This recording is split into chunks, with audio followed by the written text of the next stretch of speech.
right. Hey everyone, what's going on? Welcome to the channel and welcome to Z Talks episode 40. Yeah, it's going to be a really cool stream. It's going to be a really action-packed stream as well. Sorry, just adjusting the camera very quickly. There we go. Yeah, so it's going to be a really awesome stream. Thank you so much if you're tuning in live right now or after the fact. Really, really appreciate. If you're currently watching right now, just leave a quick comment in here. Let me know that the audio's okay. You guys can kind of see okay. I have got my lights on here if I need to turn them on, so that's all good. And yes, I am repping a official Did You See That hoodie, which you can actually get in the link down below if you are interested in buying one. Comes in a few different colors.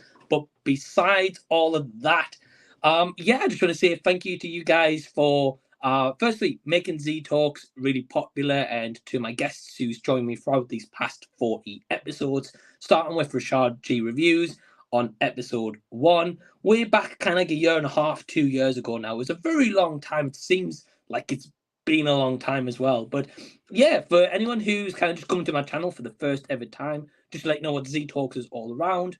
Basically, I get a bunch of guests at different times, and we talk about anything and everything. So yeah, if the chat box is here on my side, maybe for you guys, maybe this side, I'm not too sure. But yeah, leave a comment, say hello. Let me know what's up. I've got plenty of drinks, plenty of snacks ready. I'm excited. I hope you guys are excited as well. And before I start bringing on some guests, I just want to talk very quickly about the charity that I'm raising money for today, and that is the PDSA. So PDSA, for anyone that is unfamiliar, is a charity here in the UK who basically have donations. So not raise money. Well, yeah, of course they raise money, but they rely on donations. So basically what it is, people here in the UK, if they struggle to have, say like finances, and they have a pet that isn't very well, they can take it to the PDSA, and PDSA will treat their pet, even if it's just for a small donation. And of course, for me, I'm a big animal lover. I love dogs. I love cats. Especially in the last couple of years, I love cats with my partner, Emma. I got 2 cats here. We've got Max and Sebastian. And yeah, I'm just a really big animal lover. So to be able to do a charity kind of event where you can raise money for a charity, that to me is really awesome. So if you guys haven't already, down below in the description box, which you might see along the little ticket right here, is the link to the charity that I am raising money for, the PDSA. You can click on that Just Given link and you can donate there. Even if you can just spare £1, $1, whatever your currency is, even if it's just the smallest amount, it still all helps for the charity at the end of the day, and it still helps towards a goal I'm trying to raise for them, in which they come to claim the money from Just Given directly. So yeah, they get the money directly, which is absolutely amazing. So yes, today's stream, I am going to be having on around 45 to near 50 guests. You guys are going to see 5 different guests per hour. And I'm incredibly excited. A lot of people who's coming on the stream for the first time today is their first ever live stream or first ever time on Z Talks, which is awesome. And I just want to give a quick thank you, firstly, to anyone who's donated so far. And that includes my partner, Emma, Adam from What the Gym, Lisa from Lisa Loves. We've got James from DVD and Film Bloke. We've got my brother Joe from The Chosen One.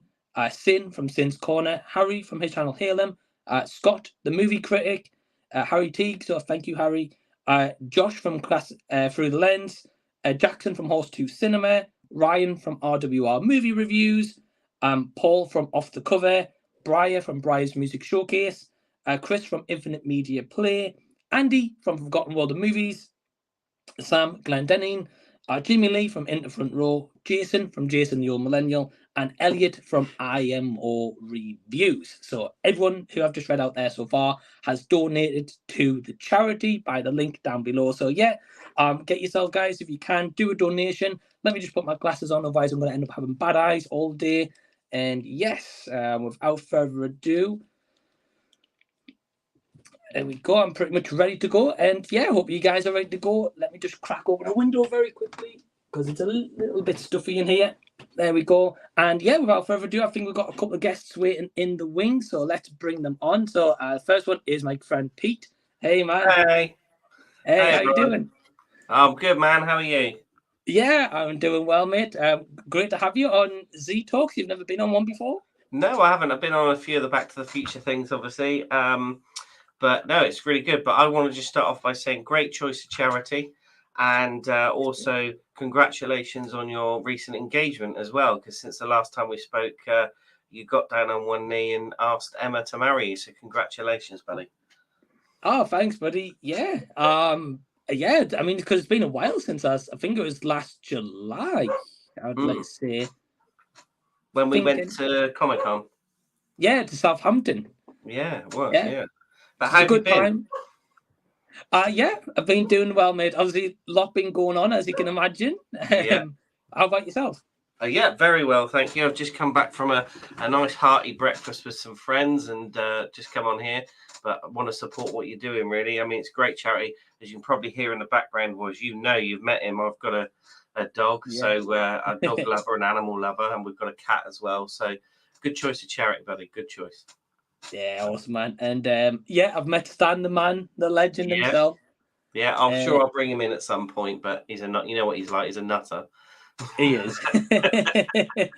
And also, sorry, very quick. No, very quick. I just want to give a shout out to Lee and Matt if they're watching as well. By the way, hopefully they are. So, but yeah, as I promised you in our chats privately, I do have one surprise for you today, and I know you've been very worried about it, but it is family friendly. Don't worry. So, okay.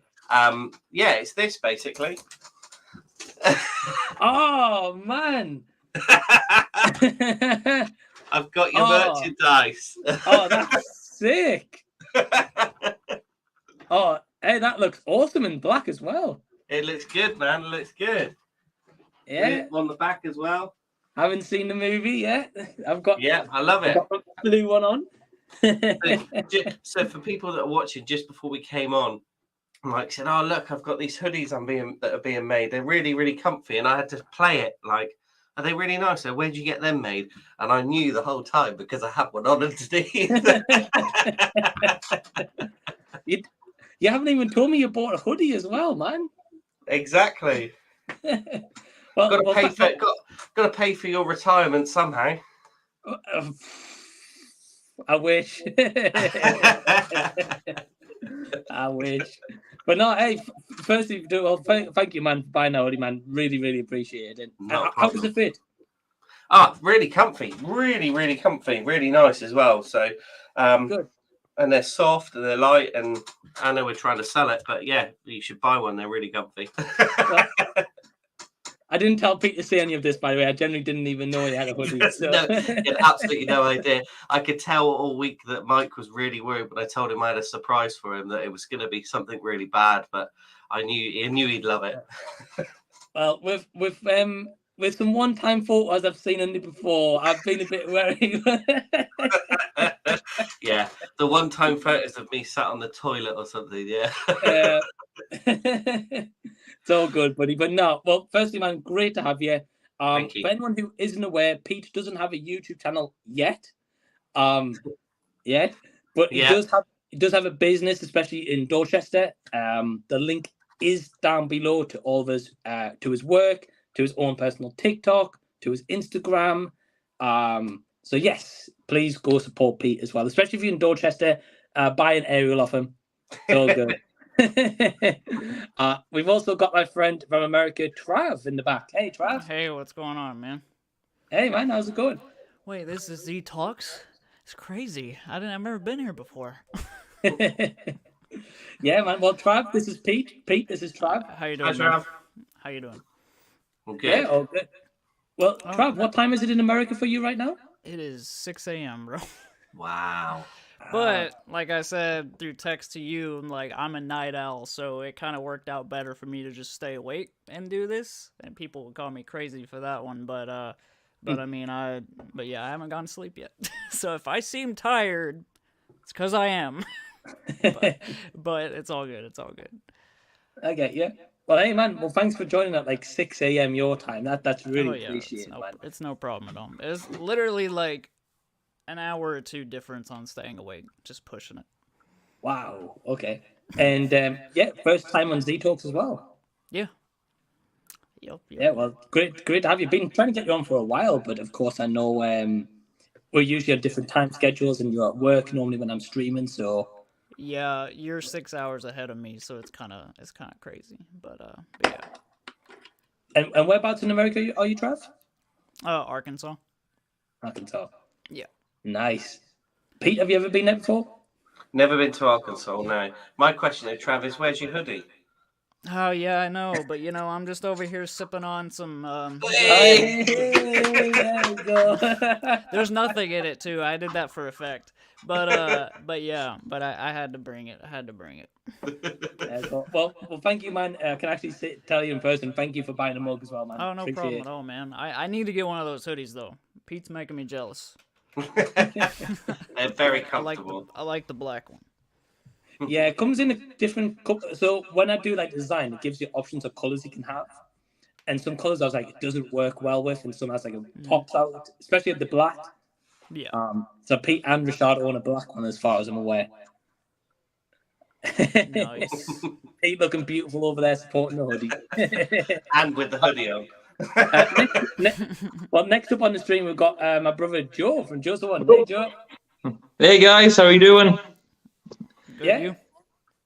Yeah, good man, thank you. And Pete, have you ever met my brother Joe before? No, but I did see your Christmas Q&A video. Oh, okay, yeah. The one where we sent in the question about Isabella. Yes, I remember that one. Joe's my thing. What the hell's going on? Yeah. But yeah, Joe, thanks for coming back on Z Talks again, man. Appreciate it. Oh no, fun, thanks for having me on, Mike. I'm excited for it. All for a good cause, so ready to go. Yeah. Trav, I don't know if it's a little bit echoey on your end. Yeah, I'm turning it down. Sorry about that. Hold on. Yeah, there we go. There you go. That's all good. Yeah, it's better. But no, you're welcome. But yeah, thanks guys joining. We've also got in the background, we've got Ryan. Hey Ryan. Oh, sorry guys. You all right? I've got the volume. Got the volume. Okay, you're good?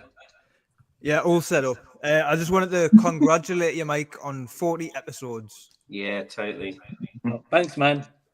Thanks, man. Been Is there an been a echo long coming ride. on your end? Yeah, I can hear you.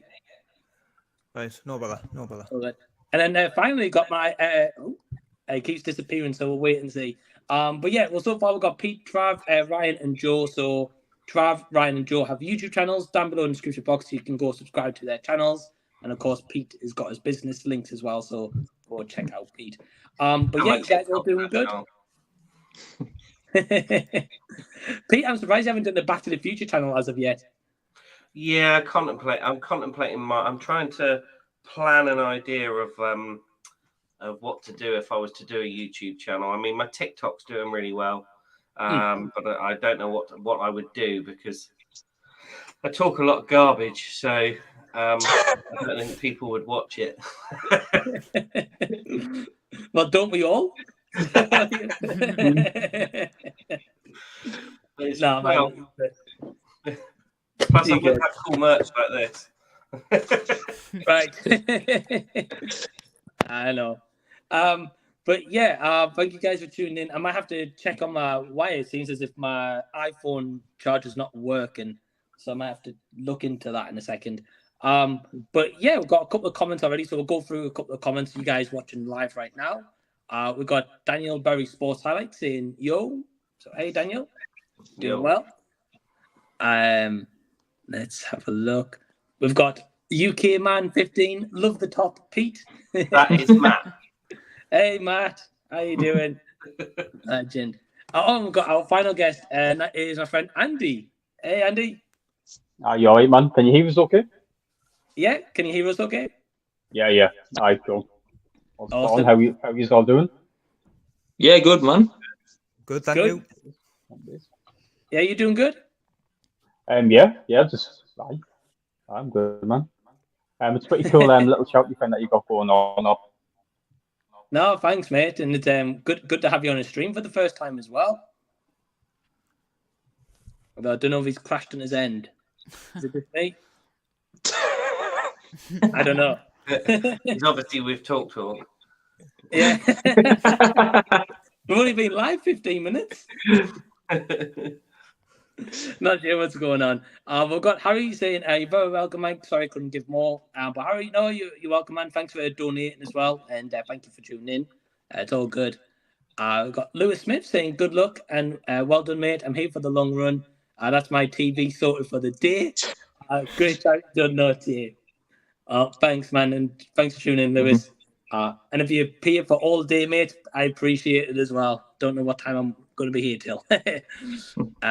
We've got Sam Glendinning saying, hey, Mike. Hey, Sam. You doing well? And we've got Dimension Scott saying, hey, guys, what's up? What's up, Mike? It's 5:51 a.m. waking up here. That's crazy. Appreciate you tuning in, though, Scott, at 5:51. I really appreciate it, man. We've also got Jamie Lee from In the Front Row saying, let's go, Mike. Yeah. We've got, enjoy your stream. I'm off to get my beauty sleep, so I'm not a zombie for our chat later. And get a YouTube, Pete. Nice to meet you. Okay. A little plug for Pete there. Definitely you should get one, man. I'm surprised you haven't, to be honest. All right, I'll see what I can do. I'll try and work something out. I get you. And Jamie Lee says, Trav, my medic in Fortnite. Medic in Fortnite, yeah. We have played Fortnite quite a bit. But Joe's been playing a lot of Fortnite recently. I haven't played a lot, actually, Michael. I think in the last few weeks I've had a lot of time, obviously, with changing jobs. Oh, well, yeah, I love Fortnite. I need to get back into it, though. Oh, I'm not very good. Yeah, it's fun. It's definitely fun. Yeah. I've never played it before, to be honest with you, so I wouldn't have a clue. That's good. You'll get hooked That's really good. Okay. Ryan, do you play video games?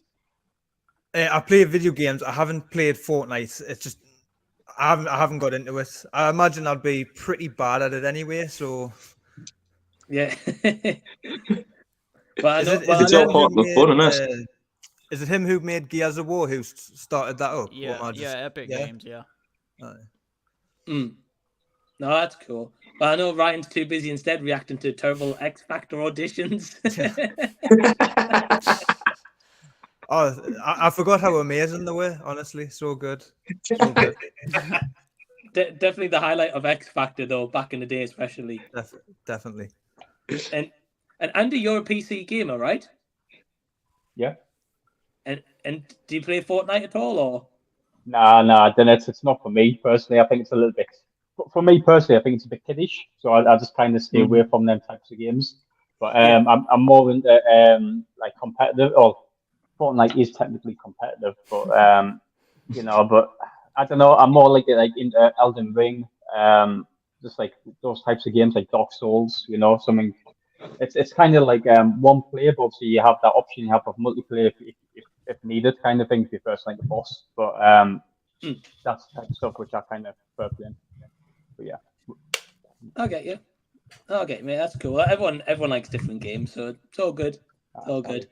Joe and Trav's just bashing kids' games with Pete as well. By the time I was about to say, honestly, those are good games too. so I mean, I kind of just all over the place with it, I guess. It's all good. It's all good. We've got Pete from Playtendo saying, "Hey, Mike and everyone, it's going to be an epic stream." So, hey, Pete, hope you're doing well. Pete. See Pete later on tonight.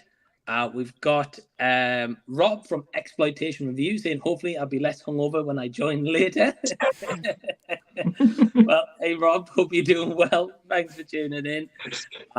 We've got Pete saying, so many amazing people will be appearing today. Hope you've got plenty to drink, Mike. Yeah, so I've got a can of Pepsi Max and I've got 2 waters so far, so I'm all good. Hey, Mike, where's the tiki? The tiki? The Back to the Future one? No. You remember the tiki we had in Southampton, the drink? Oh, yes. No, I haven't got anything like that. Pepsi Max is my alternative. We've got my partner Emma saying, good luck with the stream, lads. Let me know when you need a break and I'll send the cats in to take over the chat. I will do, Emma. Thank you. We've got Harry saying, is True Action Wives being a guest when Pete's on? What does that mean? So every week we get True Action Star, and his wife has the hots for Pete, play Dendo guy. Right. Okay. And every week, like he's always leaving flirty comments for his wife, and basically just saying like, is she going to be his guest on Pete's stream? Okay. Guys, we missed that one a lot if you haven't seen it. So good. We've got Jason from the Old Millennial saying good morning from Kansas. Hope everyone's doing well. Jason. Jason. Hey, Hiya. Jason, hope you're doing well.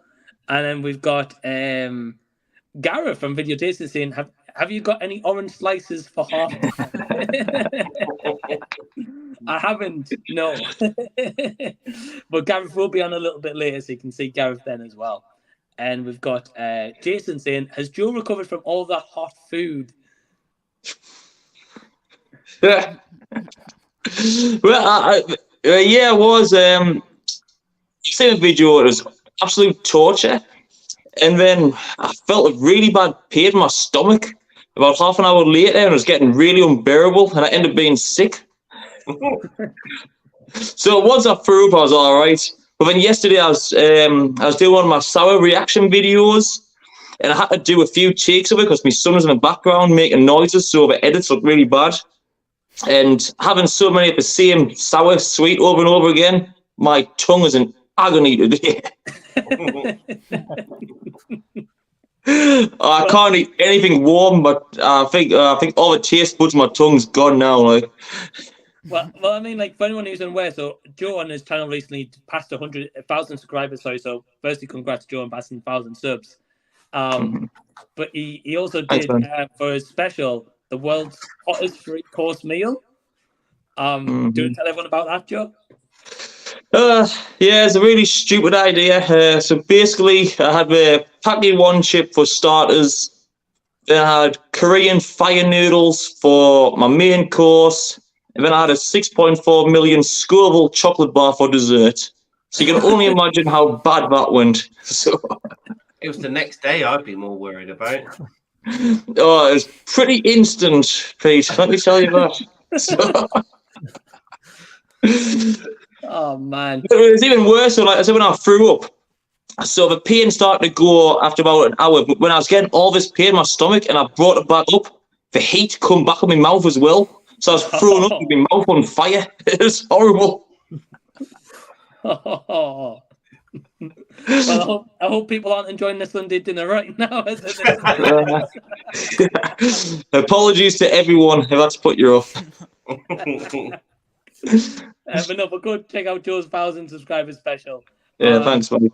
But yeah, I mean, just while we're here, just while we're waiting a little bit, I just want to kind of just ask you guys, and we'll start with Andy first. Andy, what made you want to start a YouTube channel? To be honest with you, with myself, as you know already, man, I'm kind of like I'm into outdoors, so I'm into like outdoor gear, stuff like that, and I just want to basically share my knowledge, you know, in regards to like what's good, what's not, as well as take people on my journeys when I go on like wild camps or long hikes, stuff like that. But I've also got like an Instagram page, which is kind of what came first, and I've got like about, I think maybe it's like 1,000 followers on there on Instagram, but I haven't posted on there for a while, to be honest. But I started off with that, and then I kind of progressed to a YouTube channel shortly after. I haven't done any videos recently, but it is something which I'm gonna probably get back into doing. So yeah.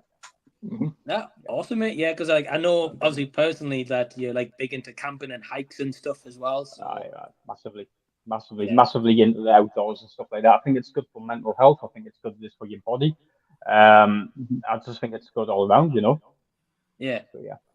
Oh, definitely. Yeah. Well, the link to Andy's channel is down below in the description box as well if you want to check out some videos on different tents and stuff you've tried and kind of outdoor gear as well. And Ryan, what about you? What made you want to start a YouTube channel?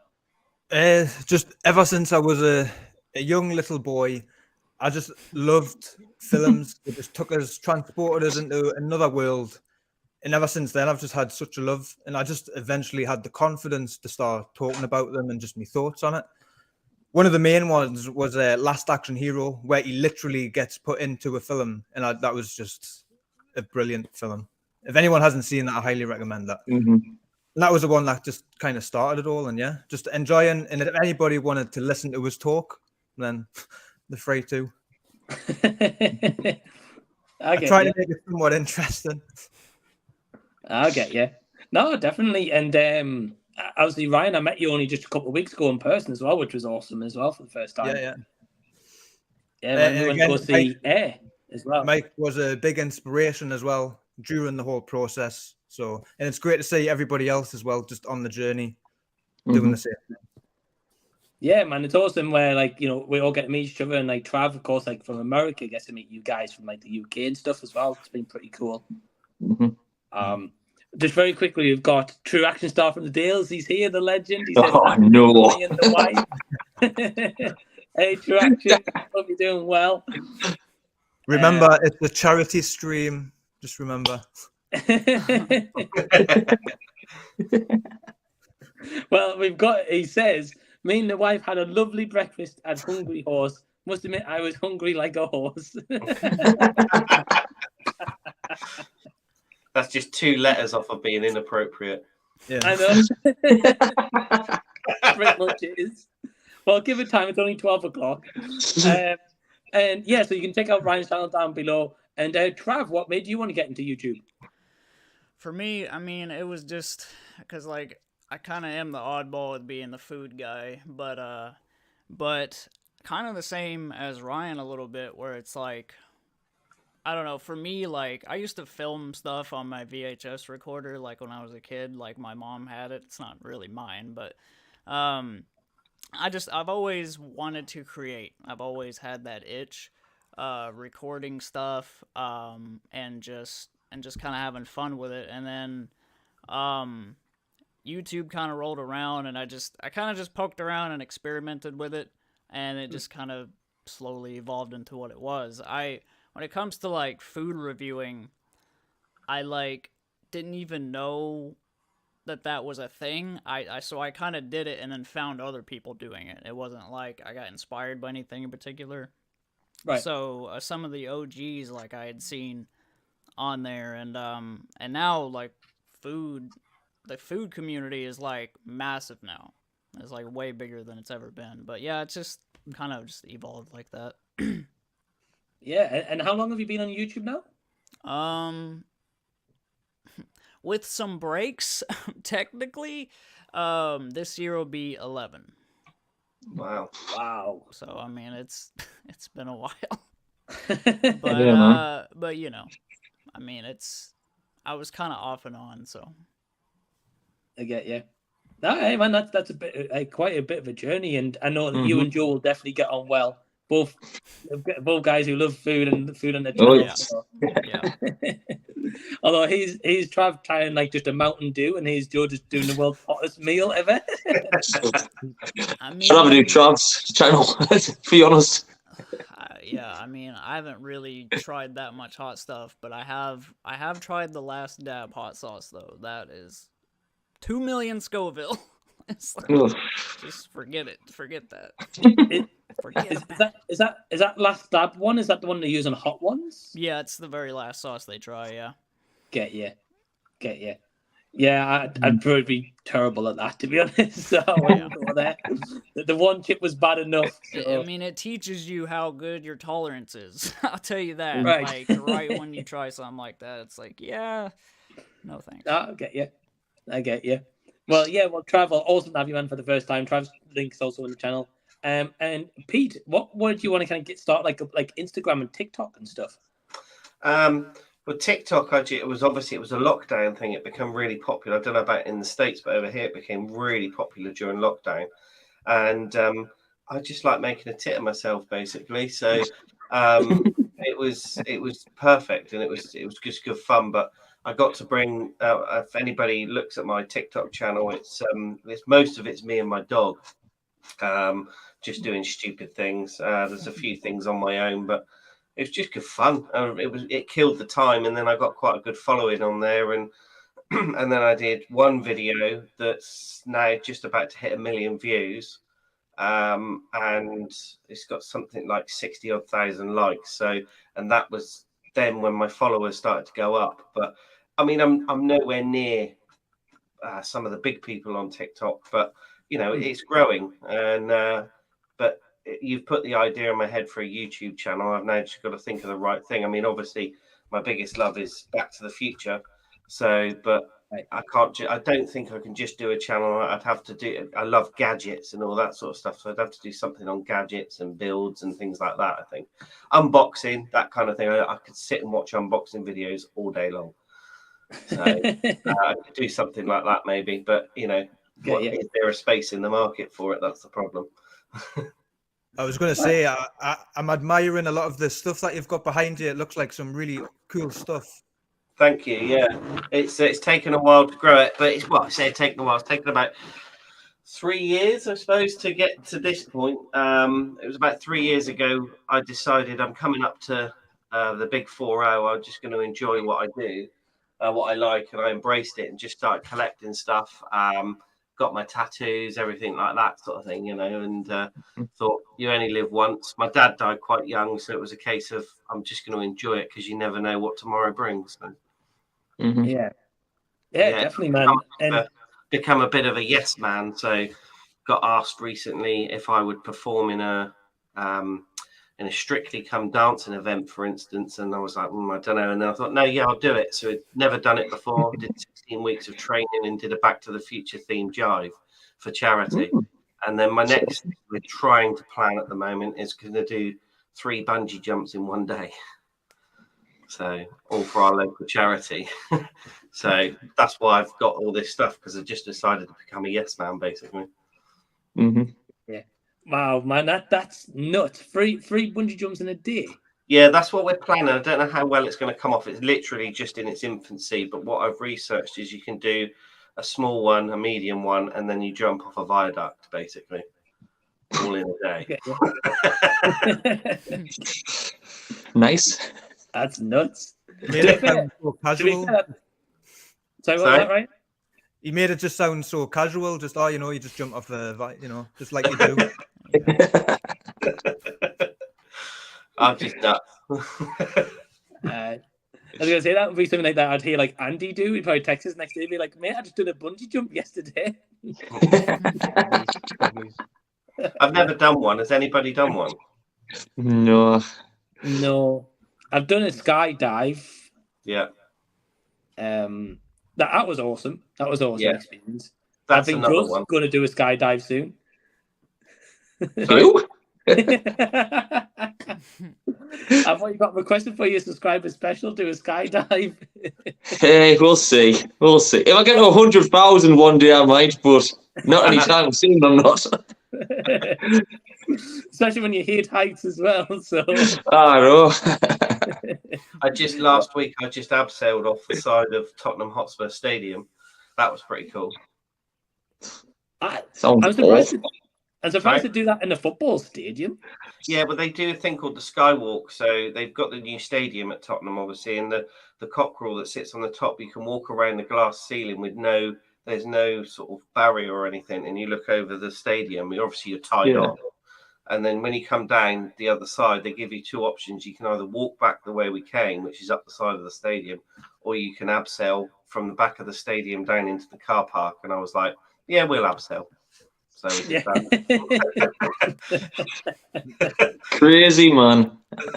Definitely. We've got a question here, which I guess applies to us all because we've all got partners. Jason's asking, do tattoos help get chicks? I don't know, I guess. Well, when me and Mike went to Southampton Comic Con, we met Bob Gale, didn't we? And we showed him our Back to the Future tattoos, and he was chatting to us for about 10 minutes. And the first thing he said after he looked at the tattoos was, "Do these tattoos help you get laid?" Does this? So my answer will be no.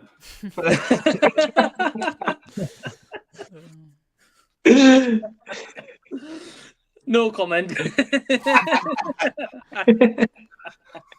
No, but that was an amazing moment, though. Of Gale, man. Yeah, the creator of Back to the Future is saying about your tattoos. It's nuts. We've got Jason saying about Mike is supposed to eat a large eclair at some point. Yes, I am. That is coming this week. I'm going to be trying to, because it's meant to be for my 1,500 subscribers special. I'm nearly 1,700 now, near enough. So yeah, it's coming this week, Jason. Don't worry. And he says, if you come to Kansas City, I'm sure we can find a barbecue restaurant that has an eating challenge. Mm-hmm. Nice. That'll be cool, especially for Joe. And Trav as well. Did you ever watch Man versus Food? Yeah. Oh, it's unreal. Love I think everyone watched that, didn't we? Some of the stuff was crazy on that. Oh, yeah. I miss that show, to be honest. They always get us hungry. We've got True Action saying, up to 12 hours is a monumental task, Z-Man. We know you can do it. Well, thank you, True Action. I appreciate it, my friend. And we've got Lisa Love saying, afternoon all. Good luck for today, Mike. I'm out today, but we'll be back over the week. Yeah, well, hey, Lisa, thank you for tuning in. And, of course, we will see Lisa at 9 o'clock tonight. So, yes, we will indeed. I am going to leave this question on for you guys because my charger's not working and I'm on 10% battery. So, Pete, we'll start with you. Go around to Trav, Joe, Ryan, and Andy. Are you guys looking forward to Flash or Guardians of the Galaxy 3? And I'll be back in a moment. Well, I'm definitely looking forward to both of them. The Flash with all the cameos is going to be phenomenal. From what I gather, I believe Adam West and Christopher Reeve are both making cameos in it via archive footage. And I think Adam West even filmed his before he died, if I'm right in saying. And Guardians of the Galaxy 3, obviously, you can't not want to see that. So, here's the funny thing about that is like I was just telling my wife, I think it was yesterday, I was like, babe, like Guardians 3 snuck up. Like it really did because I kind of forgot. I think it's like comes out like the 4th or the 3rd or something like that. Yeah. And so I guess that kind of proves to me I've been looking more forward to The Flash because I've been thinking more about that movie. If I had to pick one to watch first, it would be The Flash. But I'm obviously, I love the MCU and I'm excited about Guardians 3, obviously. But it just snuck up. Like it just came out of nowhere for me. Yeah, man. Yeah, but I'm looking forward to them both because of two movies I can take my sons to go see at the cinema, which I love doing. I'm looking forward to Guardians. I'm looking forward to Flash more. Than Guardians of the Galaxy because I'm a bit apprehensive about the MCU at the moment, considering all the films have been a bit trash as of late. But Guardians of the Galaxy always seems to be a pretty consistent franchise. I'm hoping it continues. And with Flash, I'm looking forward to that because I prefer DC movies at the moment anyway over Marvel. But yeah, I'm looking forward to them both. Anyhow, they should be both good, hopefully. Yeah, I definitely agree with Joe a lot there. It's more the Flash and more DC. MC, I'm just not bothered. But I'm hoping Guardians of the Galaxy sort of kicks all that hype off again. It sort of brings us back into it a little bit. A bit of controversial take for me. I love Ben Affleck's Batman. Love it. It's my favorite take on the Batman. So I'm looking forward to seeing more of that. And what Pete said there, I cannot wait for the Flash. Hugely looking forward to that. Yeah, I was reasonably surprised by Ben Affleck's Batman. I thought it was amazing. Yeah, I really, really enjoyed it. Well, I was going to say for myself personally, I've got a slight different view in comparison to you guys. I'm not really into Marvel, not really into DC. It's never really floated my boat. It's not something I've ever really been interested in, I must admit. So I can't really comment on the situation in regards to which one will be good, which one won't. So no, it's fair dues. Okay, yeah, totally. Yeah. Okay, yeah. Yeah, I mean, I've been hearing all of you guys. Yeah, I think it's like with Marvel recently, they have had like a little bit of a decline. Like the movies haven't been as good as it has been. And yes, I've thought out an iPhone charger, by the way. I just realized I didn't have the plug switched on. So here I am thinking, it's not working, 3 chargers. But no, I didn't have the plug on. I'm an idiot. What a clown. I know. But yeah, I'm looking forward to both. I think I'm probably looking forward to Flash more than Guardians of the Galaxy 3. Mhm. But I'm trying to not go in with too much excitement for either, and don't be Yeah. let down by either, to be honest. So yeah, well, thank you for the question, though, Jason. And he does say, if Guardians of the Galaxy 3 is good, does that put James Gunn as one of the best directors working today? He's a good director. Yeah, he's had some really good hits. Like, he's quite consistent, to be honest. Mhm. So possibly. I think Guardians 3 is going to probably do well anyway, because it's a popular franchise and everyone loves the first two movies, so to say. Well, a lot of people do anyway, so I could do. We'll sit and see. We've got the Super Power Dare Die team donating $10 super chat. So hey, thanks guys. Really, really appreciate that. Absolute legends, and they say great jobs, guys. Great cause. Oh, hey, thanks for tuning in. I know they're based, I believe, in Australia, New Zealand. I believe one or two. So yeah, well, thank you for the super chat and thank you for tuning in so early as well. Really, really appreciate it, guys. Yeah, thank you. And we've got Dimension Scott saying, I got my ticket ready for Guardians 3 on May 6th, but I'm really excited for The Flash. Yeah, Flash been looking cool, especially with like Michael Keaton's Batman return as well. That's pretty cool. I'm excited for that. The CGI had me a little worried for that, but he is like, how old is he? 70 yards, so I can kind of let it fly. Yeah, I mean, he's going around as Batman. We've got Harrison Ford coming back as Indiana Jones this year as well. Pete's shaking his head. He's too old. He's too old to be playing that part, I believe. But yeah, They've done it it's to a death. bit like Sylvester Stallone who's doing like the late Rocky movies. It's like, what you digging?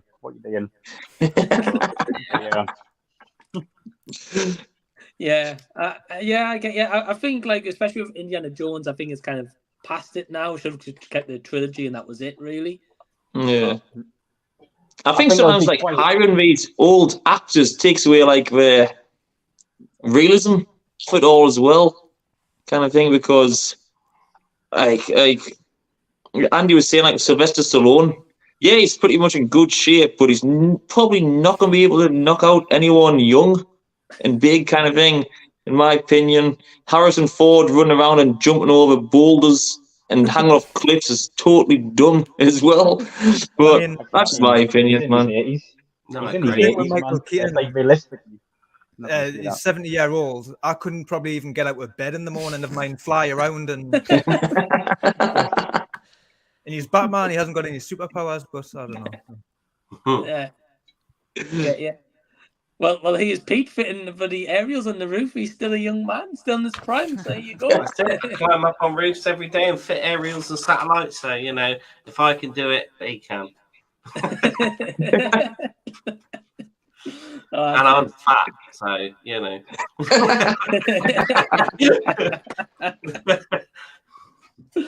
Oh man!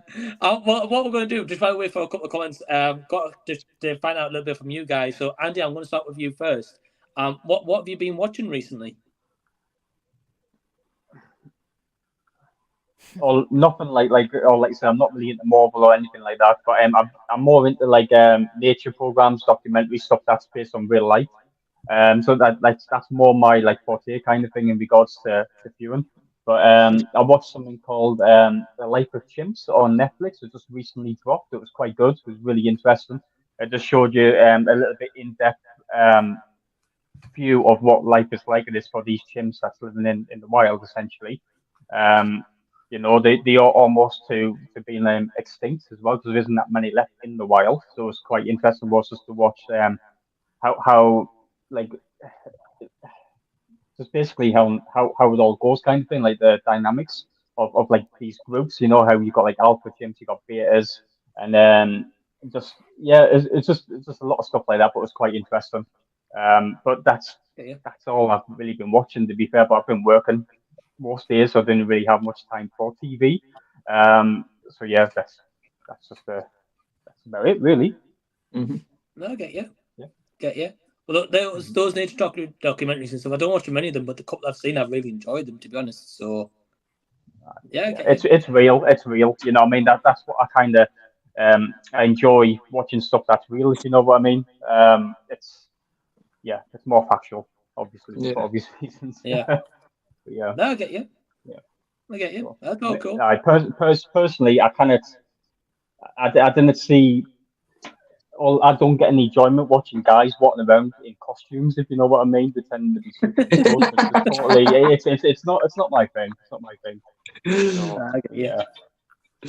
Hey, man, it's all good. It's all good. Ryan, what have you been watching recently?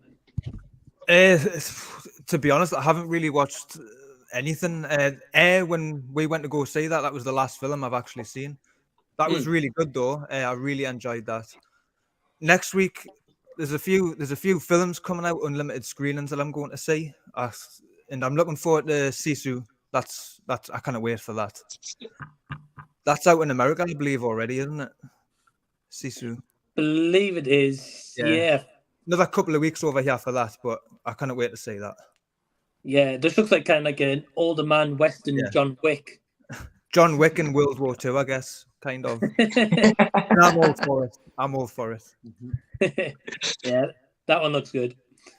Joe, what have you been watching recently? I don't think I've watched anything new, really. I went to the cinema to see the Mario movie with my sons, and I've kind of been watching older movies. Like last night, I watched Back to the Future with my sons for the first time they've watched it properly. So they thought it was all right, because I think they relate Back to the Future to a hoverboard, so they want to see the hoverboard in it. But I told them that's on number 2 would see that. So, but yeah, they seem to quite enjoy it. I put something on the other night as well, but I can't even remember what I put on, to be honest. So it must have been awesome, because I can't even remember it. So You didn't even tell me you put on Back to the Future as well. I was going to try and take a little picture and send you it, but I was too busy cuddling them, so I wasn't really touching my phone. That's fair. But yeah, they seem to enjoy it. I'm going to try and put number 2 on for them as well, because I think they'll enjoy that one more, because I think it is probably the best one out of the 3 movies. Controversial. Very controversial. I just love the hoverboard, man. That's fair. That's fair. I think I'll be intrigued to hear you the fourth on number 2 though. That'll be cool. Yeah, I'll let you know, Mike. Oh, very good. Is it only with you got, Mike? Is it? I've got one. I've got like a Mattel style one. Yeah. What's it? What's the one Pete's got? Is that not the same one? Yeah, this is an aftermarket one, and then you stick the Mattel stickers on yourself. Yeah. I've got 2 of them. This one's my normal plain one, and then my other one's signed by Bob Gale and Claudia Wells. That's awesome. That's so good. Yeah, man, I like that. But yeah, I can't remember what else I watched. I can't believe I forgot, man. My memory's going big time at the minute. So obviously, Mike, the nephews are not getting any presents for Christmas unless they like Back to the Future and not just say it's okay. Pretty much, yeah. Yeah. Trav, what have you been watching recently? Well, we did see the Super Mario Brothers movie. Really enjoyed that. And tonight, a late night showing, we're going to Return of the Jedi, because that's got its anniversary release, which is really exciting. Because I've seen Empire Strikes Back in theaters, but haven't seen Return or A New Hope yet in theaters. So, it's kind of an event. But other than that, just YouTube. Like, when you just throw YouTube on and just, like, doing stuff. Yeah. And, that's been pretty much it. Not really, like, I've fell back on movies so much lately, I haven't got caught up at all. Yeah. But there's about hundreds of movies released every day, to be honest. I don't blame you, really. Yeah. But yeah, man, no, some good choices. The Star Wars Return of the Jedi in cinema will be pretty awesome. Oh, yeah, it's going to be great. Cool. And Pete, what have you been watching recently? I've not watched too many films lately. I'm a real fan at the moment of the stuff that Apple TV are producing. And I've rewatched recently Severance. I don't know if anybody's watched that. And it's with Adam Scott, and it's brilliant. And it's basically a take on because there's a new season coming. That when you go to work, they've put a chip in your brain that you switch modes. So your personal self, like now, doesn't remember anything at work, and the person who's at work doesn't know anything about your personal life. And it's a very clever sci-fi.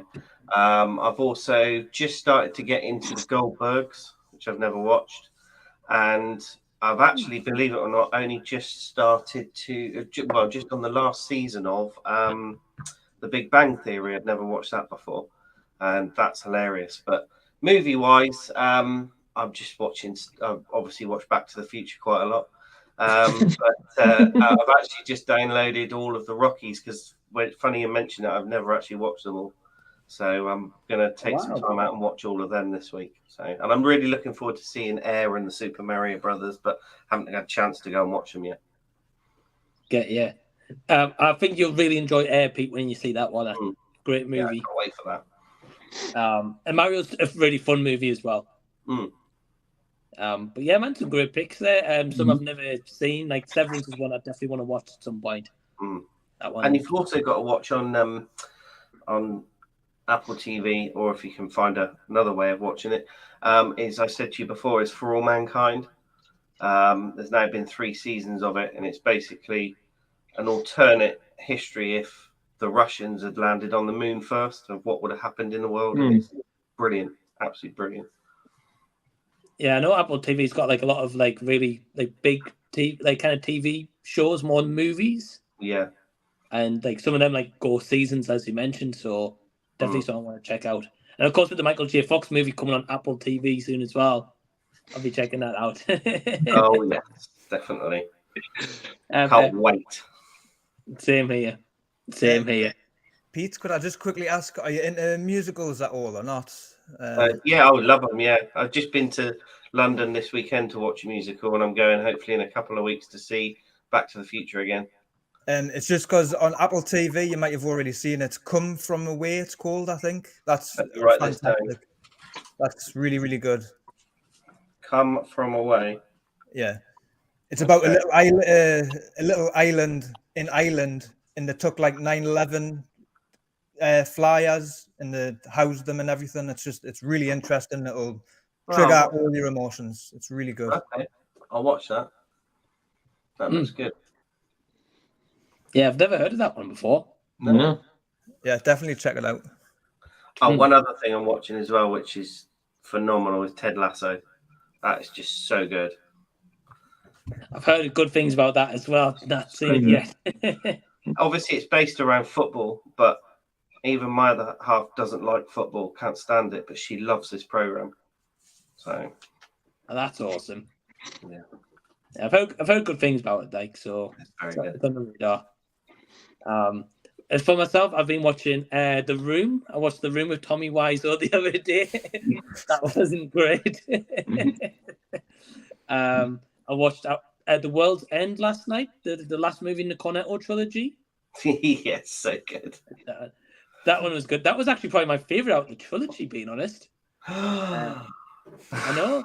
And my least favorite was probably Shaun the Dead. I know, controversial hot take, but yeah, for The World's End. We've got a question here. Hold on, we've got Jason. He says, "How long can Tom Cruise do Mission Impossible movies before he's too old?" He's already there. He's already there. Well, Dead Reckoning Part 1's out this year, and I think Part 2's next year, I think. And yeah, he does his own like stunts as well, which is crazy. But then I think he's got the Fountain of Youth in his house, I think. Paul Rudd just never gets old. No, Paul Rudd doesn't age either. He'll be playing Ant-Man till he dies, him. We've got True Action. He says, the wife has asked when the luscious Pete and Stunning Scott will be on. Well, we've got a Pete at the moment. We've not got Pete, but we've got... I'm just standard Pete, not luscious Pete. We've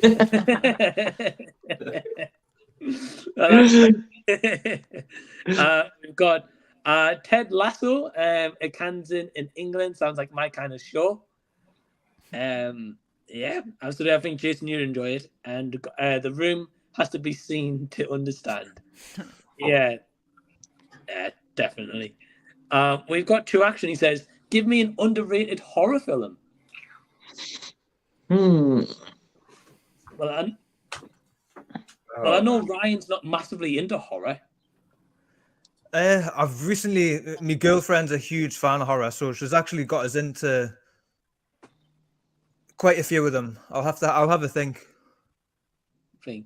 Okay, yeah. Andy, do you like horror movies? I do. And the one that stands out for me was well, I remember watching it when I was a kid. Sixth Sense. It's not really a horror. It's more so like a thriller. But like when I was a kid, when I was watching it, it absolutely petrified me. It did when the scene where it's the kids in like a little clip and then like this ghost comes in. Kind of it. I don't know if have you seen Sixth Sense? No, but I know what happens in the movie though, so it's all good. Yeah, but I was watching that when I was like a kid, like really really young, and yeah, I put the chills up us like at the time. But obviously now, if I watch it now, it's not really that scary to be fair. But back then, when I was a kid, it was yeah, quite good. But less from that, I can't really think of anything else at the minute. Yeah. Okay, yeah. Well, Pete, do you have one? Well, I'm not really into horror movies. However, I adore the Conjuring movies in the series, but I don't know whether they're highly rated or whether they're not. So, because I don't really do horror films, but one film it's not really a horror movie, but it can be a bit scary, which is underrated. It's one of those 90s films that's so bad it's good that I've told you to watch 100 times. Is Deep Rising.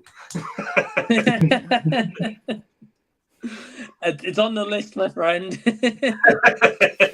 It's just one of those films you watch it and go, that was so terrible, but it's actually really good. I'm going to let you know when I've seen it, don't worry. Yeah. I'm 40 years. I'm just kidding. I've got one. I'm going to go with...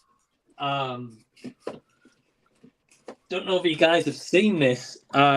Pieces, it's called. Not too sure. It was like late 70s or very late 69, I think it was. And it's so funny. It's bad, but it's also great as well. So Pieces, that's my pick. All right. Joe? Obviously horror is my favorite genre, but I don't know if it comes as underrated kind of thing. I can tell you some of my favorite horror movies in different categories of horror. Like my favorite found footage horror is probably Hell House LLC.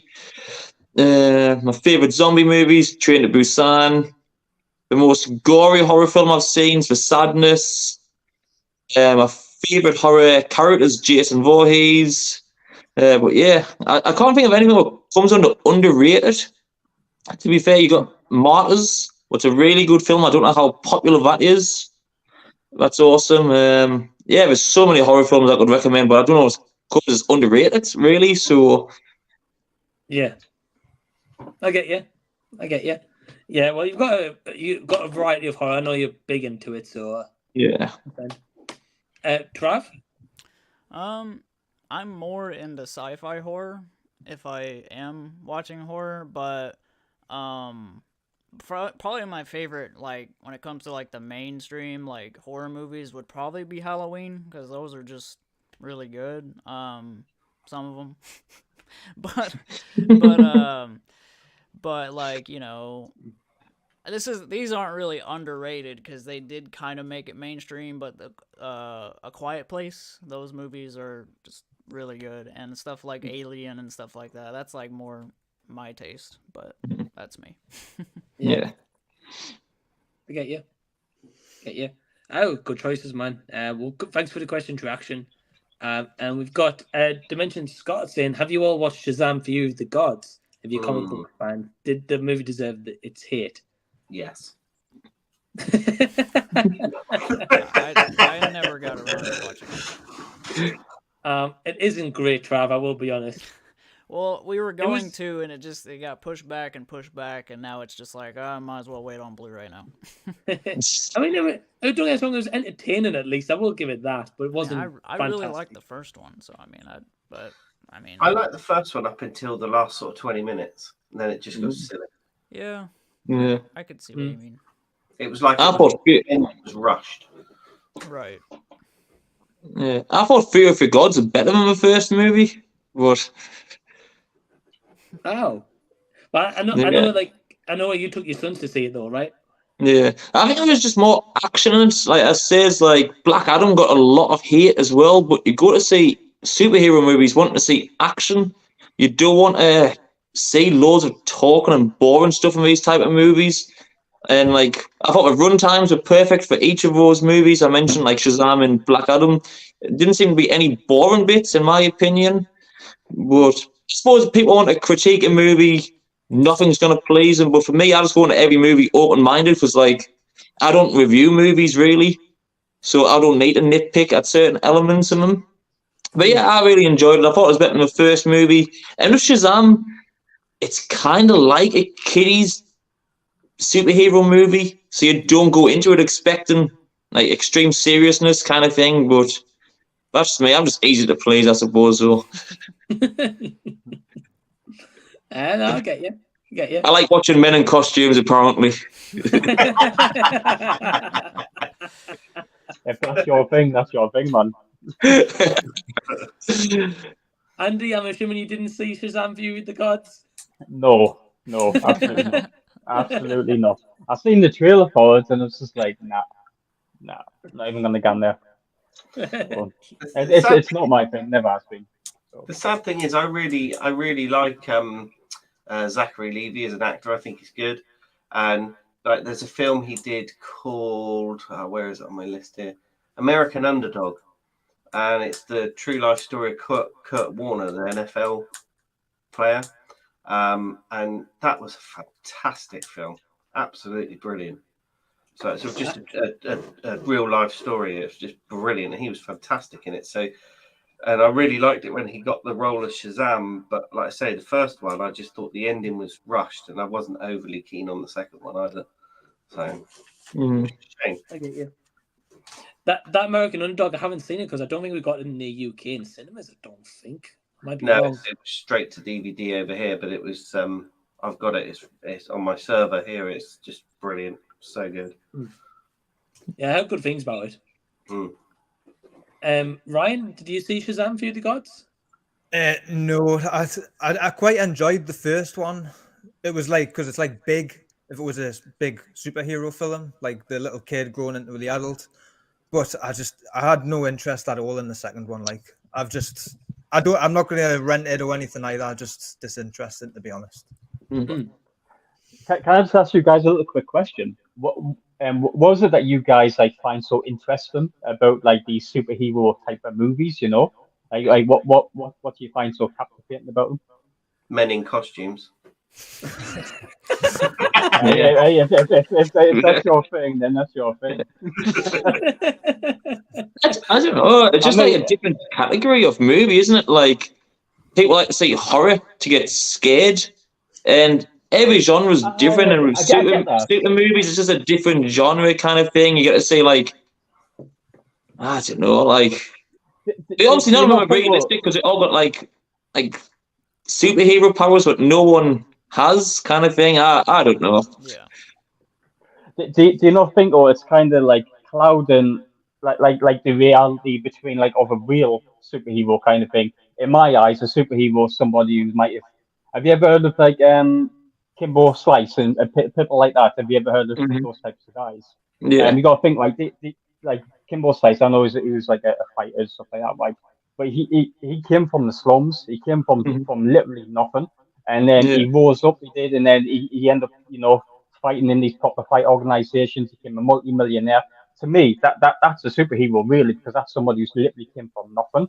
Whether it's about to literally work for everything that they've achieved in their life. That in my eyes, that's the real definition of somebody who could be considered as like a role model, a hero. For instance, how you mentioned like Shazam or what have you. like a lot of the younger generation will be like seeing these like actors, these heroes as like as maybe it's like a role model, but it's not real. If you know what I mean, it's not a real role model. I don't know. It's just something which I get it. I get why people enjoy it, in some sense, but Yeah. I don't know. I don't know. I just think it's a little bit overrated. I tried watching one of the Avenger movies, and I just thought myself, it's just so far fetched kind of thing. But I get it. I get why. Maybe people want to kind of take themselves out of reality, maybe, and watch something that isn't real, Yeah. to maybe to find some forms of enjoyment from it. But Yeah. But yeah, I can understand and respect that, to be fair, because they're not real life superheroes, and the people you mentioned are real life heroes. But as kids will get to the age where they realize they're not actual heroes in real life. Like, they have all the fairy tales when they grow up, like the Easter Bunny, Tooth Fairy, Santa Claus. But everyone gets to that age, that's not who we look forward to no more, and we come to the realization of what actually happens, and your parents are the true heroes who are saving up all that money and getting the presents for them. And I think so. I totally respect and understand what you mean as well, but it's just, I just see it as entertainment, to be fair. Like, I just love any type of movie. Like you said, with horrors, like I love horrors, but I don't plan going around stabbing a boatload of people, kind of thing. That's the thing, old man. Where you hear stuff you do on the news, right? Where people went out there, right, they've killed a load of people because of stuff that they've been watching on the TV or stuff that they've been seeing in the cinema. Do you Yeah. not remember when that Batman came out, and obviously Keith Ledger, I think he was called, he played the Joker. How many people like went out and actually started dressed as the Joker and murdering people? You know what I Yeah. mean? And they've seen that character as a role model, and they actually literally went out and done harm to other human beings. You know what I mean? Over like something that's Yeah. fantasy. You know what I mean? Like some Yeah, people. I know, but like them type of people obviously have something wrong with them anyway, and they just found a Joker as their excuse to do that. But if it wasn't a Joker, it could have been some random serial killer they might have seen on the news, and they would have done exactly the same at some point. They've just used the characters we've seen on TV to justify their actions. But no, I totally understand and respect where you're coming from. Like, you'd see Shad Gaspard, the wrestler. He used to be a wrestler, and him and his son were at sea, and they went overboard, and they're both drowning. But he made sure he saved his son while he tragically died, and that's a real life hero. So I totally understand what you mean. But superhero movies are just entertainment, in my belief. And that's just anything I watch on TV. Yeah, just fantasy. Yeah, Just switch your brain off and be like, oh, yeah, watch this guy fly or this woman fly. Yeah. Yeah. Yeah, I get you. But yeah, we're coming up to the close of the first hour. So I just want to thank Pete, Trav, Joe, Ryan, and Andy for joining me for this first hour. The links to all their channels and Pete's TikTok and Instagram is down below in the description box as well. But yeah, just thank you guys for joining me for the first hour, and thank you also, Pete, Trav, for getting some merch as well, man. Appreciate that. Yeah, not even your own brother got merch. Cheers, Pete. I will get something. I've just been paid for work, so I will get something. I will. Get one of the new shirt designs, Mike. Awesome. Nah, there's no rush. But no, thank you guys for joining me, and yeah, I'll see you next time. Yeah, take care, guys. Make sure you donate. Yeah. Bye-bye. See ya. Right, and let's have a look. So yeah, we're coming up to the second hour, and we've got in the wings, we've got Anthony A. Perez. Hey, man. I can't hear you. I should probably unmute my mic. I had it muted while I was chilling in case he threw me in here, and here I am, unprepared. Hey, man. Hey, Rob. Hey. Hey, guys. How's it going? Chilling, man. How are you? Yeah, good. I'm here alive, well, living the dream on an anime kick right now. I'm excited to get back to that. But sorry can you guys see me and hear me well? The connection's kind of wonky. Hey, you look all right. Good? Okay, cool. How are you guys doing this morning? Chilling, bro. I'm A little tired because decided to drink tequila till 10:30 last night, but we're all good. Well, Hey, hey, Hey, hey. can you hear me? We yeah, see can you buddy. okay? Yeah. Yeah, can you hear us okay? I can hear you. Hold on. You hear me? We hear Yeah. you fine, yeah, man. You hear us? You know what? Well, this is my now I do. This is my first time using like the phone doing this thing. And I put a microphone. That's why I couldn't hear you, but do you hear me okay? I'm just using the phone. Yeah, you sound pretty good. Oh, good. Well, I'm like this close, so. You're like crystal clear. Yeah, this is like the little microphone that I like to use when I'm on the go. And Get you. but yeah. Anyway, as long as you can hear me, that's what matters. Yeah, we got you, man. All right. Yeah, Good morning. Morning, my friend. Dude, you shouldn't be eating chicken sandwiches with pickles this early. You know what's funny? I left that comment just Yeah. like as I was waking up. I was like, let me see the stream. Let me watch the stream while I'm like prepping up like the camera and stuff like that. And then that's more of a running gag with Trav. Anytime that Trav has had a chicken sandwich on his channel, and for anybody who doesn't know, I'm sure they already talked about it, but Trav eats food on his channel. Yeah, he'll like literally stop sometimes to go, yes, Anthony A. Perez, pickles do go on chicken sandwiches, and I hate pickles in general. So I just wanted to see if that question would pop up by the time that the hour was up, but it didn't at all. Nah, but well, Trav, if you're in the chat, let us know if you've seen that comment from Anthony earlier. Yeah, I was like, man, this is early for a chicken sandwich. I mean, I would eat a chicken sandwich this early, no problem. well, what time is it for you guys right now? Is it 8 o'clock? Yeah, 8 a.m. Yeah. Wow. Okay. So when you guys do like good morning, I'm like, it's 1 o'clock in the afternoon. Yeah, What are you talking that's about? what's crazy about it, because I saw in the chat, I saw like 1 o'clock, 2 o'clock, and I'm like, wait a minute, I thought it was supposed to be at 8, but then I remember time difference, so I'm like, oh, okay, this is holy crap. It's all good. But no, thank you guys for joining me for this next hour as well. Appreciate you guys getting up so early to do this as well. Appreciate it. Thanks for having us. Especially Perez hitting the tequila last night as well. That's my fault, but I was like, you know what? I don't care if I'm hungover in the morning. I will be on that stream. So here we are. Dude, I set up the alarm at 7 o'clock, and I woke up at 6 o'clock. So I've been awake since 6 o'clock. Yeah. I woke up at 7:30, and I just kind of like stumbled my way over here. But here we are. I already had my coffee, and then I got my chicken sandwich with pickles already. So I'm good to go. It's all good. Well, no, thank you for joining me. And I believe we've also got Stephanie from I'll Buy the Popcorn. I'm not sure where she's at, so she might be jumping in at some point soon. Yeah. But yeah, we've got a couple of comments in the wings waiting. We've got two actually saying thoughts on the Matt Damon film Rounders. Rounders. I don't know if I've seen that movie.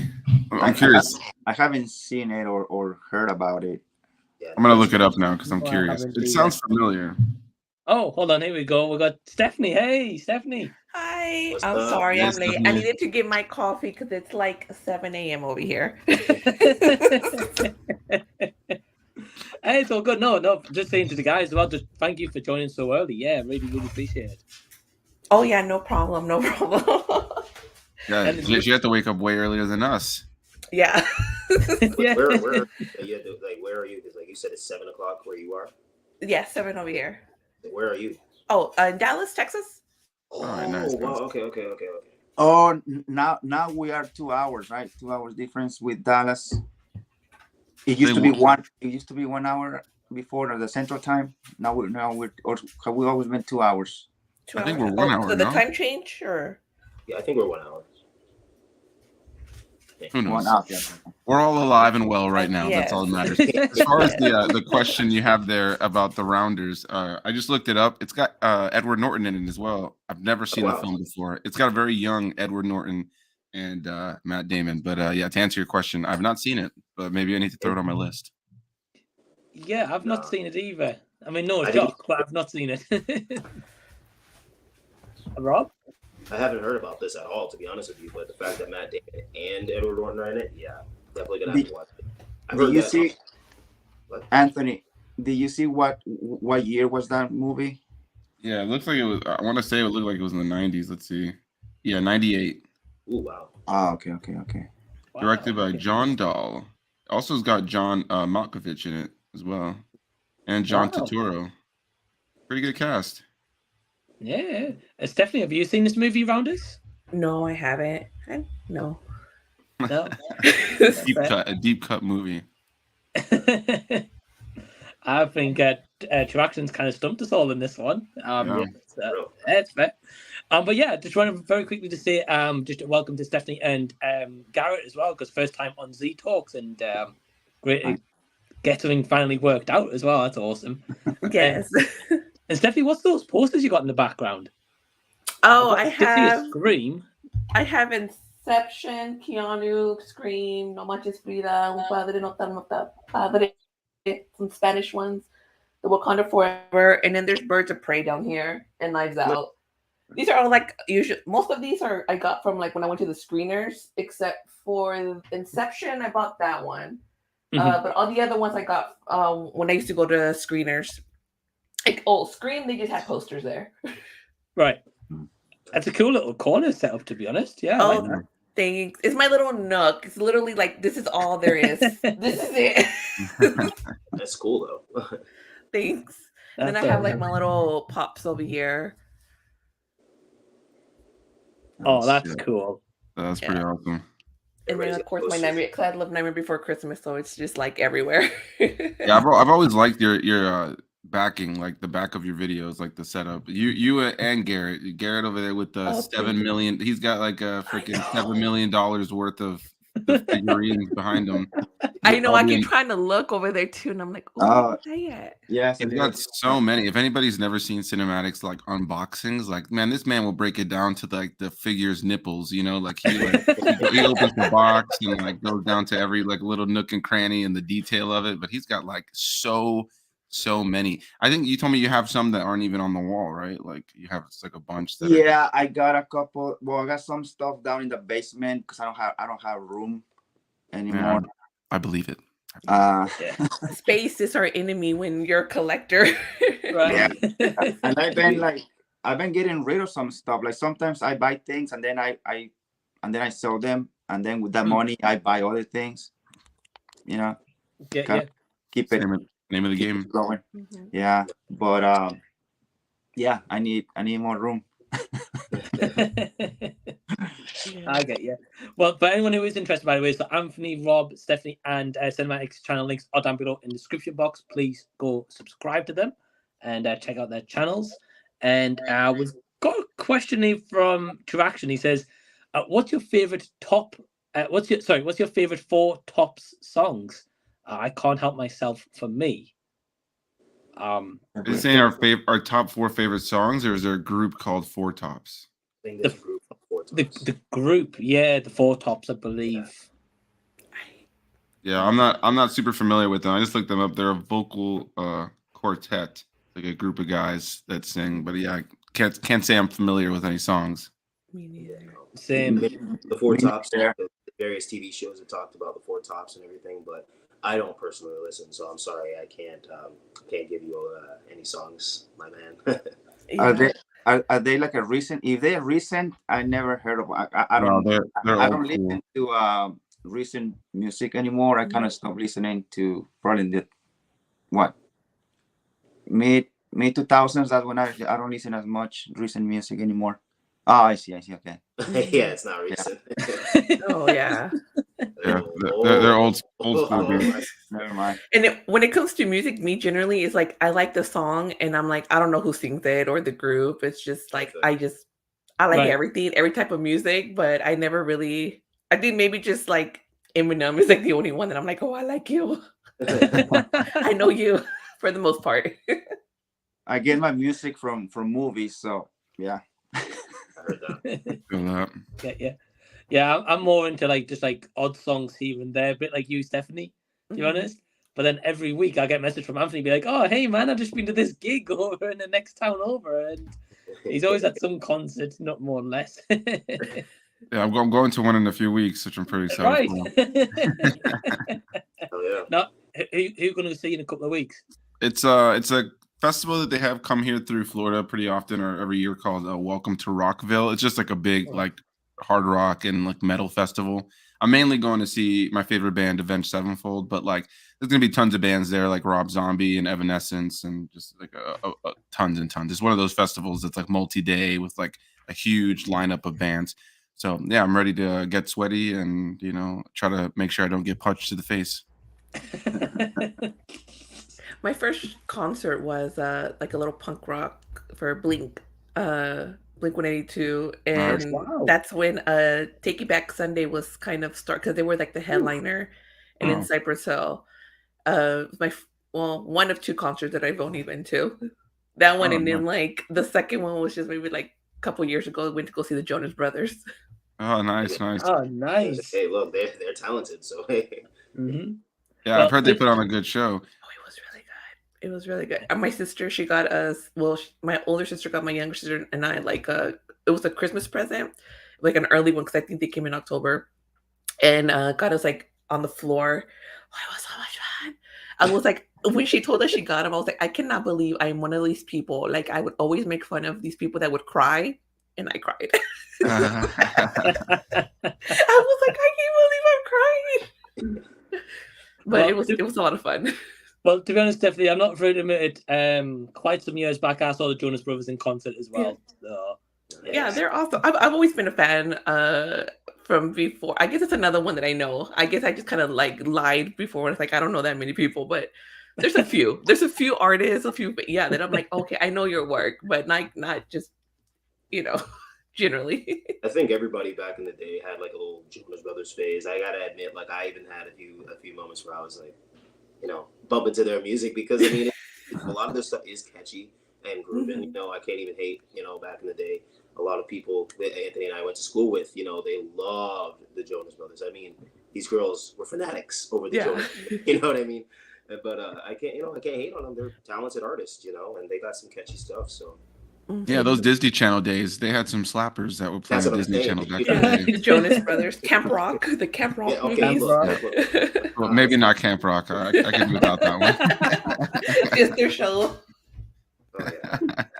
It's one of those where I'm like, I'm afraid to go visit you because I remember I used to like it when it came out, but I'm like, I know how bad it was, and I'm like, I think I'd rather keep the happy memories. Right. Yeah. Like now I see things differently since having this channel, so I'm like, we'll leave it with the nice memories. Right. Yeah. Sometimes I've ruined some of those movies when I've gone back and revisited them. I just recently rewatched Cadet Kelly with Hilary Duff, and yeah, let's just say that it's just these movies aren't good. They're just not good. Yeah. Yes, I remember that movie a lot too. I used to enjoy it. It wasn't one of my favorites, but I enjoyed it as well. Right. So some of the moments, like I remember like some of the moments still were like, oh, that was cute, like cheesy fun. And then there's moments where it's like, yeah, this is like bad. the standoff with their like Yeah, that was just so cheesy. And for me, what's crazy and funny now, kind of like you said, like now having the channel and like talking about movies in this way, it's the editing of these Disney Channel original movies at times. It's just so like I'm just laughing as somebody who edits videos. Like I'm just thinking like, bro, it's like the guy who was like having a seizure who was editing some of these clips, especially that scene you're talking about where they're having the back and forth. It's cut so frantically that it's hilarious. It was a different time for TV movies for sure. For sure. Yeah, man. Well, but like you definitely haven't seen that movie in like years. But I'm halfway through like Anthony and Ryan's review right now, so I've got the other half to watch later on. Yeah, but I kind of don't want to go back and watch it because I watched I think a few months ago I watched the Lizzie McGuire movie. Oh man, yeah, it's another one that I'm missing. I used to love Lizzie McGuire. Right. It's best to just keep that memory as you've got them. I'll say that. Yeah. We've got Drew Action also asking, what's your favorite Bee Gees song? You Win Again, for me, is such a beautiful song. I remember when it came out. This guy asking the obscure questions here. The deep cuts, yeah. At least for me, I know the Bee Gees, so I would say I don't know why it's like a generic answer. Like it's Staying Alive. That's Staying a good Alive, one right. for sure. But I would say I've always really enjoyed More Than a Woman, or More Than. I think that's what it's called. But if that's not what it's called, that's at least one of the main parts of this, the chorus. But I love that song. I think that one's really catchy. Really good vocals on it. For Whom the Bell Tolls. For Whom the Bell Tolls. I remember that song. Yeah, that was one of I had to look up the name of some of these songs, but yeah, For Whom the Bell Tolls. I remember loving that song. From Whom the Bell Tolls by Metallica? No, that's they have a song too. No. Cinematic? The only one that I know of them is the Staying Alive. Same. It's pretty handy for CPR. No, I'm serious. That one there. I'm serious. Jesus. No, I'm serious. I'm not kidding.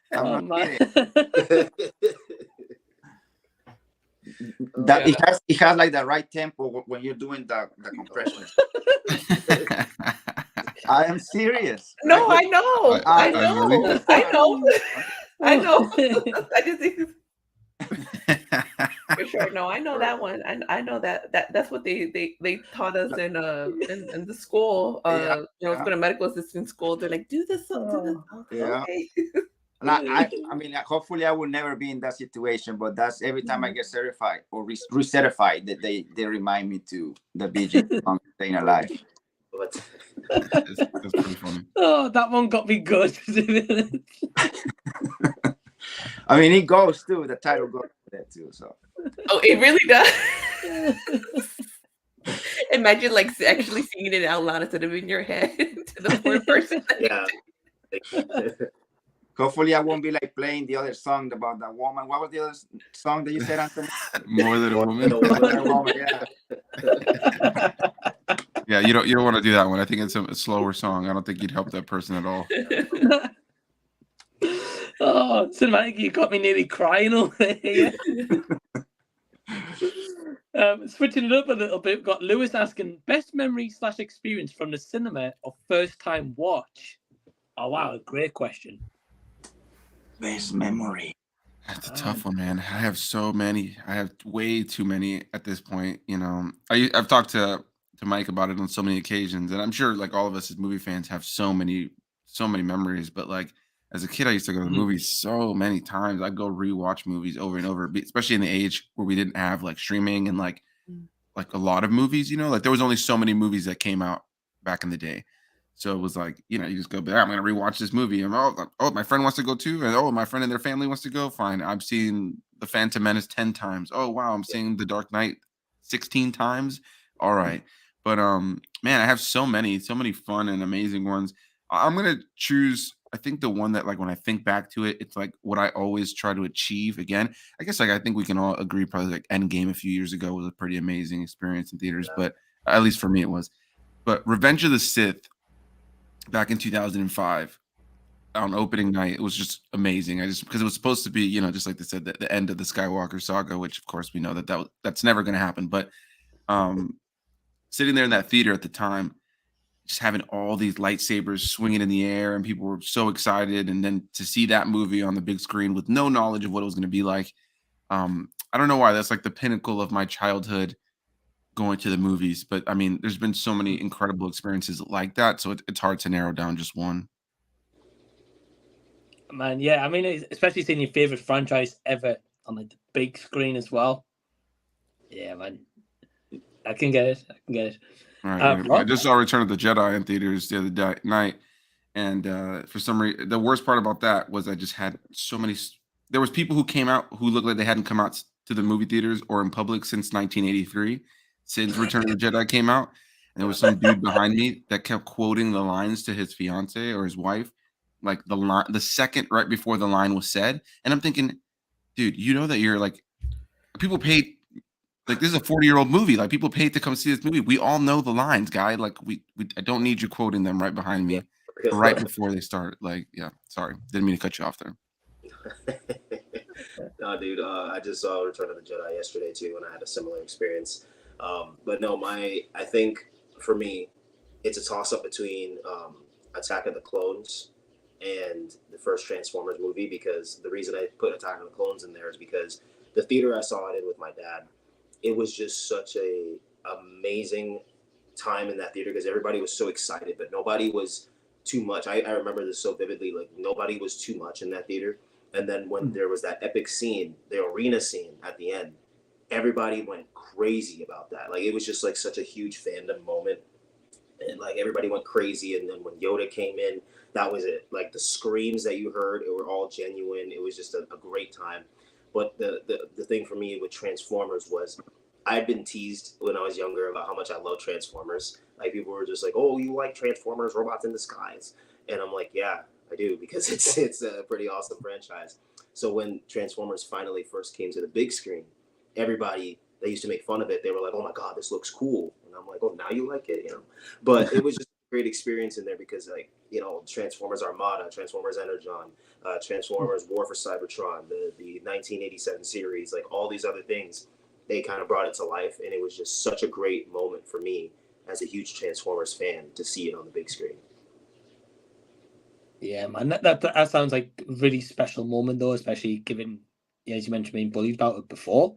Oh yeah, I mean the whole bullying thing, yeah, it is what it is. I still loved what I loved. It didn't matter. It was just like just imagine a younger, stockier, like a nerdier Rob, like I love Transformers. Like I just exciting to go see. So I have to say Transformers, the first one, just because of everything behind it. That was like the best experience in my opinion, for me at least.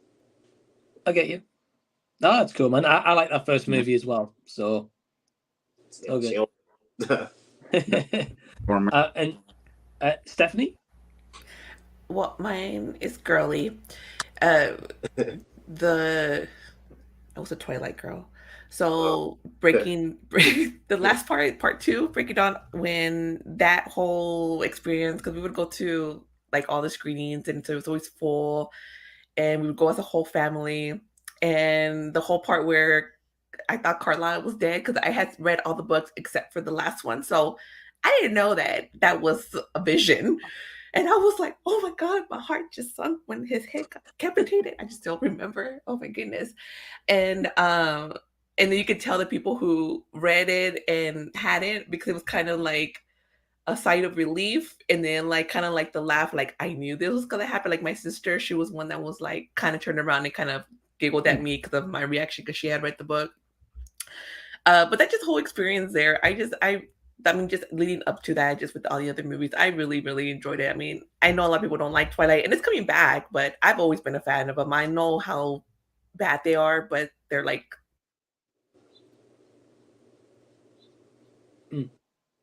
Okay, yeah. So are you looking forward to the TV series? For me, I think she cut out for a second. Oh, yeah. There we go. I wasn't sure. I was like, what did I touch? No. Yeah, you're back. You just cut out for a moment there. Oh, okay. But yeah, that one right there. And then plus also as far as other memories, just going to the cinema when I would go with my mom. We used to go every Sunday, just generally. It would be like my mom, myself, my brother. Was my little sister alive at that time? Born, whatever. Yeah, I think she was little. So we used to go every Sunday, and I used to before you used to pick your seat, so we used to sneak into the other, like another theater. My mom didn't realize that, hey, you're not supposed, like, I don't know why she was thinking that it was okay that we would go into 2 movies versus just we would pay for one. But after I told her, I go, oh, I hope we don't get caught, because the other theater was like on the other side. And then she goes, well, what happened if we get caught? I said, well, they would just ask us to leave and probably never come back. And I should never have told her, because after that, she's all like, we're not doing this anymore. Because I go, who's gonna suspect a family going and sneaking into another movie, let alone a family with somebody in a wheelchair? Like, we're like the least suspect looking people, but I would always need like, okay, this movie starts at 11, is this long, okay, with previews, and then like, okay, what's the other movie that we could maybe watch after this? So I would always like time it, but those were good times too. Yeah, my family and I do that. Yeah. We just love movies, man. Like, Yeah, that was like, I think like around, yeah, oh yeah, that was around my high school time. So I remember having like all my the tickets, and so like whatever movie we would sneak into, I would write it on that other ticket, just have it on memory, and then I put them like in my senior year, my senior memory book, whatever. And then my friends were like, "Why do you have written over here?" I'm like, "Oh, it's because these are the movies that we snuck in to go watch." I should have done that. I should have done that. Yeah, you should. And you can't do it anymore because you have to pick your damn seats. But before, at least, you would just be like, okay, you would just wait and just kind of be like, okay. But with us, with the wheelchair, we only had one row place to go sit down, which was at in the front. Nobody wants those seats. Yeah, I get it, yeah. Some awesome memories there though, and yeah, I've still got my like cinema tickets from like 2005, so I've got like a lot of those. Yeah, sharing them through my channel at some point. And Cinematic, what about you? Well, the memory that I kind of remember, because I mean, like Anthony said, I mean, it's kind of hard to pick which is one. But I do like comedies. I like to laugh at the movies. Sadly, most recent comedies, they don't make me laugh.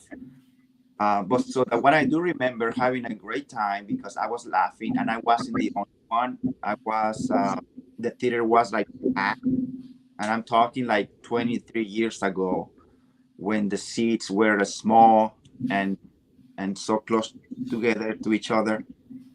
And it was during the opening weekend of a Scary Movie. Nice. Yeah. Throwback. That's a throwback. Yeah. In 2000. I remember I usually go to the movies by myself. And back then, obviously, I wasn't even dating anybody. So I was just by myself.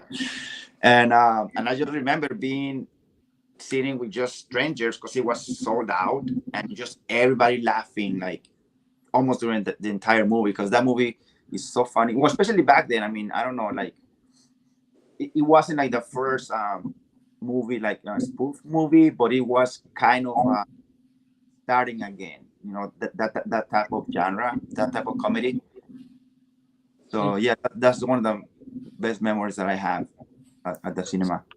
That was such a crazy era too, like those kind of parodies. Like that first Scary Movie was so good, and I would even say the second one was good too. And then after that, it was like they made like one of those same creators made the same kind of movie. I remember I covered one of them like that was like 7-8 movies deep, with Mike a couple of years ago, Meet the Spartans, which was part of that realm. And it's just like when I was rewatching that, I think I did something else with you, right? We watched another one of those, I think.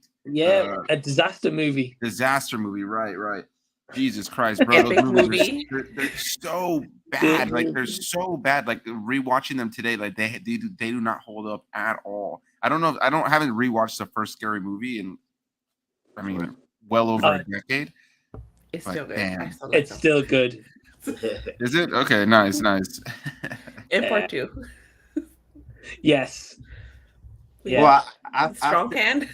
Yeah. After all, they went with that, right? Like the disaster movies, spoof. They did like superhero movie, I think is one of them. Another teen movie or something. Yeah, another teen movie. Yeah. Date movie, epic movie. Right. Epic movie. That's right. Man, that was such an era of comedies that's like was so specific to the time. Right. I don't think that would work today at all. Not even a little bit. Unfortunately not. No. I don't know if unfortunate's the word I'd choose, but it wouldn't work today. I love those kinds of movies because like you could always use a good laugh. But I think you're right. Like nowadays, it's just the tone like everybody is like used to, and then the way how people see movies now, and like I mean view movies, and like they break it down to the nitty gritty. Even if it's just a silly comedy, people will tear a movie apart. So it's like something like Rush Hour could never come out again. Like the nature of Rush Hour could never happen again today. Like you could try to replicate it, but like something like Scary Movie, I don't think it would like work today either. Like it's just it's a little more difficult, I guess. I mean, you got to kind of walk on eggshells nowadays. Yeah, you do. Right. That's the unfortunate part.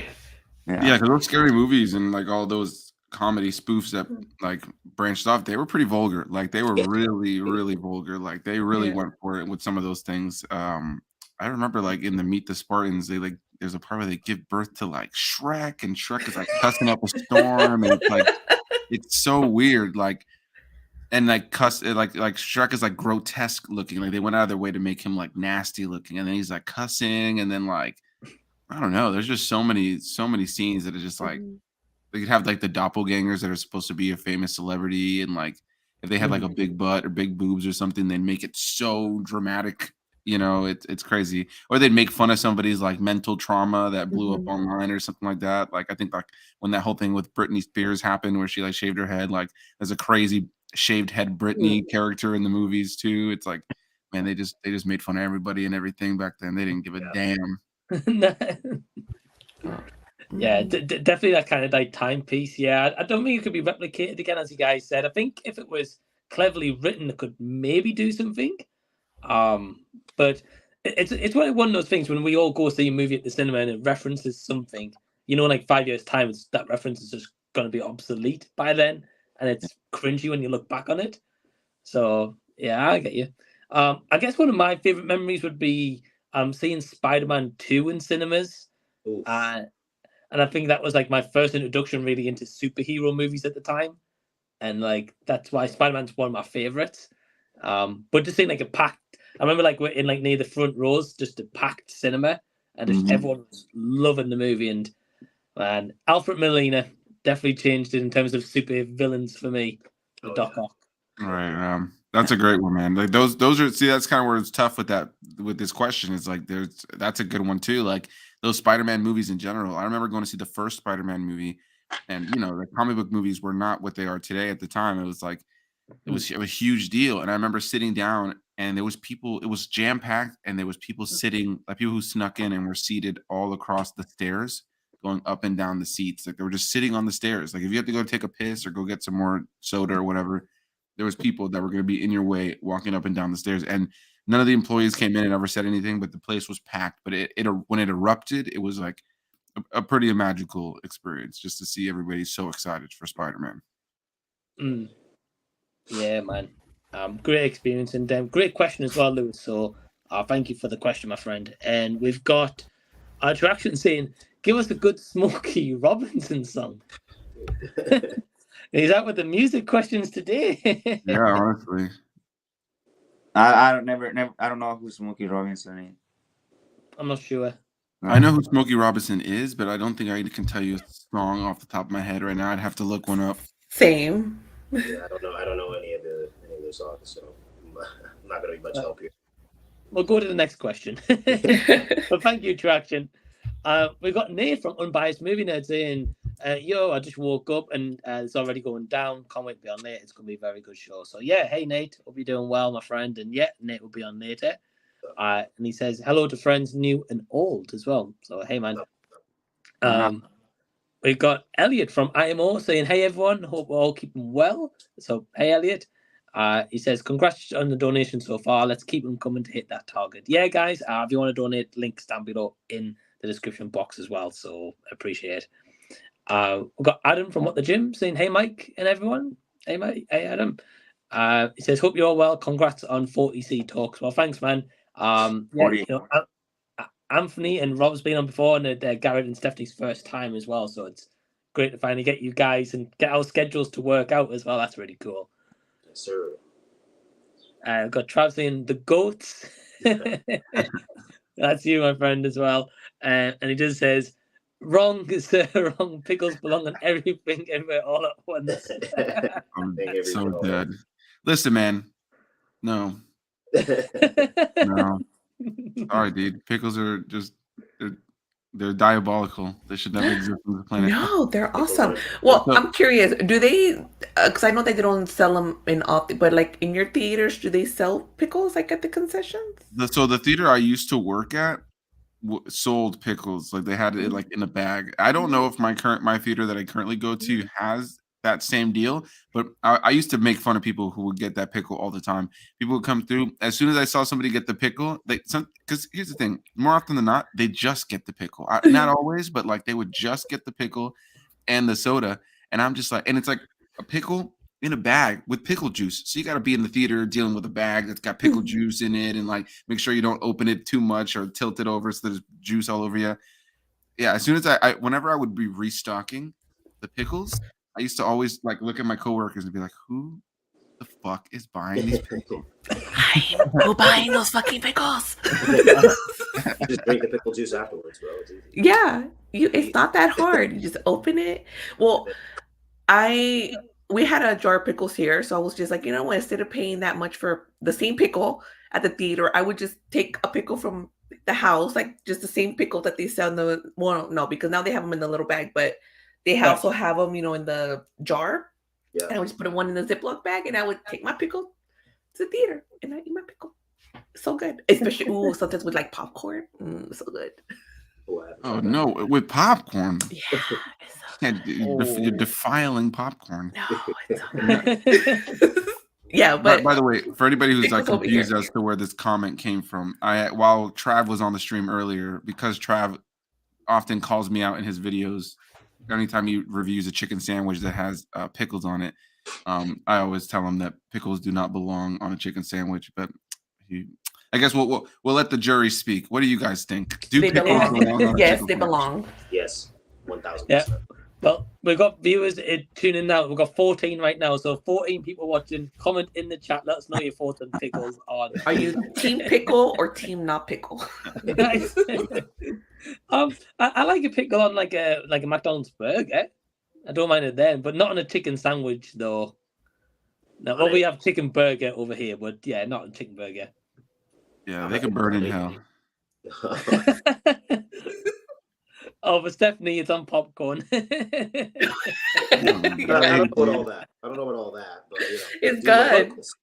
I don't know. There's something about it. It's good. Well, Cinematic's been suspiciously quiet over there. What's his thoughts on this? It's too early for food. It is not. Oh, I totally forgot I have my peanut butter sandwich over there. Does it have pickles on it? No. I like burger. I don't know about the chicken sandwich. We've got a little bit of the jury speaking. Ryan from RWR says, I can't stand pickles, nasty. But we got Jason saying, I put pickles on any kind of sandwich. Yes. Oh, man. Yes. So the jury's undecided, I think, Anthony. It's all right. It's all right. There's a lot of people with bad taste. That's all it is. Just bad taste. Trav does add say, appreciate you having me on early, bro. Thank you for the great cause. Yeah, thanks, man, for joining.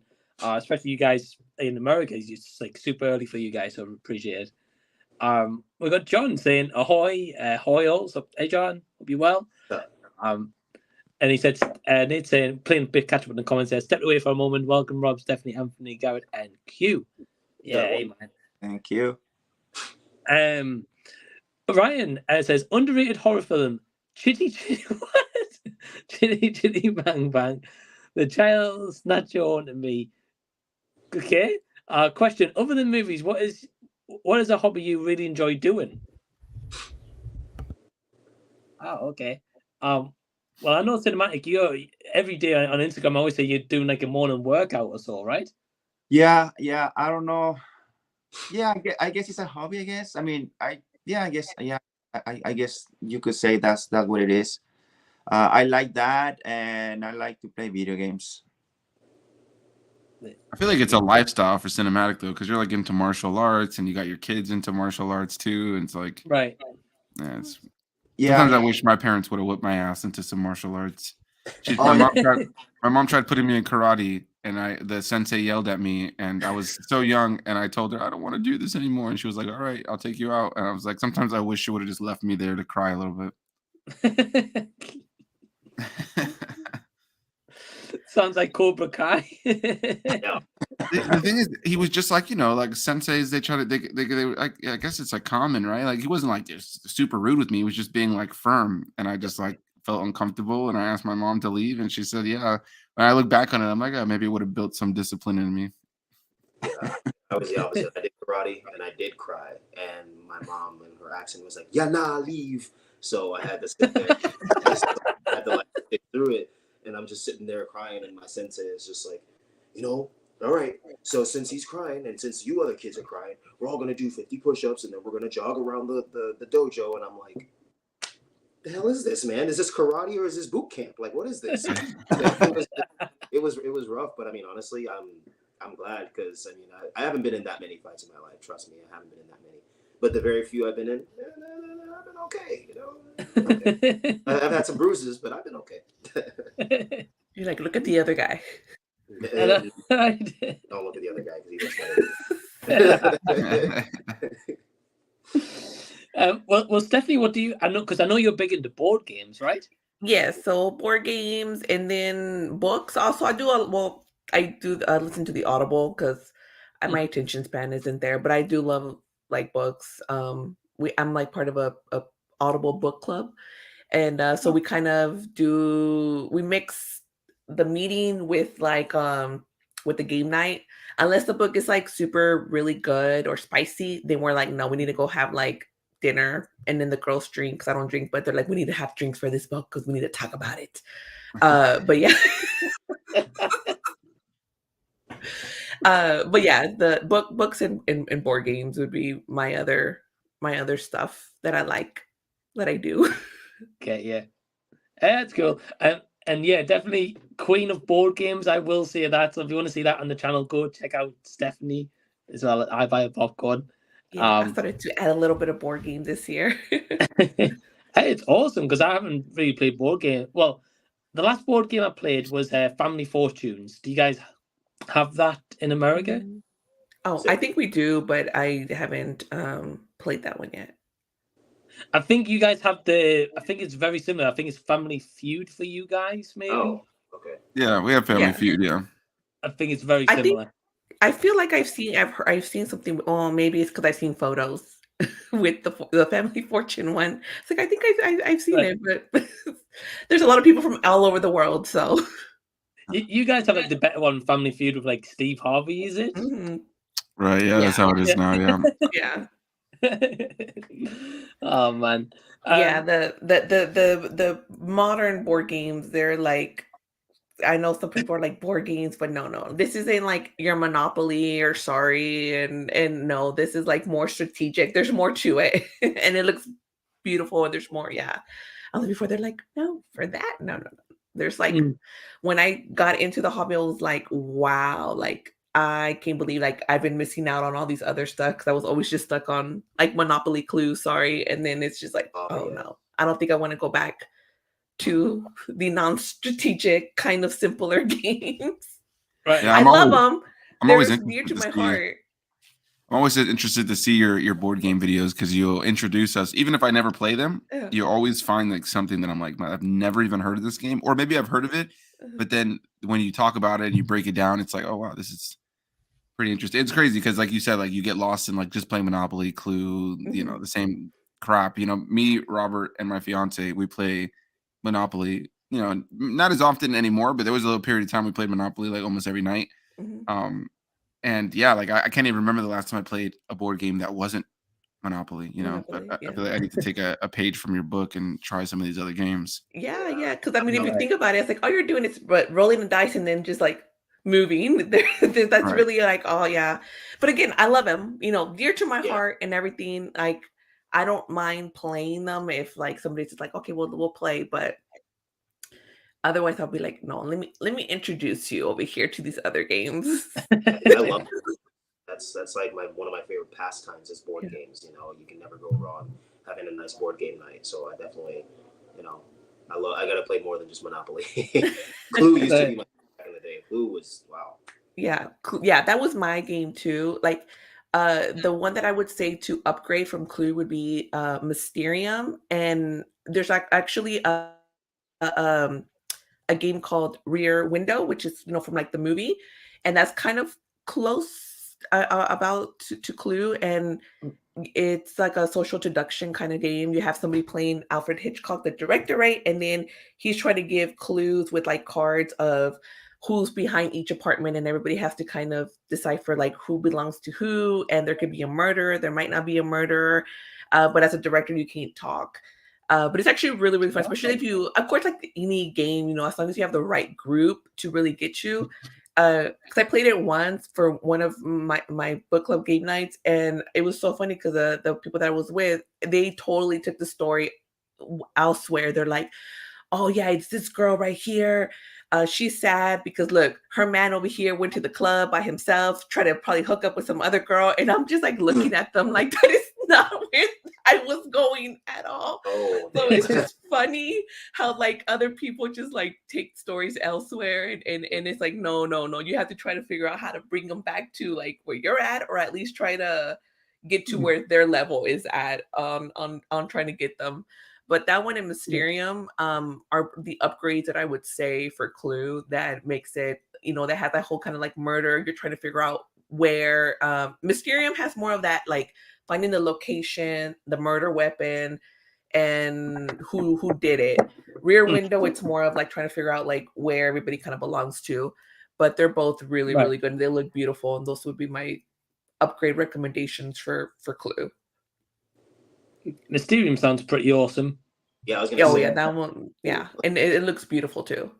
But I've got a question for you about board games, right? Very quickly. So we've already talked about Cinematic with his figures, and he has to have a basement. Do you have to have like a storage unit for your board games? Because those are big. Yeah, so I'm kind of having them all over because again, space. Like I'm really like I can't be buying any more board games, but like I want them all, and I have quite a few games coming in. But yeah, I have like shelves like in the dining room. I ended up taking over this shelf kind of deal that was pretty much just had junk at the bottom. That's kind of where the collection started off. And then I ended up getting like the small little shelf, and that quickly also got filled up. And my sister ended up buying a Calyx and for her room. So then I was like, can I have the bottom two shelves? So then I have games in her room too. And I also have games in my room. And so they're like all over because there's so many. I mean, there's a lot. I have like over 100 games now.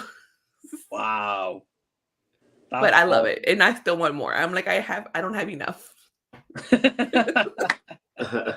You never have enough. Yeah. I'm like, yeah, it's never enough. That's awesome. Rob, what hobbies do you have? Oh man, I could have. Wow, damn! Thank you for remembering that.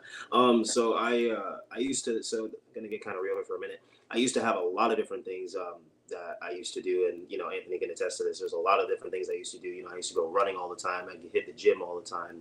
I'd go places by myself, branch out, meet new people. One of my main hobbies that I love to do is just connecting with new people. Just talking to them about anything and everything. Talking to them about their life, about my life. Their likes and dislikes. I don't know if you would consider that a hobby, but it's just connecting with people, because a lot of people don't feel heard a lot more times than not. And it doesn't have to be serious. It could just be like, oh, I just want to talk about something I like, And that used to be one of my things, was going out of my way to make other people feel comfortable. I considered that a hobby. It was just connecting with people, But more recently, I've been trying to get back to myself, because the past year has been a trying time, to say the least.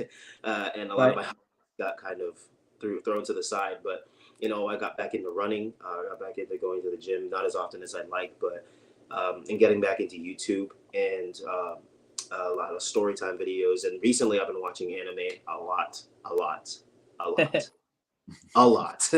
And I love anything when it comes to media, anything that you can just dive into with either your friends or you're by yourself, and just not necessarily escape, but just realize that there's so much more to life than what you are going through, and that what you're dealing with, that you can't fixate on that. You got to fixate on your hobbies. That's why there are hobbies, so that you can truly enjoy life. So I guess right now one of my main hobbies would be, I guess, watching anime, as lame as that sounds. It's just right now is watching anime. I'm stuck on Hunter x Hunter, and God, it's almost over. Anyway, sorry. It's all good. It's all good. But I know Anthony's covered Hunter x Hunter on his channel as well. So yes. yeah. Hey man, no, it's all good. I've got like a little anime, like A to Z there, pretty much of my collection. So I get you. Anthony. For me, I guess my main hobby outside of movies is gaming. I've just always been a heavy gamer since I was a kid. I play at least, depending on the day and if at work and there's other things going on, but I try to play at least for an hour, if not more, every day. Usually near the tail end of the day, like if I get off work or something, just like it's kind of like a decompression thing for me. But yeah, I've been playing games like heavily since I was a kid.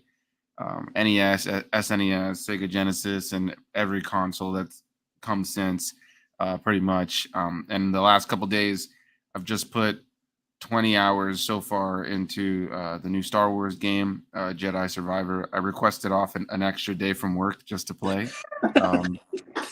So yeah, I'm 20 hours deep in it so far, and it's pretty great. I've just been having a blast just walking around and just exploring and looking at the Star Wars details. I plan to do a review on my channel. At this point, there's so many live streams of it and like breakdowns and reviews, but I could have just steamrolled through the story, but I wanted to like just soak up every little bit, finding every little collectible. And I found myself just standing around having those like conversations with NPCs, non-playable characters that are just telling you stories about their life.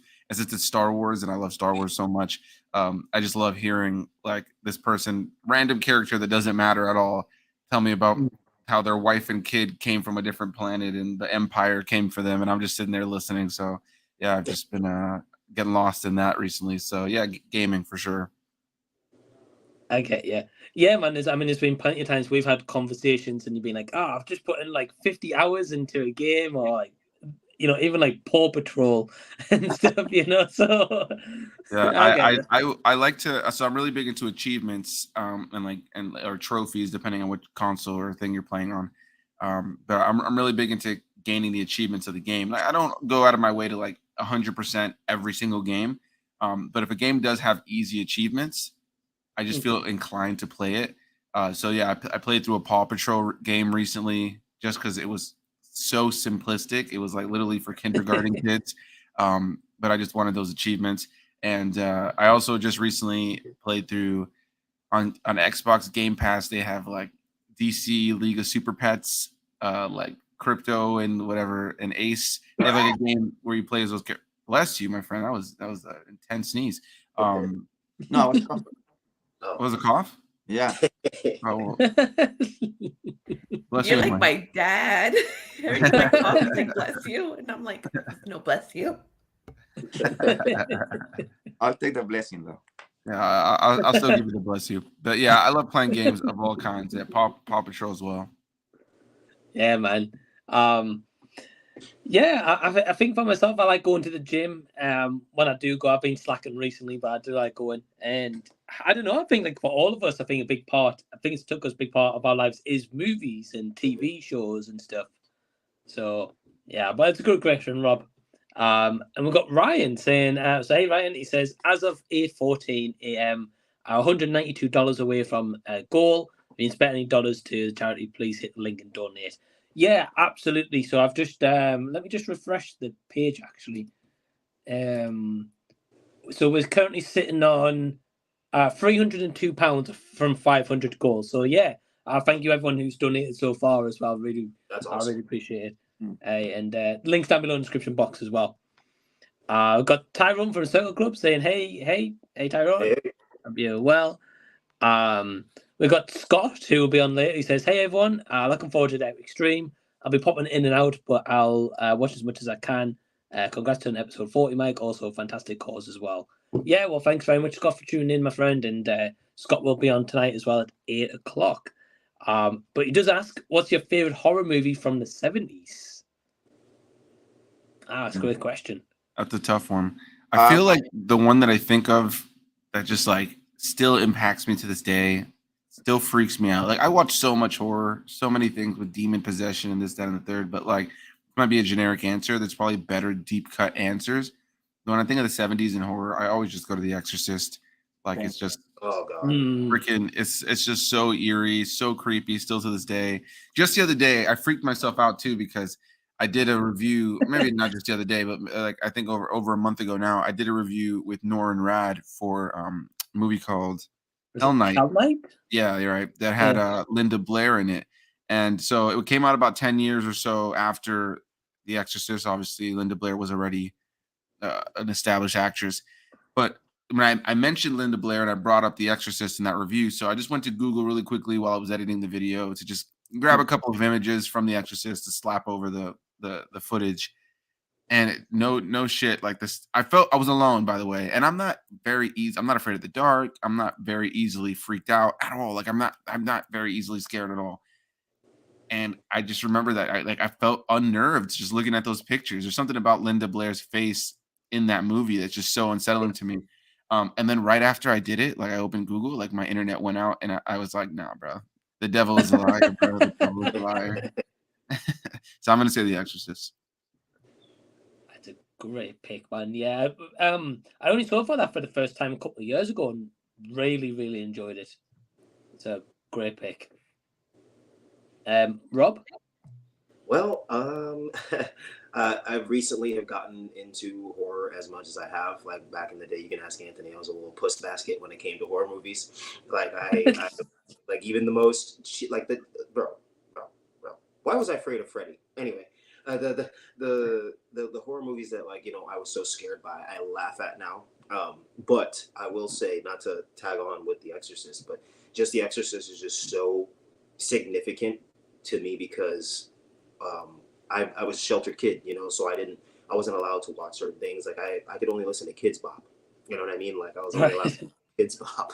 So I saw that come on TV, and obviously, a curious mind. So I watched it, and I guarantee you, man, I didn't sleep for like the next week and a half because that movie just freaked me out so bad.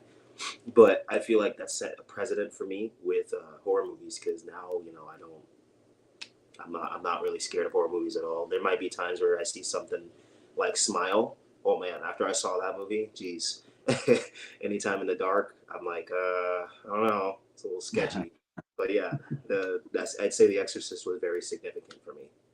And Texas Chainsaw Massacre, but that's not that bad. But The Exorcist was the one. I don't know, man. Texas Chainsaw, that original Texas Chainsaw, that's wildly uncomfortable. Like it is. There are scenes in that movie that are just so grimy. The way that they were able to capture grime in that movie, it's just there's some unsettling ass scenes in that movie for sure. And there's just something about 70s horror too that's just like an eeriness to it. I don't know. Like it's hard to explain, but I think you guys. It's either like really cool or really freaking freaky. Because something about older films and horror is just so unsettling because they have to use so much less to make these things work, and so sometimes there's this uncanny valley about certain things, or there's kind of like this nasty grime. So yeah, Texas Chainsaw is a good one as well. Because then you have the other side of it that's more the entertaining side of horror, which is like Jaws and Alien and stuff like that. That's like, it's scary, but it's not really like it's not scary. Bad. Right. It's not a blue face turning around scary. Yeah. Cinematic, what about you? Oh, definitely is The Exorcist. I watched that one in theaters back in 2000. It was the director's cut, and that was my first and last time watching it. It's such a great movie. It's so scary to me. That's why I haven't seen it again. I don't think I want to see it again. I watched it, but I remember what I watched it. I think it was the 20th anniversary, something like that. That it came back to theaters for whatever time. And I don't know. It's still stands. It still holds up today. The effects, everything, and I don't know. There's something in that movie. I don't know. I was tempted to rewatch it again during the pandemic because my theater got it back, and again it was the director's cut, and I thought about it. Watching it for the second time ever, but no, I'm like, no, I'm good. I want it. No. No. But it's such a great movie. I mean, I got the poster. I love the poster. It's a classic poster, you know. Right. So, but yeah, I Yeah, think, man. and after watching that movie, I am very particular to scary movies that involve demons. You know, like slashers. I have no issues. You know, I can handle slashers fine. It's just, I'm just very particular with supernatural scary movies because of the Super Exorcist. It's a creepy movie. Yeah. It's a creepy movie. And finally, Stephanie. So the as y'all know, I don't do scary movies. Well, I don't do like demonic, but I can do slasher zombies. But I've seen The Exorcist. Oh yeah, that for sure was like, I guess. But as far as like a favorite horror, maybe like, I mean, that was for sure the scariest. But the one that I would like a little bit would be maybe like Carrie, because it's not like. But yeah, I like that one. But no, The Exorcist for sure. That one, I was like, no. And it's funny because I don't know if any of y'all, but ever played with the Ouija board? Yeah, I did when I was younger. Yeah. Yeah. And then I think about it now and I'm like, what were we thinking? Like, I would not even want to touch or look at a Ouija board now. But before we were like, okay, with the Ouija board. Thankfully, nothing ever came through, but we were trying to contact Selena. We were trying to contact my grandma. But thankfully nothing came through. But yeah, like now I'm just like, you're a brave woman. Oh, That's all I'll say. Back then, but now it's like I don't do none of that stuff. Like Smile, I haven't seen it. My sister saw it, and when she got home, she went to go sleep with my mom. It was so funny. I was like, Mom, your daughter's gonna go sleep with you because she's so scared, and we just like started laughing. She goes, I don't care. It's a good movie. Yeah. Well, that wraps up hour 2. So first, I just want to thank Anthony, Rob, Cinematic, and Stephanie for joining me. You can find all the guys and girls links down below in the description box. Please go subscribe to them, show them some love. And yeah, thank you guys for joining me for hour 2. Thank you for man. having me. Have a lot of Pleasure fun. having you guys. Appreciate it. Thank you so much. See ya. Enjoy the rest of your stream, man. Yes, Thank have a you, great bro. stream. Thank you, guys. Thank you. Okay, and then we've got some guests in the ring. We've got Rob, Sam, and AJ. Hey, guys. Hello. Hey, how are we all? Doing fine. Yeah. Not bad, Mike. How are you keeping? Doing good. 2 hours in, I've got my snacks ready for when I'm ready. But I'm okay for now. Okay. Fantastic.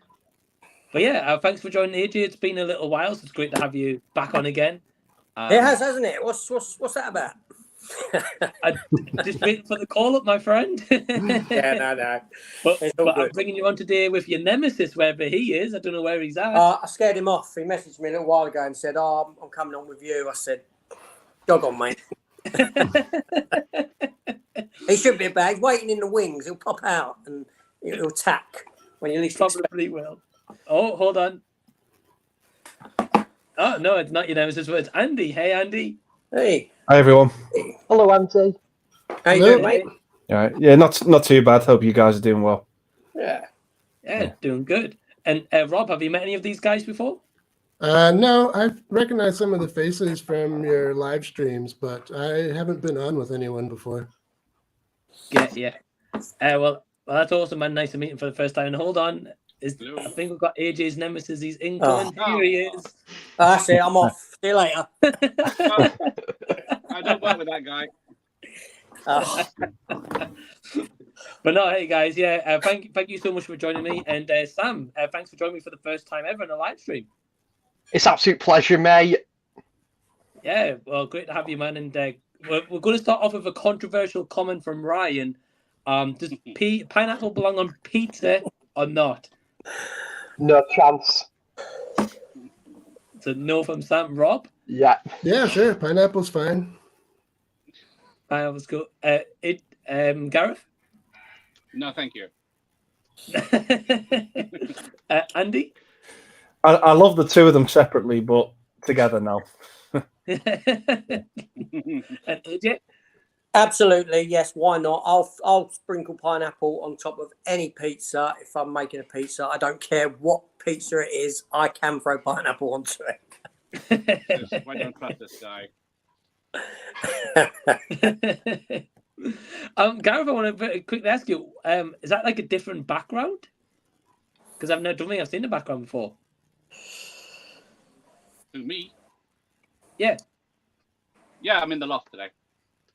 Oh, okay, yeah. Looks awesome, man. Looks pretty cool. Trying to rival Andy, I think, with his movie collection in the back there. Third one here somewhere. Awesome. But yeah, we'll just let you guys know firstly, you can find a link to Rob, AJ, Andy, and Gareth's channel down below in the description box. So please go subscribe to them. And you can find Sam's Instagram link down below as well. So go following it on Instagram. Cheers, mate. Hey, welcome. And we've got a few comments. So we've got the viewer Drew saying, hey, what's up? So, hey, Drew. You well? Hello.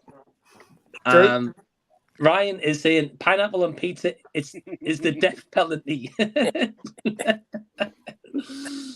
don't know if I'll go that far, but that's fair. And we've got Jason saying, does anyone have a favorite TV show? Wow. Okay. Good question. So many TV shows. I think that's the issue. I think it changes with the weather. Right. I'll throw a few in. I mean, I love The American Office. I think it's fantastic. I can watch on all the time. Me too, mate. Star Trek Deep Space Nine is a favourite of mine. But there is so many. There, you know, as you know, I've been going through a lot of my TV stuff now, and it's so difficult to pull out what I'd say as a favourite. I love so much. I get you. Well, I know The American Office is very beloved as well. Star Trek, I've never seen the shows. I think I've mentioned this before to you. I know I'm probably far behind on that. Andy? For me, it's easily Batman the Animated Series. It's the oldest show I remember watching when I was a kid, and it's amazing that it's over 30 years old and it still holds up. It's just a fantastic show for me. I have nothing but positive things to say about it. Yeah. Yeah. It's on my radar. I'm trying to just find it cheap and say yes, and then I'll buy it and watch it. But no, they hold their value. And so, yeah. That's what I've noticed. Yeah. Gareth? Married with Children.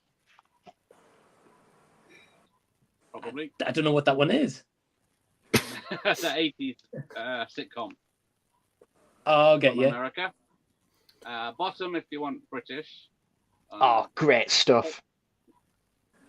Kolchak if you want horror, or the list is endless. But yeah, Married with Children I'm always drawn back to. All that. It's Always Sunny in Philadelphia. Yeah, my partner loves that one. Get you.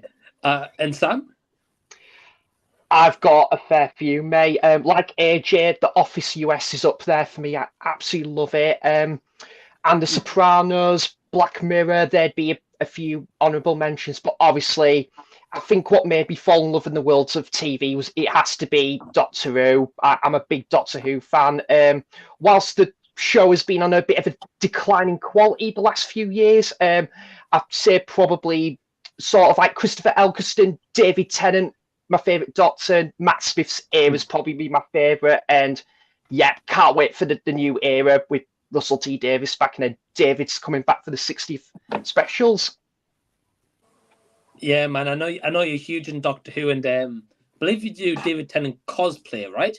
I did that last month, and yeah, that overcoat, Mike, actually came from China. I got that as a very belated birthday present. Wow, that's awesome. Yeah. So yeah, it's great stuff. I'd like to do a couple more Doctor Who cosplays in the future, actually. Yeah, I get you. Good choice, man. Cheers, man. Rob? Me? I don't watch a whole lot of TV, but there are a couple that I like quite a lot. Big fan of the Twilight Zone, like the really old TV series. I'm a big fan of Californication. That's one of my favorite more modern shows. I also like Curb Your Enthusiasm and Seinfeld. I like that style of comedy. And right now, for the past year or so, I've been watching Supernatural with my kids, and that's a fun show too. And The Wire. I also big fan of The Wire. I need to watch that. It's fantastic. Yeah. That's it. And what season are you currently on Supernatural? Because is there like 16 of them? Am I right? 15, isn't it? 15? Wow. 15, I think. Yeah, something like that. My kids and I and my wife, we finished season 6 like 2 days ago. So we're approaching the halfway point, I guess. and now you've got a spin-off series as well, the Winchesters. Right. Yeah, I haven't seen that at all, but I have heard of it. Yeah. Okay. Yeah, it's crazy how much the series is made of that Supernatural as well. Yeah. Very popular though. Still even now, very popular. Well, it was only originally planned as a 5-season thing, wasn't it? And when you get to the end of that season 5, it feels like a logical conclusion point. Right. With the heaven and hell stuff coming together and finishing, and it's sort of like, well, where'd you go now? But they managed it for another 10 years. Yeah. That's. I mean, it's similar to Buffy the Vampire Slayer, which is another show that I like, where each season does have a overarching story, and they do a good job of coming up with something cool every season. Yeah. And when they do the comedic episodes, it's very good as well. Yeah, there's some really great ones. Yeah. Okay, yeah. Well, great picks, guys. Great picks. As for me, I'm not really too sure. I don't really have like a one I go back to a lot, apart from maybe That 70s Show. I really like that one. And then it's kind of like just as I watch them, like Squid Game last couple of years, Cobra Kai. So yeah, a great question, Jason. We've got Noran saying, "Hey everyone, what's up?" So hey Noran, hope you're well. Hello. And he asks, "What's your favorite soundtrack from a film?" His is The Crow. Absolutely amazing. It's a great soundtrack. Well, The Crow would be high on my list as well. Oh, okay. I still haven't seen that one, to be honest. I know, no surprise. Oh, another one that's I listen to a lot is the Magnolia soundtrack. All of it was done by Amy Mann. That's a fantastic soundtrack. Yeah. I agree. Oh, cool. Oh, and of course, the Rocky Horror Picture Show. That's a great soundtrack. Yeah. I've heard a couple of songs from that. Sam? I think in terms of score, probably the likes of maybe 2001: A Space Odyssey is incredible. I love obviously the score for the original trilogy for Star Wars. In terms of like soundtrack with like song list, then I'd have to probably say something like Sing Street. I love the song choices in that film. Probably just something like that. Get you. Yeah, I've seen quite a few reviews on Sing Street, and everyone always says that's really good. So I'm due to check it out. Yeah, it's one of the most underrated films out there, Mike. It's a great time. I think you'd love that one. Well, I like that kind of movie anyway, and I'm always open to watching something. So yeah, I'm gonna check it out, man. Yeah, it's great. Gareth? Well, recently I went back to Tron Legacy by Daft Punk, and I was listening to the Lost Boys yesterday, so that's a good soundtrack. Saxophone solos. Yeah, I'm trying to think. It changes all the time. La La Land I like as well. Yeah, that's good. That's a good choice. That's a good pick.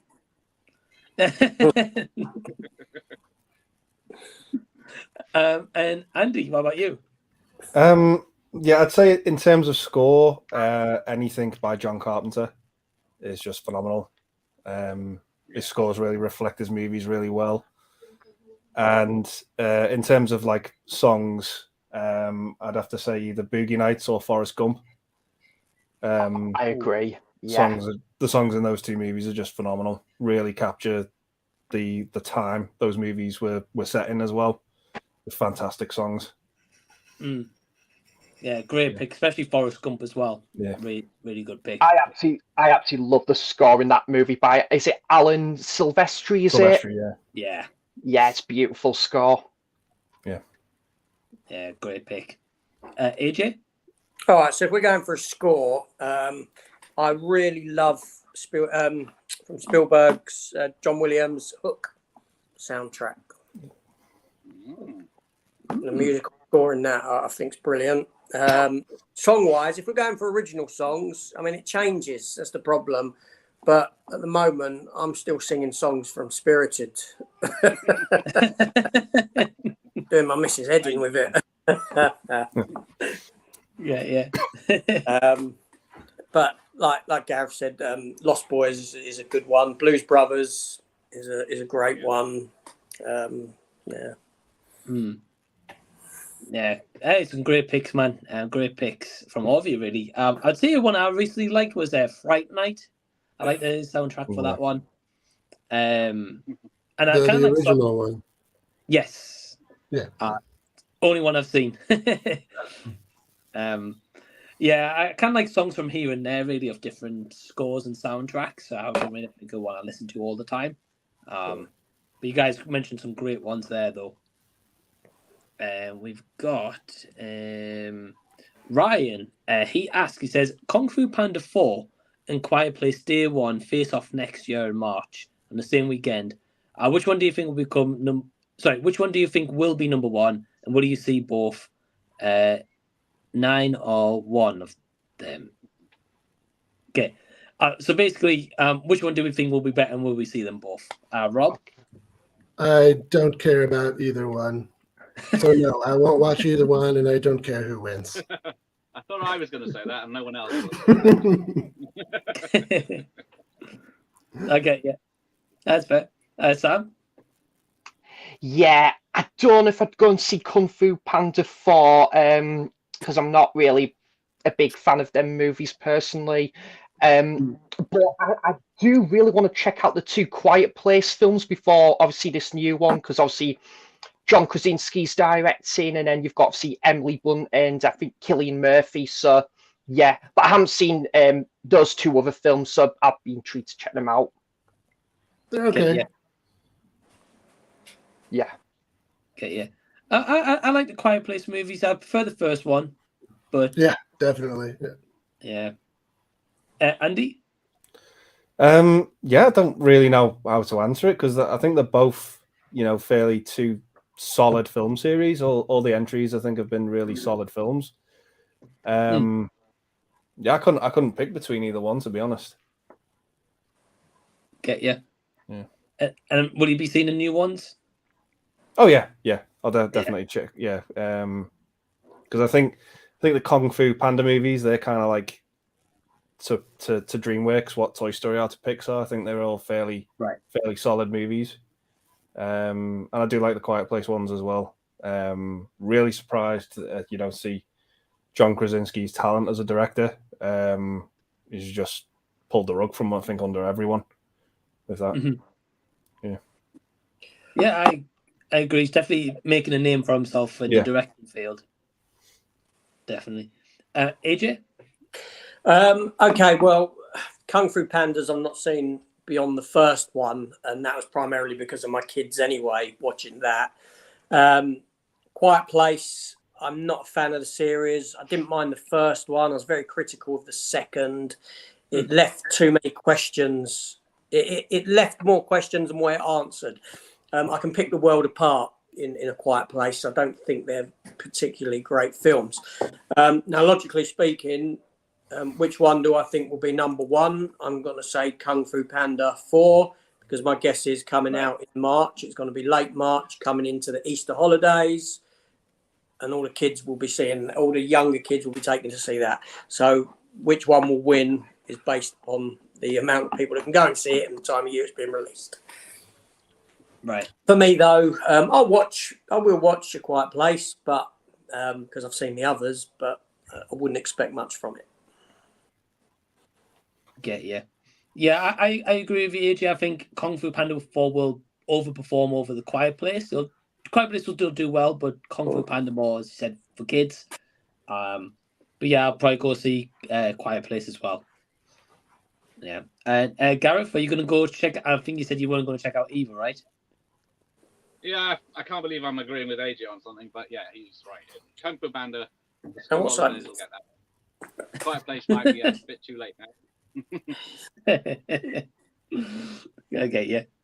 Okay, and we've got the viewer Drew. He asks, what horror movie would you guys rather watch again? The Lazarus Effect or the Green Inferno? I've not seen either of those, Mike. Have you not? Nah. Nor have I. So I know the Green Inferno.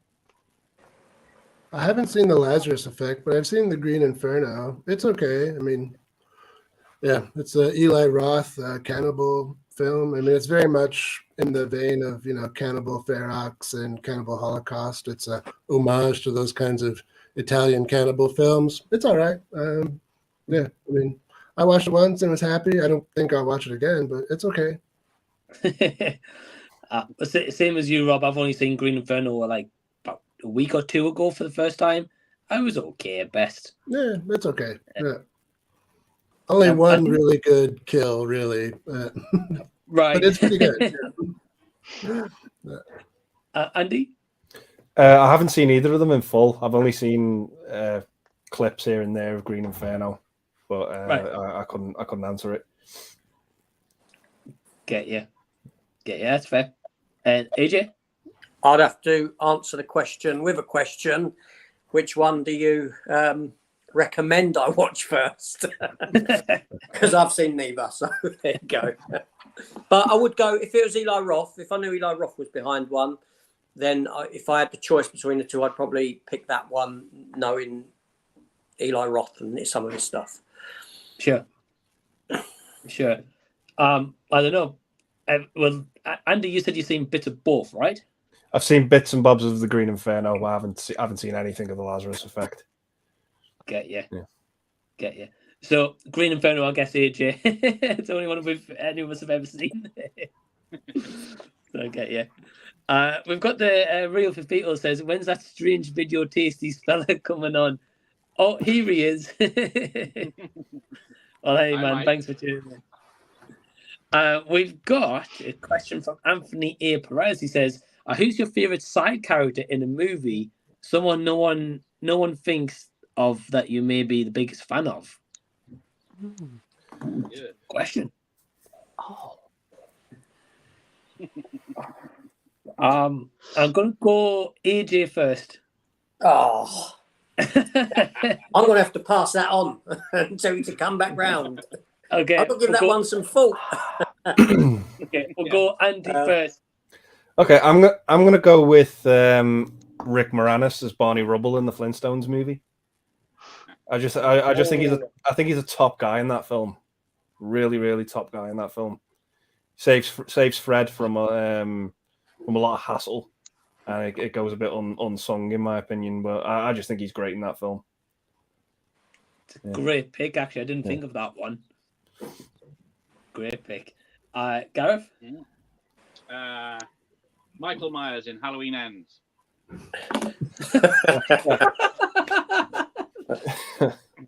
That's the only one I can think of. He was the best part of it. He was a side character as well in that movie, to be honest. So, Sam? Oh, I'm just scratching the surface with this answer here, May. Oh, crikey. I mean, on top of my head, I don't know if it's my favourite, but I think a really good side character was it Barry Keoghan in The Banshees of Inisherin? I thought he was a really excellent side character in that film. Yeah. I'm trying to think. What's in terms of, the other one that maybe came to mind was in The Shining. Probably. Would you say maybe was it Wendy? Maybe, probably something like that, mate. Yeah. I get you. I might have to give that one a bit more. Sorry, Mike. I was just going to say I might have to give that one a bit more thought to. Yeah, it's a really good question, to be honest. So it is, yeah. Yeah, Barry Keogh and Banshees was really good. At first, I wasn't huge on him, but as his character got developed more, I liked his character. Yeah, he's going to win an Oscar, that guy, one day. Yeah, it could do if he keeps going with the performance he's giving. Yeah. And Rob, it'll be interesting with your exploitation reviews you do, man. This has got to be interesting. It's a good question. The only one that really pops to mind right now is I really like Jack in American Werewolf in London. You know, the best friend of David. I mean, he's really funny, and he maintains this very sarcastic, funny attitude, even though he's suffered a tragic death and now is forced to walk the earth as kind of like a decaying zombie. Yeah, he's really wonderful. So I might go with that character, but I'd have to think about it more. But it's a good question. Yeah, definitely. Yeah, very good question, and great pick as well. By the way, I love that movie. AJ. Okay, so I would say Joe Pesci, Lethal Weapon 2 onwards, Leo gets. Or if you want to go something more modern and big budget in the MCU, I would say Wong in Doctor Strange. Yeah, he always elevates any scene that he comes into. That's a good pick for the MCU one. Yeah, Wong's a very likable character. Yeah, I agree. Also, oh, sorry, go ahead. No, go on, Rob. In the MCU, what's the name of Ant-Man's friend who tells the crazy stories? He's really funny. Yeah, what is his name? I don't remember, but he's wonderful as well. Yeah, can't remember the name, but I know who you're referring to, though. Yeah, it's a great pick. As for me, I've just been kind of trying to have a look. I don't know. I'm going to come back. I'm going to come back to myself because I need to have a think. I need to have a look. Actually, no, I'll tell you who was a really good side character in a movie. Have any of you guys seen the movie Ghost Stories? Never watched that, no. I've seen Ghost Story with Tora Birch. No, it's No. the one with Andy Nyman. Oh, no, I don't know that one. No, I'm not seen that. Yeah, British film based in Yorkshire, I think, if I'm not mistaken. Martin Freeman's really good in that movie. And I'm not huge on him, but he was really good in that one. So, yeah, thank you for the question, though, Anthony. We've got Pete saying, hey, Andy, Sam, Gareth, AJ, and Rob. Hello, Pete. Hey, Pete. And also Scott saying hello as well. So, hey, Scott. Hey, Scott. Pete asking, what's your favourite Paddy Constantine film? Both directed or starred in? I'm going to have to look them up, to be honest. I'd have to say, I don't know, World's End. I was going to say Hot Fuzz. Oh, right. I know who you're talking about now. Right. Okay. He's in Hot Fuzz as well, yeah. Yeah, Hot Fuzz. Yeah, that's a good choice. But yeah, I know he's been in other stuff I haven't seen. Okay. He was the original choice to play Jigsaw in Punisher Warzone. Was he? No. Yeah. Put him in timeout. Look at this Punisher talk.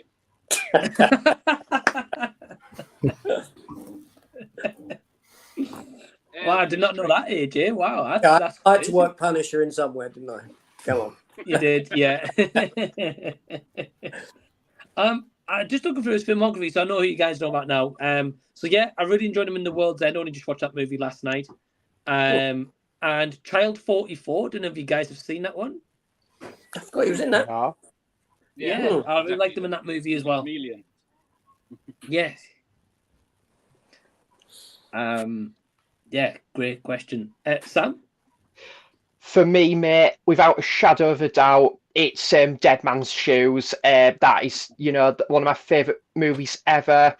Yeah, and obviously, he is really mean-spirited in that film. It is just, it is absolutely fantastic. In terms of directed, I really liked Journeyman. I thought that was a good film. Obviously, you had Jodie Whittaker in there as well.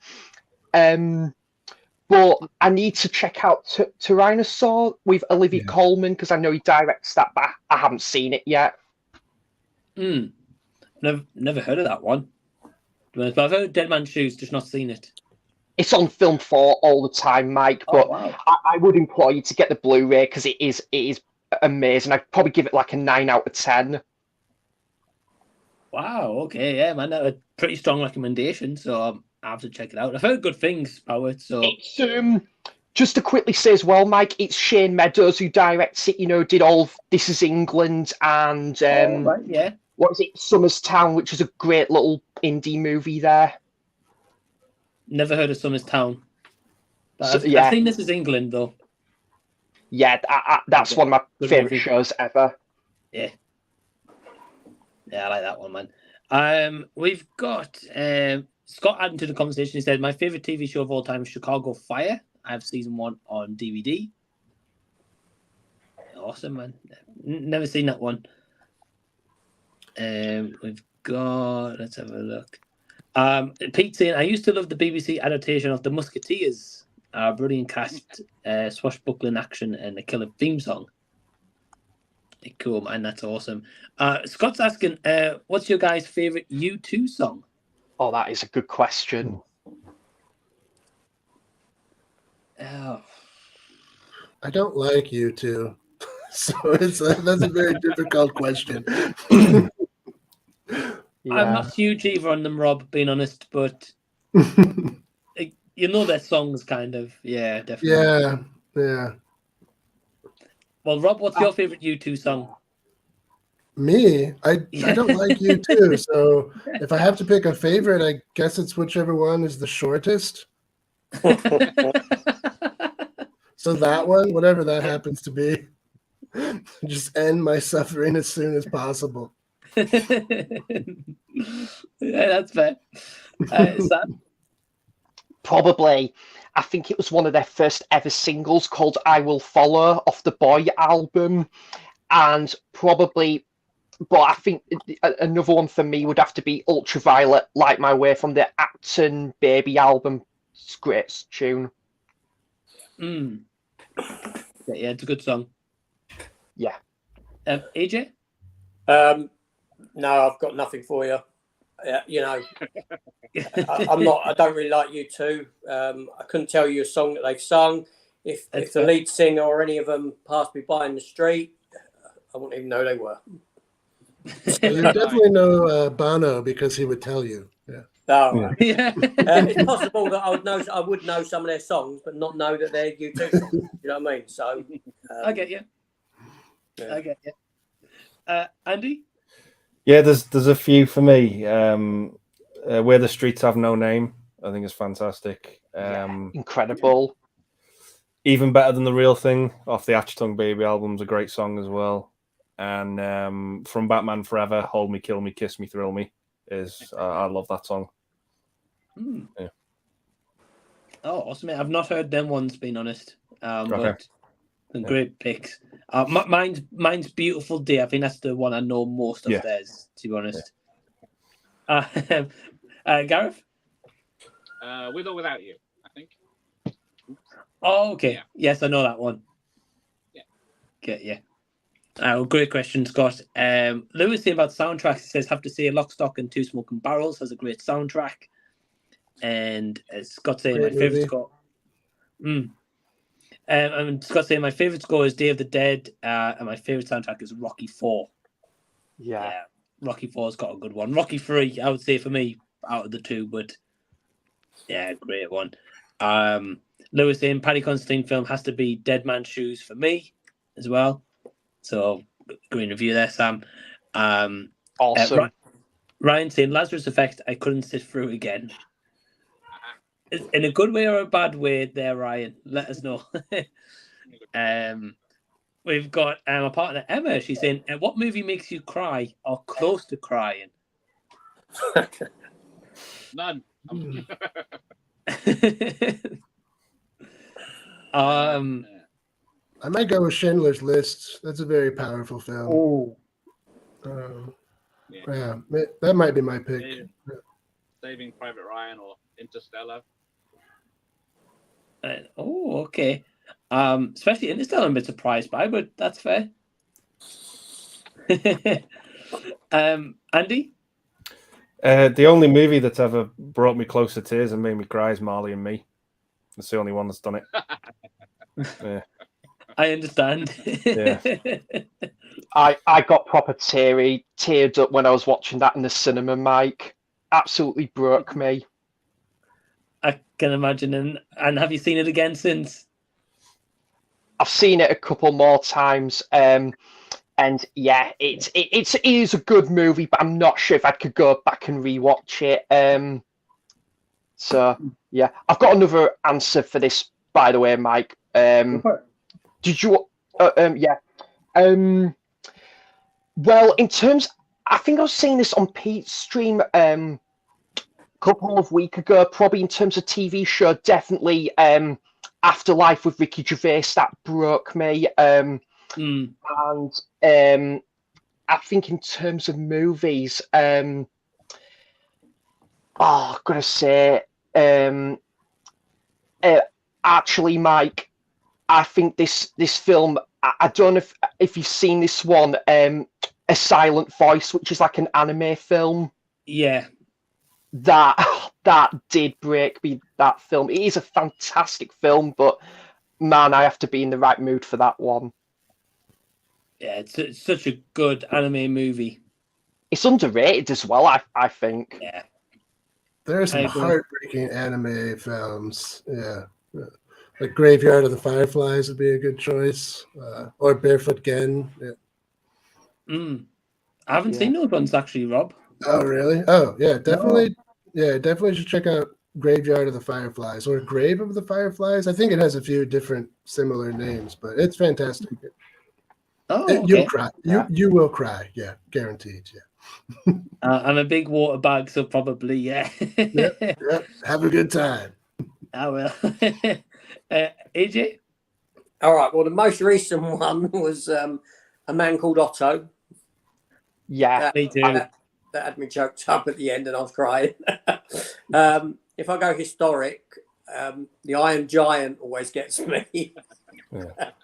When he's like, you know, when he's flying towards the thing. Yeah. Right. Mighty Joe Young, when I was younger, used to get me when he saves the little boy on the Ferris wheel and it collapses and you think he's dead.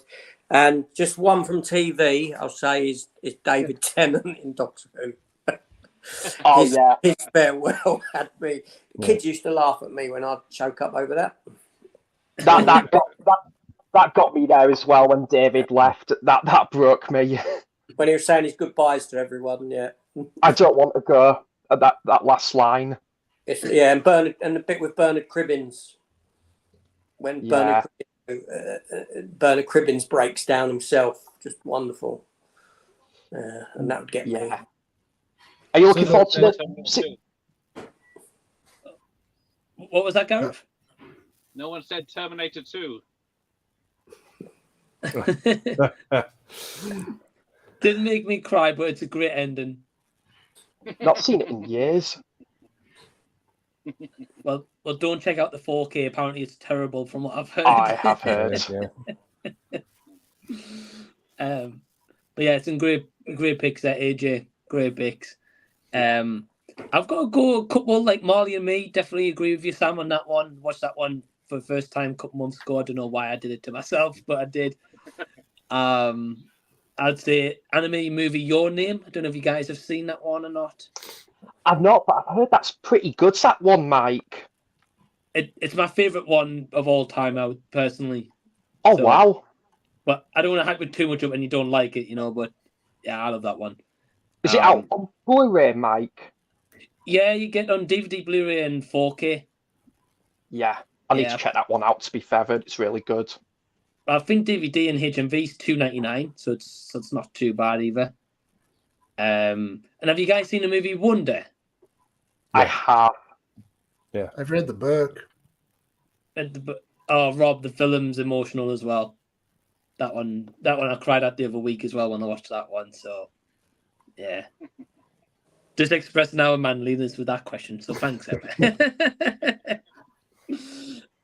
Elliot saying Dead Man's Shoes is such a good film. Would highly recommend to anyone who hasn't seen it. Paddy Considine is explosive in it. Oh, I'm gonna have to check it out. I think it's only $7.99 in HMV. I think, Mike. Is that the DVD that's like the bright red cover? Is that Yeah, right? it's the Blu-ray that's $7.99. I know Jordan Movie Worm I have to thank for recommending me that film. I say I've always heard good things about it. So you and Elliot's definitely solidifying it. Awesome. We've got Elliot says Schindler's List makes me ugly cry. Yeah, I understand. Scott saying great choices, Andy. Love those tunes, and great choices, Sam and Gareth as well. I think about you too, I believe. Cheers, Scott. Thanks, Scott. We've got Josh saying, "Hey everyone." So, hey Josh. Hey Josh. Hello. And we've got Scott. He asks, in your opinion, what's the most underrated film from the 90s? Another one I'd have to think of personally. Oh, I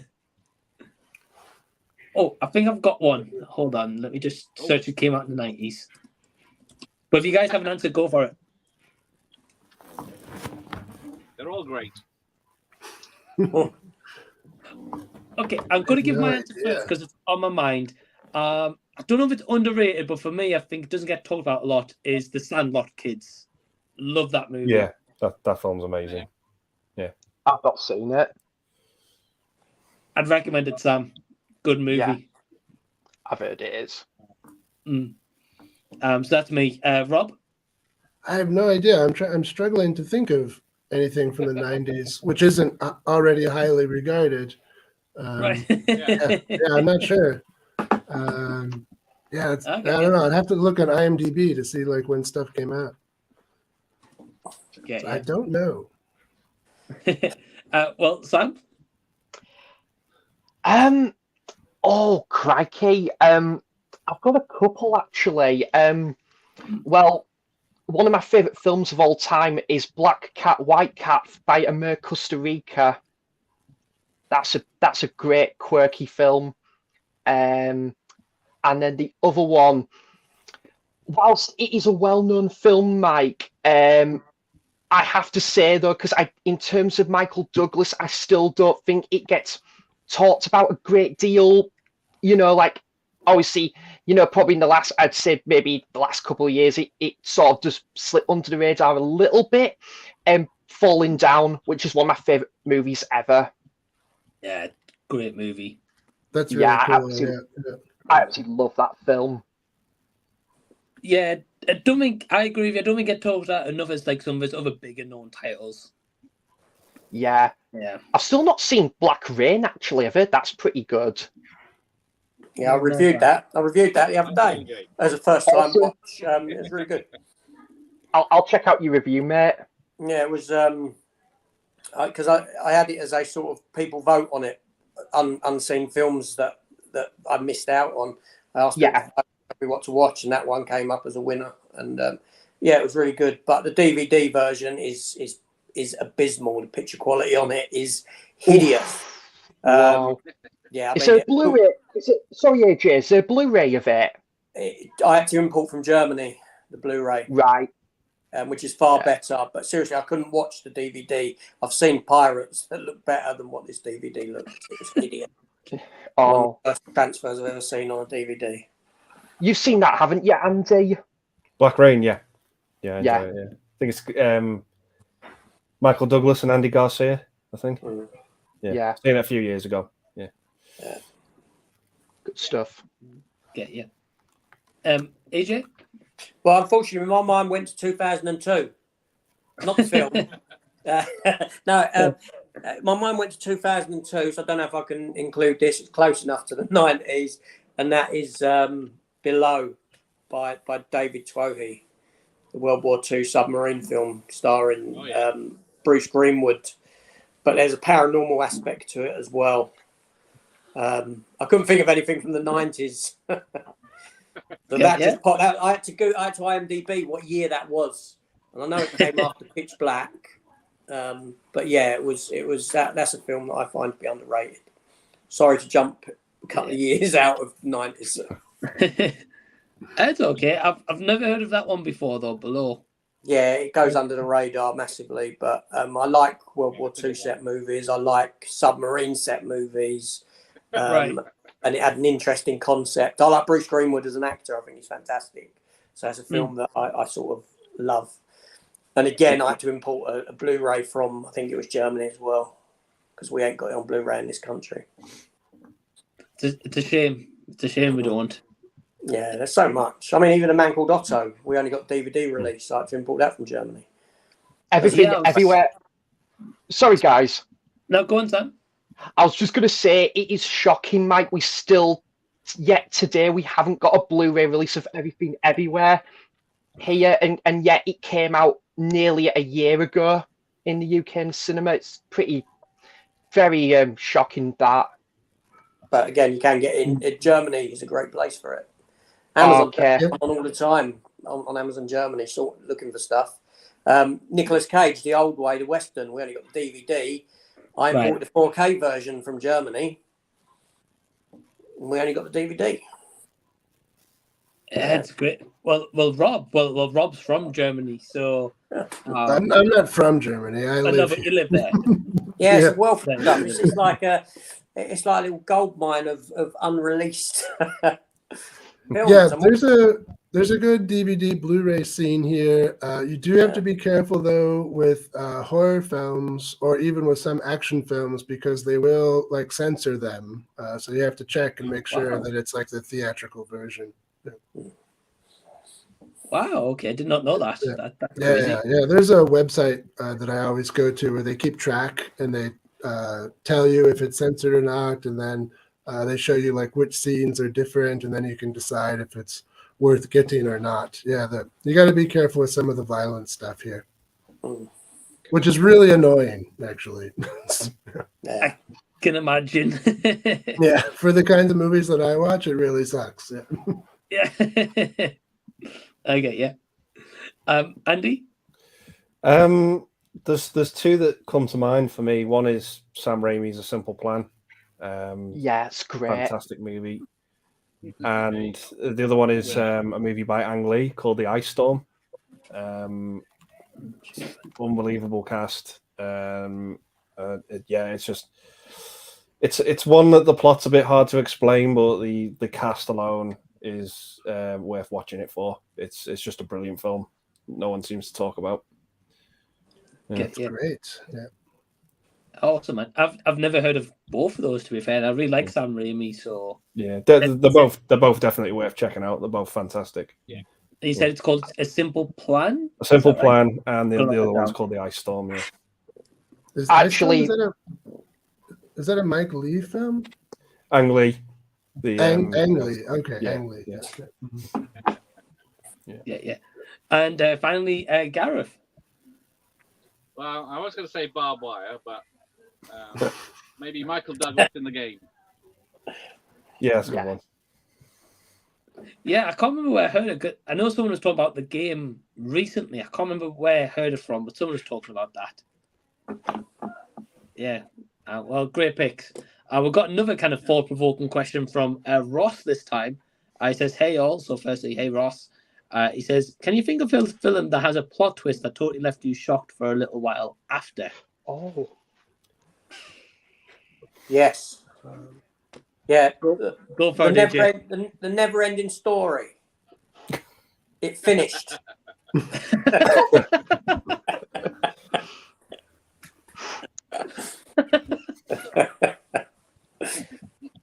Sued him for that. 2 sequel. Yeah. Sorry. That one cracked us up. 100 minutes in, it goes at the end. Oh. Sorry, that cracked us up. Rob? I don't know. For a twist, I'm not sure. I remember being really surprised at the end of the original Saw. That really surprised me. Like when he stood up and slammed the door, I was like, "Holy shit!" So that one got me pretty good. But it's not really a twist, I guess. But it is like quite shocking. I'll think about it. I'll swing back.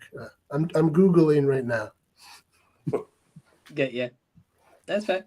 Sam? And I'll just quickly say hi to Ross because he's one of my best friends. Cool.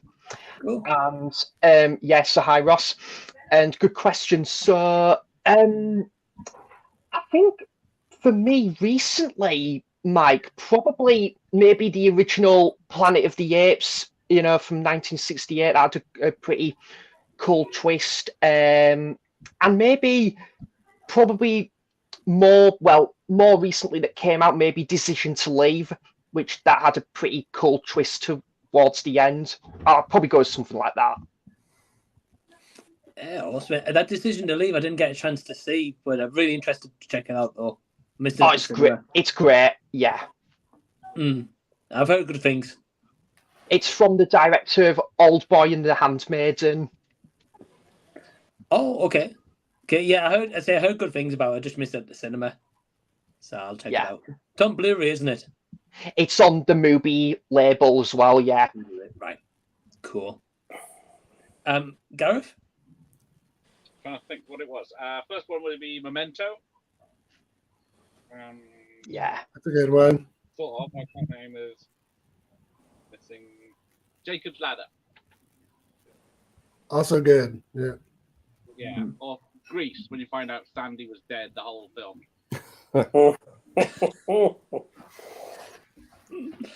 That's fair. Andy? I'm gonna go with a slasher movie from 1983 called Sleepaway Camp. The ending to that was stayed with me for definitely a few days afterwards. Yeah.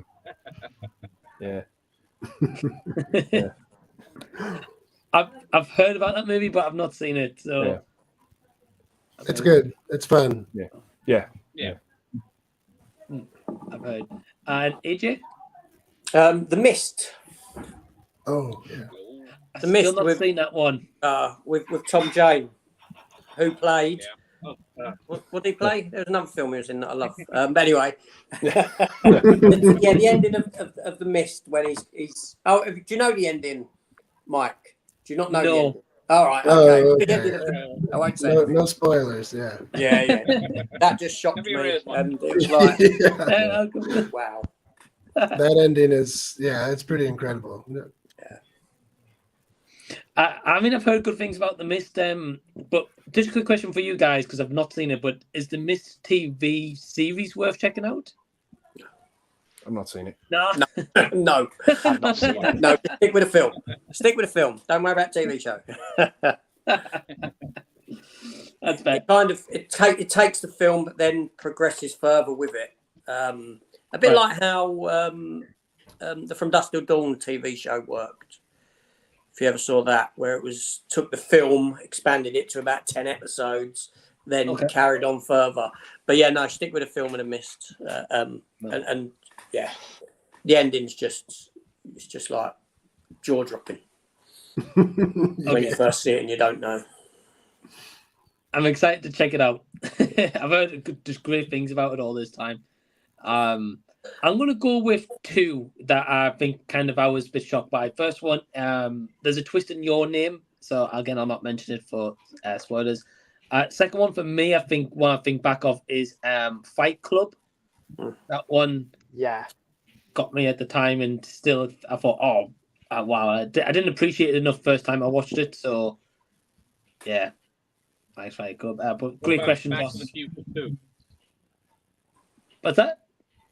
Back to the Future 2, where Doc's gone back into the Wild West, and oh no, what's going to happen? That's a cool ending.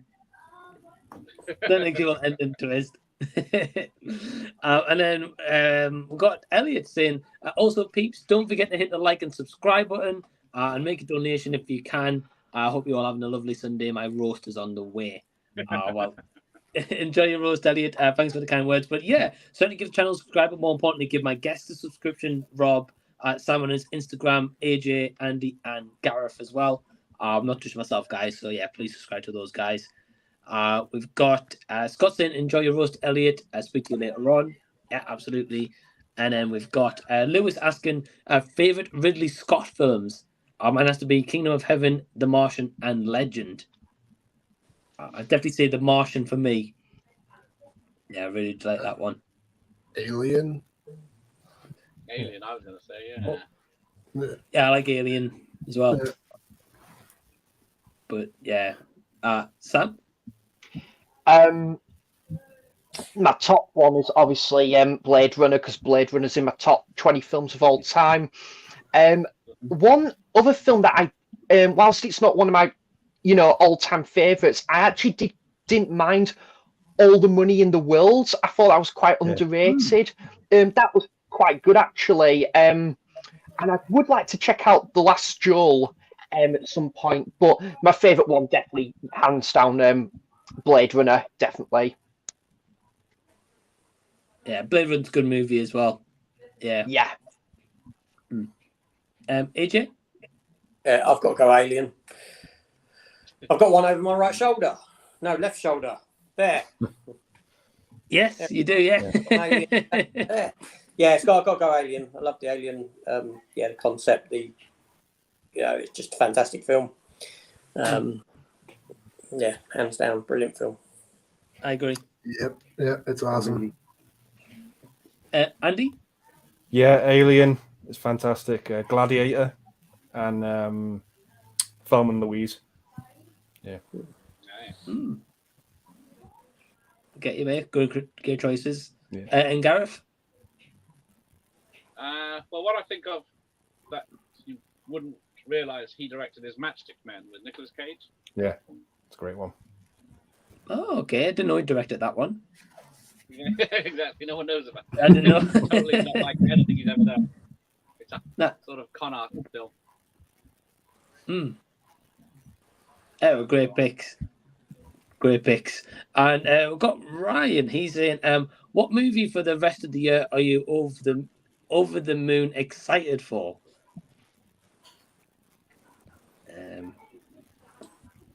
I don't know if I have one personally. If you guys have one, feel free to chip in. I've got one. I got one too, so go ahead. Yeah, for me, probably Asteroid City at the minute from Wes Anderson. I probably would have to go with that one for now. That's probably my most anticipated one. It's got a big cast in that one, I saw, yeah. The trailer's amazing as well. Mike, did you watch it? Yeah, I'm not huge on Wes Anderson, so I'm a bit...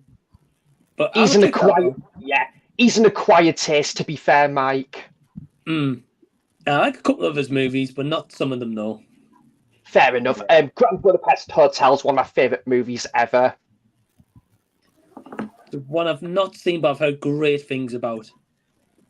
Yeah, it's in my top 20 of all time. Awesome, man. Rob? I'm really excited for the new Spider-Verse movie. I loved the last one, Into the Spider-Verse. And yeah, really looking forward to the next one as well. I still need to check that one out, Rob. I've heard that is absolutely incredible. It's amazing. Yeah. It's the Amazing Spider-Man. No, it's great. Yeah. Art style is very cool. Lots of cool characters. Yeah. Yeah. I think I agree with you, Rob. Really love that movie. And is it June we get that one? It might be. Yeah. It should be like a summertime blockbuster kind of thing. Yeah. June, July. Yeah. Okay, yeah. AJ? I've got to go with The Flash. I'm not just because of the return of Michael Keaton and that, rumours were that we weren't getting Supergirl in it. Then the trailer dropped. Supergirl was there in the trailer. And also, outside of the aspect of the film itself, I'm very interested to see the impact that it will have on the new DC universe going forward, if any whatsoever, or if they're going to drop it at this point. Because being Flashpoint story, Ezra Miller can be transferred from this over into the new universe. Forget about Ezra Miller and his personal life and what he's done. That aside, the character of the Flash can, reset everything. And carry on in the new universe as himself with memories of the old. So I'm very curious to see what the film does, or whether it is like sort of like a throwaway film like Shazam was and things like that, and has no impact on anything. And just Michael Keaton coming back is, how can I not be excited for that? That's pretty cool. Yeah. I agree, Jen. I'm wondering if it's going to reset the whole thing and like he's going to be in going forward or not. Yeah, I'll be intrigued. Andy? Yeah, one for me that with the movies and the series just keep getting better and better. I'm looking forward to Dead Reckoning Part 1. Yeah, me too. Oh, yeah. Yeah, this is Tom Cruise's follow up to Maverick, so I'm just really looking forward to it, seeing what he does. Yeah, I agree. It looks good from like the little teasers we've got so far, really. So, and finally, Gareth. Yeah, Mission Impossible the same. It's the only one I can think of. That's actually this year that I'm looking forward to. Get you. Yeah, that's cool. So up to the hour mark. So first, I just want to thank Rob, Sam, Gareth, AJ, and Andy for joining the stream. So I thank you guys so much. And yeah, you can find a link to all their channels down below in the description box. Go subscribe to them and go show them some love. But thank you guys for joining me. Thanks very much. Thanks for having us on, Mike. Take care. See ya. See you later. See ya. See ya. Bye. Bye. And then we've got a couple of guests in the wings. We've got Noran. Hey, Noran. What's up, brother? How's it hanging? Man, good. We've got Ryan. Hey, Ryan. And we've got Harry. And then we've got Chris. Hey, Chris. What's up, y'all? How you doing? Hey, man. Going on, Chris? Yeah. How's it going, guys? Doing good. I figured I'd wear a hat since I knew Norn would be in here. I know he wears hats. I know Chris wears hats. I figured I'd wear a hat. Nuggets, man. Nuggets all day. I missed the memo, man.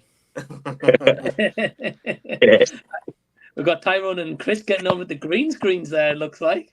Yeah, this is my living room, believe it or not. Like it's a temporary spot. On the left is my dining room. On the right is like a man cave / storage. And in the middle is like the production set, so it's just a lot going on, but you got to make the most out of your space. So, right. I get you. Well, thank you guys all for joining me. Of course, Tyrone's first time on Z Talks and Chris as well. So thank you guys for joining. Yeah, we'll be gentle with you guys. We'll be gentle.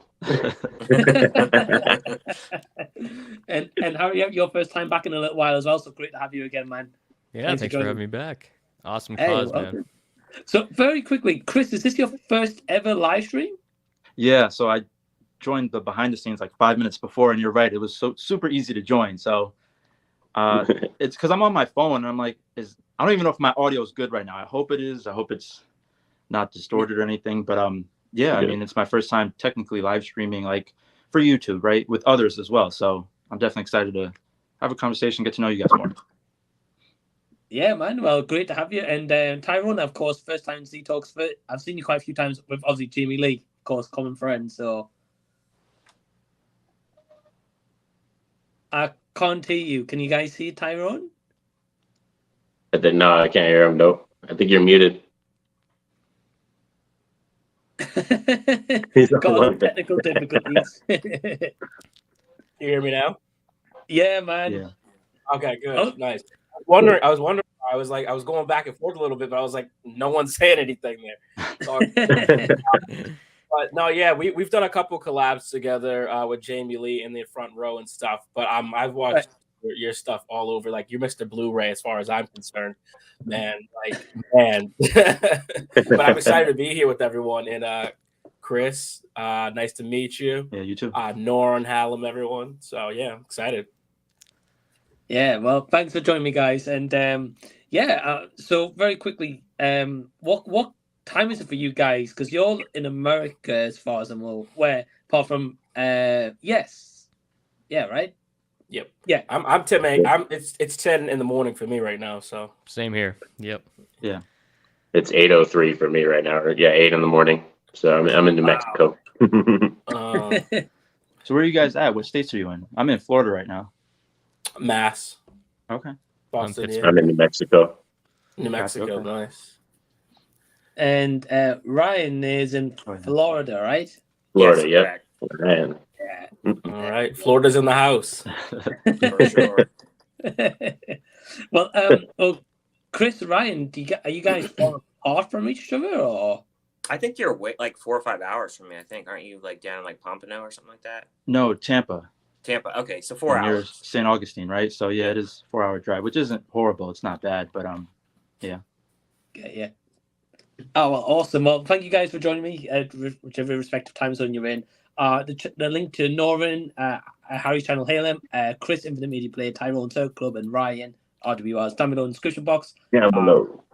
Please go subscribe to those guys as well. Go give them some love.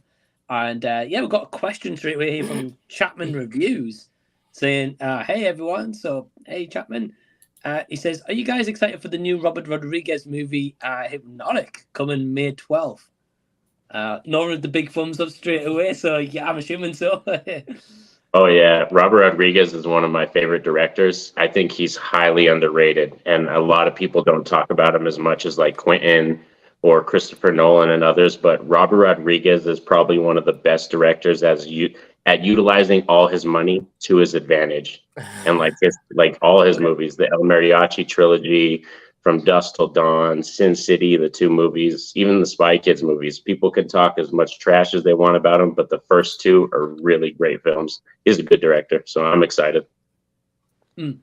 Spy Kids definitely like a guilty pleasure. For sure. Yeah, for real. Yeah. That's what I grew up on.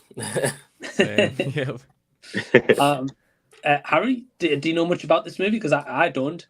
No, but I mean, Norin said it better than I could, but I watched From Dusk Till Dawn just to make me happy, and that's a perfect example of, I think, using all the budget you can to make actually a really good movie. So, Right. yeah, I don't know anything about this movie, but I'm excited.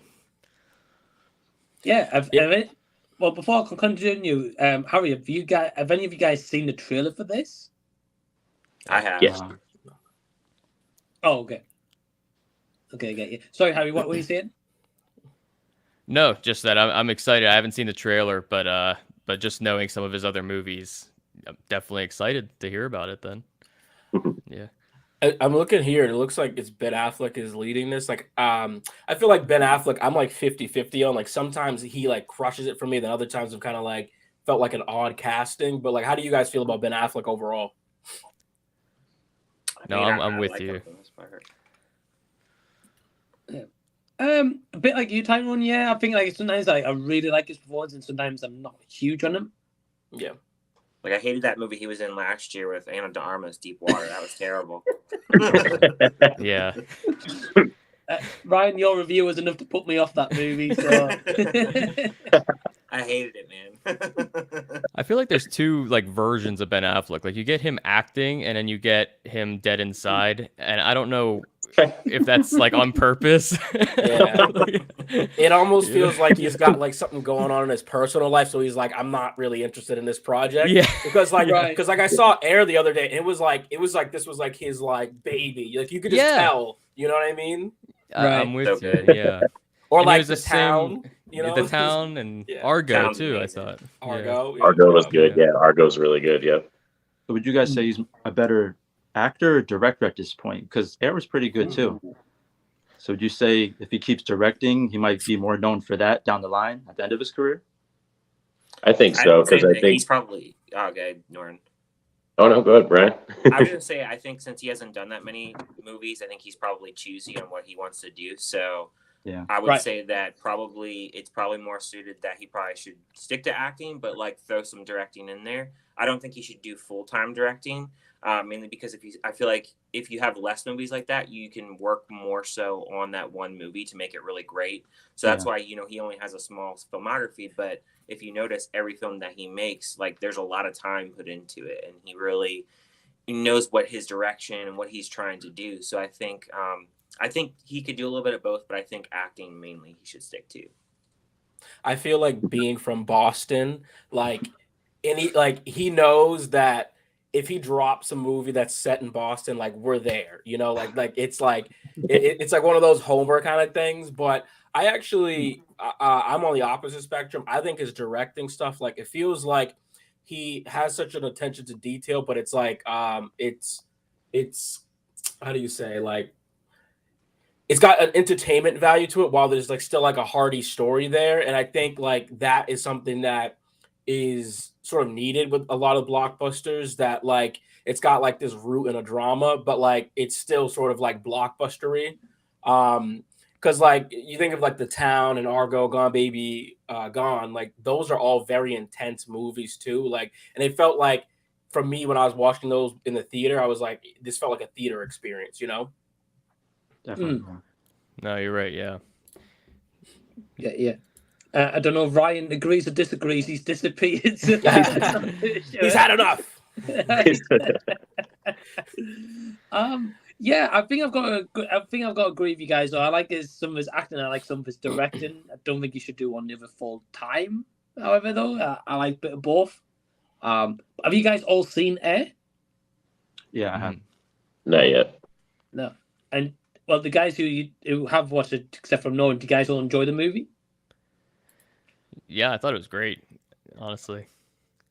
Yeah, I thought it was a great ensemble movie. Honestly, yeah. Yeah, don't expect a lot of action or any crazy sports sequences. It's definitely more like a business movie / drama. So that's where Ben Affleck's directing really took effect. And I thought I'm kind of torn between the decision because like knowing Michael Jordan and Nike, you expect like a lot of excitement. So the movie I thought was a little slow paced, but overall it was still great directing and acting. I mean, that cast, you could just talk about that cast forever, you know? Sure. Yeah, it felt like it should have been called Nike the movie rather than Air or Michael Jordan. Yeah, but I feel but it's like obviously Michael Jordan's that draw. I do like the decision of them not showing his face though, because I think like because it's like you can't go the entire movie where you're talking him and then like you don't really get a sequence or like a dunk or something. You know what I mean? Yeah. So yeah. Right.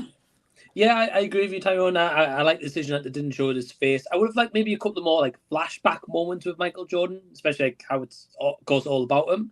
But yeah, definitely my top 10 at the moment for the year. And Bateman is awesome too. So yeah, he's great. Yeah, I agree. We've got the viewer Drew saying, aside from Avengers Infinity War, what's your favorite third installment into a superhero movie franchise? For me, I would say Logan. That's a great pick. Third installment. Third. Oh, I forgot Logan was the third installment because what was the first one? Wolverine, and then the second one. What was the second one called?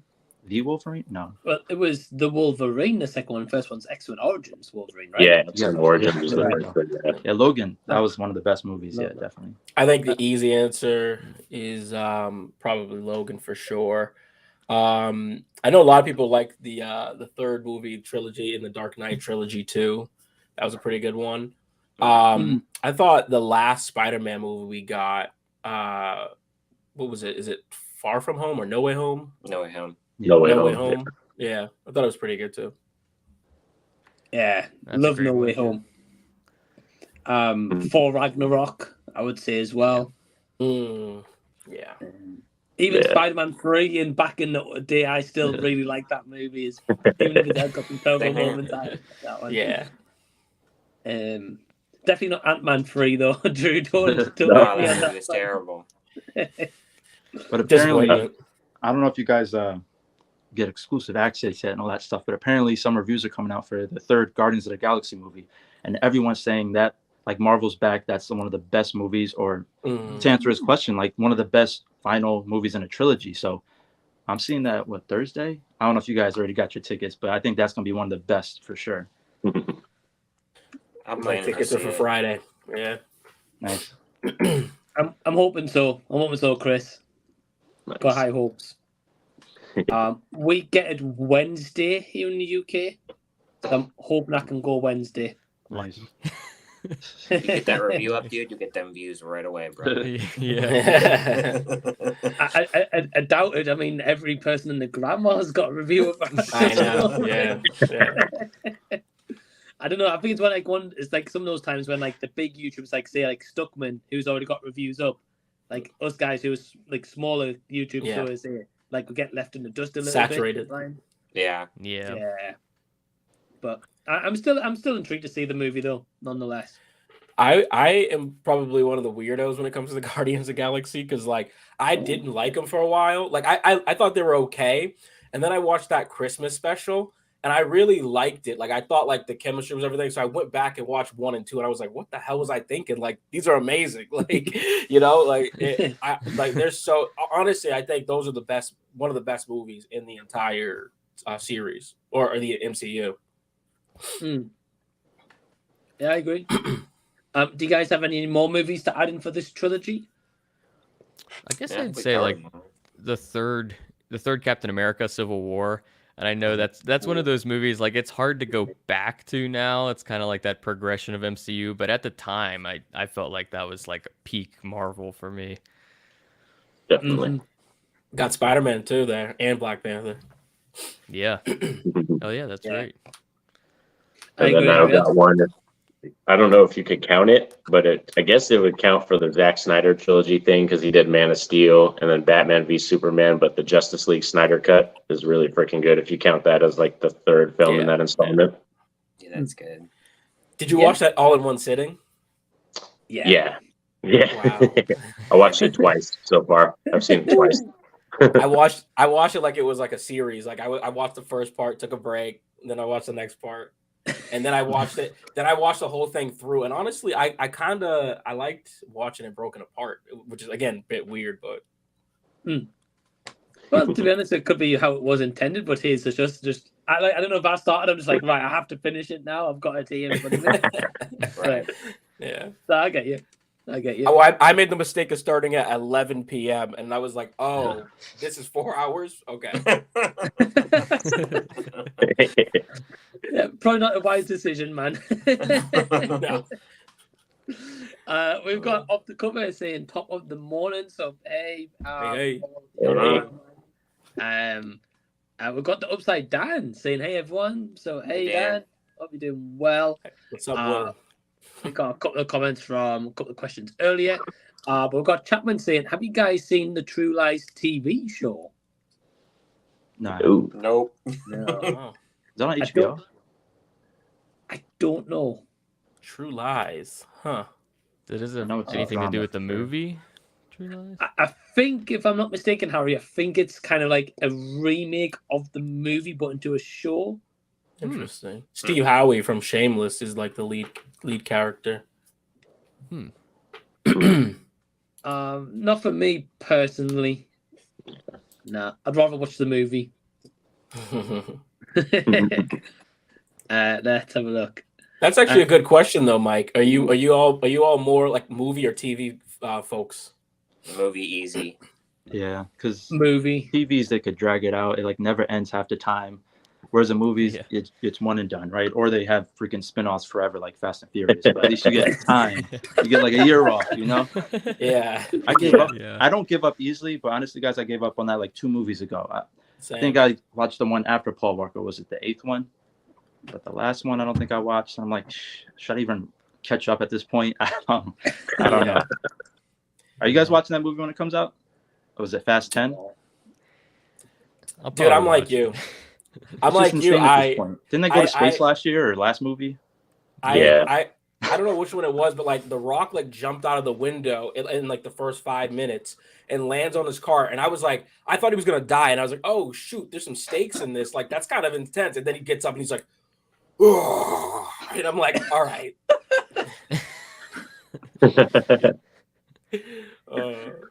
Yeah, that's what sucks about those movies now is they're just so unrealistic and they're so far removed from where they started with the first 3 films that it's like totally ridiculous now. Yeah. I mean, I love the cast. It's just it gets to a point where the villains become part of their family by the next movie, and it's like, well, how can I trust the next villain, which is Jason Momoa? I can't even believe the trailer. I don't know. Right. Yeah.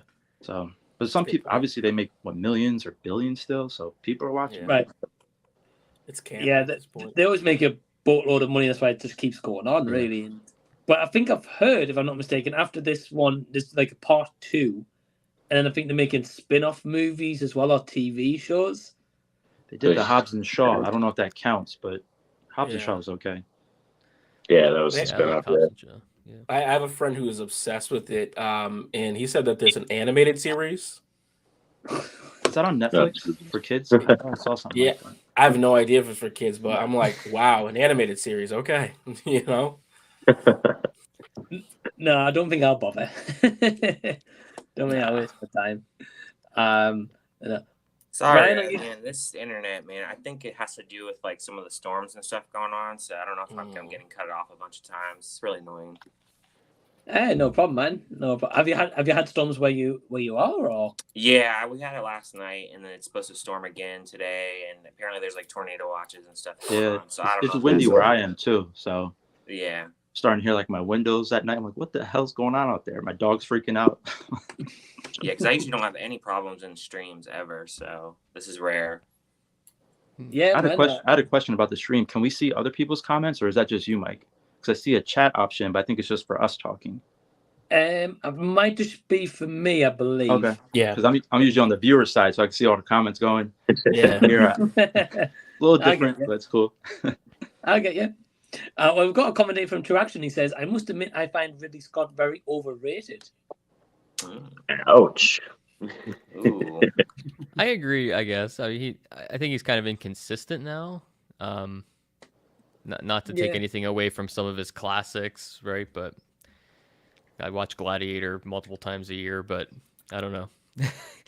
Lately, it's been a couple doozies, I guess. Is he involved with the new Gladiator movie they're coming out with? I don't think so.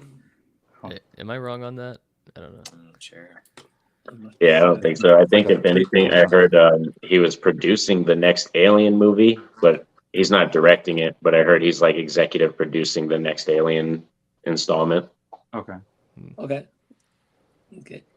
I'm a bit of hit or miss for me, but I am excited for that new Napoleon movie he has coming out with Joaquin Phoenix. That'll be good. Is there a trailer for that yet? Yeah. Not yet. No. Okay. Did anyone see House of Gucci, by the way? Yep. I just Yeah. saw it. Yeah. Was it good? I liked it. I bought it. Okay. Nice. Nah, I didn't like it. I enjoyed it. I like Lady Gaga. Yeah. Yeah. Yeah, Lady Gaga was good in that one. Yeah. I was a bit mixed on the movie. I think Harry was shaking his head. He didn't agree. Yeah. I'm not a fan. I love Last Duel that he made. That was really good. Still haven't seen that one. Ah, man, Mike, telling me. I know. I just didn't appeal to me, to be honest with you, though. But I'm not huge with Ridley Scott, so I can get Harry's point where it's like his last couple have been great. So yeah, I get you. We've got Noran was saying earlier. In your opinion, Noran, Blade Runner is magnum opus. Oh yeah, Blade Runner. That's such a good film, man. That first film just was a monumental film in my childhood. Like when I discovered it, that was one of those movies that I watched that I realized like cinema could be something so much more than just a movie. Like you can tackle real life themed questions that are like, you don't necessarily need an answer, but it's important that we have films that are able to tackle questions like, what does it mean to be alive or have a soul, artificial intelligence, all those kind of things, especially now because every day we're moving closer and closer to artificial intelligence. So these are going to be questions that are going to be brought up like decades from now that our kids and our grandkids are going to have to deal with and stuff. Well, Skynet's on the horizon, my friend, so I agree. Yeah, I'm nervous, man. I mean, we'll probably be long gone. I mean, have you guys seen or heard about this AI thing on Google where you like type in anything and it like produces like anything? Bless you. Like the voice change, you mean? There's this Yeah, Bard. Google Yeah, so Bard, like if you wrote in like a bad movie, for example, and you're like, oh, how to make this movie better, it would generate like an automatic like plot or like what it would do to make that better. Wow. Crazy. Yeah. That's so cool. It's weird. I just always laugh when I see like videos of them using the AI to create new songs from some of these artists, whether it's Drake or whatever. I don't know if you came across those videos yet, but it's so realistic now. It's scary. Yeah, it's I don't know if crazy. that's what I'm talking about. Like it's crazy how they could. Oh, you know what I actually thought of?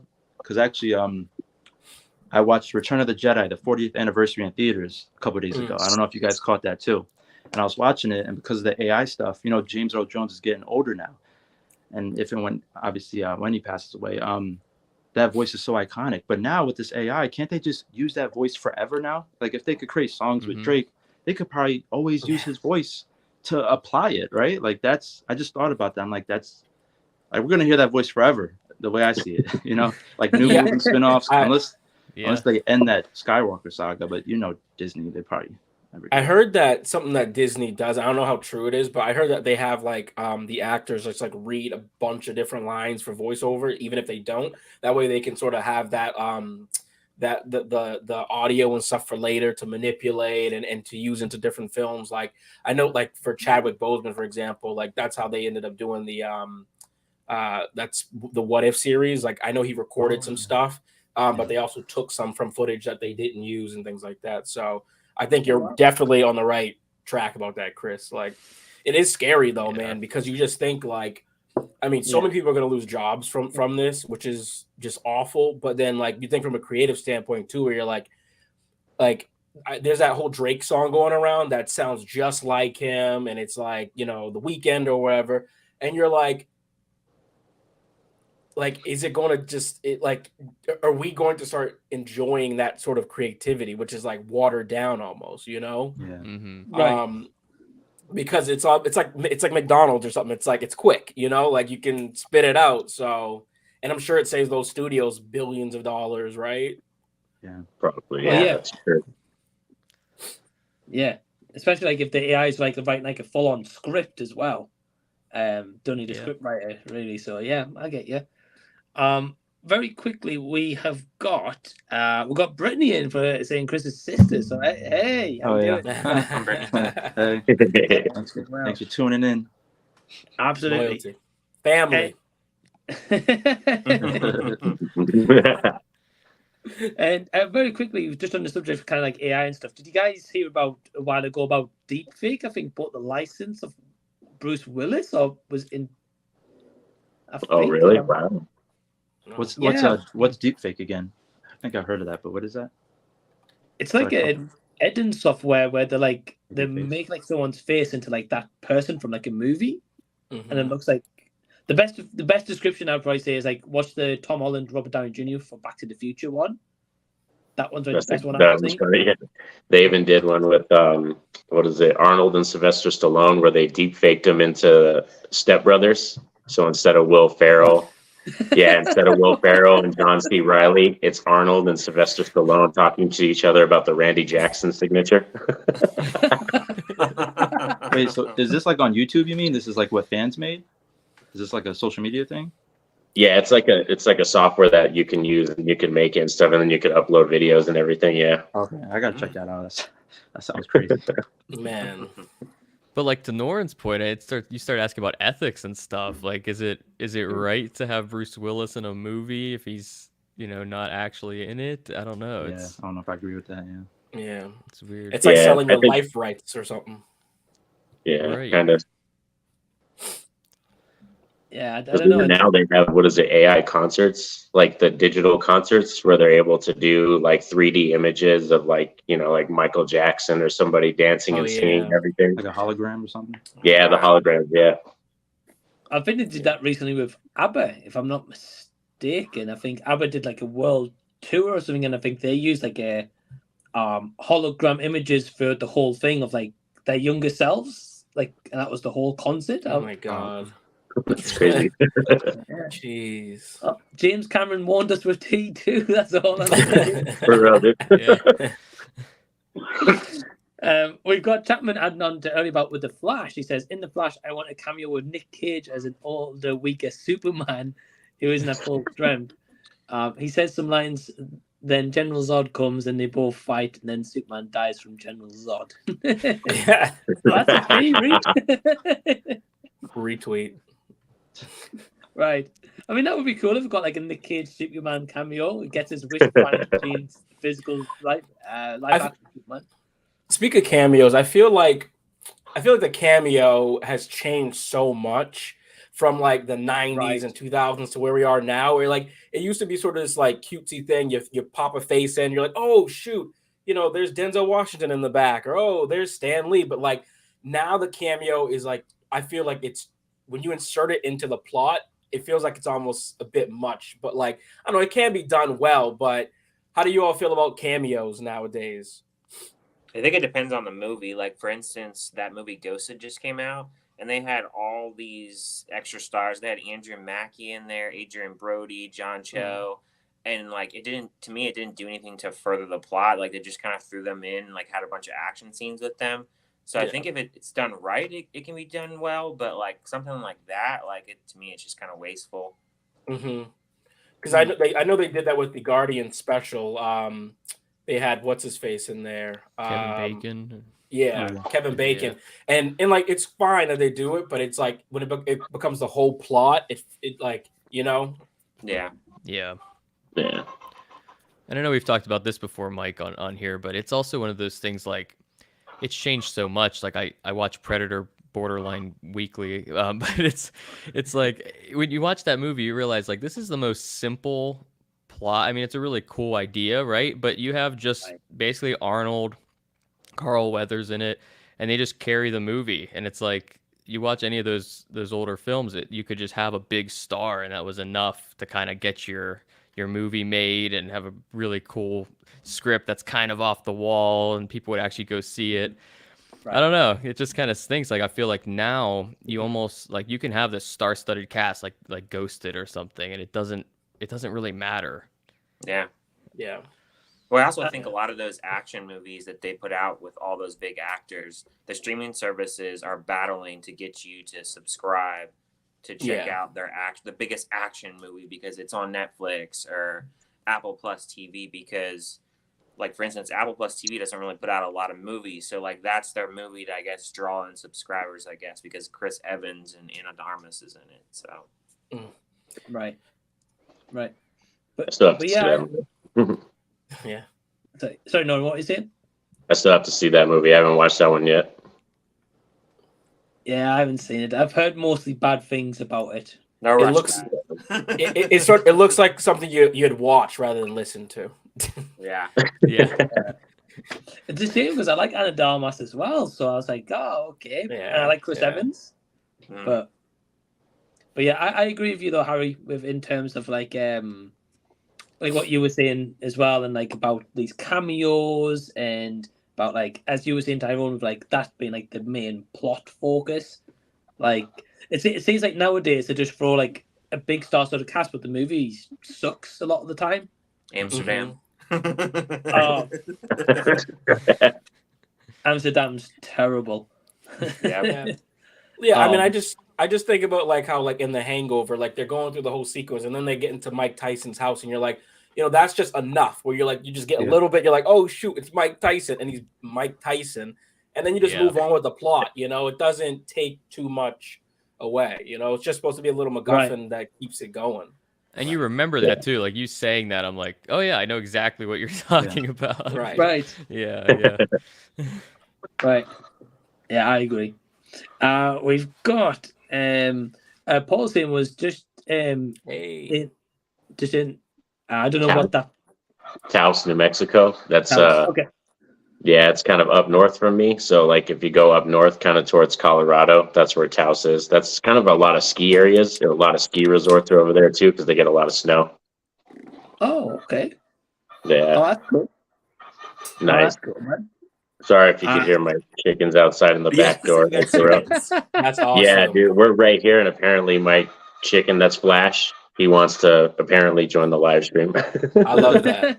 Dude, That's so amazing. funny story about the chicken, Lauren. So down the street I have a Starbucks by me, and they have this rooster that literally is there all the time, and literally by the drive-through window where you go to order, he'll just sit there and I'll go "Wah, wah, wah," and like make all these noises and stuff. It's like hilarious. It's like their mascot.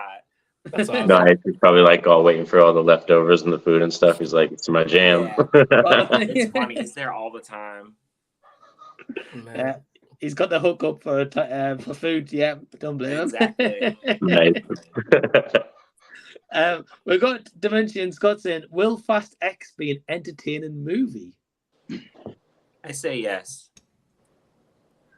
Depends how you go into it, right? I mean, like John Wick is really good, but like I go to John Wick and I'm like, I want to see blood and stunts and insanity, and same thing with Mission Impossible. So I feel like if you go into Fast X, you're like, this is about to be an action clip, like, you know, family. I want to hear family said 30,000 times. Like, I think, yeah, of course, you know, it will be definitely. Don't go into this going like, you know, oh, like, you know, what, like, is the family gonna really break apart here? And like, there's gonna be these big stakes. Like, no, like they know what it is, and they lean into it. And I think that's what makes the series great, personally.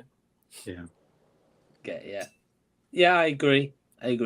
Noran, what do you think? Just while you guys are going one by one, I'll be back in 2 seconds. Oh yeah. Cool. Yeah, I'd probably say for me, Fast X, like I think it'll definitely be entertaining because they're gonna have some crazy special effects or stunts or wild stuff going on in the film. And like you're saying, if it's just something you go into and kind of shut your brain off and not expecting like the next coming of some new movie that's gonna blow you away, then I think you'll be very happy with Fast X and how it'll turn out. It's just for me personally as a franchise, like it's come so far from where it is, and for me the very first one is still my favorite, like the very first one. Yeah. And like they've done so many other things with the films and I could appreciate them, but I really like that first film. Yeah. I mean, God. No, all I was gonna say is I agree about the first film, and like I really like the second one too, and like I feel like, you know, not to get political or crazy, but like I feel like the way they do diversity in these movies works really well. It's just natural. It doesn't really feel like it's implanted. It feels or forced. It just feels like, you know, these are just a bunch of friends and people who've come across each other. And I really liked that in the first ones. And it was just about like racing, you know, and I'm like I just really thought like that was just a cool thing, and like the pink slips, and it was like Need for Speed. And it's just things change, you know, they evolve, like you said, dude. So yeah, that's how I feel. But go ahead. Yeah, what were you saying? I was just gonna say, dude, that second one, Eva Mendes, woo! Yeah. That's my favorite one. Yeah, that's great. The first one's good. Don't get me wrong, but that second one, I probably watched that more than the first one. Yeah, and Tyrese has those like little lines, man. Like I love it. Like me and my brother when we were younger used to quote where like I don't know if you remember where like they like pretend that they gave all the money away, and Tyrese like pulls his shirt up, he goes, "We ain't hungry no more, man." And like because he like takes the money himself. Like, oh yeah. Yeah, I like his comedy, and then I also like the scenes where they have the two goons that are in the car and they have the eject button. That's great. That's comedy gold right there. That's simple comedy gold. Yeah. And even like the final stunt at the end of that second movie where he like jumps on the boat. To me, that stunt seemed realistic. I could see something like that happening. But now you got them jumping out of skyscrapers to the next skyscraper in a car and swinging. And then like a rocking ball or Miley Cyrus coming at you. It's like all this crazy shit going on. It's like, but I think to answer your question, like if action is what you love, I think that's what you're gonna get. And that's a good point on diversity. It's a global movie, and I think that's why they're so successful because it can relate to a lot of people. But my biggest thing, since I'm more into like the movie critic reviewer side of things, it's mostly like the storytelling and the acting. That's kind of what's been getting me lately for that franchise. So if you love action, you definitely should watch it. Right. I guess for the answer to the question for me, it's like, and I'm guilty. I guess we're all kind of guilty of it. It's like I'm probably gonna watch it just to shit on it on YouTube for 10 minutes, you know, to be fair, and like have something substance to shit on it with. I mean, that's probably what I'm gonna do. But I think like it's like, man, like if this movie came out, I don't know how many years ago now, before like YouTube reviewing was as big, or people didn't go on the internet to check the Rotten Tomatoes score, people probably would have just liked it, and not really thought too much about it, you know, like. And in all fairness, like we're pointing out the fact that it's gotten worse. Like they used to be more quality movies, but I don't know. Sometimes I feel guilty of that a little bit because it's like in reality, like you said, if you're just going for a good time, you want to see some action, it's like, hey. That's what it's going to give you. Really high quality, high budget action. That's true.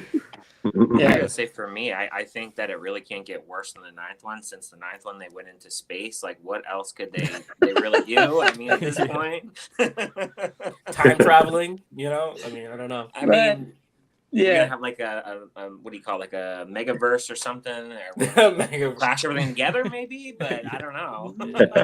The Flash shows up.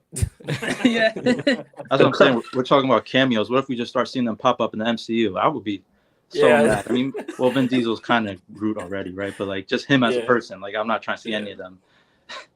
To me, Vin Diesel is such a one-dimensional actor. I feel like he's like the same like role. He just got that deep voice. Yeah, like he's like the same like thing in like every movie. Like even in The Pacifier, which is like that like little comedy, like kids family, like he was still Vin Diesel. Yeah, he still has that same blank expression. Yeah, yeah, I'll play with you kids, sure.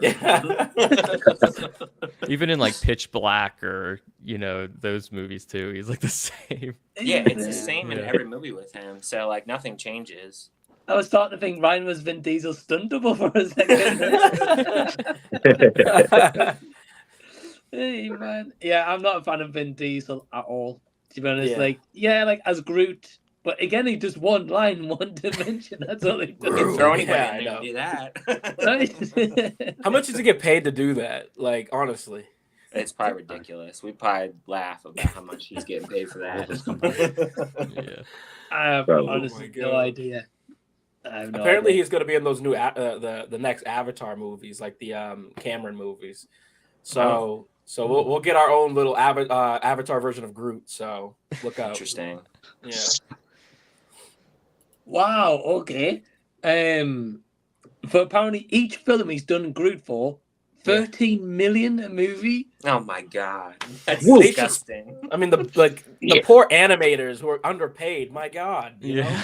Yeah. Damn. Jeez. Wow.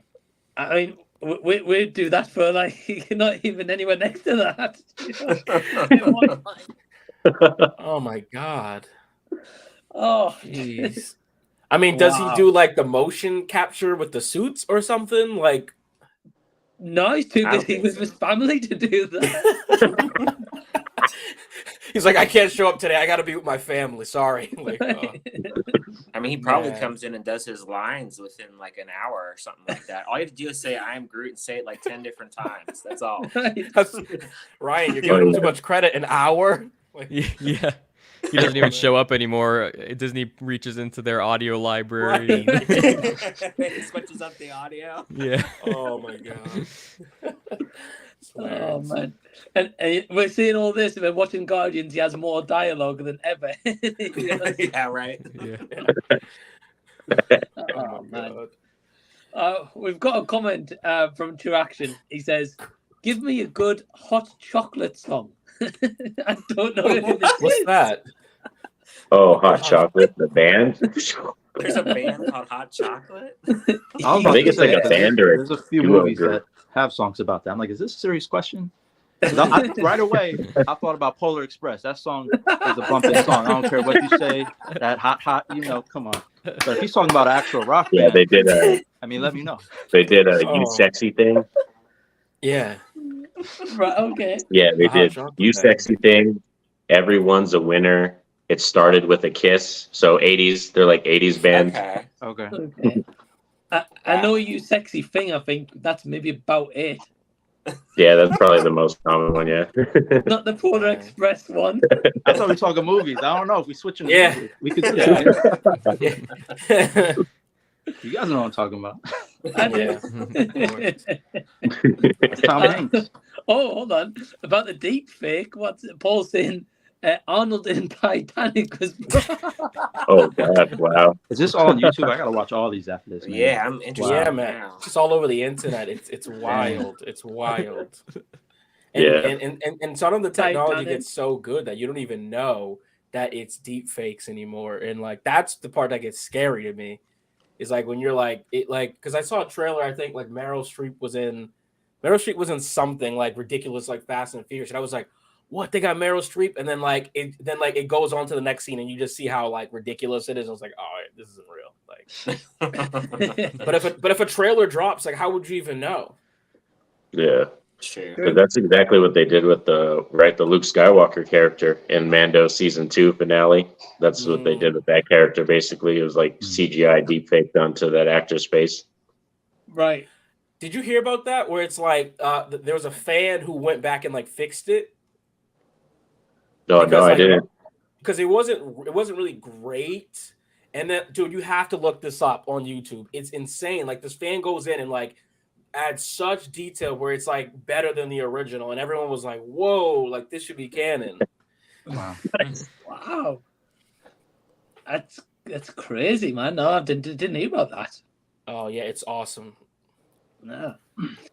We've got Brittany here. So Chris, your sister's asking, what did you guys think of the movie Cocaine Bear? Oh yeah. See, my sister and I differ on this, and maybe you guys are probably more on her side. I liked it. I thought it was vibe. I thought it was a good movie.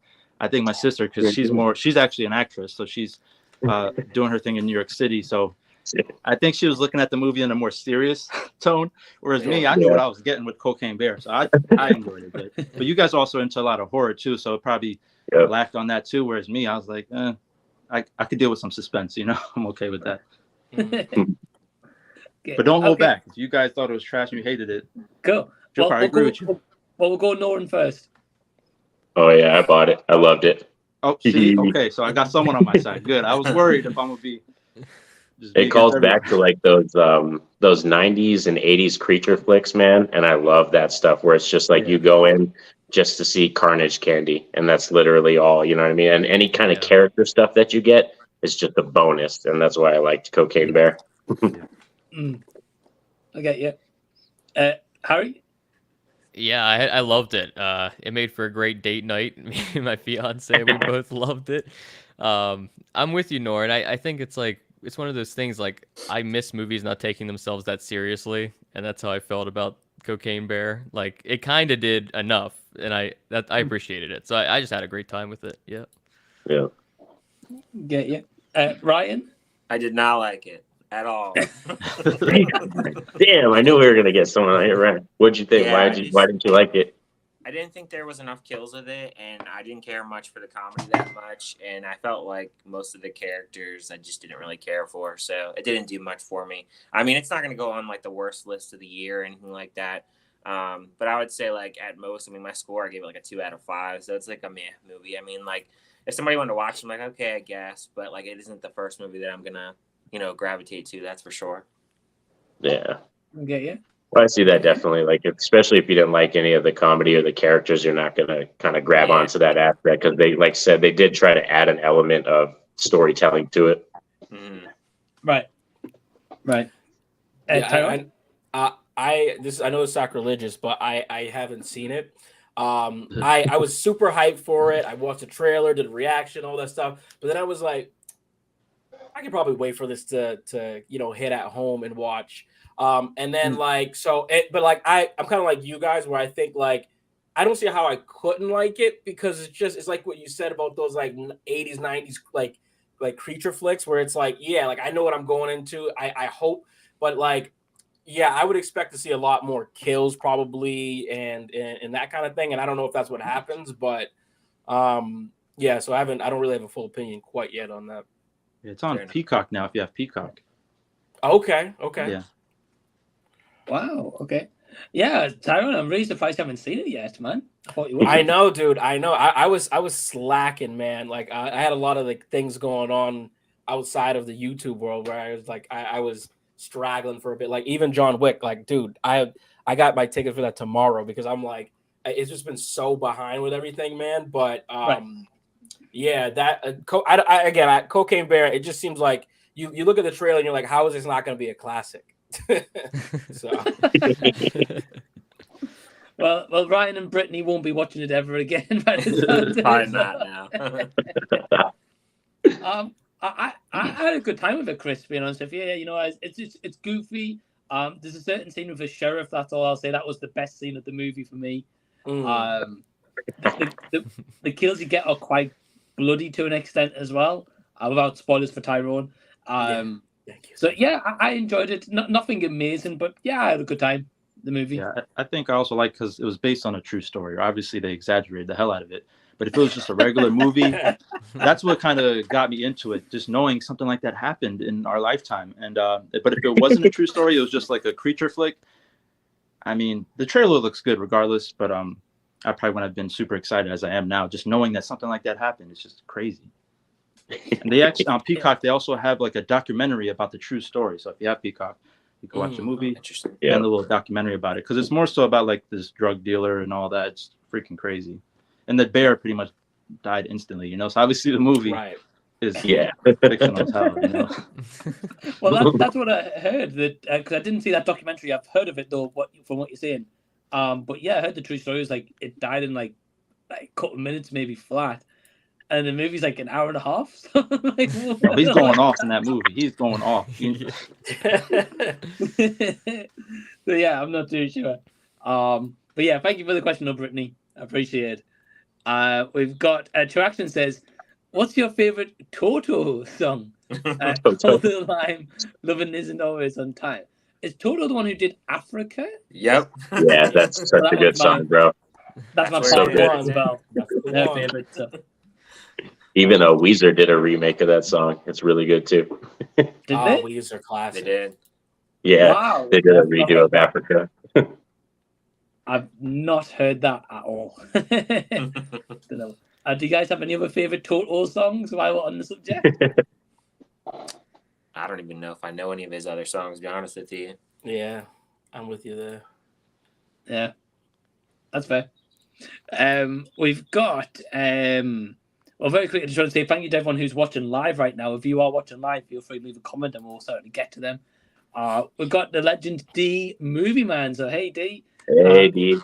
He says, "What's a film that's helped you appreciate a certain country or city and potentially made you want to visit it?" He adds, "It was game over when I saw London for the first time in the Parent Trap remake from 1998. Finally got the chance to visit in 2017 and absolutely loved it." That's That's awesome, man. A great question as well. So, Wonderful yeah, question. so what's a film that's helped you appreciate a certain country or city and potentially made you want to visit? Oh, I just thought of it because I was like, damn, I can't. I'm gonna go with Rush Hour 2. I'm gonna just put it at that. We're going to where they go, China. We're going to China. That's what we're gonna do. We're not gonna do everything they did in the movie. I'm gonna be like Chris Tucker and just stick, you know. But I'll go with China. That's a great pick, man. I love that movie as well, by the way. Great movie. Yeah. Making a fourth one. I Yeah, heard it's that. good. I think it will be. The third one could have been better, but it's not horrible. So Yeah. Right. I'm hoping they're making a fourth one. I hope it's been a long time, so I'm intrigued what they'll do. Yeah. Chris Tucker was great in Air as well. So He was. Oh, he was. Yeah. it's just kind of sad because they're older now, right? So the stunts. Yeah. Even Jackie Chan, like, can he do what he used to be able to do? I don't know. Like, Yeah. so, but I think it's gonna be funny regardless. Yeah. I agree.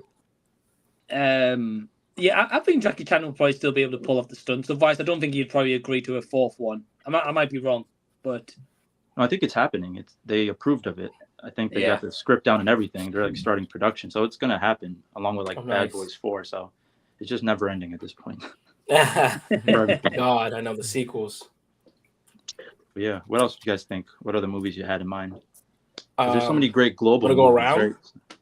yeah. We'll go Noran. You want to go first?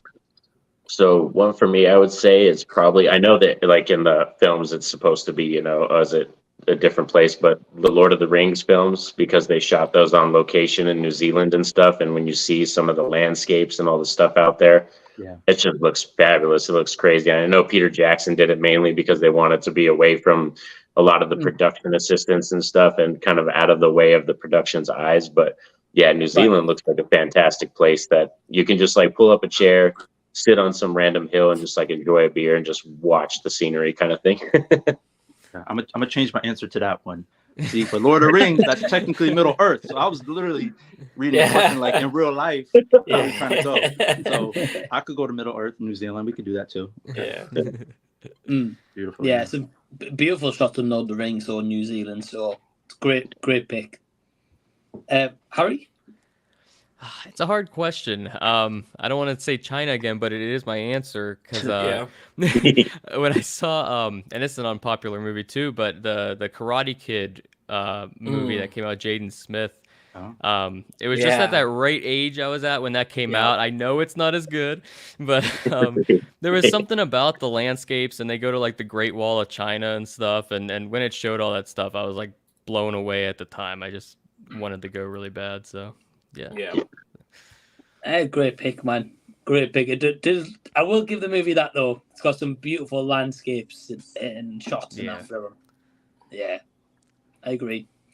Ryan? So I have two. I have one. I would say that everybody knows. Well, both of them they know.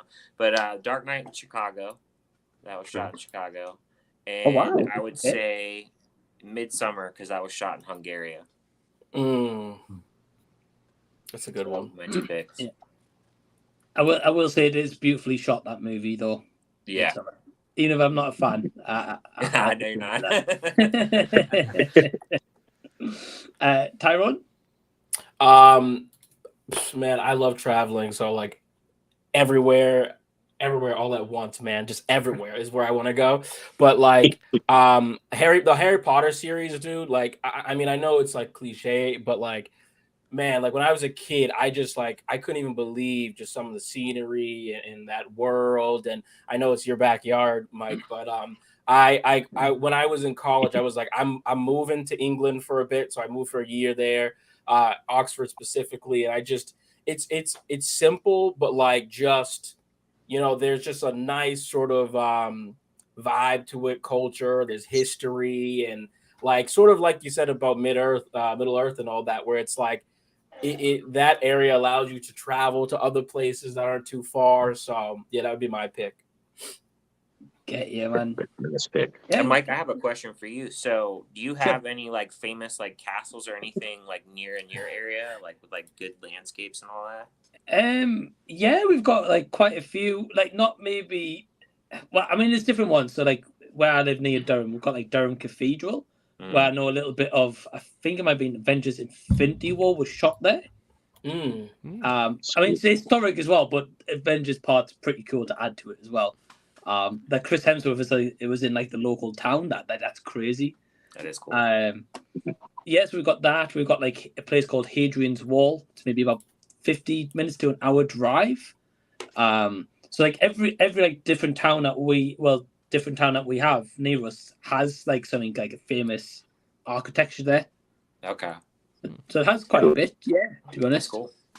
Yeah, I must say, yeah. I'm a little disappointed no one said Boston after our Ben Affleck conversation, but that's okay. That's okay. I was going to say my answer's not Boston either. My answer is Tokyo or just Japan in general. Great. Especially with like anime and stuff, huge in anime. So I've always wanted to go to Japan as well. So. Is there anywhere in the States that sort of like made you want to go there? Because like I feel like you always see New York City, California, Miami kind of thing. I don't know if specifically because of like a movie per se, but I like you, Tyrone. I love traveling if I'm able to. So like a couple of years ago, I did like a West Coast tour of America, like LA, San Francisco, and stuff. That was incredible. Yeah. And then last year I got to meet Ryan in person in Florida and stuff. So I saw that's that. pretty cool. Nice. Yeah, man. We've got Sin saying D's in the house. Yeah, and Sin's also in the house as well. So hey, Sin. Very well. We've got David. It says, good afternoon, guys. So hey, David. He said, amazing live stream. What would you like to come out on 4K complete box set, and what are some of your favorite movies of all time? Wow. Okay. Well, we've got a couple of minutes. So, what would you like to come out on 4K complete box set? I'll say the whole Alien franchise real quick. The whole Alien franchise, one complete box set, all 4K. I would love that. That would be awesome. The pop sound at the end there that made that comment. Not necessarily series, but and I saw in your last stream you were all talking about this, but Decision to Leave, like that was just a really beautifully shot movie. And Return to Seoul. I don't know if you've seen that. That's set in I think it's South Korea. Both really beautiful movies. And I feel like anything that's set in Japan or Tokyo or China, like getting to see those neon lights in full 4K, it just does something to you. Yeah. Hey, good pick, man. I've not seen the movie yet, but I've heard great things. So, Ryan, I can't think anything of box set, but man, they need to release Barbarian on 4K already. Oh, yeah, just do it. Just do it. We'll buy it. We will. I mean, I've seen people out there that have made. I don't know if you, Norton, have seen. If you've ever heard of the channel, I think it's Basement Blues. I forget what. Yeah, I've seen that one. Yeah. Yeah, he bought like I guess somebody is like making fake disc or whatever, or we could bootleg disc or whatever of it, and has like a cover, and it looks nice. It looks like it's the real thing and everything, but I gotta have the real thing. Oh, sweet. Yeah, I've been thinking about doing that because there was something that I wanted to pick up on bootleg, and I forgot what it was. Oh, for me, it was Kate, and it's on Netflix, but they don't have a physical media copy of it. And that stars Mary Elizabeth Winstead, and I thought that movie was fantastic. It's right up there with John Wick, and I need a physical media copy of that for real. I didn't see that one, Norm, but I've heard of it though. It's great, dude, for real. Like the fight scenes are right up there with John Wick. I'm not even lying to you. It's so freaking good. Oh, wow. Okay, I'll have to check it out. Chris? Yeah, I always collected DVDs and Blu-rays growing up, but I haven't got into 4K yet, and it's just because you obviously need a 4K player or PS5, so I'm still working on that. But and even like with streaming, it's kind of hard for me to just keep that collection side of things going. But to answer the question, I'm trying to think of like some of my older franchises because I do keep up like with you guys. A lot of you guys do 4K hauls. I'm always at Best Buy. Do you guys know if they have like the original Spider-Man trilogy on 4K? Is that a thing? Because I feel like that would be a good addition to the 4Ks because I know they got the Dark Knight. I know they got Lord of the Rings. Harry Potter. Yeah. They do have they've got that. Oh, cool. See, so they pretty much transitioned all the classics at this point, like in regards to like a box set, I think. Right? I don't know. Yeah. Unless you guys could think of some older stuff. Yeah. And before we head out of here, favorite movie, I just want to shout out a little indie movie called Interstellar. Fantastic. Nice. I agree with him. That's my pick too. Blade Runner 2049, the best film ever. Back to the Future. Of course. Yeah. But yeah, I just want to firstly just thank Norrin, Harry, Ryan, Tyrone, and Chris for joining for this hour. You can find all the guys' links down below in the description box. Please go subscribe to them. And yeah, thank you guys for joining me. Later, guys. Thanks for having us. Nice to meet you all. Welcome, guys. See you in a bit. Laters, y'all. See ya. And then we've got some guests joining for this hour as well. So first we've got Jonathan. Hey, man. How's it going, Mike? Hey, going good. Hey, Dan. Hey. What up, and we've Dan? got Sarah as well. Hey, Sarah. Hey, how you doing? Good. We've got Alex. Hey, guys. Hey, how you doing? Good. Yeah. Thank you all for joining me. Thank you for having us, man. I'm excited. Yeah, I'm excited. Hey, you're welcome. And it's Jonathan and Daniel, guys, first time on the channel as well. So welcome. Thank you for joining. Thank you. I'm ready to talk some movies with you guys. Heck yeah. And Alex, it's been a while since you've been on, man. So it's great to have you back. Yeah, it's been so long. Sorry about that. I'm happy to be back though. This is really exciting. Hey, it's all good, man. You know, life, work schedules and stuff. It's all good. Yeah. And Sarah, I mean, I think you were on Z Talks episode 4, if I'm not mistaken. So it's been a while. Yeah, it's been a while. It's been a good few months, but you know, life's been busy. Yeah.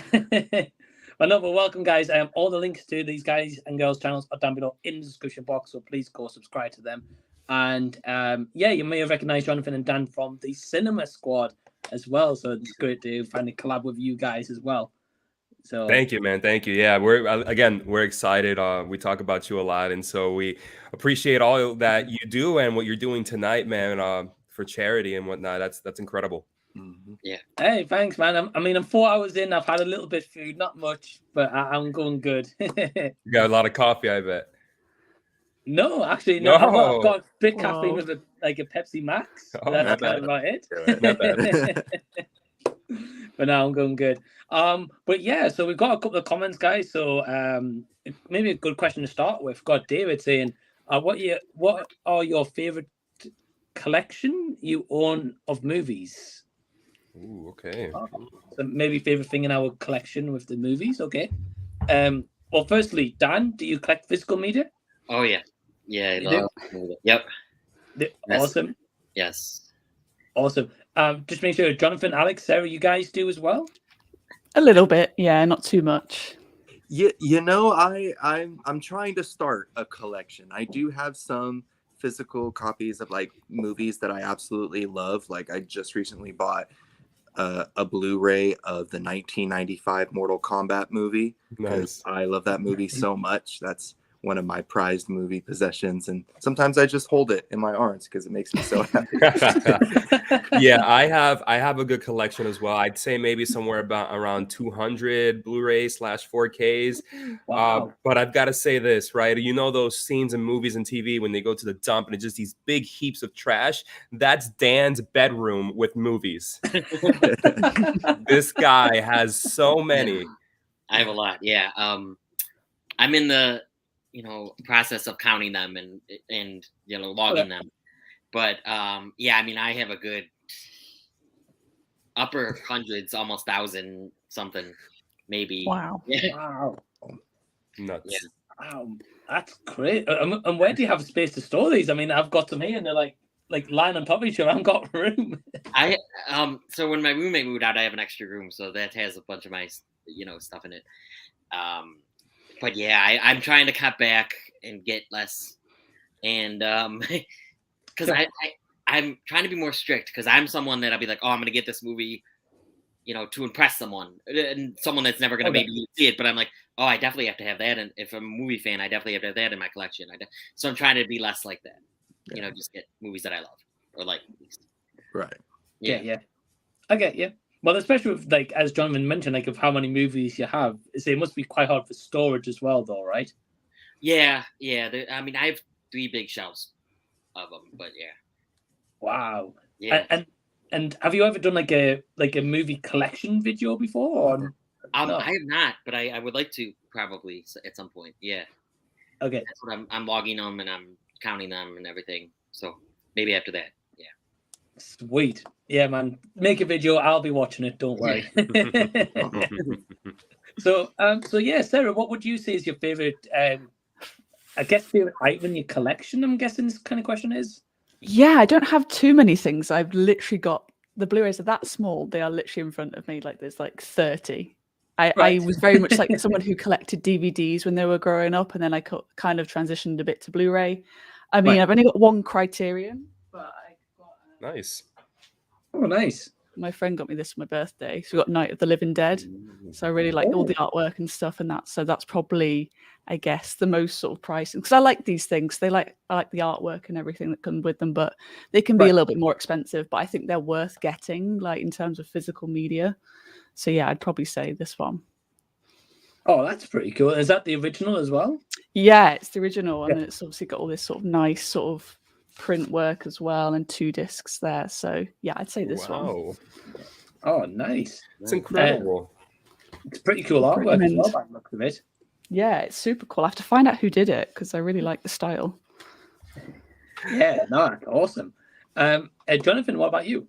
Wow. When it comes to actual collections, I do have a couple actual collections, but when it comes to my favorite, it's got to be the Blu-ray, not Blu-ray, 4K Steelbook set of The Lord of the Rings. They came out back in I think the Christmas of 2021, I think, and I bought it. And dude, they're incredible. When it comes to the actual resolution of the 4K, they're the best 4K films I own. The Lord of the Rings transfers. Totally recommend that if you don't have it. A big Star Wars guy, so I have this the Skywalker saga set, so that's incredible. I love that one. And I mean, Mike, I'm a big Back to the Future guy as well, so I have the 4K Back to the Future set, and it's so good. Awesome, man. That's what I like to hear. But no, that's cool. That Lord of the Rings set, by the way, is beautiful. I was in a local shop in UK a couple of days called CX. Sarah will probably know what that's. I know the place. And they had the that 4K set, as you mentioned, with the steelbooks, but it was nearly it was £95, which I'm not sure what that is in dollars for you guys. Close. Yeah, I think it might be. I think it's close, but yeah, it was about that much. it's beautiful, but I was like, I can't justify it at the moment. So, I mean, if it means wait. anything, I think it's the best 4K transfers I have. Okay, that's a good sign. That's a good sign. And Dan, did you have like a prized possession in your collection? Would you say? Yeah, so I have the Back to the Future set too. I love that set. Nice. Yeah, I have a bunch of Jurassic Park's my favorite movie, so I have a bunch of Jurassic Park stuff. And then I have this huge Harry Potter complete collection, it's like a huge box, and it has like extras in it, and like the locket, the Horcrux locket, and it has all 8 movies, and I love that set. It's big though. Yeah, and then I have the Infinity Saga collector's set, which I do like, but I wish they did something better with it. But it was cool. Yeah. Yeah, that Infinity Saga I felt like could have been a bit better of a release, to be honest. But yeah, I agree. I guess like in my collection, I don't know, my favorite thing might be maybe the Weathering with You. It's like 4K, but you get like a steel book, like a massive 120-page booklet and like art cards and stuff. It's like one of the biggest kind of collections I've got with like a lot of extras in, you know. Yeah. Wow. But I'd probably say that one. I love sets like that. Didn't even know that existed till today. Yeah, well, this one especially, the 4K version. It's like if you can get it at a good price, it's definitely worth picking up. Nice. Definitely worth picking up, but it can be pricey, so just keep an eye out. I would say. But great question, David. Thank you for the question. I got Noran saying lots of gorgeous new faces. Well, hey, there they are. He says, "What's your thoughts on the Resident Evil franchise? Guilty pleasure, maybe, or garbage?" It's a good question. I think I'll have the quickest answer here. Dude, the Resident Evil franchise, I just keep hearing it's so divisive. From like this end, people like it. This end, people think it's garbage. Another end, some people say, like in the question, it's a guilty pleasure. And because of that divisiveness, I haven't seen them. I've just decided to like not see them. Maybe I should, and maybe I will. But because of all this talk of guilty pleasure or garbage, I'm like, you know what? I got better things to watch then, if that's the case. Right. Just avoid it for now. Okay, for now. Avoid it for now.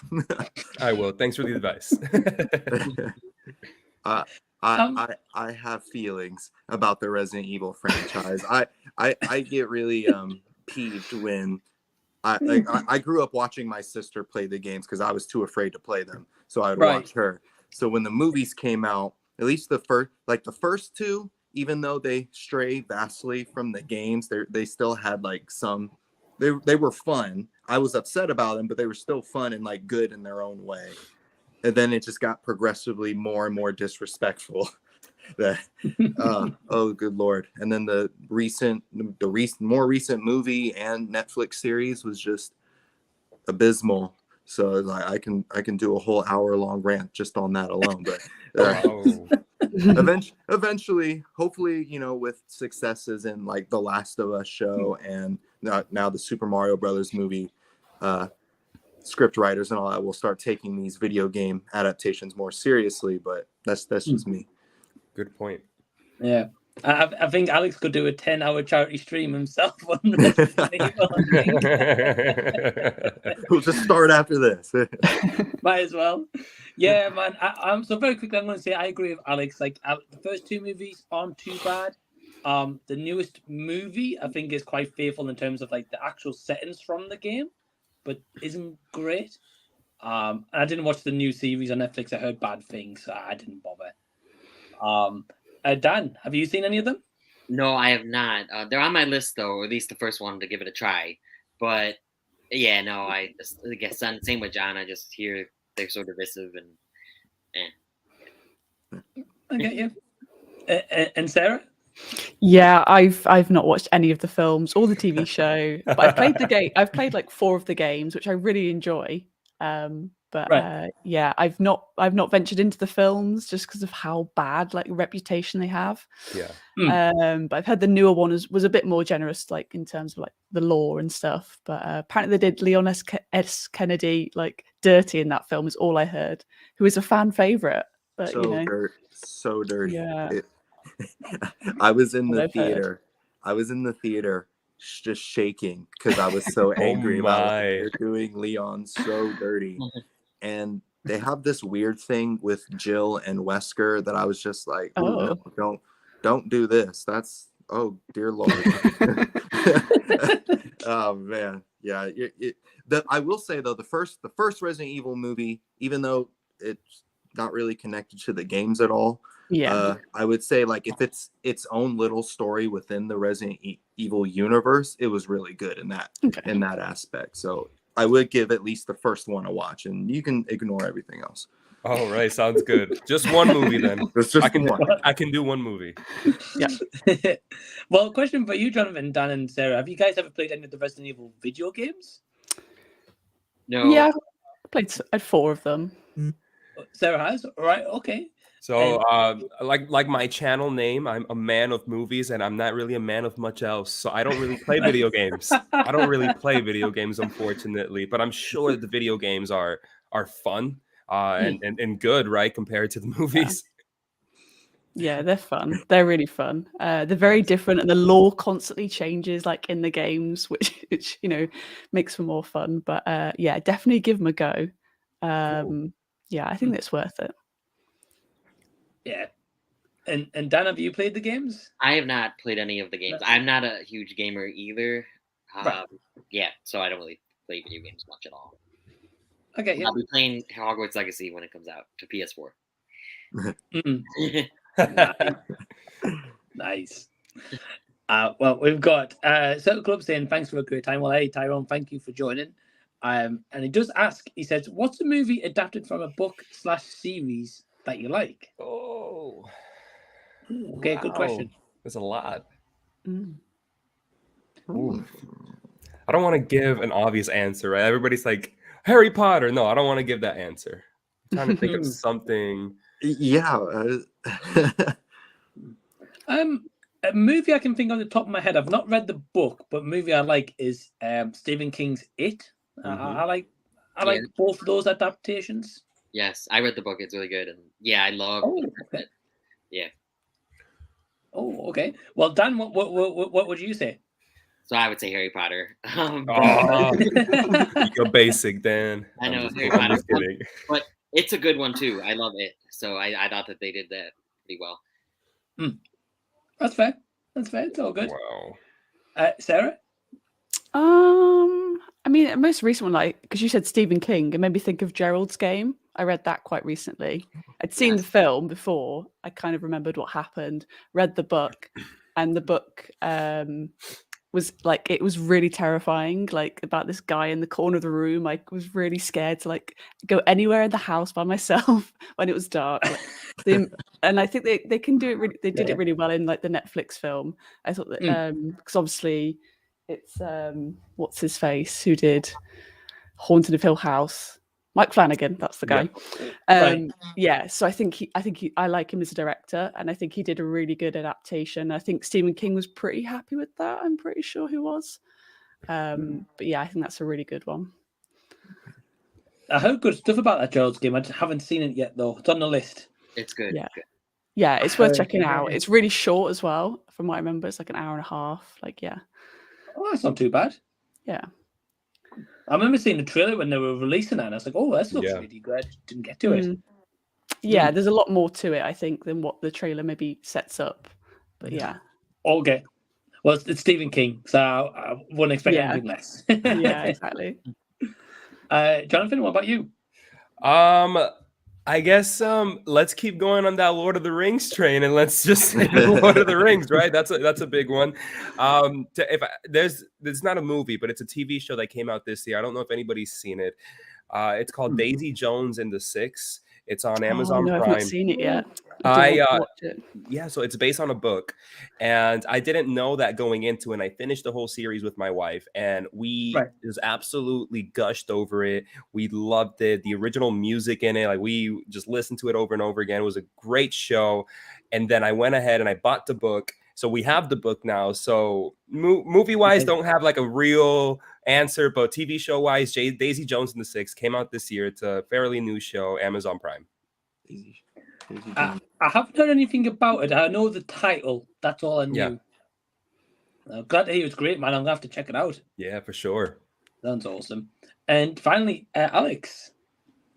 I would also have to say Lord of the Rings, especially since I just read the books. Nice. My wife got me the complete book, and it's like this big, so it has all the books in one big thing. That's so the I way. just sat and read through it all, and it just gave me an even better appreciation for the movies. I'm like, they got it pretty good in the movies, like so I have to say that I love all those movies anyway, so it's just those are all my top 10 of all time, all three of them. So most definitely Lord of the Rings. Well, here's a question for you then, Alex: Is the books better or not? Because you watched the movies first. I think because I'm more of a movie person, I would say I liked the movies better. It felt like when I read the books, I just remember like all the battle scenes ended really quickly. That's the only thing I can remember. Like when they did the battle at Helm's Deep in the movie, that was pretty much the whole movie. But in the book, it was like the Uruk-hai attack. Okay, they're dead. All right, moving on. And I'm like, what happened? But I did love the book. Not taking anything away from the books. The books were incredible. I was entranced by it. It took a while to read it, but those were incredible. But definitely have to say the movies. I was gonna say, especially as you mentioned, like the books being like that thick, whatever. Yeah, I can imagine that taking a while. We've got Circle Club saying, what do you all think of Hollywood adapting movies into series like Harry Potter, Twilight, Ghost in the Shell, etc.? Good question. Yeah, thanks for the question, Tyrone. I think I discussed this the other week on a stream about Twilight. I think like with that one, I say that one as an example.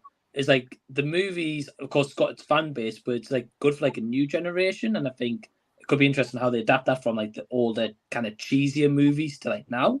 Yeah. Harry Potter, I don't agree with personally. That's just me, but I don't know. Dan, we'll go with you first. Dan, what do you think about this? So I seem to be the only person who is fine with the Harry Potter series coming. I'm fine with it. It's not that I like, oh my god, I needed it, but it's like, I don't know. I'm fine with it. I'm excited for it. I think they could do it well. And Twilight, don't kill me. I used to be a huge fan of Twilight. Not anymore, but maybe I would give the first episode a shot. I don't know. But no, Harry Potter, I'm so excited for. However, I do wish, and this probably means they're not going to, I wish they would expand more into the world of the wizarding world of the canon that we know. But yeah, right. I think with the Harry Potter one, I think it's going to be tough, especially as we're going to have to sign these actors and actresses to like multi-year contracts because they're doing each book, right? Yeah. I think it's planned 10 years, yeah. And I can't imagine how easy that was for the original Harry Potter series because I think there was times where Emma Watson wanted to leave. I believe I might be wrong. Yes. Yeah. So, no, I get you. Sarah? Yeah, I always think that book adaptations always lend themselves to TV series anyway. Like I think there's so much world building generally in books that I think a lot of TV should really work. But I think the problem, especially with like Harry Potter, is like we've already had the films.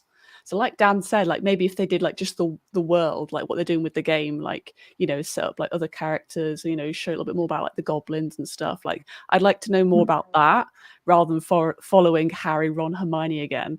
So like I think people love the world. Like it's been built really well from the books. Like just delve into that more.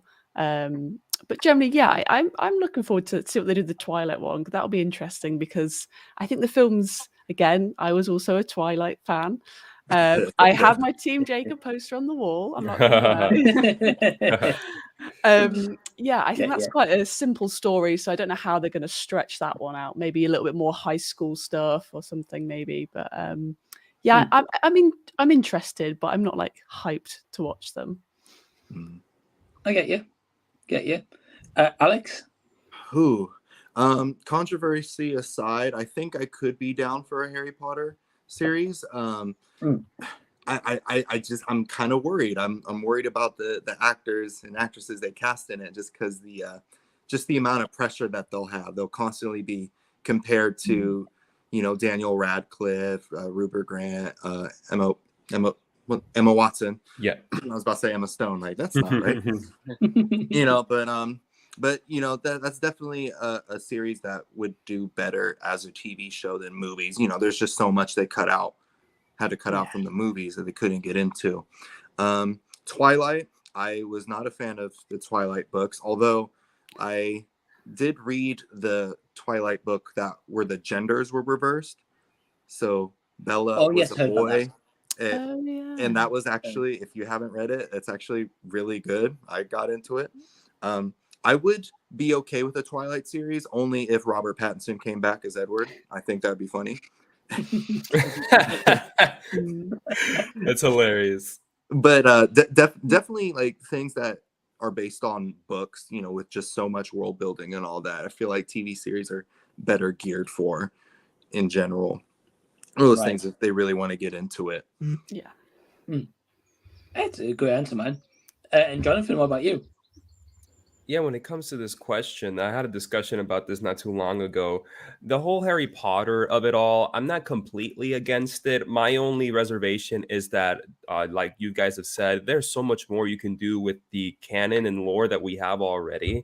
I understand that the Fantastic Beast of it all isn't everybody's forte, right?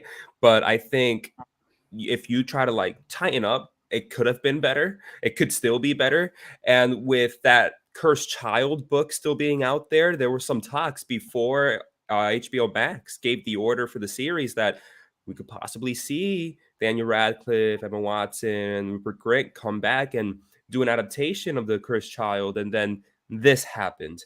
My only thing with the whole Harry Potter thing is that it reminds me a lot of what's happened with Lucasfilm, how they go ahead and they announce 15 different things. Everybody gets excited. There's maybe a director involved and that's it. And it gets dropped. And it almost feels like this is a ploy for Max to get more subscribers in. And I'm not going to say this is going to happen. I'm not a fortune teller, but it just seems like a Lucasfilm where somewhere down the line, we may see where this whole thing just dissipates and it disappears because we have no casting news. You're going to have kids signed on to 10-year deals. I don't know what that does to the psyche. I know it would mess me up. Right. So, yeah. As for Twilight and all that type of stuff, that's interesting, I guess. I'm not against it. If it's good, I'm all for it. But I'm just a little iffy as to if anything is actually going to become fruition, if that makes sense. Get you. Yeah, I get you. And especially as you mentioned, like a subscriber kind of base as well. We don't have HBO Max or Max over here, do we, Sarah? I think. No, I think. What do we have? What do we have? I think we have like Now a Now TV maybe equivalent, maybe. Yeah, Now TV show HBO things. Yeah. Get you. Okay. So we have something slightly different to you guys because you guys have any streaming service ever, really. We're a bit more limited here. Yeah. And sometimes it's good to be limited. It's almost like we're paying for cable all over again. Yeah, pretty much. Right. Yeah. Yeah, I was going to say, if we had as much streaming services as you guys, I'd be lost. I'd be like, I'll have one and that's it. Yeah. So I get you. And Tyrone asks another question. He says, is there any series or show that you guys are currently watching or rewatching? Nice. Oh, cool. We'll go Alex. My wife and I just started Ted Lasso. Ooh. And it was one of those shows where people are like, you guys gotta watch Ted Lasso. Watch Ted Lasso. And it was just like, fine. One day there was nothing we wanted to do. So we're like, fine, let's just put on Ted Lasso. And within 10 minutes we're crying. we love it so much. So now we're still catching up on the episodes in season 3, but definitely, wow, some of the best television I've seen in a minute. I'm glad I got into it.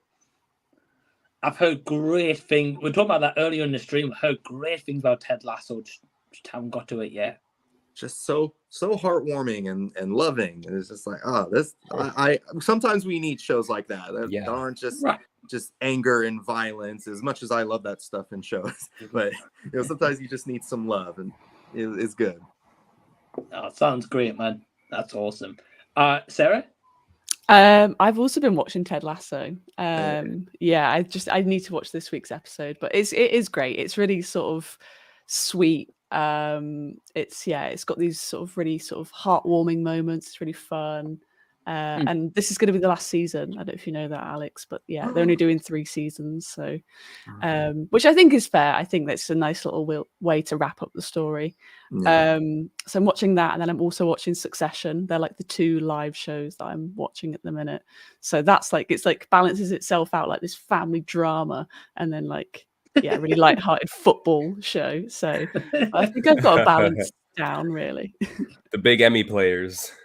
Yeah, exactly. Yeah, but it's great. And again, Succession's on its last season as well. So they're kind of concluding stuff. I won't spoil anything, but things are having to happen because the show's going to end. So it's getting good.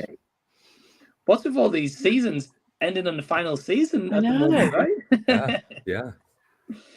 And quick question, Ted Lasso. So I know it's about football, but is it about English football or football in America, or? Yeah, so obviously you've got Jason. He comes over and he coaches I guess it's sort of like Crystal Palace. I'd say is the equivalent. Like it's in the Premier League, and then you see shots of like West Ham's stadium, and so it's very much a Premier League team that's imaginary. So it's all set around Richmond in London.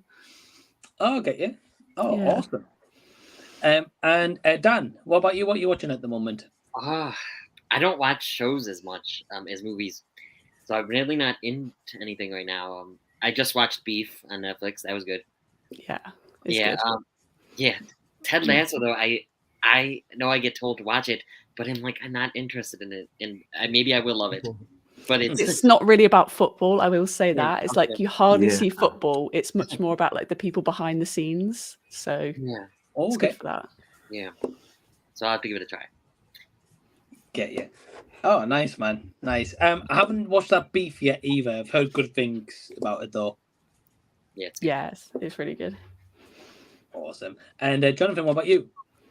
When it comes to Ted Lasso, how we were talking, sometimes being limited is okay because I just don't want another streaming service. So I don't have Apple TV Plus. I haven't seen Ted Lasso, but I want to so bad. I might have to maybe delete Netflix for a month, binge Ted Lasso, and then, But as for something I'm watching right now is actually Abbott Elementary. It's a sitcom.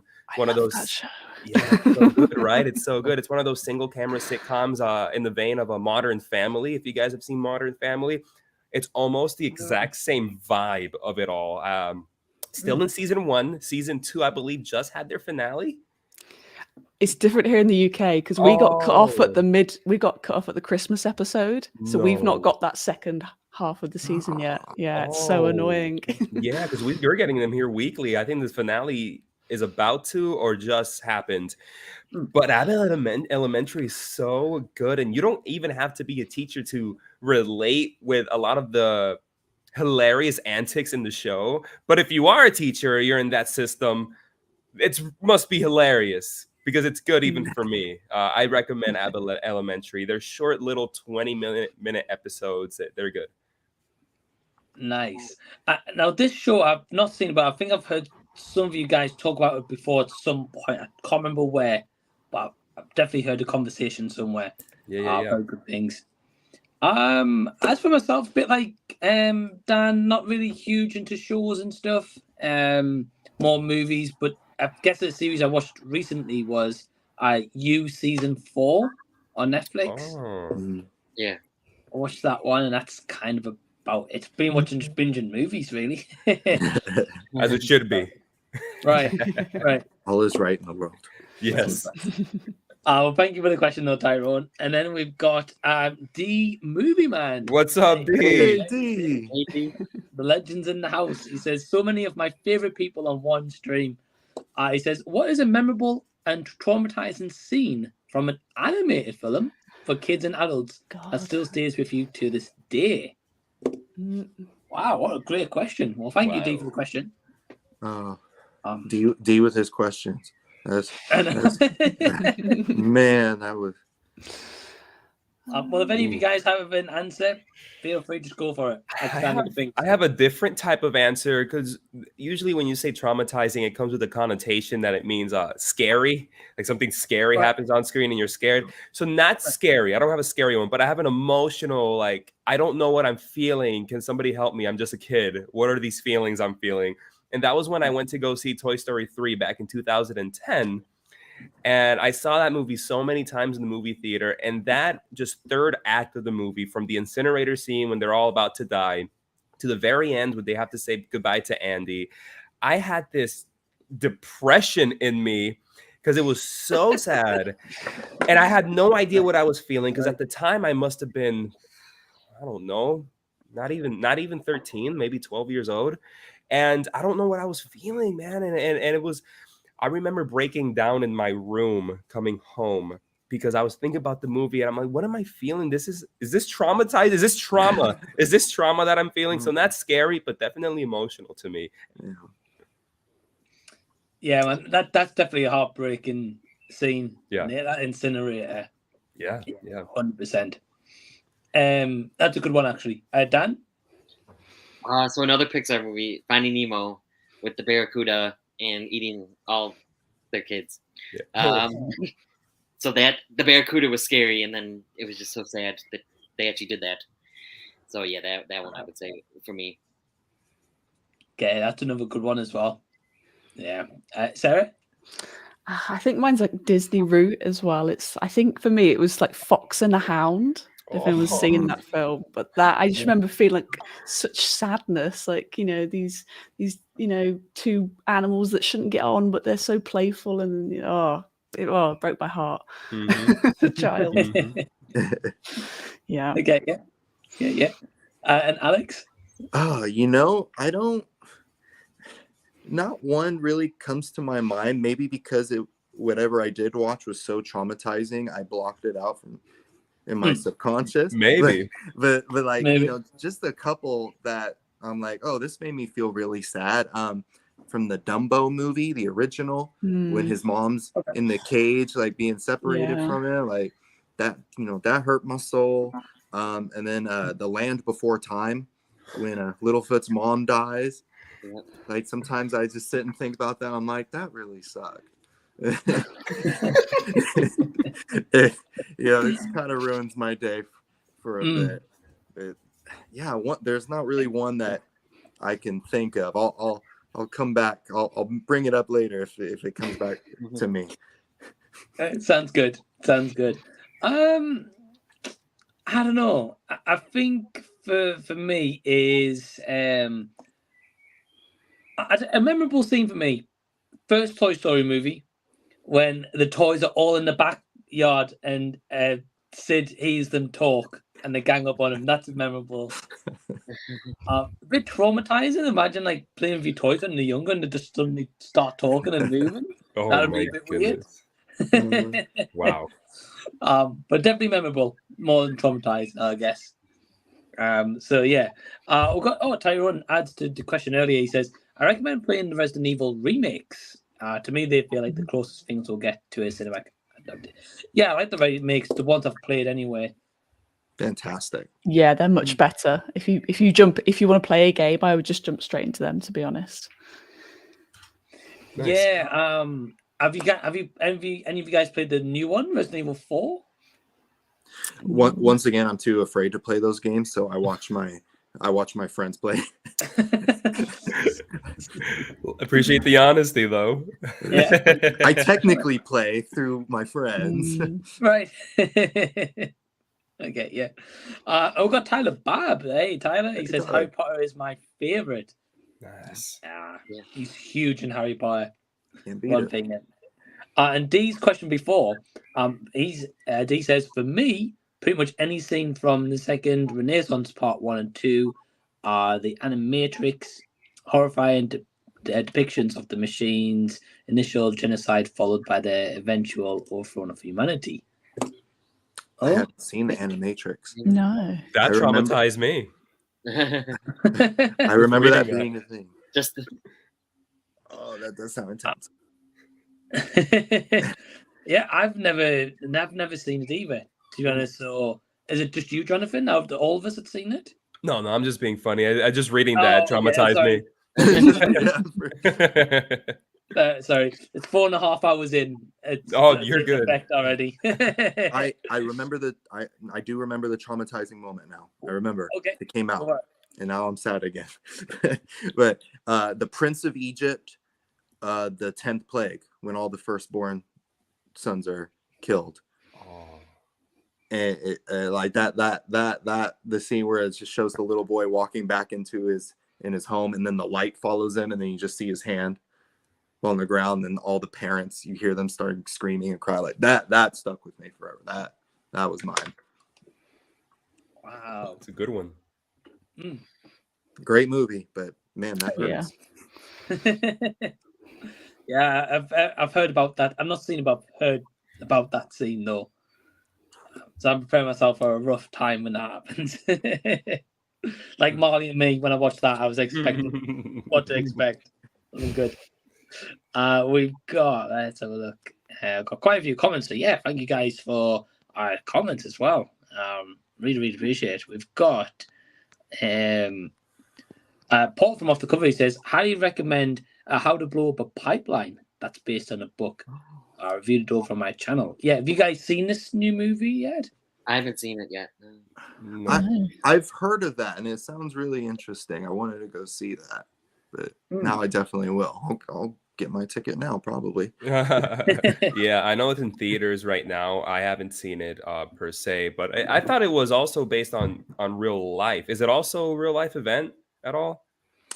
I'm not sure. I think so. Is it?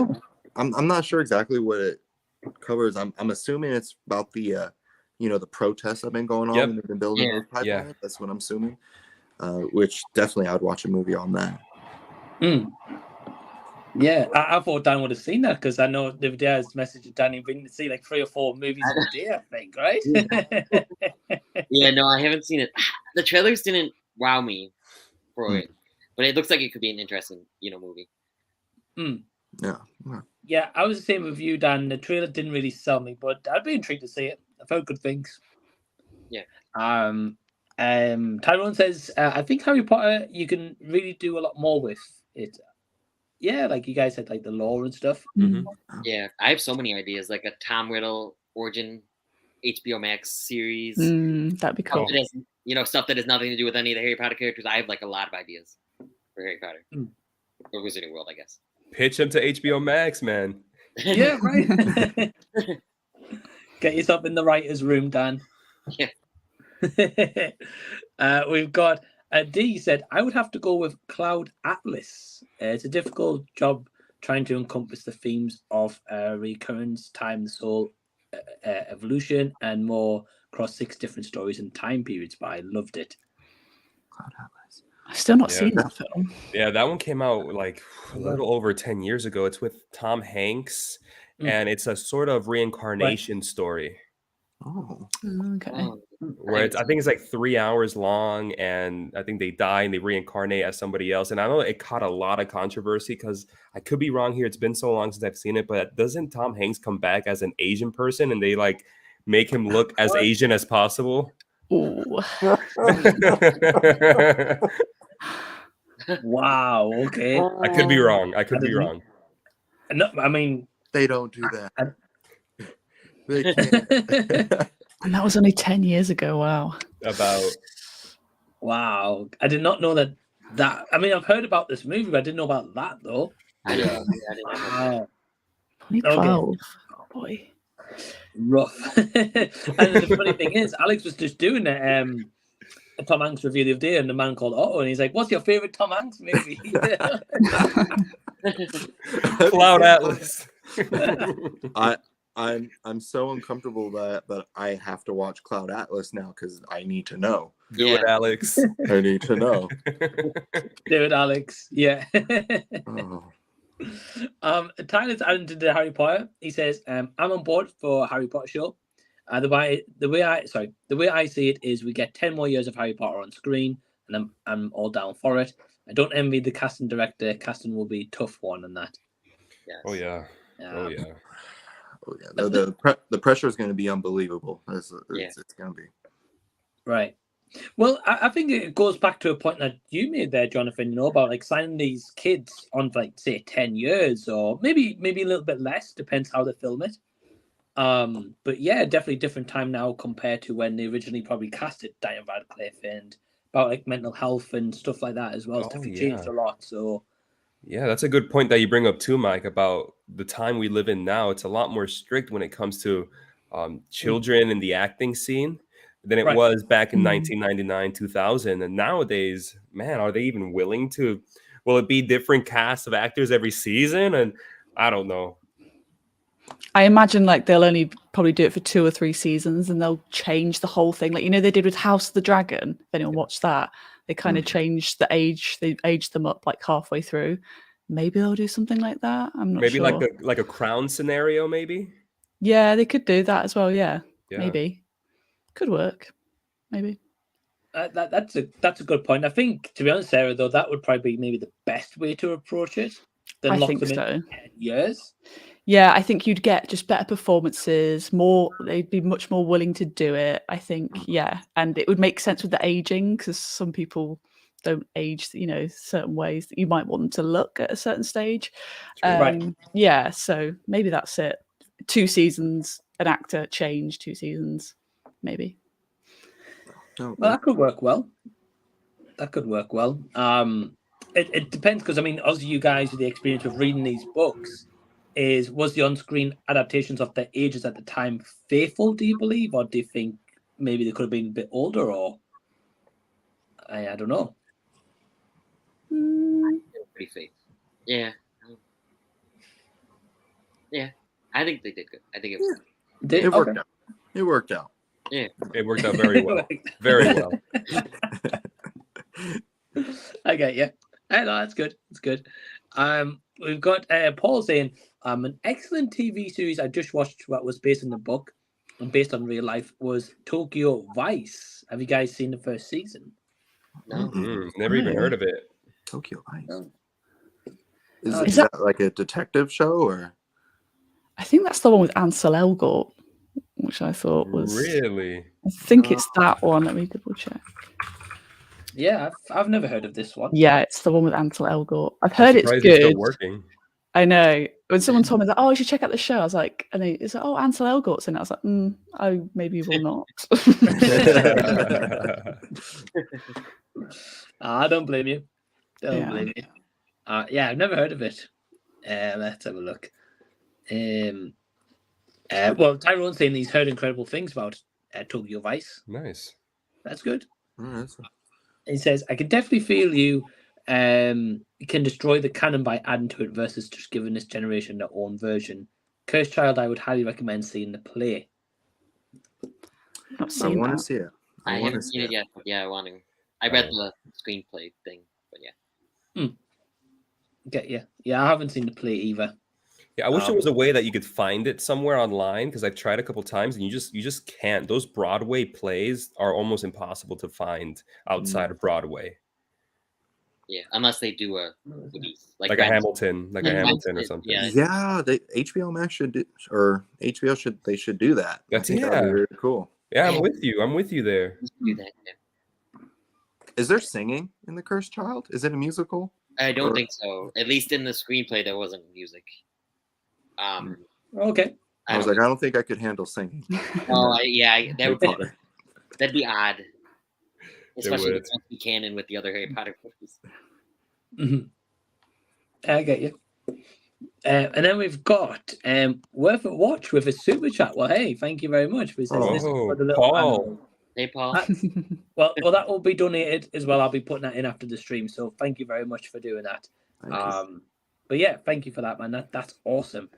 And thank you for watching. Circle Club says Ted Lasso has to be your sense of humor. I like the drama more than comedy, but it's definitely got funny moments. Yeah, Oh, I think I'm seeing it. Like, there's no way I'm not seeing Ted Lasso. I just need to take one of my streaming services out to then watch Ted Lasso. Which one has to go though? Probably Hulu. That's fair. Maybe at least a month. For at least a month. if you had to drop a streaming service, like that would be mine too. I was like, oh, Hulu. Yeah, but Hulu's good for if you have shows on network television and you don't have cable, they at least put them on Hulu the next day. Yeah.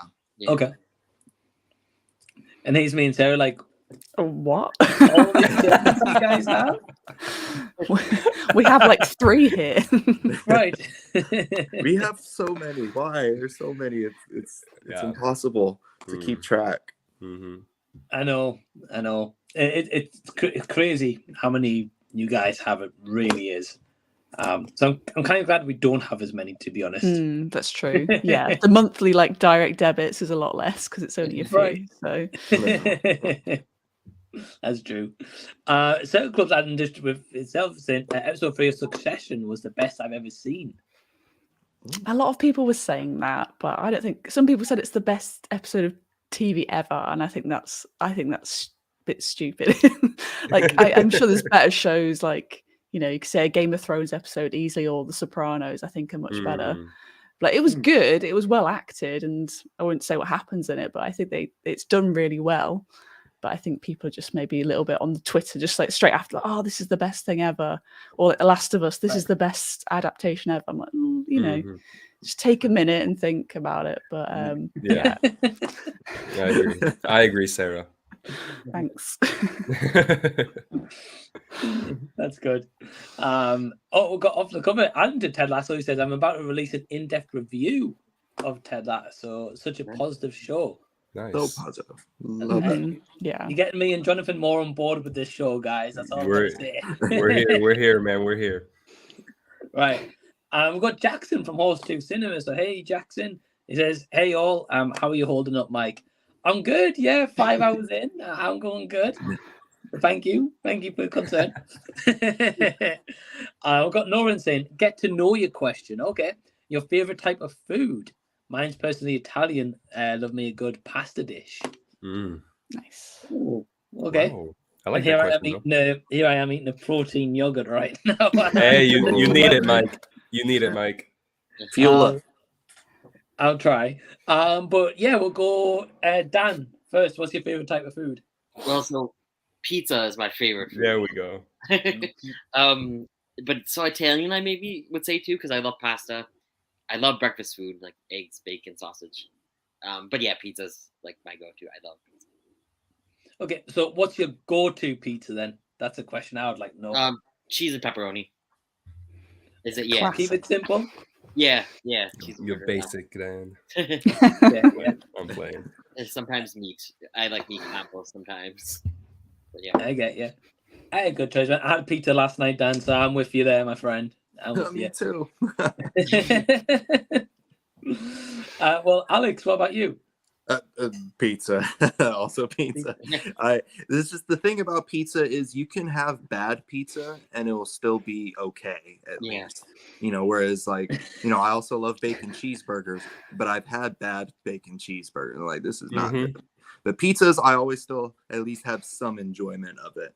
Yeah. But my go-to pizza, what I would usually order is a meat lovers with black olives added to it. That's just always my personal thing. Black olives on pizza. That's great. I love olives. They're so good. Can't say I've ever had olives on a pizza before. So you gotta try it, Mike. It's so good. Yeah. Well, the thing is, like, so my go-to is pizza, but in relation with this is I have a pizza. It's called a bolognese pizza. I don't know if you guys have ever had one of those. I've never heard of it, Mike. Is it like a pasta pizza almost? Basically, just like the bolognese sauce with like extra cheese on like the pizza. Oh, wow. I think, Sarah, being honest, I think it's a northeast kind of thing. Okay. It sounds like a lasagna. Sounds like it. Kind of is on the pizza. It's It's beautiful. That's all I'll say. Yeah. Sarah, what's your go-to food? I really like Mexican food. I like a really nice sort of burrito, or I like making a chili as well. Yeah, I think I like it. You can add spice, like you can add all the dips and the flavors. Like, yeah, it's really good. And I'm veggie, so it's like a really easy way to like. You can always eat Mexican food. Like you can just mix it up. It's good. Yeah. I get you. Oh, that's cool. Yeah, Mexican food's really nice. I don't eat a lot of it, but I do like it. And Jonathan, what about you? I'm a big foodie. You could ask Dan. I love everything. I'm not a picky eater. I love eating everything. I love to cook everything too. Dan and some of the guys were calling me like Martha Stewart at some point because I just love food. But I've got to say, I'll stick to my heritage for a second. I really, really enjoy Puerto Rican food. I love Puerto Rican food. And more specifically, it's this staple dish that we have at every single party. And honestly, we have just every single week. We just make an excuse at parties. It's rice and pigeon peas, roasted pork, and macaroni salad. My God, give me that every single day. That is incredible. I have some in my fridge right now. I'm going to reheat it later. Not lying. Yeah, that sounds good. Sounds interesting. I've never heard of that before. It's great. What's pigeon peas? It's man, it's like those green beans almost. Okay. Like circular beans, but they're green. Okay. They're good. Okay. Yeah, Sarah, I've never heard of pigeon peas. I don't think we have that, right? No, we don't. Really? No. Wow. It sounds good. It sounds good though. Like Yeah, the yeah, combination yeah. sounds really good. Yeah, they put them in the rice, so it's the rice with pigeon peas, and it's really good. Wow. Okay. We have like garden peas or mushy peas. Yeah. These guys, I'd like to see these guys eat mushy peas. What's mushy peas? I'm curious. You get it in like a chip shop, so you'd Okay. have it on the side of like your fish and chips, but you can get it in a can as well. It's like it's like mushed peas that with like a green sauce. I don't know how you describe it, Mike. Would you compare it like to hummus at all? No. No. Because hummus sometimes has that beanie taste. That's why. Yeah, like the peas are still quite prominent, I'd say, and you have this warm as well. You don't have it cold. So yeah, it's an acquired taste, but I like it. Okay. I'm not huge on them, so that's why I was saying it's an acquired taste. Yeah, it is very much so. Yeah, I don't know the cuisines you guys have. I don't know. It's crazy. And we've got Christian from Two Lens. So hey man, he says, what was the last movie you watched in cinemas? All right. Yeah, well, Dan, you watched like 4 the other day, right? So... Yeah, so Sisu was the last one. I watched The Black Demon, then Polite Society, and then Sisu. The Black Demon's not good. It's a shark movie though, so that was to be expected. But Polite Society was okay. It was good. Sisu was fun. Not as good as I thought it was going to be. But yeah, Sisu was the last one I've seen. Nice. But Sarah, you went to see Polite Society, right? I did, yeah. I saw it on Monday. We had an unlimited screening here in the UK. I liked it. I thought it was good fun. A little bit childish in some ways, like in some of the humor. But it was great. It was great to see, different sort of representation on screen. And I loved the colourful costumes, the dancing. Yeah, it was good fun, but a little bit childish at times. Okay, yeah. I saw the trailer for that. Yeah, I wasn't too sold, but at least it's a good time. That's good. Yeah, you'll definitely get that. Awesome. Alex? Sorry for having to cut out. My internet's acting a fool right now. Okay. The last movie I saw in cinemas, it was actually the 20th anniversary of Return of the King. Oh, I got to see that. Incredible. It was the extended edition too, and, so it was a whole experience. The theater was packed. I wasn't expecting that. It was a full house, so that was really cool. I had a nice seat in the very front row. It was a wonderful experience, despite sitting in the front row. Still a wonderful experience. Wow. I was in tears. I'm like, I love these movies so much. Jealous. I hope you had like a nice recliner seat though, in the front row, so like it wasn't like breaking your neck. Yeah. Thankfully, the theater had reclining seats, so it wasn't too bad. It was just like, Can you imagine? Just, For Frodo. For Frodo. I'm doing this for Frodo. Oh man, that's awesome. Well, to be honest, at the same time, obviously, Lord of the Rings has got a huge fan base, and then people watching it for the first time, maybe seeing the extended editions for the first time as well, I guess. So, I understand. I haven't seen the extended editions yet. I want to though. They're the only version. They're the only version. Right. Well, I've heard. And Jonathan, what about you? Last movie I saw was Beau is Afraid. Ari Aster's newest film, Beau is Afraid. Ooh. Yeah, I'm somebody that tries to go to the movie theater at least twice a week, but this week I wasn't able to go out. I'm currently moving, and I was planning a birthday party and whatnot, so wasn't able to see anything this week. But last week I saw Beau is Afraid. Crazy film, bonkers. I don't know if you guys have seen Hereditary or Midsommar. It's the same director. Yeah. It's not horror. It's more of a psychological comedy, if that's a thing. But it's just crazy. It's just crazy. I walked out of that movie and I was on the verge of hating it. And upon marinating on it, thinking on it, watching videos on people's takes, talking with Dan about it because we saw it around the same time, I think I can say I actually really like it. But you have to, it's one of those films that you can enjoy, but you kind of have to have your thinking cap on. Mm-hmm. Yeah. I had the same. I didn't like it, and then I liked it. Then I was like, eh. Then I really like it now. So. Wow. Okay. Bit of a mixed range of emotions, Dan, by the sounds of it. Yeah, I'm not sure, man. I've heard that Beau is, to be honest, Jonathan, I'm not surprised because, like, of course, with Hereditary, Midsommar, you still have to obviously get the messaging behind those movies. So, kind of expect that with Ari Aster. Yeah. I don't know what I went to see last. I think I'd like to say Evil Dead Rise was one of them. And I can't remember what else. I honestly can't remember. I have to look for like my ticket collection to have a look. Yeah. But yeah, I'm not sure. But thank you for the question, though, Christian. And yeah, that basically wraps up the hour. So first, I just want to thank Jonathan, Dan, Alex, and Sarah for joining me. You can find all these guys and girls linked down below in the description box. Please go subscribe to them all. And yeah, thank you guys for joining me. Yes, thanks for having us. Thanks for having us all. Take care. Have a great day. Bye. You too. Bye, Mike. Take it easy, my friend. Yeah, you too, man. Thank you for joining, and hopefully get you on again soon. Yeah, let's do it. Yes. And you, Dan. Yes, definitely. Bye. See ya.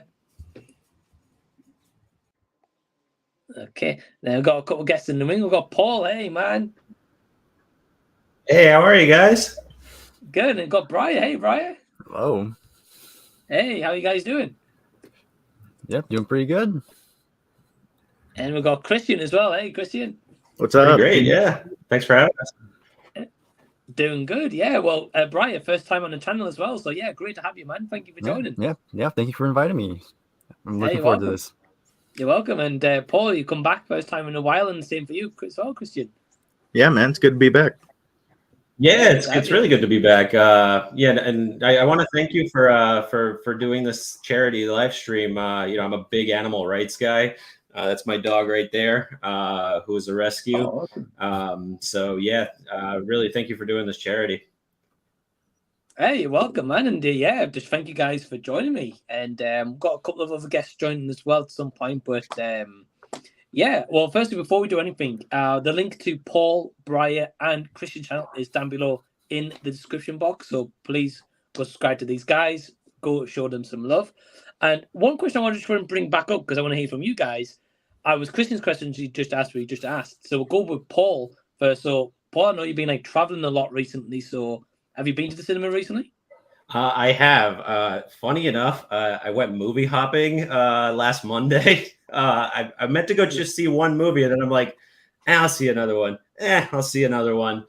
So I ended up seeing How to Blow Up a Pipeline, which I know you guys talked about in the last hour, which was phenomenal. It's based on the book That's it's basically like the book is an argumentative essay, but the movie is like a fictionalized version. Then I snuck in to see The Pope's Exorcist, which was pretty good with Russell Crowe. And then I snuck in to see Suzume, which is a new anime that came out. Yeah, so it's pretty busy last Monday. And what do you think of Suzume? It was it was weirder than I thought it was going to be. It was pretty trippy, but I really like the animation's phenomenal. You don't see hand-drawn animation anymore, which it's really nice to see that, because like the level of quality and care that goes into it, I think is way better than the CGI movies. Yeah, Devin, the animation's stunning. Completely agree with you. Completely agree. And Brian, I know on your channel, obviously, you cover music, the whole point of your channel name, Music Showcase, but do you see a lot of movies? Yeah, I've seen a good amount. Obviously, I need to watch more, but it's kind of hard because of my schedule. But yeah, I've seen a fair shake of movies. I think the last one I saw in the cinemas was actually a while ago. I actually saw Avengers Infinity War, when it came out. Yeah, I'm pretty sure a lot of us can relate when we saw it in theaters. Like the second the credits rolled, we were like, just stared at the screen like, is that it? Yes, but of course they come back with Endgame. But yeah, that was like the last cinema experience I've had. But so I think when did Infinity War come out? Like 2019, I think. 2018. I think it was 2018. 2019 was Endgame. Yeah. So it's been a while since I've been in a cinema. Get you. Hey, remember what a way to kind of have a memory of the last cinema experience you had, though, was Infinity War. That's cool. Hey, it's fair dues, man. And Christian, what about you? Last night, actually, I just saw Evil Dead Rise, and it was at a relatively new theater in Chicago, which is where I'm from. It's called the Alamo Draft House. I know there's another bunch of other locations in America. I'm unsure if there's any. Yeah, I'm unsure if there's any over in the UK, but it's like a dine-in theater. You can go there, write down your order, and then the servers will come by and they'll take your little paper and then they'll go and put in your order. And it's relatively quickly too. Like by the time the movie starts, your food should already be there and ready for you to enjoy. On the pricey side, of course, because it's in the heart of the city, and they, it's like $20 or £15 for, which is a nice little chunk of change, for a cheeseburger. But ultimately, I do like how there's little to no trailers for the movie, and it just jumped right into it. If you're an avid AMC watcher, there's no Nicole Kidman there, so you don't have to wait an extra 15 minutes for your movie. It just goes right into it. And I had a fun time with the movie, man. I went out with a couple of friends, and we enjoyed ourselves. It was a fun ride. Evil Dead movies are always fun. It doesn't matter if it's taking itself seriously. I think the gore and the action sequences are really, really spot on, man. But before that, I actually saw the Back to the Future trilogy. They re-released it at the Music Box, which is another like an old-timey movie theater in the city. And this theater has been around for quite some time. Like you can kind of see the structure outside kind of like chipping off and falling apart. Like, oh yeah, this is the old place. This is where I want to have the 35mm prints of films being shown. And that's where like the big draw is. I come and watch like a movie off of a projector that's rolling a film reel, and you can kind of like hear it, you can see it like flicker on the screen. So it gives you a whole experience when you watch it. And they were showing Back to the Future in 35mm. And these two guys that were part of a Robert Zemeckis film club, they were like huge Robert Zemeckis fans. I think the whole 2 weeks, it was like a Robert Zemeckis film fest. So they were showing everything. I mean, name of Zemeckis film, they were showing it there. It was pretty cool. And Zemeckis is from Chicago. So I think that's why they had such a big ordeal about it. And so I went with a friend. We caught all three Back to the Futures. They were playing them back to back to back. And it was so cool to know that all three of them were on a film reel from the 80s. Like these are film reels as if you would went to the cinemas and watch them as if they came out back in the 80s. So these are actual film reels that they had for the time. Get you. Man, that's sweet though that you got to see that on 35mm.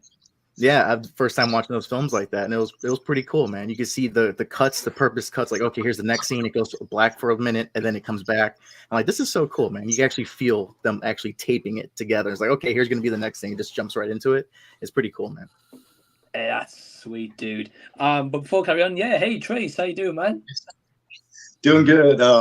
Some technical difficulties, so sorry about that. I apologize. I gotta love technical difficulties, but yeah, welcome, man. Thanks for joining. Thanks for having me. You're welcome. It's my first time here, so it's great to be here. Hey, it's good to have you. And do any of you guys know each other at all? No. No, we haven't done live stream together. No. It's nice to meet you. Yeah, totally. Yeah, awesome. Well, it's nice to have you, and definitely having a good variety as well. So yeah, thank you for joining, man. And Trace, before we kick in, what was the last movie you saw in cinema? The last movie I saw was actually yesterday, and it was Dungeons and Dragons. I hadn't seen it yet. I actually didn't like it, to be honest, and neither did my roommate. I don't know if maybe we just didn't get all of the insider trading of it because we don't play the game. And from what I heard from other reviews is you don't need to have played the game to enjoy the movie. And I just feel like I was a little bit lost at times. So I need to go back and look at the box office to see what the general box office was, if it catered to general audiences that don't play the game or not. Right. Well, I get you. I mean, like yourself, Trace, I saw the movie and I haven't played the game ever in my life. I found it just as like a silly, goofy kind of fun time. But I can get where you come from, like, because I do believe it's based on like an arc of the game, if I'm not mistaken. Yeah, I'm not 100% sure on that, but you're probably right. No, I get you. Hey, no, does anybody here play the game, or is it just I know me? someone who has. I played the original like DOS games, way back in the day, where it was kind of like first person, or you could like switch to like a map view, and the battles were a lot like a strategy RPG. So like think of like really, really old school like Final Fantasy Tactics kind of thing. I really enjoyed it. The stories were pretty simplistic, but it was really cool to see what could be done on such limited technology. Obviously now games are like hyper realistic, but it was really cool back in the day. Oh, nice, man. Yeah. That's pretty cool. And was it good for when you played it? It was really good. Yeah. So I played Pool of Radiance, Secret of the Silver Blades. Later on, I played Baldur's Gate, which was really awesome. That came out when I was in high school. That and Neverwinter Nights. So it was cool. Like in the movie, they mentioned Neverwinter and they mentioned Baldur's Gate. So it was, pretty cool little Easter eggs that they dropped all over the movie. Oh, nice, man. That's pretty cool. And Brian, you said your friend played it, right? Yeah, I know someone who plays it. Usually they play it on Friday nights because I actually work as a karate instructor and I work on, and he usually does it on Friday nights. So he usually asks me, "Hey, do you mind closing up for me so I can go and play with my friends?" I'm like, "Okay, sure." So yeah, I do know a little bit of it. I've never played it though. Oh, okay, I get you. Hey, that's really cool, man. That's really cool, and it's good to hear that you guys have some experience with it. Because I was like, am I the only person ever watching this who doesn't? But it's not the case, which is good. We've got a couple of comments here, so we'll try and catch up a little bit. We've got Jackson saying, name a movie you love that everyone else seems to hate. Great question. Trace, we'll start with you first. Do you have one of mind? Yeah, this one comes to mind first whenever that topic comes up, and it's hated for good reason. It's a very, very bad movie, but we all love bad movies, right? To an extent. Right. So it's the 2006 comedy, the legendary comedy, Benchwarmers. That is a terrible movie. Everyone hates it, but I don't know. I'll watch that 2 or 3 times a year. I'll put it on in the background while I'm working. I just know that it's something I really don't need to pay attention to. And I know that's extremely silly and dumb, but it always makes me laugh. So if I'm ever having a bad day and I just need like a quick, cheap, greasy laugh, I can always just throw that on real quick. Nice, man. I've seen like the DVD box art of that, but I've never seen the movie itself though. It's about like guys in their 40s playing baseball against kids, and it's a Happy Gilmore or Happy Madison, whatever the production company is for Adam Sandler. It's one of his movies that has like Napoleon Dynamite in it, David Spade, and Rob Schneider. Extremely silly, bunch of poop jokes, but it still makes me laugh even at 26. So Nice, man. Yeah, I might have to check that one out. I've been watching like some bad movies recently. Like I watched The Room recently, so yeah. I got it on DVD. I got it on DVD, by the way. Oh, really? Yeah, I did it. It's just, Ryan, just why like, did you do it to yourself? I like torture. Did you What can I say? if you watched The Room, did you see The Disaster Artist? Yeah, I did. I really enjoyed it. Love really it. enjoyed it. I saw it in theaters too. That was a great Mhm. time. Yeah, I thought this was awesome. We'll go with Christian next. This is a tough one because I think there's a handful of them in my book, but one that I normally mention and people kind of like they kind of shrug their shoulders, kind of like make a crinkle in their face is the live action adaptation for Watchmen. I really enjoyed that adaptation. I read the graphic novel, and visually, of course, it is very faithful. Narratively, they take a lot of creative liberties, especially in the end. But a controversial comment is I prefer the ending to the movie than the giant squid at the end of the graphic novel, which a lot of Alan Moore fans are just like, what are you talking about, man? And it's like that graphic novel is the greatest graphic novel published to a lot of people. So the movie was just never going to live up to that. I don't think any adaptation could, because that movie's been trying to be made for like a long time, way before 2009. And it just could never come to fruition for one reason or another. But I think what Zack Snyder was able to accomplish with that movie, especially if you watch the director's cut, which is nearing 3 hours, but it's a fast 3 hours for me, just like the Lord of the Rings. Those just go by like nothing for me. So Watchmen's up there with that. And I'd personally like it. And I still like the graphic novel too, man. I love that there's a world where both of them exist. HBO show is a whole other topic, but it's mostly the Watchmen movie. I mentioned to people, they're like, that could have been better, But I absolutely love it. Well, I own it, but Nice. I haven't seen it yet. Oh, okay, cool. But That's awesome, man. I've heard okay things about it though. Yeah, man. I think you're in for a treat, man. It's not. Granted, it's not the greatest superhero movie ever, maybe, but it's very entertaining. It's quite entertaining. I heard it's quite graphic, so I was like, right, I'm on board for this. Yes, So. yeah, it's pretty hard R right there, man. It's pretty intense, especially the Rorschach scenes. Rorschach, I think you're gonna fall in love with, man. Jackie Earle Haley, it was just perfect performance, man. That was awesome. Awesome, dude. Well, you got me even more excited to check it out, to be honest. So, oh yeah, awesome. And Brian, would you say yours is The Room, if that's the case, or? I mean, that's one, but since you already said it, I'll let you have it. But mine's kind of like a whole bunch of films because they're all part of the same franchise. So again, I love animation, and one of my favorite animated films is The Land Before Time. And so many people talk about, maybe a lot of people dismiss all those sequels, and for fair reasons. Again, they're very different from the original. Like nothing can top the original, and the animation's okay on a lot of them. And there's some bad sequels as well, especially the later sequels are just absolutely terrible. But a lot of this, there's like a few hidden gems throughout that sea of there's like 14 movies now apparently. So right. So yeah, so there's like a few I do enjoy. Like I think the 10th movie is by far the best sequel out of all of them because it does somewhat continue the first film in a way.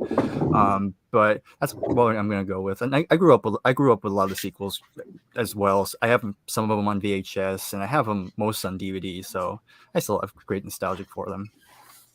Hey, that's cool, man. Well, the interesting thing is, over on my friend Anthony A. Perez's channel, we're doing collaborations, and at the minute we're going through every Land Before Time movie. Oh well, yeah. So I've never seen any of them, but we've now got up to we've just finished number 7. So I've got to watch them. So I'm excited for the 10th one because I feel like it needs some kind of rejuvenation to that. Yeah. I didn't know there was that many. Oh my goodness. Yeah, they just keep churning these out, and they even had a TV show at one point for briefly, but yeah, it's like pick your poison. Wow. Right. Oh man, well that's cool though. That's cool. I'm glad to hear about the 10th one. That gives me some hope. Yeah, because he was doing a collab on them. I was like, Yeah, I was like, I thought it might have been like 2 or 3. He's like, nah, 14. Oh, okay. The 10th one is where it gets really good around Yeah. Right, 10. yeah. That's where it gets But be careful. The 13th movie. That's probably the worst one. The 13th one. Oh man, you had my hopes high as well, Brian. Yeah. Diminished them all. But fair enough, man. And Paul, what about you? I'd have to say Tenet. I think it's an absolute masterpiece. Christopher Nolan is one of my favorite directors of all time. You know, he's obsessed with the physics of time. And a lot of people don't seem to like that movie because yes, it is Christopher Nolan, like being way too Christopher Nolan.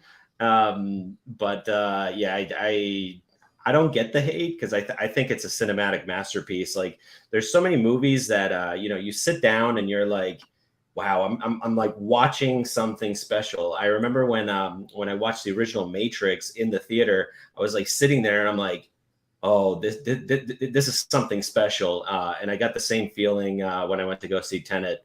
And I'm super excited for Oppenheimer that's coming out in July. Yeah, well, Oppenheimer is. I've seen when like a while ago they used to have like that teaser kind of trailer on, and it was like the countdown to it as such.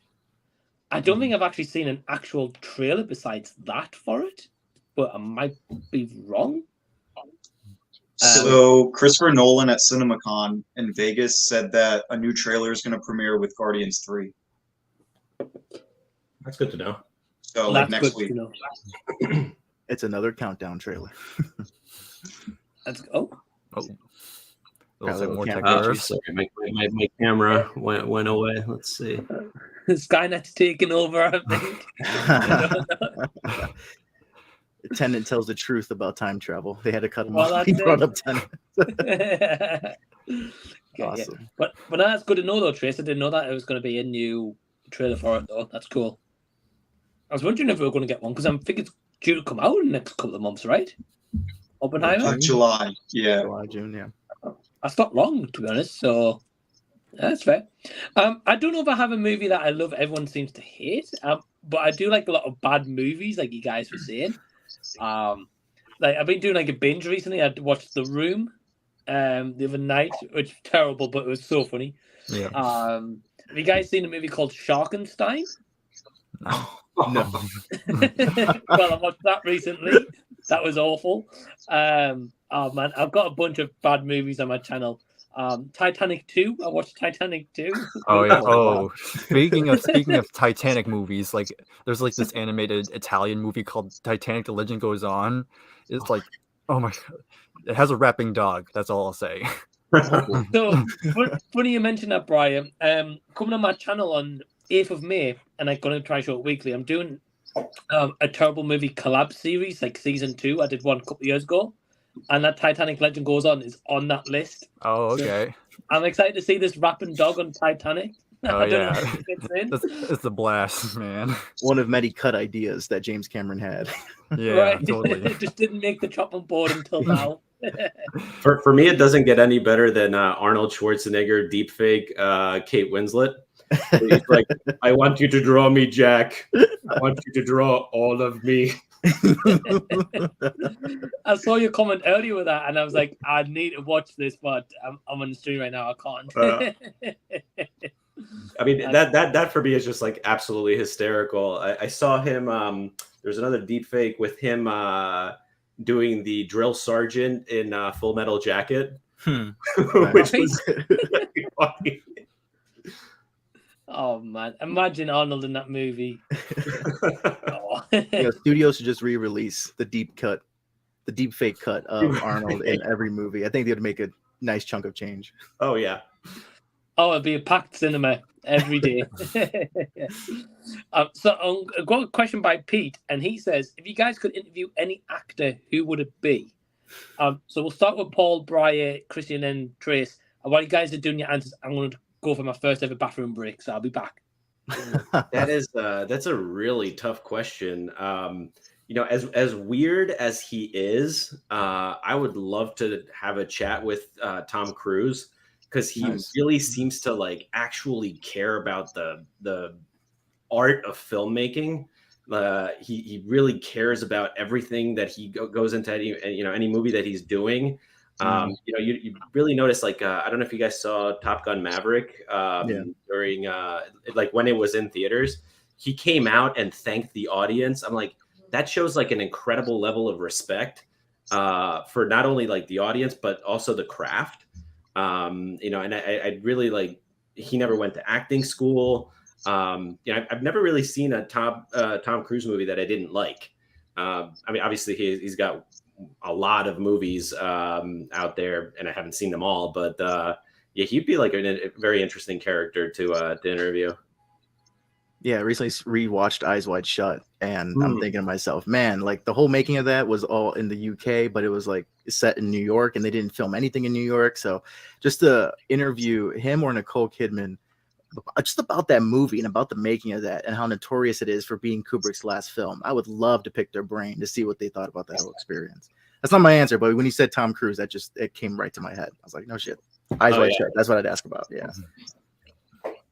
Yeah, awesome. So yeah, for me, I would probably, and it's probably unlikely because he's very old, so he's in his 90s. But I would love to interview Clint Eastwood, just really ask him about his whole career. Like he started out like again, I don't think he really took acting lessons as well. He started out starring a lot of B movies, but then he of course he did the spaghetti western stuff, Good, the Bad, and the Ugly, the Dollar Trilogy, stuff like that.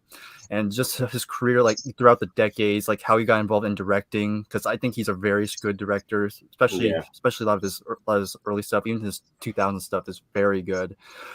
Even stuff prior to his film career, like stuff like I know in World War II, he almost died in World War II. So just how his experience through that would be very cool to hear from him. Just one of my favorite persons in cinema. I mean, he was also the mayor of Carmel, California. Which is a really nice town, just south of or north of Big Sur, I think. Nice.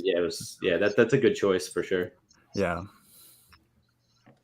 So I think for me, I mean, the first one that came to my mind, they actually aren't with us anymore, so I don't know if that's like cheating the question or not. But nonetheless, I honestly think that an interesting person, because they started off on a TV show, became one of the biggest stars for comedy, and then also dabbled in drama and killed it in those. Robin Williams. So I think that, we all are probably around the same age, so we all grew up with Robin Williams movies being a thing in our lives. Unfortunately, like for the generation that's going on now, he can still be part of their lives, but like a new Robin Williams movie is never going to come out for them like we had, Right. So I just think that being able to talk to him about, transitioning from TV to movies and then literally becoming one of the hottest names there is, and going back and forth between comedy and his dramatic work. And then, I don't know, maybe if we hit it off, we could talk about more personal stuff, because obviously we all know now that he struggled with like depression and stuff like that. So being able to learn and pick the mind from someone that you think is always energetic and happy, I just think it could be like extremely interesting, and be able to, learn about the man behind Hook and the man behind RV and all this other stuff that he's done. Patch Adams. I think that'd be interesting. Yeah. And that's a great pick, especially Robin Williams, though. Fantastic. I think it'd be a really cool guy to get to know and like really interview about his past experiences he's had, because he's done loads of different kind of movies as well. Especially 1 Hour Photo. That I'd love to know how he got in the mindset for that. That's intriguing. So what I missed, I think, Paul, did you pick Tom Cruise? Am I mistaken? I did, yeah. I think I heard bits of that. And what about you, Brian? I did Clint Eastwood. Clint Eastwood and Christian? Well, I did piggyback off the Tom Cruise one, because that Eyes Wide Shut came to my mind. But I honestly would say probably Willem Dafoe. Willem Dafoe has such an extensive career. He does a lot of independent movies, big budget movies. Like, I would love to pick at his brain with his thought process on how he picks roles and stuff like that. Yeah, especially as like like Willem Dafoe. I love him as obviously Green Goblin. I think we probably all do. Yeah. But like my partner's like, oh yeah, you should watch Antichrist, and I'm like, Oh yeah, that's an awesome movie, man. If you want to feel icky, that's the movie for you. He's in a new movie. He's in a new movie that he like breaks into some rich person's house. Yeah, and then Inside, right? inside or something. Yeah. I haven't seen that one. I want to check that one out. I want to see how crazy that one gets. It's like a one-man show at that point. That's pretty cool. Yes, I heard that as well. Yeah, I've heard mixed things. Some people say like it's really good, and some people say like it's not so great. So I'm intrigued. Same thing with Antichrist. When that came out, other people were like, it's not for me. It's not that good. Other people were like, it's amazing. So it's acquired taste for sure. Well, I know my partner's in. I think she really enjoyed it. So I don't know. I'll have to check it out. Nice. I guess for me, any actor, maybe Christian Bale. I would love to like interview him because I love a lot of his movies, especially Dark Knight trilogy. Love to know like what kind of went more into that really. I'm surprised you didn't say Michael J. Fox. I would love to, but that was the obvious answer. So I was like, I didn't want to go obvious route. Yeah, I don't know. If it's not obvious, Christian Bale. If it's obvious, Michael J. Fox, I think. But it's a great question. I hope you guys can't hear that. It's like a big plane going past, I think. I get those every day. Yeah, I live pretty near an airport, so I get them. Hey, where are you guys all from? San Diego. Oh, From nice. Chicago over here. Yeah. Oh, nice. I'm originally from Florida, but I live in Los Angeles. Oh, cool. Very Keeping cool. it sunny. I'm in New York. It's a little dreary. Nice. Very, very cloudy and foggy, but yeah. Yeah, it's pretty rainy over here too. Oh, nice. Well, I've been to Florida and Los Angeles, and I've been to San Diego as well, but never New York or Chicago. You're more than welcome. Give One you day, man. all the movie scenes. I can give you a tour. I bet there's so many. Hey man, if you like The Dark Knight, there's a couple places here in Chicago that are like yeah. Yeah. Man, well, I love The Dark Knight, so yeah, I would love to. I didn't even realize it was shot in Chicago until earlier on in the stream. So they kind of combined Chicago and New York for a bunch of scenes. So like the motorcycle scene where the Joker's coming at him, that's Chicago, but there's a lot of like scenes in downtown New York because it's a very below 14th Street. It's very it's like the old Dutch settlement. So all the streets are kind of windy, and you have like tall buildings. So like the hotel, the Continental, in the John Wick series, that's downtown. It's not a hotel, I don't think. But was that the same building that was used in the Raimi Spider-Man movies for the Daily Bugle? No. So that's the Flatiron Building. Okay. That's closer. I'm gonna get killed by New Yorkers. I think that's closer to 23rd Street. Okay. But Okay, yeah. I would love to go. To New York and Chicago though, and San Diego. I was there for like half a day, so probably missed out a lot on that as well. But I love Los Angeles though, Trace. That's awesome. Whereabouts in LA are you? So I'm right outside the city. I mean, like it's still technically Los Angeles, but it's called Encino. So one of my things for moving here was I told my roommate, I said, I don't want to live in Hollywood because that's just like, it's too much going on. And I didn't really want to live in downtown because there was also a lot going on there. So being in Encino, I'm in like a little suburban area. And if I want to go party, I mean, literally it's a 15-minute Uber. So. Get you. Oh, nice, man. Yeah, I didn't get to see Encino when I was there, but that's cool though. But yeah, no, it's like a little older retirement community. Yeah, so there's nothing exciting here, I promise. Well, to be honest, it'd probably be a lot cheaper than living in the Hollywood area, so I don't blame you. No, it's all the same, to be honest. Really? Yeah, the area that I'm at is pretty nice, so they use that as a factor to keep the prices up. But if you go a little bit more north, maybe the price drops a bit, but it's just expensive to live in California. So yeah, right. It's expensive to live in New York too, so And I'm right there Chicago. with you. Yeah. And Chicago as well, Christian? Yeah, especially with the taxes. They're like skyrocket over here, man. It's insane.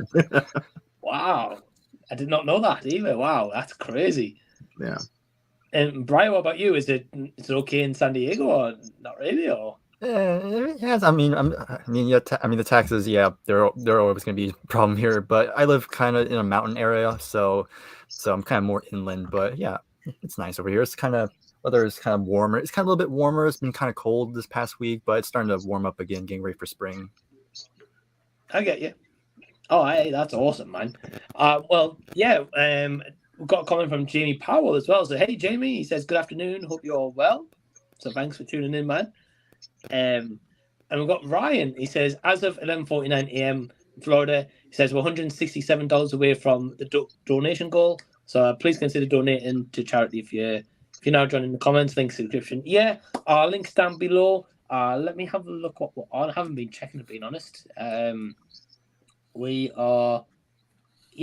65% towards the goal. So if you guys can donate anything, I would be appreciated. It's down below in the description box as well. We've got Jackson saying, recently picked up Carrie on 4K Steelbook. Thoughts on the movie? I haven't seen it yet. I've seen parts of it, but not the full movie. I haven't seen the 4K, but I've seen it. You know, my parents never really restricted anything I watched, so I saw Carrie and like The Exorcist when I was like 4 or 5 years old. That's a good age. Yeah, so I start young. You know? Like, yeah, it really sucks that they bullied her so much. You know? Yeah. I remember watching Carrie when I was younger, probably around the same age, and I just remember being really put off by the house.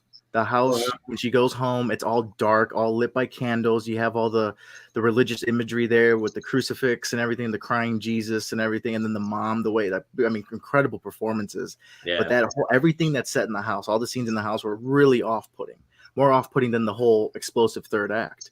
So I'm like, man, that house scene just seems so creepy and eerie. It just feels like, you know, I would not want to live in that house. I never saw a movie that really did that with a location.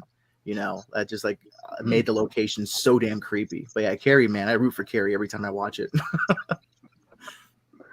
Oh, awesome, man. Yeah. I've never seen Carrie, Christian, so I can't relate with the house thing. I'm intrigued, though. I've seen the remake. Have you seen the remake? Yes. Do you get the same vibes of the house, or? Definitely not. No. Okay. Nothing in comparison, unfortunately. But yeah. A little too much CGI too in the remake, but get you. Trace, have you seen the original Carrie? I have not. No, I haven't even seen the remake. So I don't know. I haven't seen either, so I really can't comment on it. But have you seen Carrie Part 2, The Rage, which is actually a real movie? What? No, I didn't. No. Yeah, there's a Carrie. Speaking of Stephen King, did any of you guys check out the new Children of the Corn movie? No, I didn't even know. There was a new one. Interesting. No. Yeah, it was like straight to streaming. Oh, okay. Yeah. No, is it any good? Oh, no, I don't know. I was going to ask you guys because it looked terrible. I think it'd be like, it's a hidden gem, guys. Give it a chance. You're like, nah. Hey, it could be, honestly. I have no idea. It could be a hidden gem, but more than likely it isn't. Yeah. Yeah. So I remember the original ones. I think I was very young when I first heard about them. So I didn't really see them. So I thought with the remake, I didn't really see like much advertisement for it. So I was like, this has got to be terrible, surely. I think it probably are. No one's talking about them, so I'm assuming so. Not sure. We've got View Drew who says, out of the actors cast as the 6 main members of the Justice League, how would you rank them? Okay, so we've got Batman, Superman, Flash, Aquaman, Wonder Woman, Cyborg. Is that right? Yeah. Yep. Okay, so we're ranking them from maybe our favorite to least favorite, I'm guessing. Yeah. Okay. I wouldn't know because I've seen Justice League, but I already forgot what happened. So yeah, I don't know if I can answer this one. Well, that's fair. Well, from what you remember, Brian, how would you rank them? Okay, I mean, I'm gonna be more lenient towards Batman, I guess, because I know Batman the most. I guess Superman second. Okay, that's 2. Yes, Wonder Woman, then Cyborg, Aquaman, then Flash. It's good ranking. Okay. Good ranking. I think I would probably be the same as you, apart from swap Flash and Aquaman. I think. Yeah, that's fair. Batman's favorite. Yeah. Yeah. Awesome. Trace. So, if you would have asked me a couple months ago, my answer would have been absolutely different. So, I was actually fortunate enough. I can talk about one of the movies, but I cannot say anything about Aquaman 2. I'm not allowed to talk about it. But I have seen The Flash. So, seeing The Flash changed this ranking dramatically. So, Batman's still number 1. Number 2 is going to be Jason Momoa's Aquaman. Number 3, I really hate admitting this and saying it, but Ezra Miller knocked it out. He just, as an actor, I could care less about him as a person. Like, we don't got to get into that topic, but separating that from what he did playing Barry Allen in this Flash movie, playing multiple versions actually, he was at the bottom of the list, and now he's number 3. He did a phenomenal job.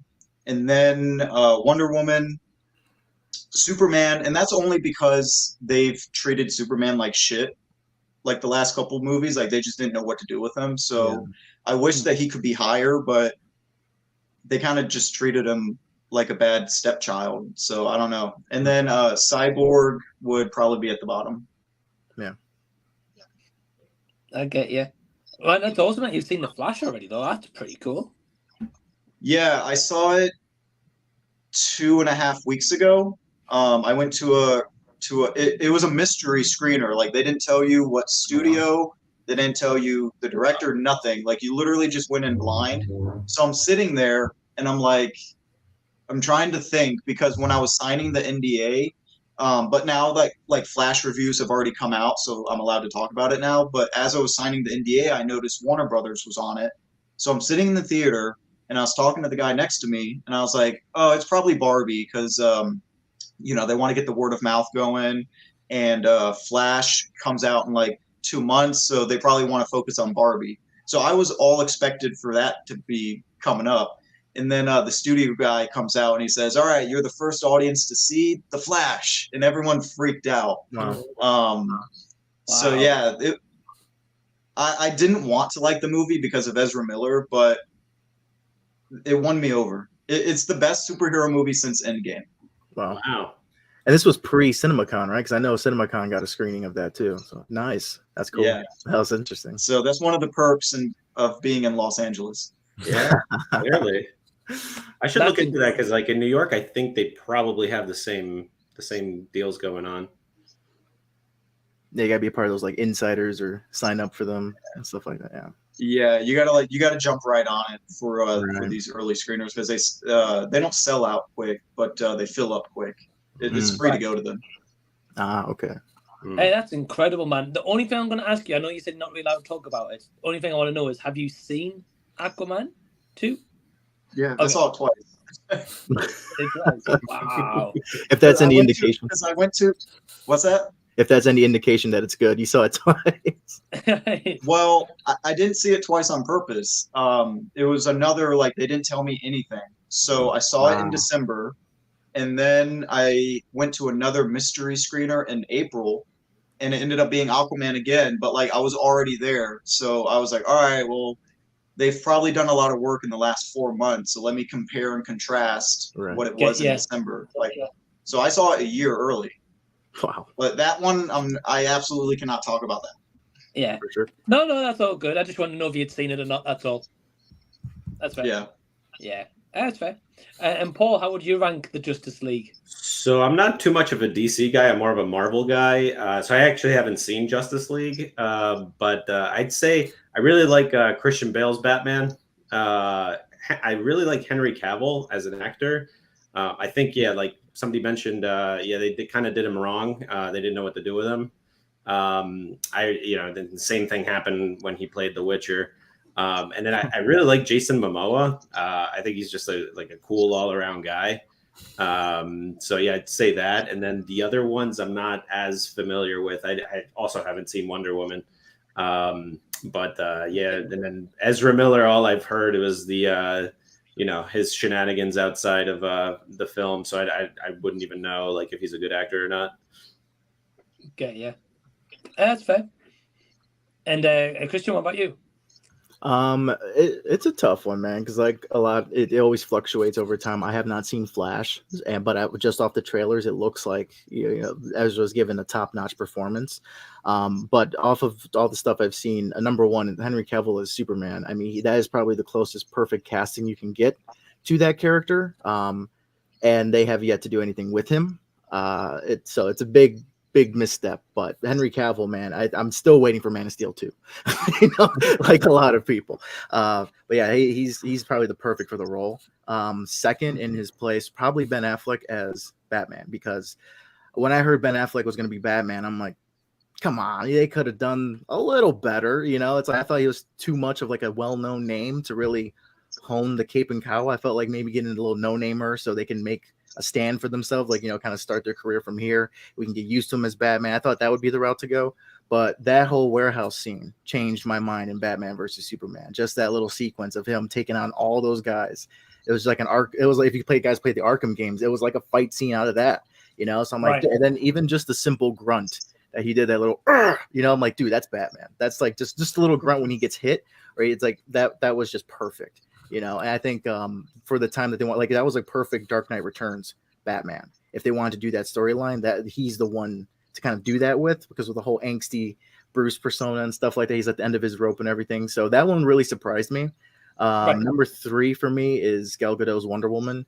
I really enjoyed the first one. I thought the first one was like really awesome. And of course, the iconic scene of her walking out of the trenches onto no man's land, and she's blocking the bullets with her wrist cuffs. It's just too iconic, and I felt like she did a pretty awesome job, despite what everyone was saying about her. Of course, I've not the best Wonder Woman we've seen, but in terms of the Snyderverse, I feel like she fits that perfectly. And if she comes back in the Flash or whatever future DC movie they got left to show, I'd be really excited.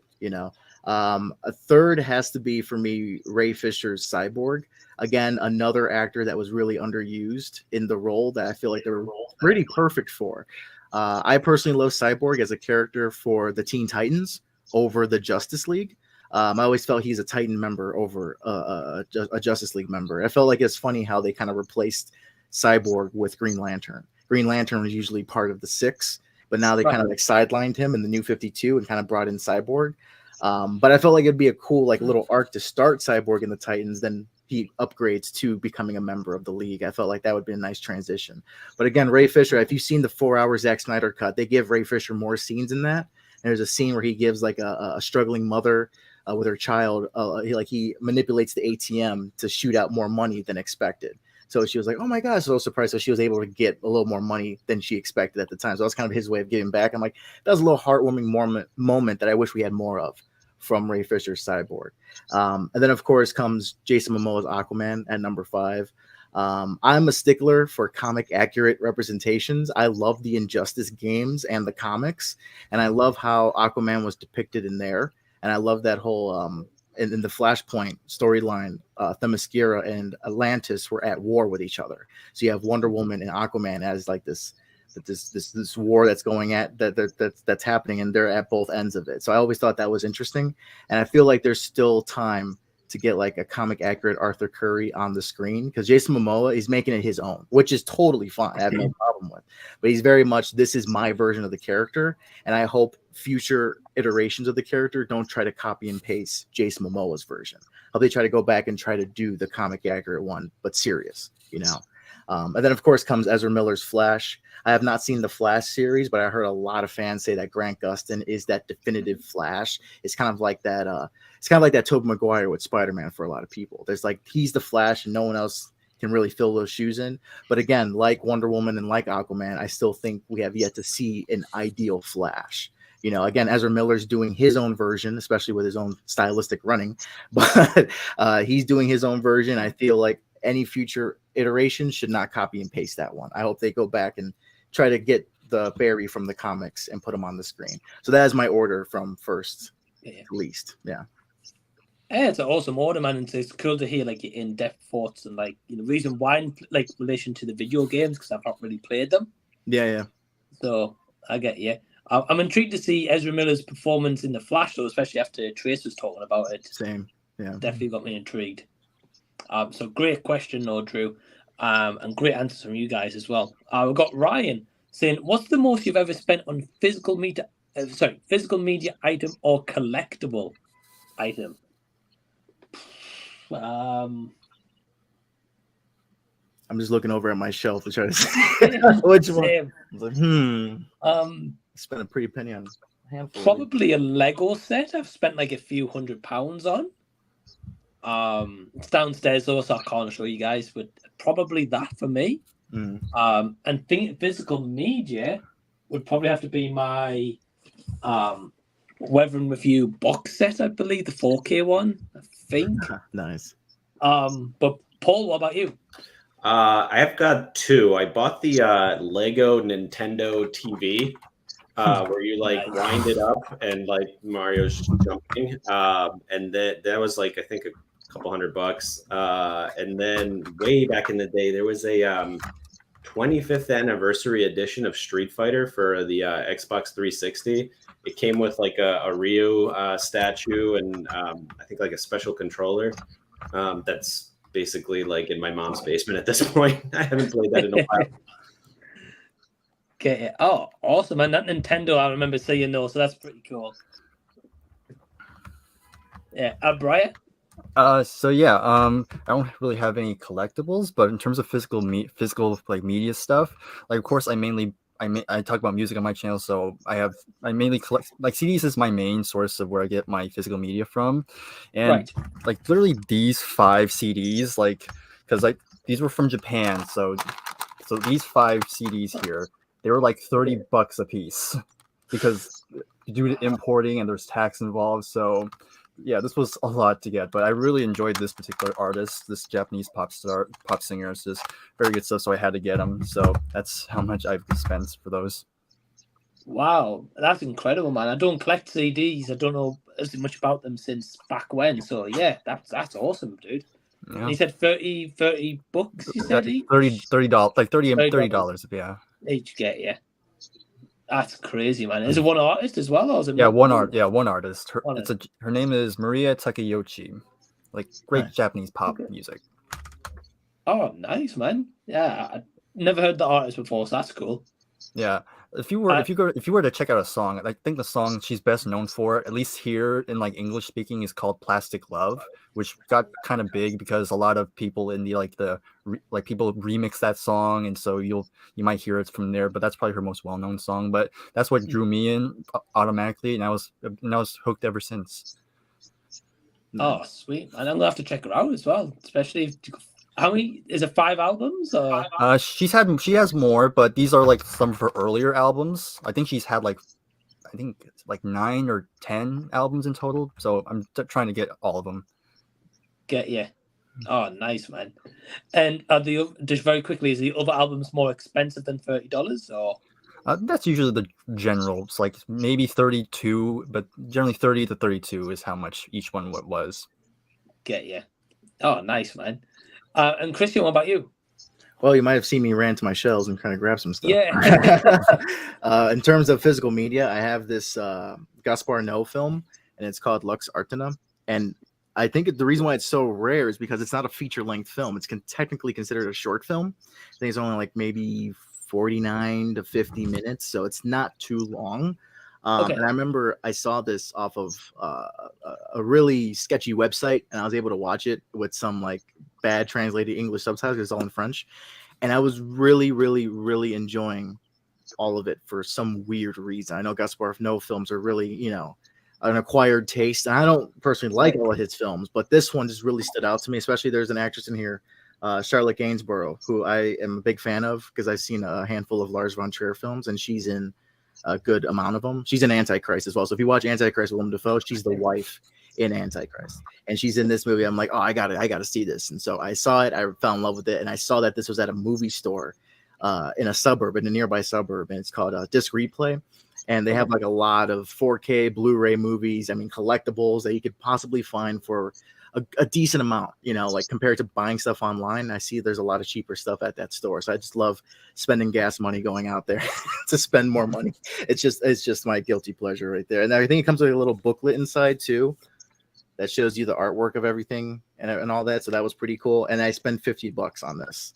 It was the only copy in the store. And I'm like, this is a good spent $50 because I just really love the movie. And I don't think I'm going to find that anywhere else. I can't go to Target and pick that up, And then also at the same video store, I got the original Ring, which is called Ringu, and it's an Arrow DVD release, and it's on Blu-ray. And I'm glad this is on Blu-ray because this isn't on 4K. These even Ju-on the Grudge, the original Japanese Grudge, isn't on 4K. They don't have 4K releases. So to find this one for a relatively decent price, I think it was maybe around $35 to $40. And online, I saw this was like 100 and something. I'm like, why is it so much on Amazon? It's like, it makes no sense why that's so much. So when I saw that at the video, so I'm like, I had to get it. I've seen this movie so many times. That's why it's still wrapped. I have yet to open it, but I'm so glad I have like a physical copy of it on Blu-ray. So I don't have to watch it off of like a SD version on a website or something. But in terms of like a collectible, like a physical collectible, back when Mortal Kombat X, so Mortal Kombat 10 came out for the PlayStation 4, I went and the collector's edition because I don't know if you guys have seen or heard of the trailer. There's a trailer for MKX, and it's the story mode trailer, and that has System of a Down's Chop Suey edited into the trailer, and they do a lot of fine editing with it. Like they go with the music and the action sequences. So it's like they're fighting, and he says, "Wake up!" So it goes with it. And so it's like, that's so amazing. That trailer was so well edited that it made me just go out and pre-order the collector's edition. And the collector's edition came with this little golden scorpion statue that comes with the spear that's detachable from his wrist, and he's in like this fighting pose stance or whatever. I know they came out with a Sub-Zero one, but I could never find the Sub-Zero one. But this costume is a costume in the game, so that was pretty cool, and I just have it up on my shelf. And I can't find this figurine online anywhere. Maybe eBay, but people are selling it for like over 300. And I'm like, that's just too much just to buy the thing itself. The whole collector's box with the game and everything was 300 altogether.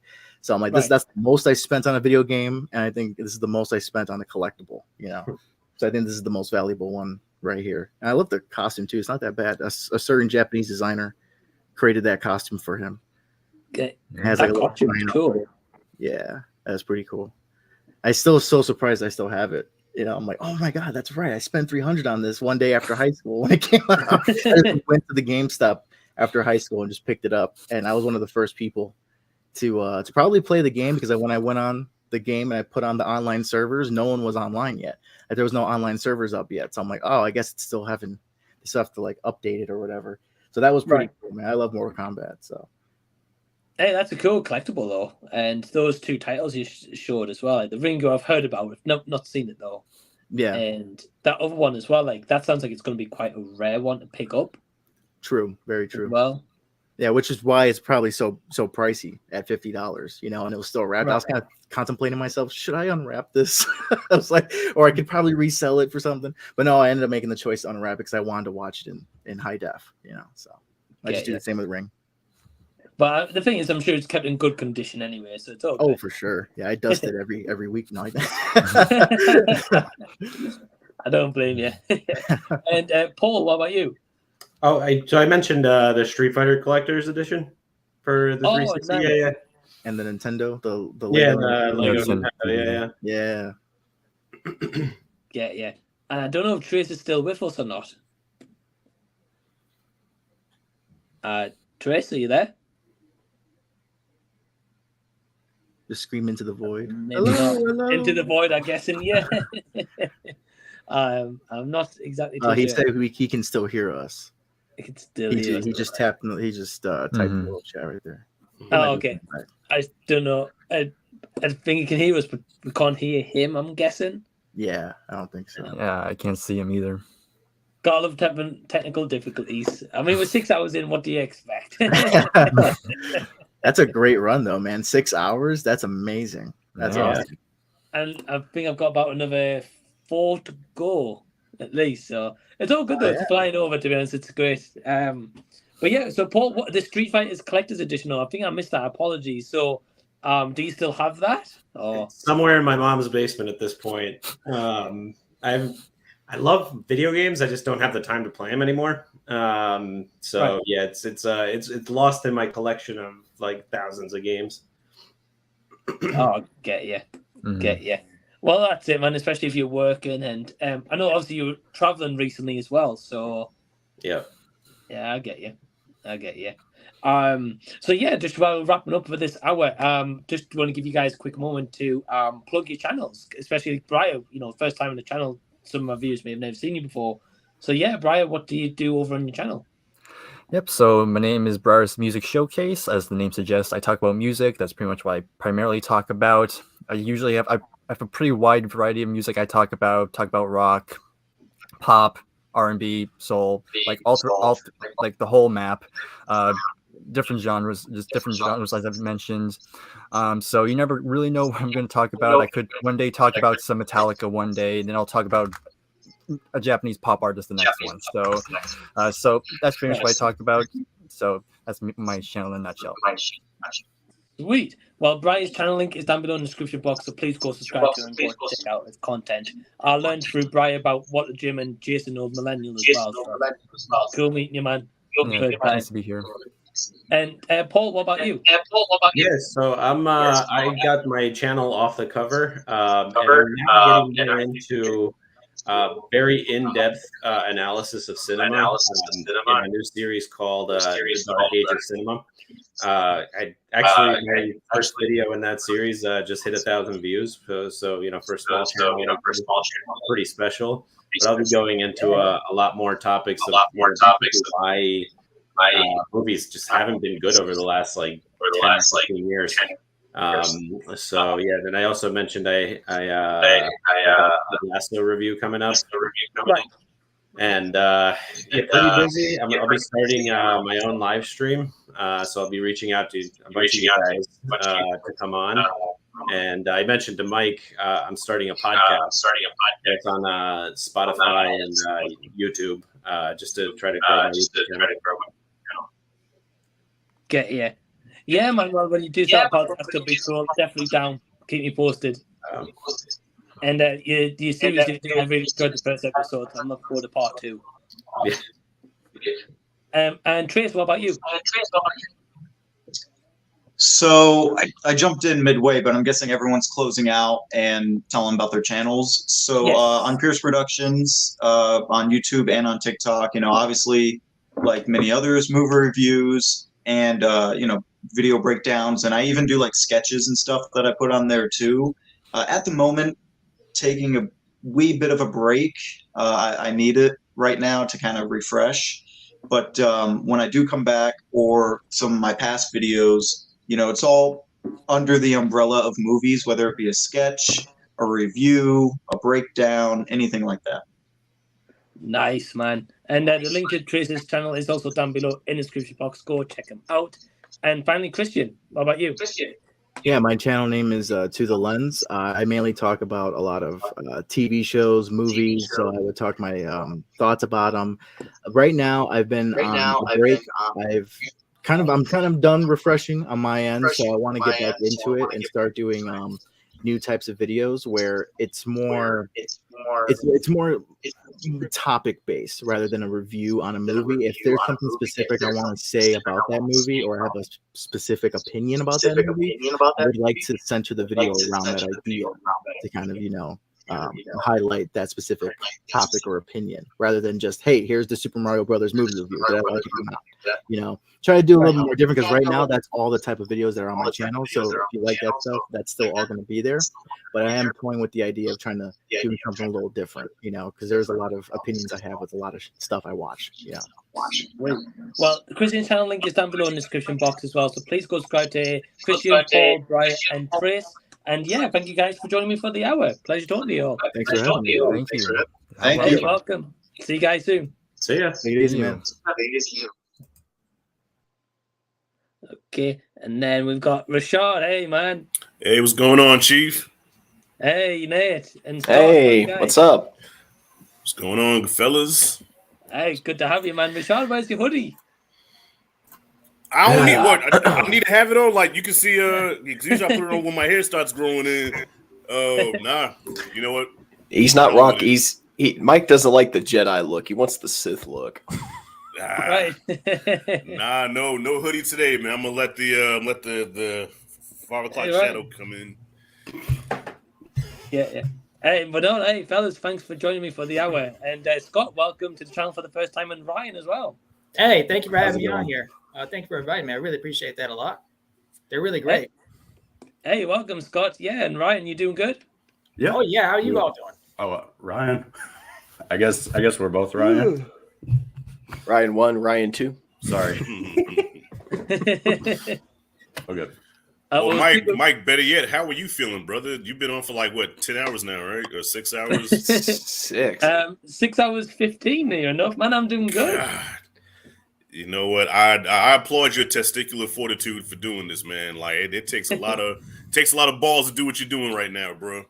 I woke up this morning and he was already live. I was like, geez, wow. Hey, lovely. Hey guys. Hi. Hello. Lovely. What's going on, girl? Hey, how you guys doing this morning? Well, morning for me in California, but I mean, Right. you might. Yeah, it's like mid-afternoon over here on the East Coast. Okay. And my clock just hit 12 o'clock p.m. Okay, so still morning. Well, for we're all some in different time periods, huh? in California. So, Mike, what time is it for you? Right. It is 6:05 at night. Oh, Damn. Yeah. Damn. Wow. And he's lovely, like, good morning. I've just got out. Right, okay. Just still rocking on the street.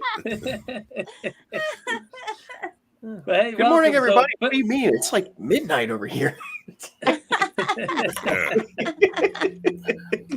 right. Oh, Well, first, I just wanted to say thanks to Rashad, Nate, Scott, Ryan, and Lovely for joining me for this hour. You can find their links down below course.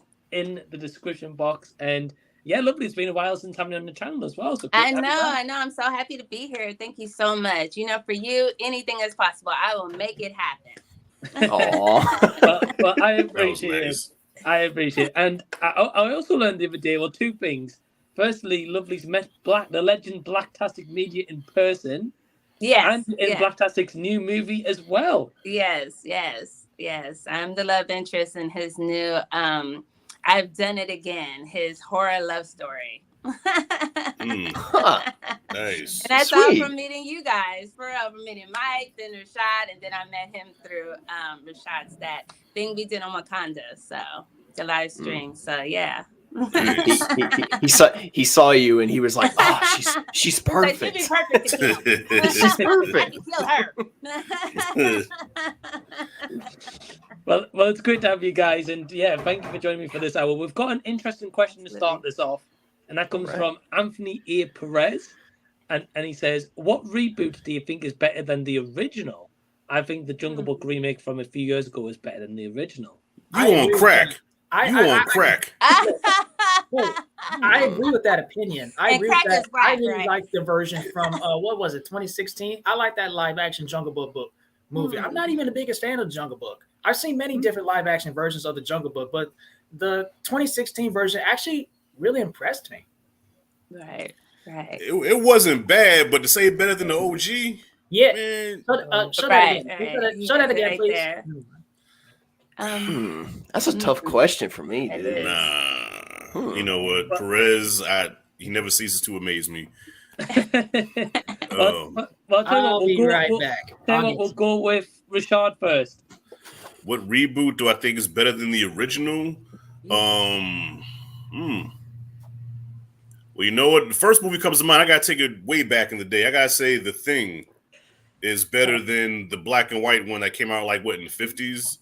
So yeah, The Thing and The Fly also, the '86 remake of The Fly. Yeah, So I'm gonna go with those two.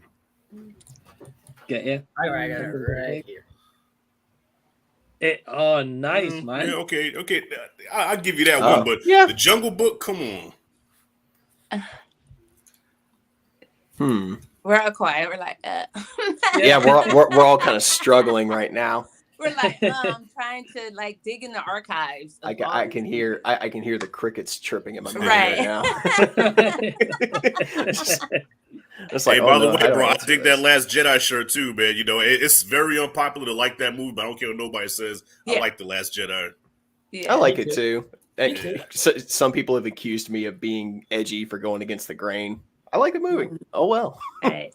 Now, yo, when I first did my review for that, I gave it like an A+. I was like raving about it, and then 10 minutes later, I go watch reviews. They're like, "That was the worst Star Wars movie of all time." So you know that Homer Simpson meme where he like disappears into the bushes. I did that after I watched all the reviews on it. I'm You're like, sitting there. You're sitting there looking at your computer screen, going, "Oh my God, what did I do?" Yeah. Right. Exactly. Right. Anyway, back to the question. Well, for the question, let's go to Ryan at Worst Reviews next. I might have to chicken out and go with Rashad's answer with The Thing. I think that's a really good answer that kind of sums up like remakes now mostly just suck. Yeah. Like if it's like new, but then you go back to like 80s remakes, like they actually knew what the heck they were doing, like, and kind of reinventing a much older movie, or like Invasion of the Body Snatchers is kind of one of those where it's like it really is like a scary they flip an idea to something better. But then, you know, people could say that about like if you grew up in the 50s and 60s and be like, oh, they went too dark, what the heck, you know. Everybody has an opinion on what is really better, but most of the time newer. But like, I wouldn't say Jungle Book is better than the original, like the new one, no way, but that's the best Disney live action remake so far. I'll agree with that. But yeah, that's a fair choice, man. I would say for me, Disney live action remake, very quickly, I would say either Jungle Book or Cruella for me personally. Okay, Cruella. I have yet to check that one out. Cruella. It's good. Cruella is really good. It is really good. I'll have to buy it on Blu-ray. Heck yeah. But lovely. What about you? What reboot do you think's better than I'm the gonna original? hop in here, you guys, and I'm gonna say there's this movie that was a reboot of an 80s movie, which is called About Last Night. About Last Night used to have, it was Rob Lowe, Demi Moore, and it was James Belushi. They rebooted that with About Last Night, the same type of concept, and it was with Michael Ealy, Kevin Hart, and I can't think of her name right now, but I do know, what's that girl's name? I can't think of it right now. Regina King. Regina King is in it. So I like the way they did that. It was a reboot. Of course, you know, it was a different race switch or whatever, but they kept the same concept of the first one. So I think that that was a good reboot for me. Yeah. Okay, yeah. Good choice. That's a good choice. Thank you. You might want to check it out. It's just, you know, it's like a love story type thingy. And if we did Disney, you guys are going to kill me. I don't know, because I got a lot of comments about this one. I actually really like the Pinocchio with Tom Hanks. I like that one. I did like that reboot of Pinocchio, or their version of Pinocchio. I liked it because it was talking about going to school. It was talking about, you know, I think, what's his name? Key and Peele, not Peele, but he was in there and he was playing one of the wolves, and he was like, why do you need to go to school when you can be famous? Everybody wants to be famous. I mean, Peele? those type of things. I loved it. So that's my take on that. You're right. I can feel the heat coming off that take. Woo. Right. But no, it's I great feel that you like back in it. my stand-up days, I don't hear nothing. It's like, okay, what am I gonna do? That's my. Pinocchio wasn't bad. I mean, besides the monster of the whales scene. I agree. They kind of fell off at the end. It wasn't. But I thought with having, I don't know, with my kids, I felt like that they had some good messages in it you know, and it was overshadowed by a couple of things that weren't exactly the same from the 50s. But I did like it. I like when he was dancing and his feet caught fire. I mean, that was funny. That was not just funny. That was like hilarious to me. So that's my opinion. Yeah, the donkey transformation sequence was still traumatizing. Man, wow. Wasn't it? So basically, when you drink, you turn into an ass. You know what I'm saying? You know what I'm saying? They still kept that going. When you drink, you turn into an ass. Both figuratively and literally. Right. Wow. That's so true. Well, Nate, what about you? I'm having a hard time thinking of one because the thing about a remake is you're taking a pre-existing property and you're redoing it for a whole nother audience or a whole nother generation. True. I think Rashad said The Fly with Jeff Goldblum. That's a pretty good one. Yes, it is. Somebody had It. That's another good one.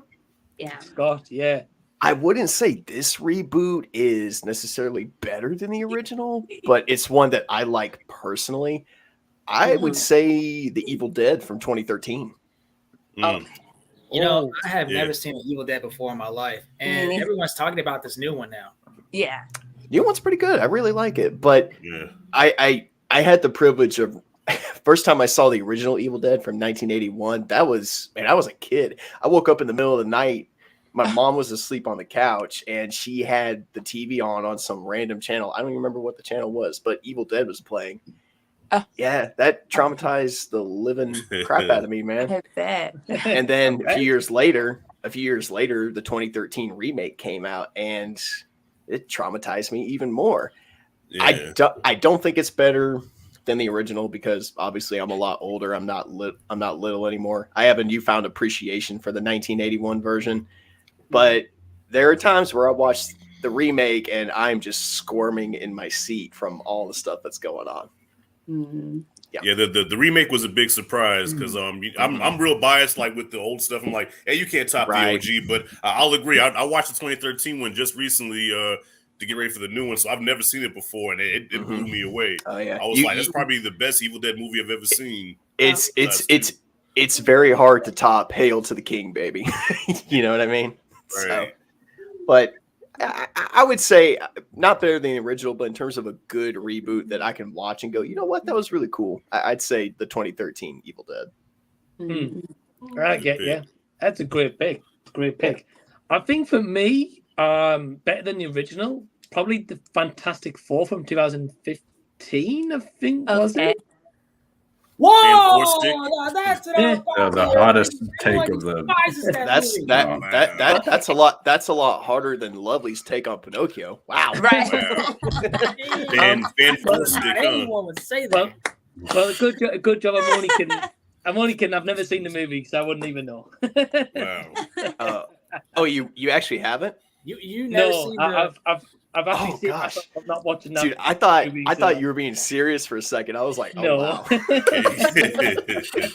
You've never seen the Fantastic Four movies with Chris Evans, you mean? No. So I've seen the okay ones, but I've never seen the terrible one from a couple of years ago.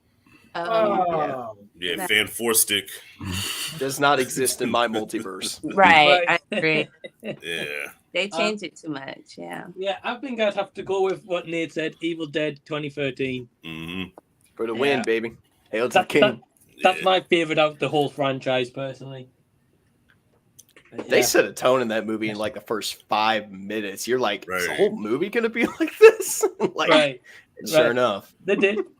Well, we've got an interesting question from D. So firstly, Anthony, thanks for the question. We've got two interesting questions. We'll go with this one first from Pete. Pete says, what's one film that never got a sequel that you wish did? Ooh. Oh, that's an easy one.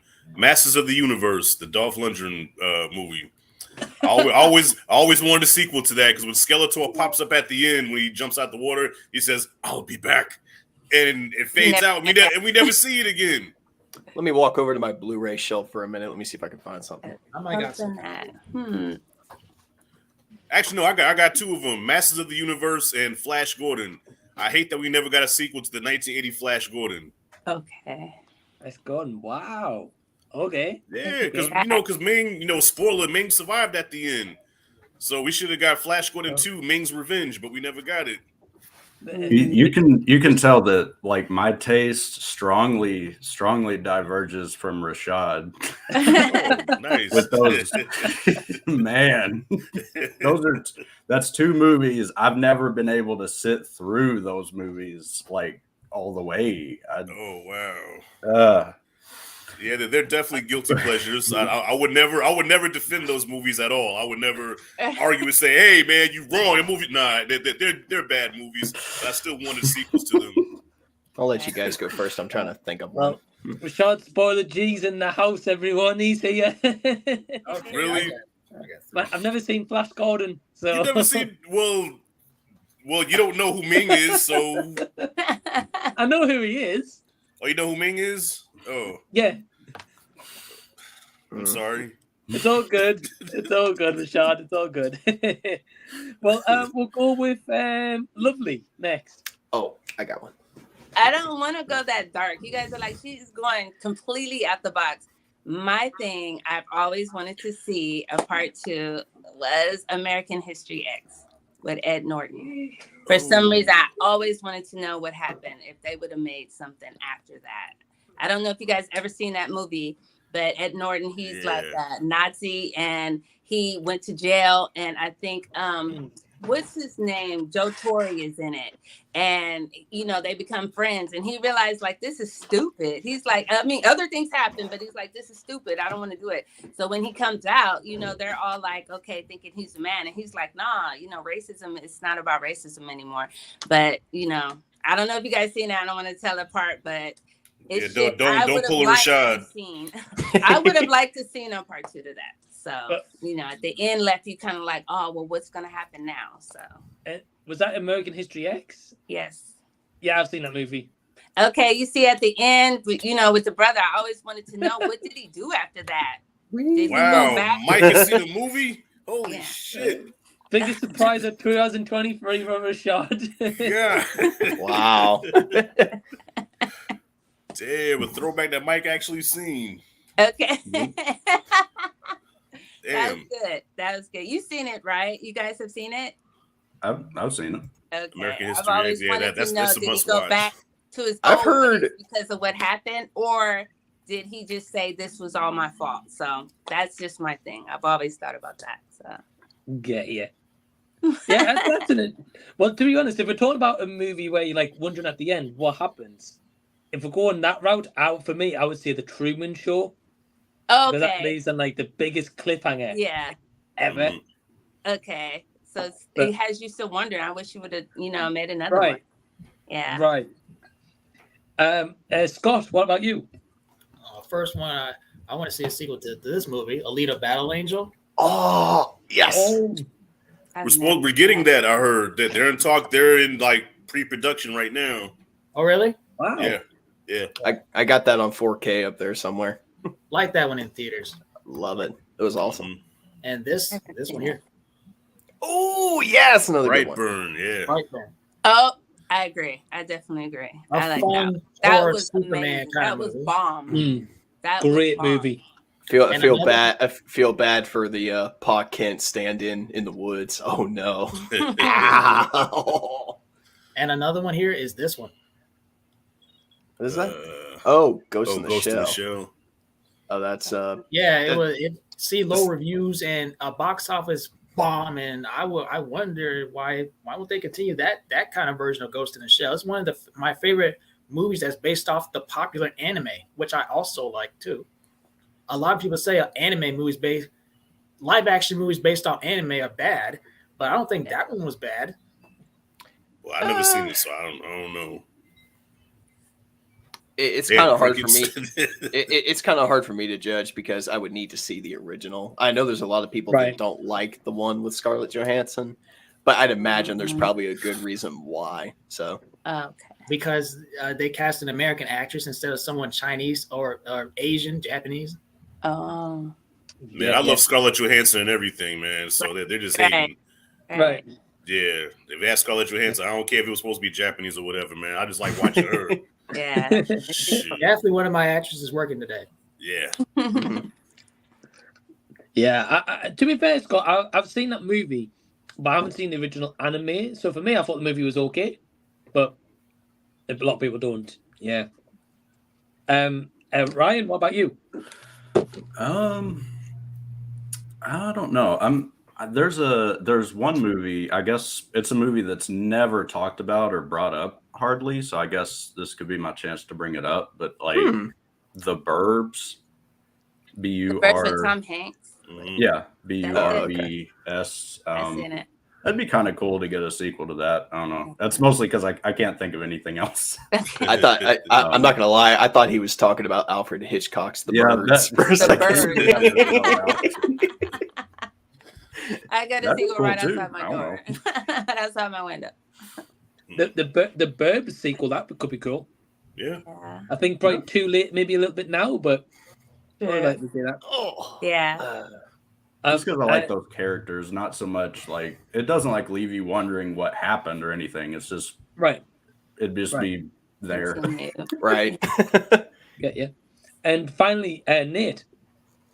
I'm gonna take it back to the Evil Dead and Sam Raimi for a second. It's really weird. As a kid, I never realized that a lot of my favorite movies were made by the same guy, which happened to be Sam Raimi.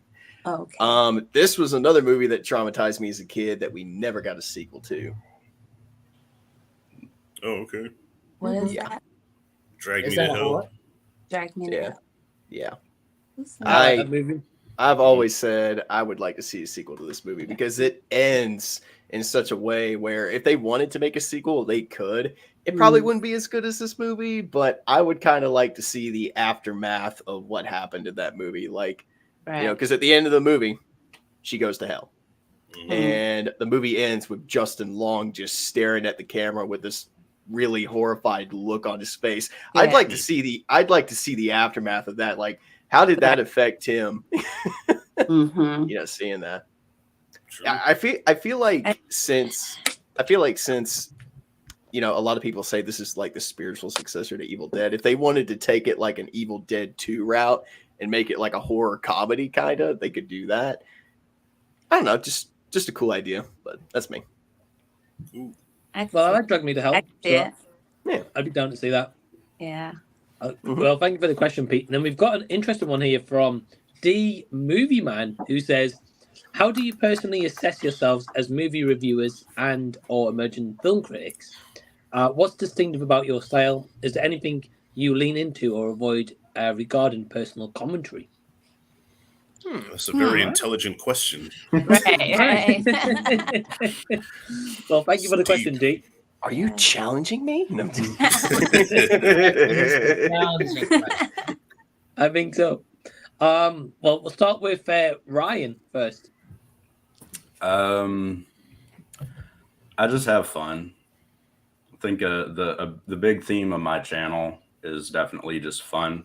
It's whatever I want to do, and usually it's under the umbrella of film or film criticism, or especially like the early side of my channel is definitely I was going with the trend of like Chris Stuckman and like short kind of reviews of movies, like just short 4 or 5 minute, like talking about it and just kind of saying what I think, and then that was it. And then I kind of was like, oh, I'd like to do other stuff. So, but I always had fun. Like I was always in a certain mood to be like, yes, I'm gonna have fun with this video and say my thoughts, and that's it. And I love editing. I love editing more than the filming, and that's probably why my channel has died down. Because I'm like, I just want to skip to the editing parts. But like, I don't know. It's I feel like my style, and I could probably relate it also to my best friend Trav. Trav tries, like we share the same philosophy of like just have fun. Like don't think too hard about all right, what I'm gonna say. Like just have fun with it. I'd say. And then my thoughts are just my own anyway, so right. I'm not making up thoughts. I get you. Yeah, it's good philosophy, man. Yeah, just have, I think the main thing is for all of us just having fun when we're talking about a movie or whatever we're talking about, you know. So I can get that. Lovely. What about you? Well, for me, I love movies. Regardless, I love movies, so I want to talk about it all the time. So I think that from people I work with, people that see me all the time, you know, that I engage with, I'm just being the same person that I am when I'm on my channel. Now lately, I feel that I'm like also into like the gossip thing, you know, like a nice Wendy Williams. So I felt like it's for me to be able to do both, you know, for me to be able to do both. Because when I do a movie, sometimes I focus on the fashion or something like that, or I want to talk about the actor. What did the actor do? So that gave me another outlet, is to do that. And then I don't necessarily always have to be in front of the camera. I just show clips of what's going on, and that's helpful to me. So I don't know if I answered the question or not, but that's what I basically take on it. Just whatever is going on right now, I want to talk about it. So, and have fun with it. Yeah. It's all good. It's all good. Yeah. And no, it's a cool answer, actually. You know, and able to get the kids, because the dress alike, I make my kids for years. They have to dress alike with me. I mean, they don't have to, but they know how I am. So that's just something. We all have stuff alike anyway, from working in clothing. Okay. So we all have things that are alike, and I just throw on that thing that we have or something. So that's how we end up dressing alike, you know, except for Mario's. I will add that was intentional, but still, yeah. True. That's awesome.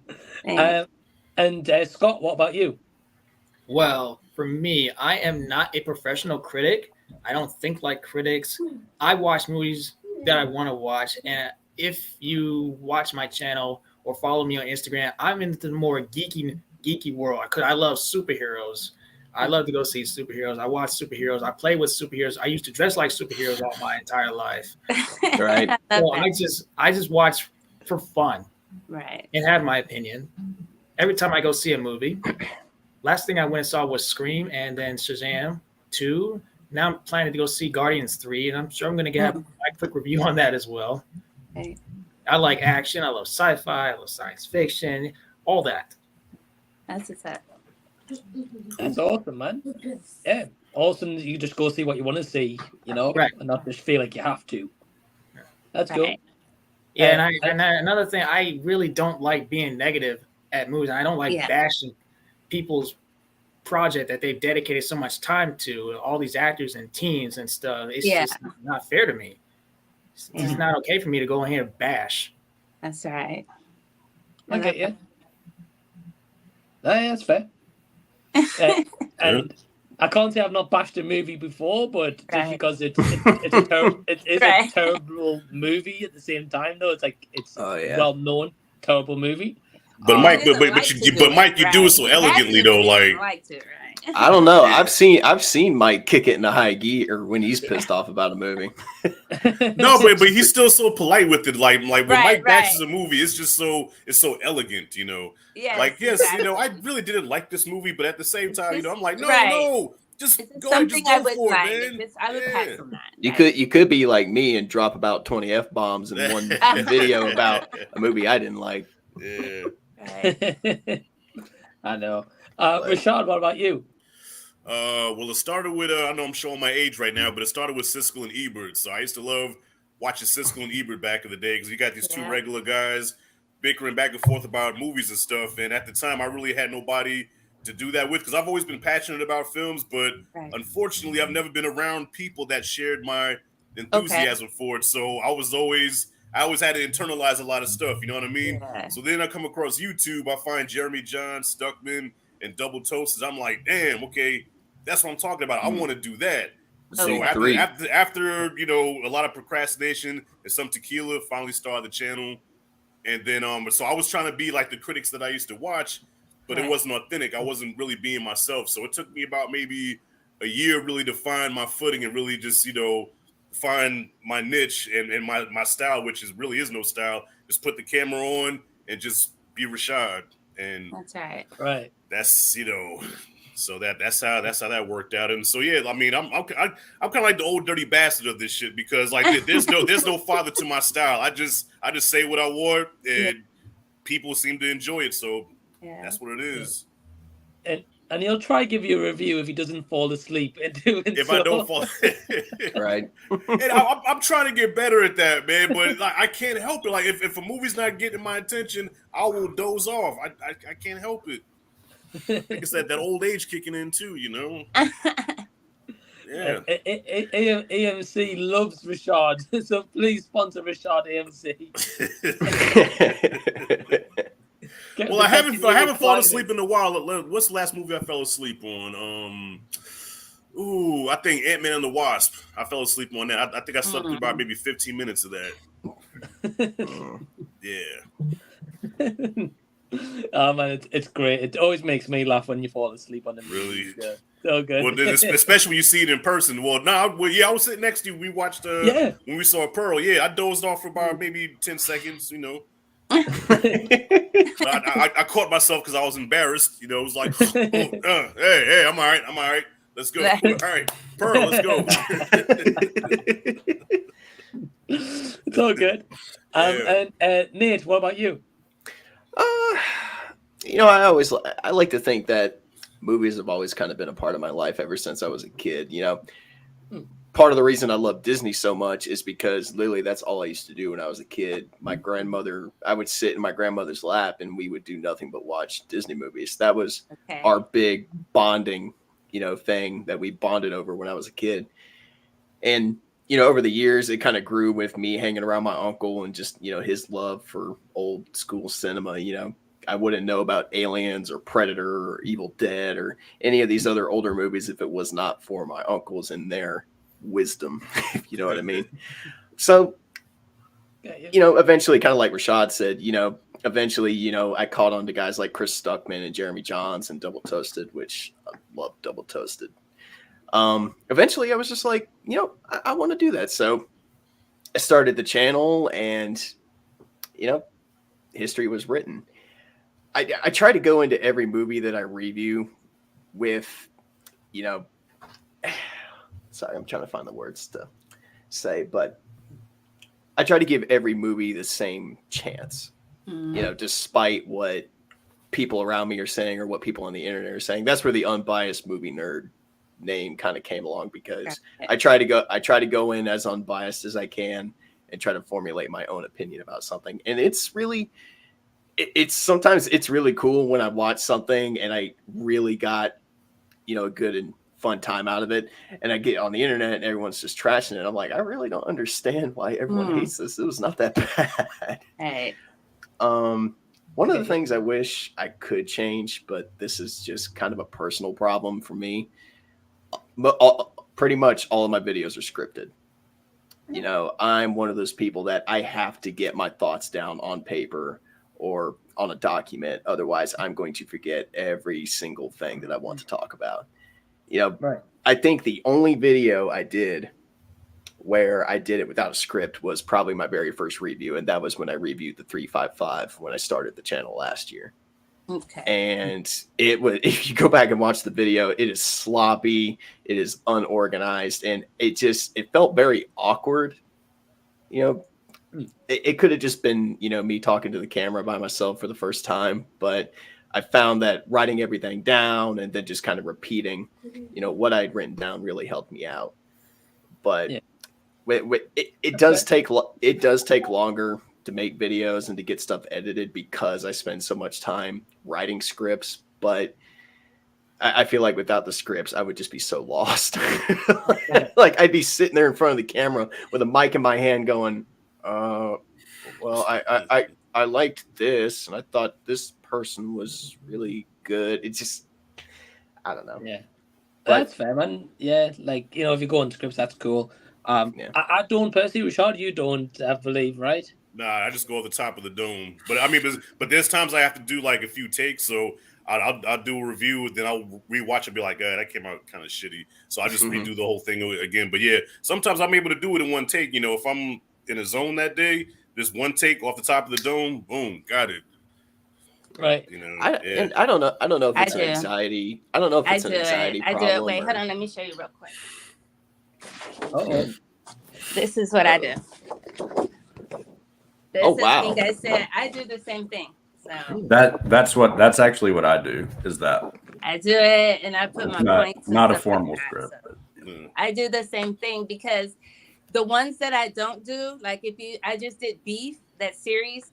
I'm all over the place. I'm talking about it, then I'm bringing it back. Then I'm like, oh yeah, and then this part that helps me keep in line of what I'm going to say next. Because if not, I will be all over the place. Whenever it's edited so much, I'm like, oh, I just said that. When I'm looking at, I'm like, oh, I just said that.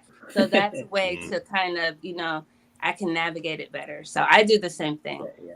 So with that, what you've got, Lovely, is it just like little points you make? I make points about it. I make points, and then I put it behind the thing, and then I try to go over like my bullet points, and then this is like maybe 3 of them. So I get those, and half of it is for one movie, and then I look down to another half. But that's how I can. That's how I do mine too. Because if not, I'm all over the place. My video is like 15, 20 minutes. And then I'm like, why did I keep rambling? And I'm talking about the same thing. I'm a woman. What do you expect? No, but that helps me keep it in, then I can remember the things that I want to talk about because, So I do the same thing.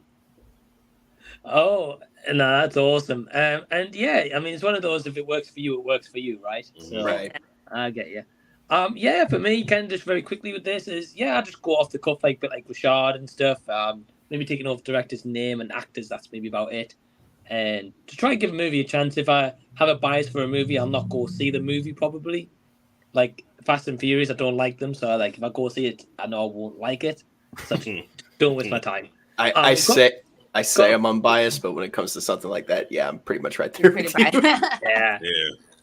I've got a comment here that said, Jason says, I think Lovely became my favorite YouTuber after that Pinocchio take. I knew he would have loved it if he was watching. Yay!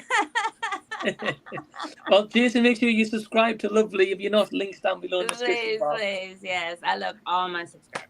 Thank you so much. Drew, thank you for the question, D. Drew says, what's your favorite scene from the Cornetto trilogy? Mine is Kill the Queen from Shaun of the Dead. I love the way they used Don't Stop Me Now. That was perfect. I haven't seen those. I haven't seen it either. So sorry. Sorry, Drew. I can't answer that. I've seen them all, but that's my favorite scene. So that answers it pretty quick. Is that the only scene? I'm just kidding. In the movie. Okay, well, we've got a comment here because we were talking about 35mm cinema experiences. Jackson said, I had my first experience this week, watched Akira in the format and loved it. Nice. That's awesome, man. You got to experience that. It's pretty cool. And Noran's saying, choose one and erase the others. The Who, Rolling Stones, or Black Sabbath? The Who for me. I've never seen any of these. I'd say the Who. Who? Choose one. Black Sabbath. Love Ozzy Osbourne. It would be whoever has Ozzy Osbourne in it. So I like that one. Black Sabbath. Yeah. I don't know if I like any of them, so I'm not choosing one. Lovely. Oh, the one with Ozzy Osbourne. So Black Sabbath. Black Sabbath. I like Black Sabbath. So. Oh, yay. Nice. Thanks for subscribing. Ryan? The Who, I guess, is closest to my taste, but I do like Black Sabbath, so I'll say the Who, I guess. Get ya. Nice, man. And Scott? I've never seen any of these before. No, they're bands, they're rock bands. Oh yeah, the rock bands, but I've never heard of their music before, so I cannot answer. Well, you ever heard the song Iron Man? That's in the movie Iron Man. Oh yeah. That's Black Sabbath. Black Sabbath. Oh. So I just made it real easy for you. Black Sabbath. I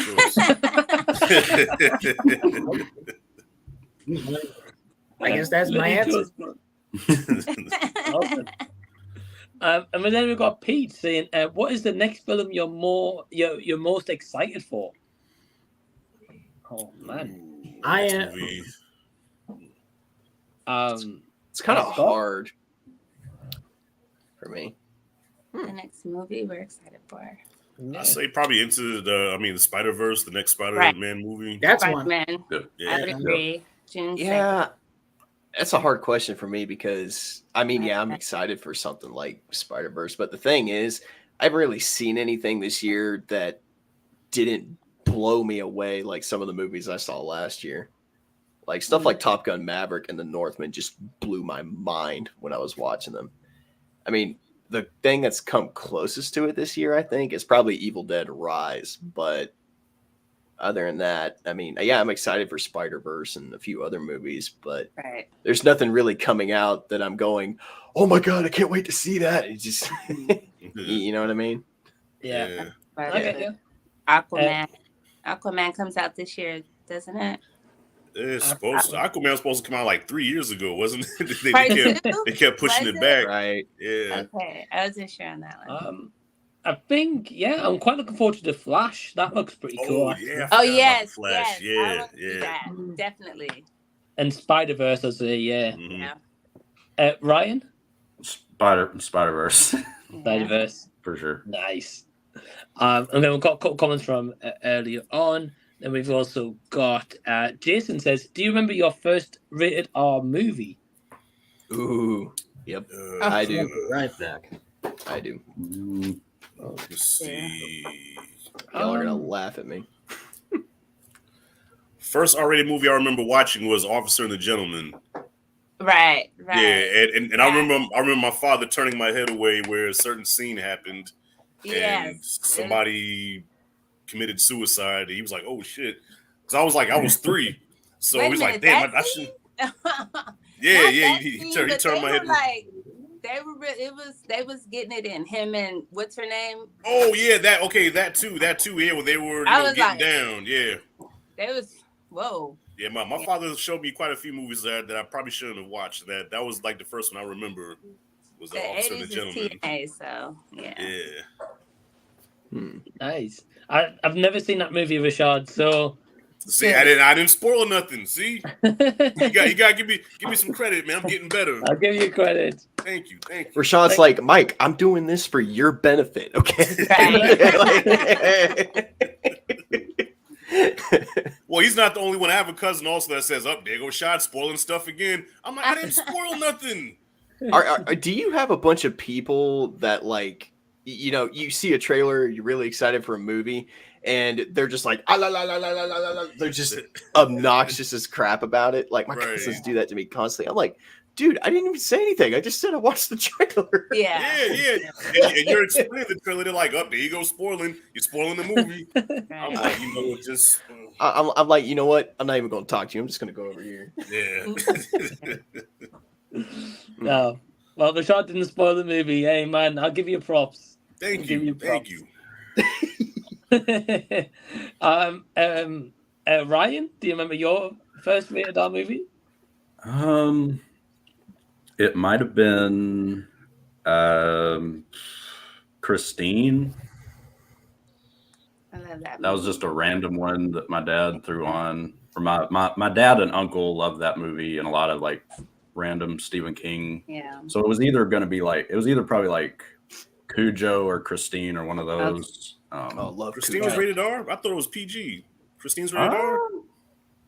If it is PG, I don't Rated R know. back then, I guess. Yeah. It could be. Definitely PG for back violence then. is very If it was mild. PG. I could be wrong. I'd say one of those because that's like a early memory of like a movie like that for me. So, Right. But Okay, yeah. I don't know. Something like that. You're right. It is rated R. Damn. Because the violence was like so toned down. Like there was like almost no violence in that movie. So that's why I was like, was that rated R? Okay, yeah. Lovely, what about you?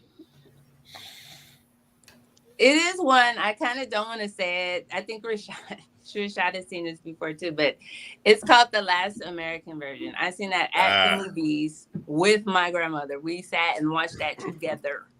And I was like young watching that. And I'm like, why am I watching this? It's like stuck in my mind. So yeah, it was that, The Last American Version. Yeah, very, very heartbreaking film, man. I recommend everybody watch that. Yeah, if you're yeah, me and Trav watched it because you recommended it. It's, I mean, it's a story in there. It's definitely a story, and it's like funny parts, you know. But when you're young, all I can say, if you have simp tendencies after you watch that movie, you will no longer be a simp. You will no longer be a simp off of that. Yeah. Yes. You're like, oh my God, what am I? What have I become? Exactly. Like the term woke, that'll wake your ass up from being woke. A simp ever again. That's woke. Well, I haven't seen the movie yet, but obviously I know Rashad's review. So, Ryan, did you enjoy the movie? Did you and Trav enjoy it, or? It was definitely interesting. It's quite an interesting movie. Yeah. Oh my.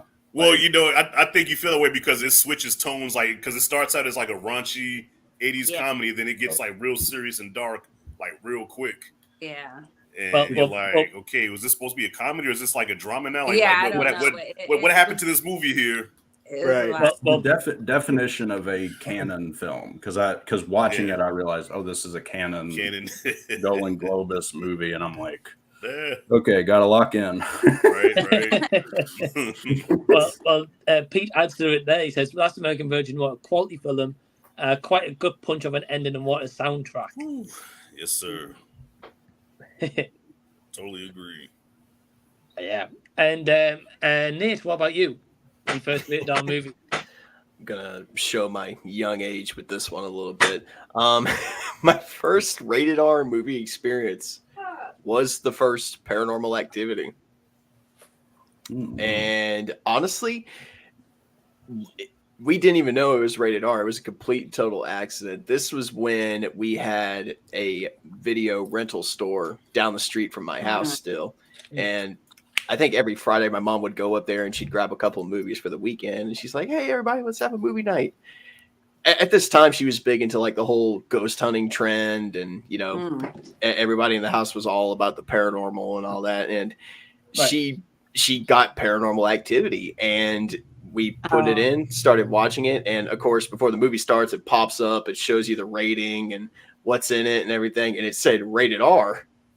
Of course, me being a little kid, I kind of look at my mom. I'm like, I thought I wasn't supposed to be watching rated R movies. Like, okay, we're doing this. Yeah. I'm like, she just kind of looked at me, shrugged her shoulders. She's like, oh, I guess this is your first one.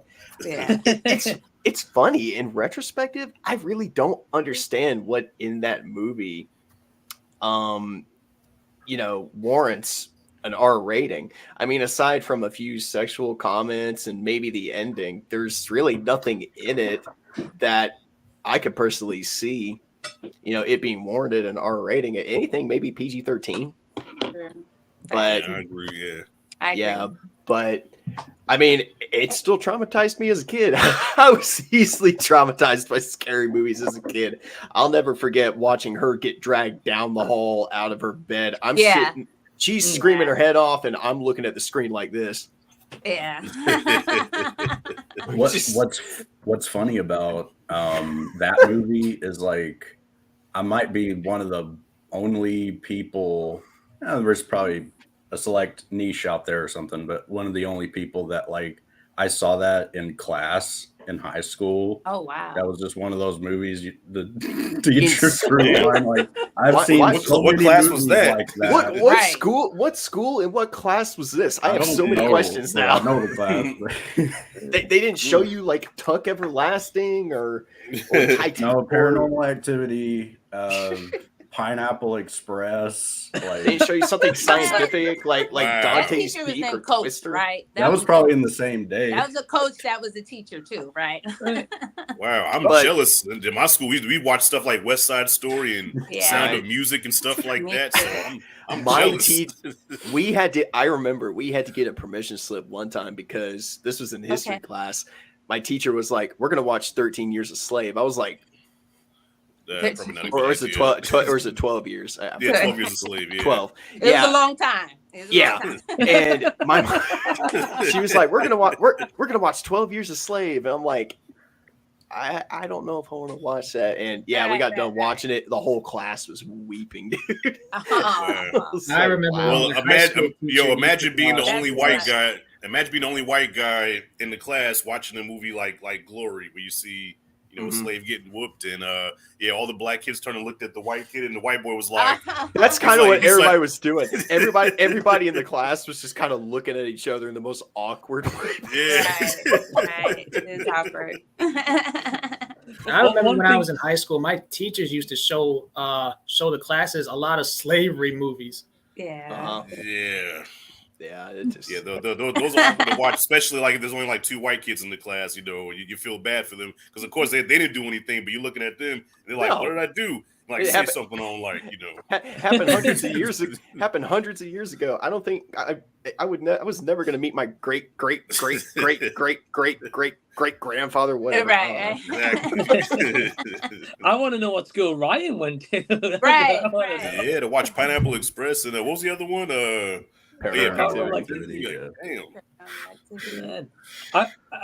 film I remember watching in school was Oh Brother, Where Art Thou? Have you guys seen that? Oh, brother, where art thou? That's the one with John Turturro, right? Yeah. George Clooney. George Clooney, right? Okay, yeah. George Clooney, John Turturro, and great movie. But that was obviously about the KKK, and I was like, wow, really? Okay. Well, it's funny because the entire movie is just a retelling of the Odyssey, if you think about it. Yeah. Mm-hmm. That's the whole reason we watched it, is because we were talking about Greek mythology, and we're sitting here watching this movie. We're like, what does this got to do with Greek mythology at all? I've never actually seen that movie because at the time I was boycotting George Clooney. Oh, because I hated because what he did with Batman, you know, when he did Batman and Robin, it took years to forgive him.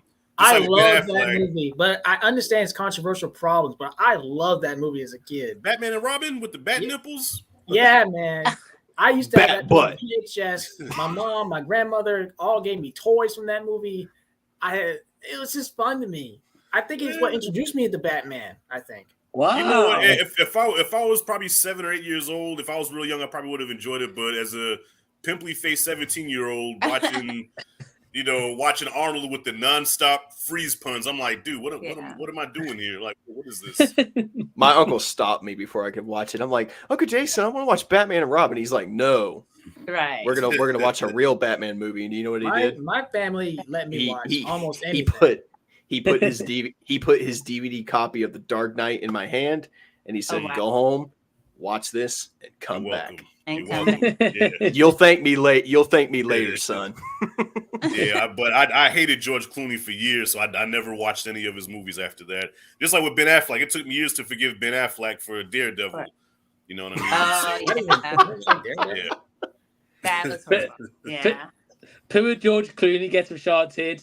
Denise Richards is on the list as well. Yeah. He's like Chris Jericho. He's like, you just made the list. Yeah. Oh, I do. I have a list of celebrities that I would love to fight. Yeah. And on the very top of that list is Lil Wayne. For some reason, Lil Wayne just has the most punchable face out. I want to fight him so bad.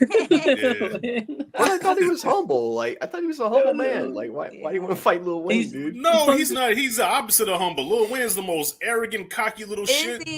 And he talks like he has a fist in his mouth. Like, I mean, if you ask McQuaid, you say, Wayne, what are you doing today?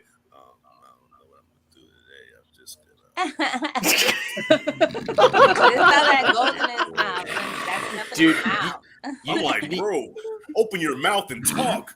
Dude, you need to get a wig and some face tattoos, because that was a perfect impression right there. It was. Oh, Rashad's probably the king of impressions that I've ever. Yes, you are. You're really good at it. That was great. And Stallone as well. He does probably the best Stallone I've ever heard. I'm not doing it. You're not going to bait me. I'm not doing Stallone. No. Not even for charity. You won't do Stallone. I got to be in the right mood. That's fair. Yeah. Well, we've got Pete saying so many wonderful channels on the stream today. Loads of friends and some quality new channels to check out. Most importantly, a brilliant cause to help. Well, thank you, Pete. And thank you to you guys who's been watching all day so far or just tune in now and then. I really, really appreciate it. And yeah, if you want to donate. 7 hours, dude. This is the longest you've ever gone. Wow. That's really impressive. Really impressive. Thank you. And I've got about another 3 or 4 more to go. So You know what? I have to tune in for the last hour because I know the last hour you're gonna be delirious, bro. Right. We'll see. You're gonna have the Wolverine hair out and shit, and you know, probably start tap dancing. Yeah. And one thing here, my first R-rated movies are right here. Oh, sorry, Scott. Oh. So what's that? Halloween and Blade? Blade. Oh, Yeah, Blade. nice. Blade. Yeah, I used to be. that. I used Obviously- to be scared of that Michael Myers theme, but now I freaking love it. And Blade, I loved it. I used to watch the crap out of that movie on VHS until I broke it. Unfortunately, I'm not going to quote Blade here just because Mike has asked me not to cuss on the stream. But every time I quote Blade, I am I make it pretty loud and clear where the quote came from. Oh, That's fair. That's fair. I mean, that's awesome, Scott. Like, especially Halloween. Halloween's awesome. Mm-hmm. Yeah. I can't remember my first rated R movie, being honest. I just remember when I was a kid, I watched Toy Story a lot. I actually can't remember. I'll have to ask my mum. So, man, if you're watching, let me know in the comment section. Just wait until Toy Story becomes public domain and someone makes a horror movie out of it. Mike is going to be scared out of his mind. Well, heck, I mean, the ending of Toy Story 1's a horror movie in itself, really. Oh, So- we toys can see and breathe. So play nice. Damn. Yeah, that's creepy. That kid is probably in a lunatic asylum somewhere, right? Oh, man. Lovely. And we've got the deal saying, hey, Right. we're back, whiskey included. So, hey, getting true action. Hey. Right. And got him in here. So, yeah, we're pretty much wrapping up on the hour. So, firstly, I just want to thank Rashad, Nate, Dimension, Scott, Ryan, and Lovely for joining me. You can find all the guys and girls channel down below in the description box. I know, you're welcome. You're welcome. And yeah, thank you guys for joining me and hope you have a great night. Absolutely. All Thank right. you. You Peace. too. And Bye. thank you Bye, for guys. having See us ya. on, man. Hey, you're welcome. See ya. Okay, and yeah, coming into the next hour, we've got some guests in the wing. So we've got Nige. Sorry, we've got Jackson first, not Nige. Now we've got Nige. Hey. There's Hey, up. Nige. And Hey. guys, very quickly, Hey, guys. Nige, I have to start off first. I went down, like, before I went to the toilet, just nipped downstairs, and my partner Emma was like, Nige.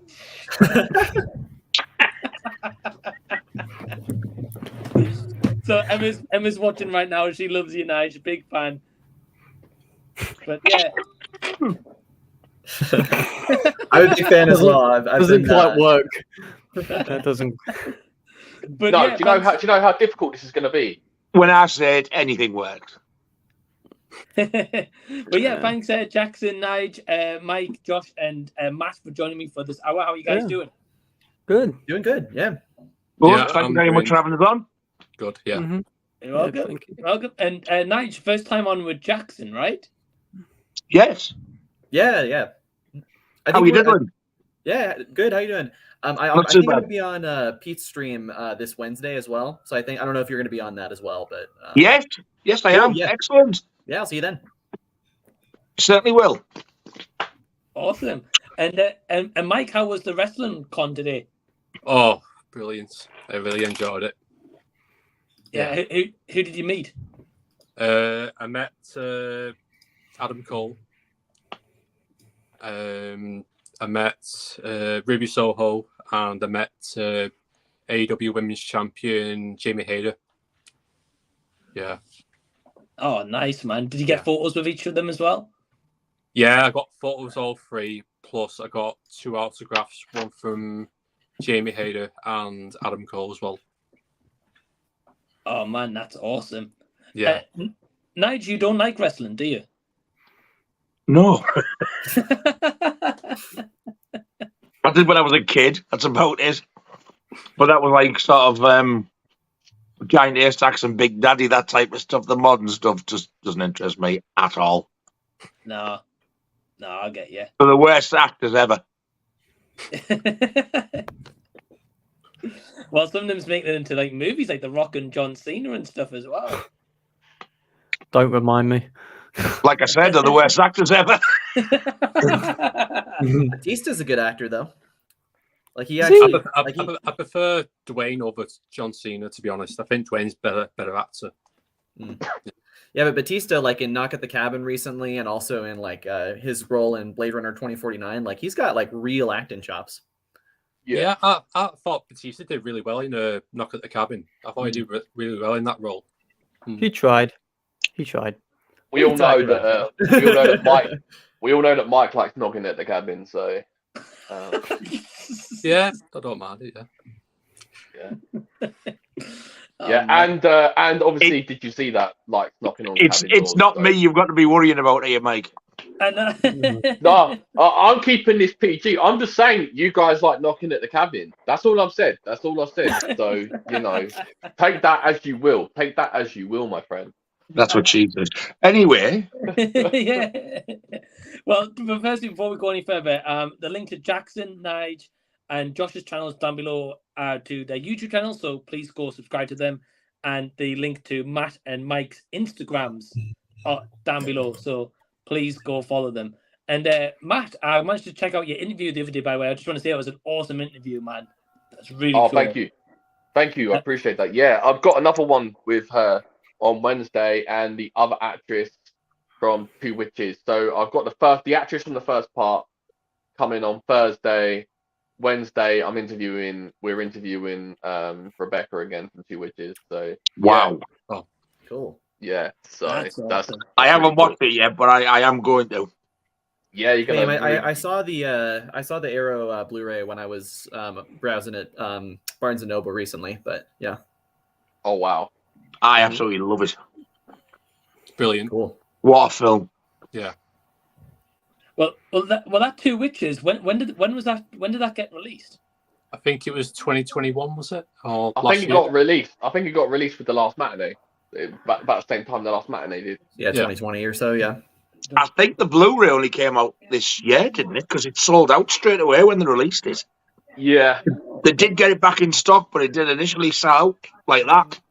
Yeah. Oh, okay. I bought it today as well off Savvy. So can't wait. But I did get a nice little surprise, Matt. And after I've seen your icon for it, I haven't actually watched the video yet, but I found her because you'd left the link to her. I found her on Instagram. So I thought, I'll follow her. I woke up today, she's followed me back. Yes! Yes, let's go. Let's go. Oh, that's awesome. I was over the moon. I bet. And Nigel, I just want to say very quickly, by the way, you got an amazing poster the other day. I saw the video, man. It's incredible. Was this me? Mail. Yeah, I'm saying your subscriber mail. Deep Blue Sea, I nearly fainted. I did not see that coming at all. I was absolutely over the moon. Man, that was awesome. Yeah, he's a very, very generous fella. Such a lovely fella as well, he is. Yeah. Man, it was awesome.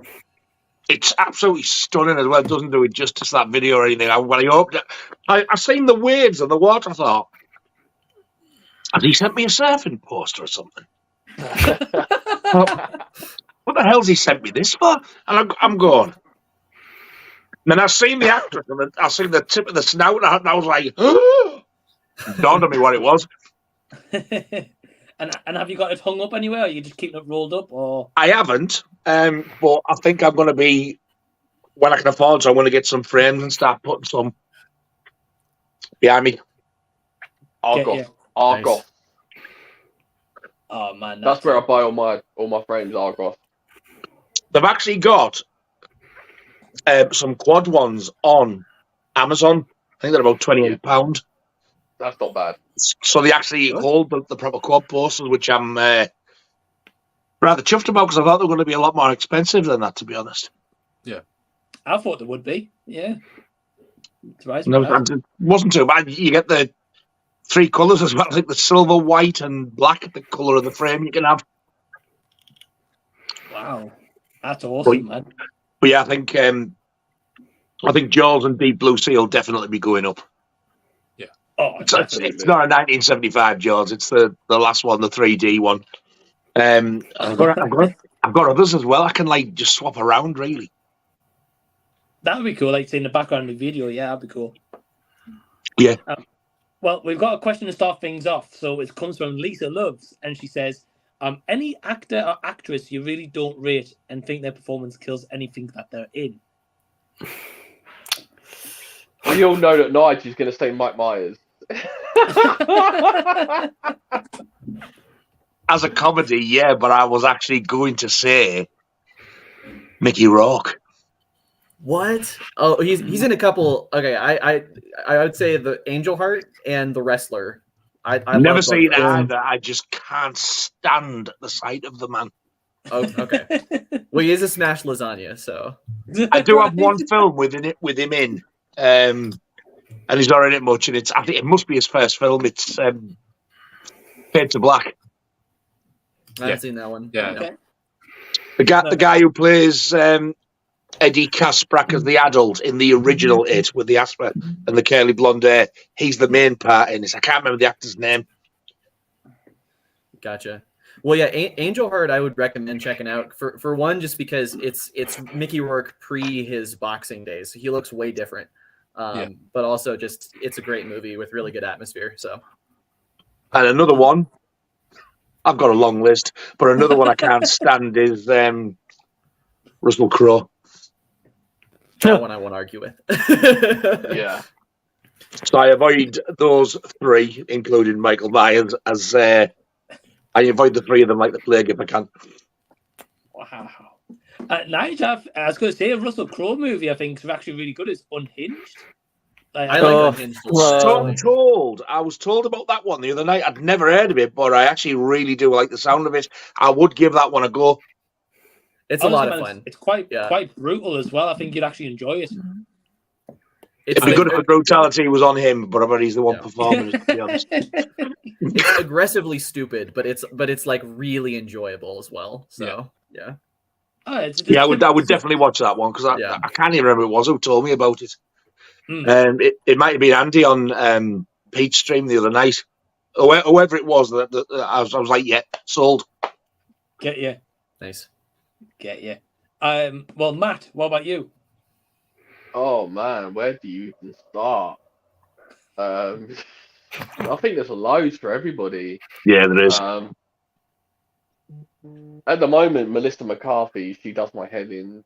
Like, I just think she's unfunny. Like, she was great in Bridesmaids, but like other than that, I think like she's just annoying. It used to be Tom Cruise, but I kind of like after Maverick, I'm kind of like warming up to him a little bit now. No, he's another one of mine as well. Yeah. But I absolutely love Top Gun Maverick, so I'm kind of warming up to him a little bit now. Well, we've got Joe very good. He's in. Does Nigel like anyone? Absolutely not. I hate people with a passion. I bet Rob God likes the wife. Everyone does. What? Oh, your wife? Oh God, here he goes. There he goes. He's on the phone. Yeah, Matt, I agree with you about Melissa McCarthy. By the way, don't like her. Yeah. Never been fan. Maybe a bit of a hot take. I'm not a fan of Natalie Portman either. Oh, those two for me. Natalie Portman. Is that her who was in Leon? Yeah. When she was little. Yeah. I think so. Oh, Yeah. I think she's a good actress there, actually. She's great. Yeah, not acting, but just not a fan. Yeah. Nah, I like her in Black Swan, but that's about Curtis it. as well. Yeah. I think Jamie Lee Curtis is. I just don't like her. Wow. Yeah, After that Oscar winner, don't like her. If you watch her in interviews, she's very. She's amazing. She's just so up her own backside. Yeah, she knows that she's high up in the ranks of the Hollywood elitists. That's the problem. She Yeah. knows she's very high up, which is why she won that Oscar. It just screamed of like industry favoritism, and it's like That was not the best supporting performance of the year. I'm sorry. You know, I get the total opposite from her. I think she's really down to earth. I know. Nice, same as you, but that's fair enough. Well, if you go on her Instagram, since she's won the Oscar, 20 photos a day of just her going, "I've won an Oscar." Like, we get it. You've won it. Yeah, but she's chuffed. She's been trying since she was about 3-year-old. I'd be the same if I were wanting to mention I've won this. That's fair. Mike, what about you? Oh, it's an hard one, to be honest. I can't really comment on that one because it's an hard one. It's too many. Yeah, I've got a couple. Yeah. Well, Josh, what about you? I've got a couple I can think of. Dane DeHaan, who was Green Goblin in Amazing Spider-Man 2. Okay. And Cara Delevingne.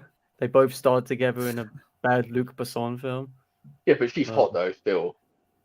No, not for me.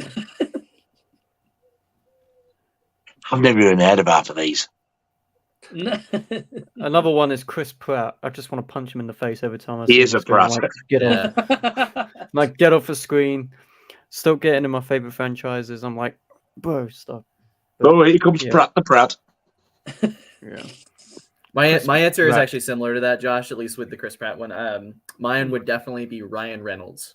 Oh, yeah. If Ryan Reynolds is in the movie, there is a strong chance I will hate it. But Well, he's too busy with his football club now. Isn't he? Yeah. So Soccer. All right, sorry, soccer. Soccer. That's fair. I've got two action. He's asking, thoughts on the film Dirty Dancing? No one puts baby in the corner. Remember that. Haven't seen it. I haven't seen it either. Yeah. Yeah, You're very lucky. 80s classic. It's an 80s classic. Patrick Swayze. It's garbage. I hated it. Wow. It's an 80s classic. And you know what I found out today? Scott hates the same two songs as I do. I've had the time of my life, and She's Like the Wind. I can't abide them. When Scott did his cover for She's Like the Wind, hilarious. I don't know if Scott When Scott does the cover of anything, he is. Yeah. Yeah, the Wonderwall Scott was a wonderful cover. Wonderwall one is so good. Yeah, he just goes right up and goes, after all. Like, he goes He right sang up one to the other night. I couldn't get my breath. I can't remember for the life of me what it was. Oh, I was Oh, it was watching live amazing. as well. It was amazing. Oh, he meant it as well. He was so straight. So he just come out with it. We were all like, Yeah, it was random. It was a random it just one, wasn't it? came from nowhere. Oh man, Scott's a legend. So Scott, you're a legend if you're watching. Matt, what about you? Have you seen Dirty Dancing? Yeah. Used to watch it with my mum back in the day. Yeah, 80s classic. Not my favourite movie of all time, but you know, it's still a classic. Yeah. I like the movie as well. Haven't seen it in a while, but I didn't mind it. Mike, what about you? Yeah, like Matt said, it's an 80s classic. I've seen the film, but for me, I wouldn't pick up the physical though. Definitely not. Didn't it get a 4K release like not that long ago? Because I saw it Yeah, at the other day. like a 4K steelbook. I think I prefer steelbook though. Yeah. I think I prefer Flashdance. Sorry. Give me Footloose any day. I love that film. I like that. Yeah. That song's a banger as well. That's my guilty pleasure. Footloose. Footloose. The song is a banger, Josh. I agree. Yeah, it's a good song. We've got two actions asking, what film in your collection are you most proud of? Oh man. Jackson, because I know you're starting a like physical media collection at the moment. Yeah, it's still my collection's smaller than probably most of you guys's, but I would say the film I'm most proud of to have in there is Spetters by Paul Verhoeven. It's one of his like early Dutch films. It's kind of like a coming of age movie that's like centers around these like bike racers and stuff. It's really funny. It's pretty out there as well. Like there's like some pretty hardcore sex stuff in it, like full on fellatio and all that. But Well, yeah, it is no, no, Verhoeven, so it don't surprise me. yeah. It's a good movie though. I really like it. Get you. Nice, man. I haven't seen that one. Yeah, Kino Lorber released it like a couple years ago, I want to say. Oh, okay. After that description, I have a feeling you're about to watch it, though. Yeah. Yeah. Possibly. Nigel, what about you? With regards to, because I absolutely love the film, I'm going to have to say Jaws. With regards to sort of, I'm proud to own it because I never thought I would ever get it, or like, oh my God, I love it in my collection. It would have to be probably the Halloween or Friday the 13th Scream Factory box sets. Yeah. Oh, they're nice box sets as well. No, that's a good choice, man. Matt, what about you?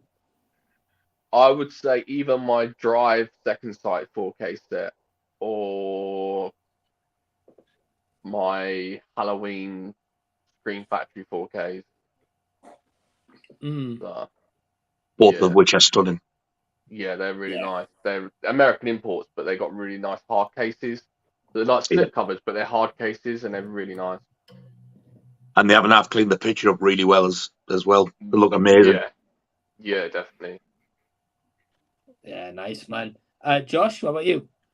I've got a few. So, Three Colors trilogy. I was over the moon to have got that. Before trilogy, for 20 quid sealed as well, because that usually goes for about 60 to 70 pound, and I got it for 20 pound on eBay sealed. So wow, I was over the moon with that. And then Marriage Story, I'd say.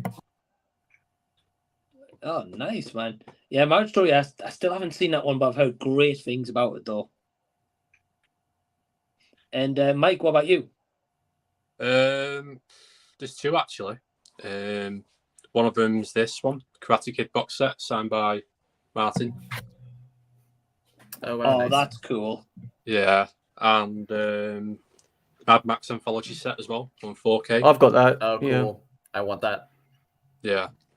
Yeah, they're the two of my favourite ones. And also this one, sorry. RoboCop one. Oh, yeah. Mm-hmm. Yeah. They're my three favourite ones in my collection. Well, you've got that one signed by Peter Weller, right? Yeah, I have. Nice. Yeah. That's incredible. Yeah. I was going to say, yeah, man, same as you, yeah. I really love the RoboCop. Mine's just not as cool as yours, though. Yeah. You guys win over me. I've just got the 4K cut. I just got the 4K standard, which is annoying. You win over me. I haven't got it at all, and I don't want it. I have the seen it Blu-ray, yet, but so- I need to upgrade for sure. Yeah. Oh, and I do have the Nightmare on Elm Street DVD box signed by Robert Englund and Amanda Wyss. Wow. Oh, really? Yeah. Wow. You nearly forgot that one, didn't you? I forgot all about it. Yeah, I got it signed at a convention when I went. Oh, that's amazing. And I heard that Robert Englund's like really cool guy as well. They're both absolutely. Amanda Wyss is absolutely lovely. But they both were. I actually took a promo CD for him to sign as well. It was the Bruce Dickinson solo version of "Bring Your Daughter to the Slaughter," which I had made and recorded after that. But he recorded it for the film soundtrack, and there's a US 1-track promo CD of it, and I got Robert Englund to sign it. His face when I took it out, he was staring at it. He went, "Oh, part 5." As though so what the hell happened to him when he was on part 5? I don't know, but he had very fond memories of it. But yeah, it's rare anyway. But now he's signed it. I just would like Bruce Dickinson to sign it as well. I forgot about the Elm Street box set. That's really cool though. That the fact that like you've got that though, because I can't imagine there'd be many of them made, if any. Really, right? It was popular in 1999. Because it was when New Line Cinema was still owned by New Line Cinemas before Warner Brothers bought them out. So I've had it years. I will not buy that crap Blu-ray set that come out. if I'm going to upgrade, I want somebody to do a decent one, separate discs, uncut part 5, whether it be Blu-ray or 4K. I'm not bothered either, but I'm not buying that thing. Where there's like 2 films on one disc in some of them, and they say, "No, thanks. I'll stick with that DVD set." For me, that's the best set to date. So I mean, it was common at one time, but I think it does seem to be getting harder to get now. It's far nicer than the UK version of it as well. Looks far nicer. And you'd rather have it done proper as well. Yeah. Going to upgrade. Yeah. Yeah, definitely. Yeah, I get you. And as for me, yeah, I think RoboCop as well. Yeah, I really love that one. We got Ryan with a super chat. So hey, man, thank you. He said excited to go live. Yeah, well, because it's towards a charity, man, I will be doing that after the stream as well. So thank you, Ryan. Really appreciate it, my friend. Jason saying I would like to interview Margot Robbie. I mean, just to be in the same room as her. Yeah. Wouldn't every man? I bet you would. I can't comment because this is because you'll cut him off in his prime. I can't comment, but that would be nice. Yeah. That was a fantastic answer for you, that Matt. That would be nice. I've heard his previous Margot Robbie. Would you like that? Would you like that?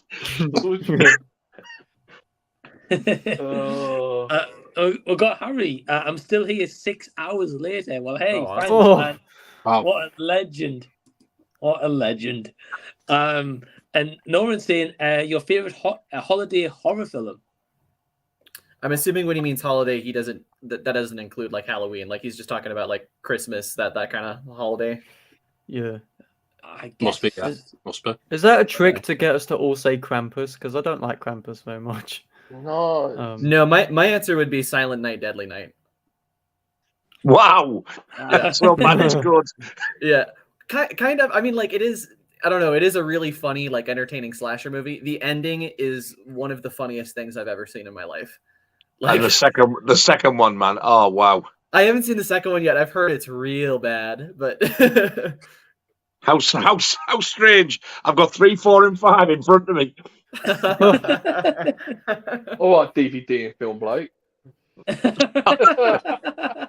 No, that's it. Oh wait, would Gremlins count? Actually, if Gremlins counts, I might say Gremlins, but if not, then maybe Silent Night, Deadly Night. Yeah.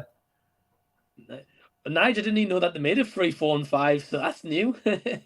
I wouldn't care. I just got them on DVD last year because they were cheap. I wanted to see them. Never ever thinking they were going to get a Blu-ray release. And then Vestron hit us, and I thought, yes, I'm having that. Well, my favourite Christmas film of all time is the original Black Christmas. Oh, I was going to say that. Nice. Didn't they remake that recently? They've remade it to a Apparently none of which are anywhere near as good as the original. Yeah. Yeah. We don't talk about the remakes. So. No, apparently it exists. That's all I can say. To this day, that original still creeps the hell out of me. It's a great movie. I'm going to have to go with one that I watched last year, which was phenomenal, that Shudder put out. It was called Christmas, Bloody Christmas. Oh, that one's good. I've never heard of that one. It was like Terminator, but like at Christmas. But this guy is just going around, like he's a robotic Santa Claus, just going around murdering everyone in sight. It's really, really good. Yeah, it's really good. It's on Shudder. Christmas, Bloody Christmas. It was awesome. Apparently there's like an F-bomb every 10 seconds on that. Yeah, it's crazy. Yeah, it's a good film. Kind of like I'll tell you another good modern one is that You Better Watch Out. Have you seen that? Yeah. I've heard of it, I've not seen it. Where she's babysitting I don't know if it's the neighbour or but she's wow, what a twist that's got. It's got a good twist in that one, Nigel. I watched it What a great film. I really enjoyed that. Yeah, I enjoyed it as well.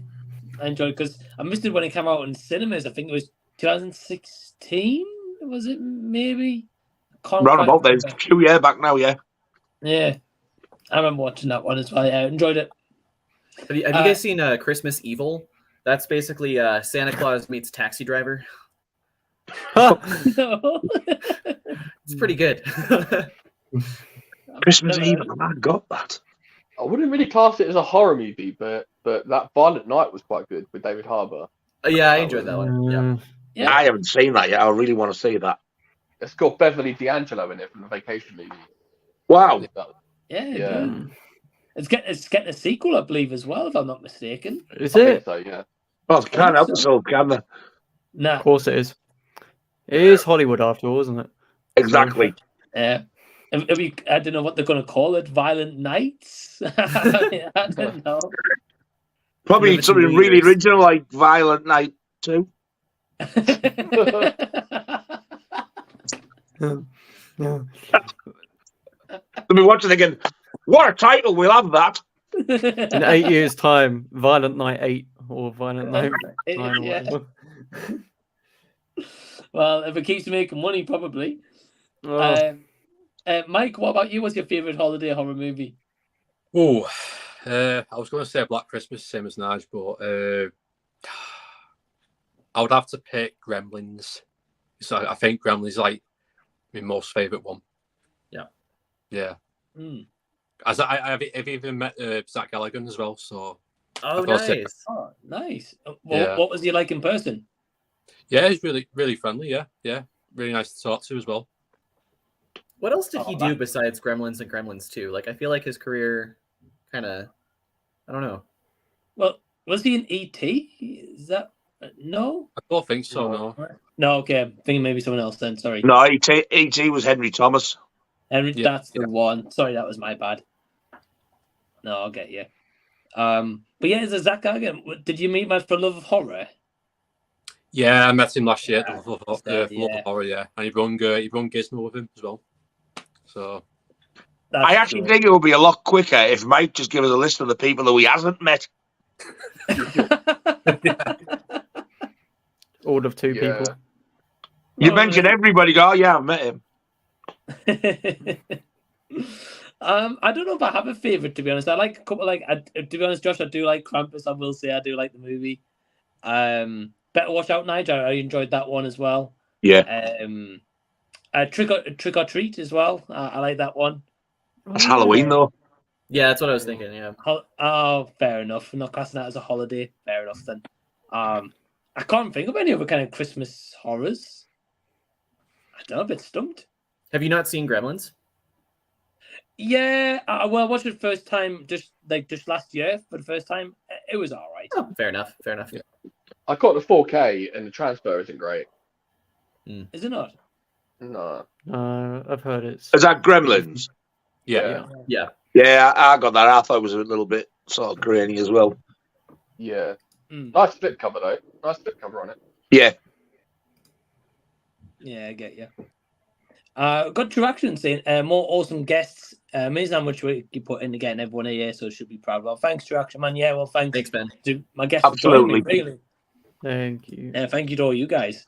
Got Brian saying these reboots don't do much for me. We talked about reboots before. Yeah, it is getting beyond the joke now, isn't it? Yeah, like everything's getting far too many. Like everything really at the moment, yeah. Or a sequel that we don't need. Yeah, it's doing my Sweden, honestly. Every time I go on Facebook, this is getting a sequel. What happened to like we went from Everything Everywhere All at Once winning Best Picture for its originality to Hollywood announcing 200 sequels in the last 2 months. Like, what is going on? Do you know what's getting on my nerves even more? All these TV series that are coming out. Why? Yeah. The amount of series they're making out of films is ridiculous. Oh, there's loads. I mean, a recent reboot that I heard is getting made. I don't know when it's coming on. White Men Can't Jump. It's getting a remake. Boy, that's got reboot. Jack Harlow in it. And the Jack trailer Harlow, looked awful. This rapper who made an album last year, which everybody hated, but he's for some reason on the top of Spotify list. He's in it. Wow. I know. I just loves me some rap. Not. There needs to be a C. There needs to be a C before the R.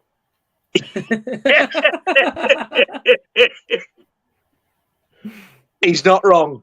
No, he's not. We've got David. He's asking, what are your favorite So, what are your favorite Disney movie of all time, and what are your favorite picks or movies? What? What? Yeah, we'll go with what's your favorite Disney movie of all time. We'll go with that. Right. Yeah, that one sounds more Straightforward. Yeah. Favorite Disney movie of all time? Toy Story, the first one for me, I would say. Jackson? Probably The Lion King, I would say, the original. Yeah. It's been a while since I've like really, really loved a Disney movie, but yeah, probably Lion King. Nice, man. Nige? 101 Dalmatians, the original. That still freaks me out, that film. Even to... Well, it's quite violent, isn't she? I love Peter Pan as well, but I think 101 Dalmatians is my favourite. Get you. Good pick. Josh? I would say Lion King, but this geese took it from me. I'm kidding. I would... You can share. There's plenty of copies to go around. I know.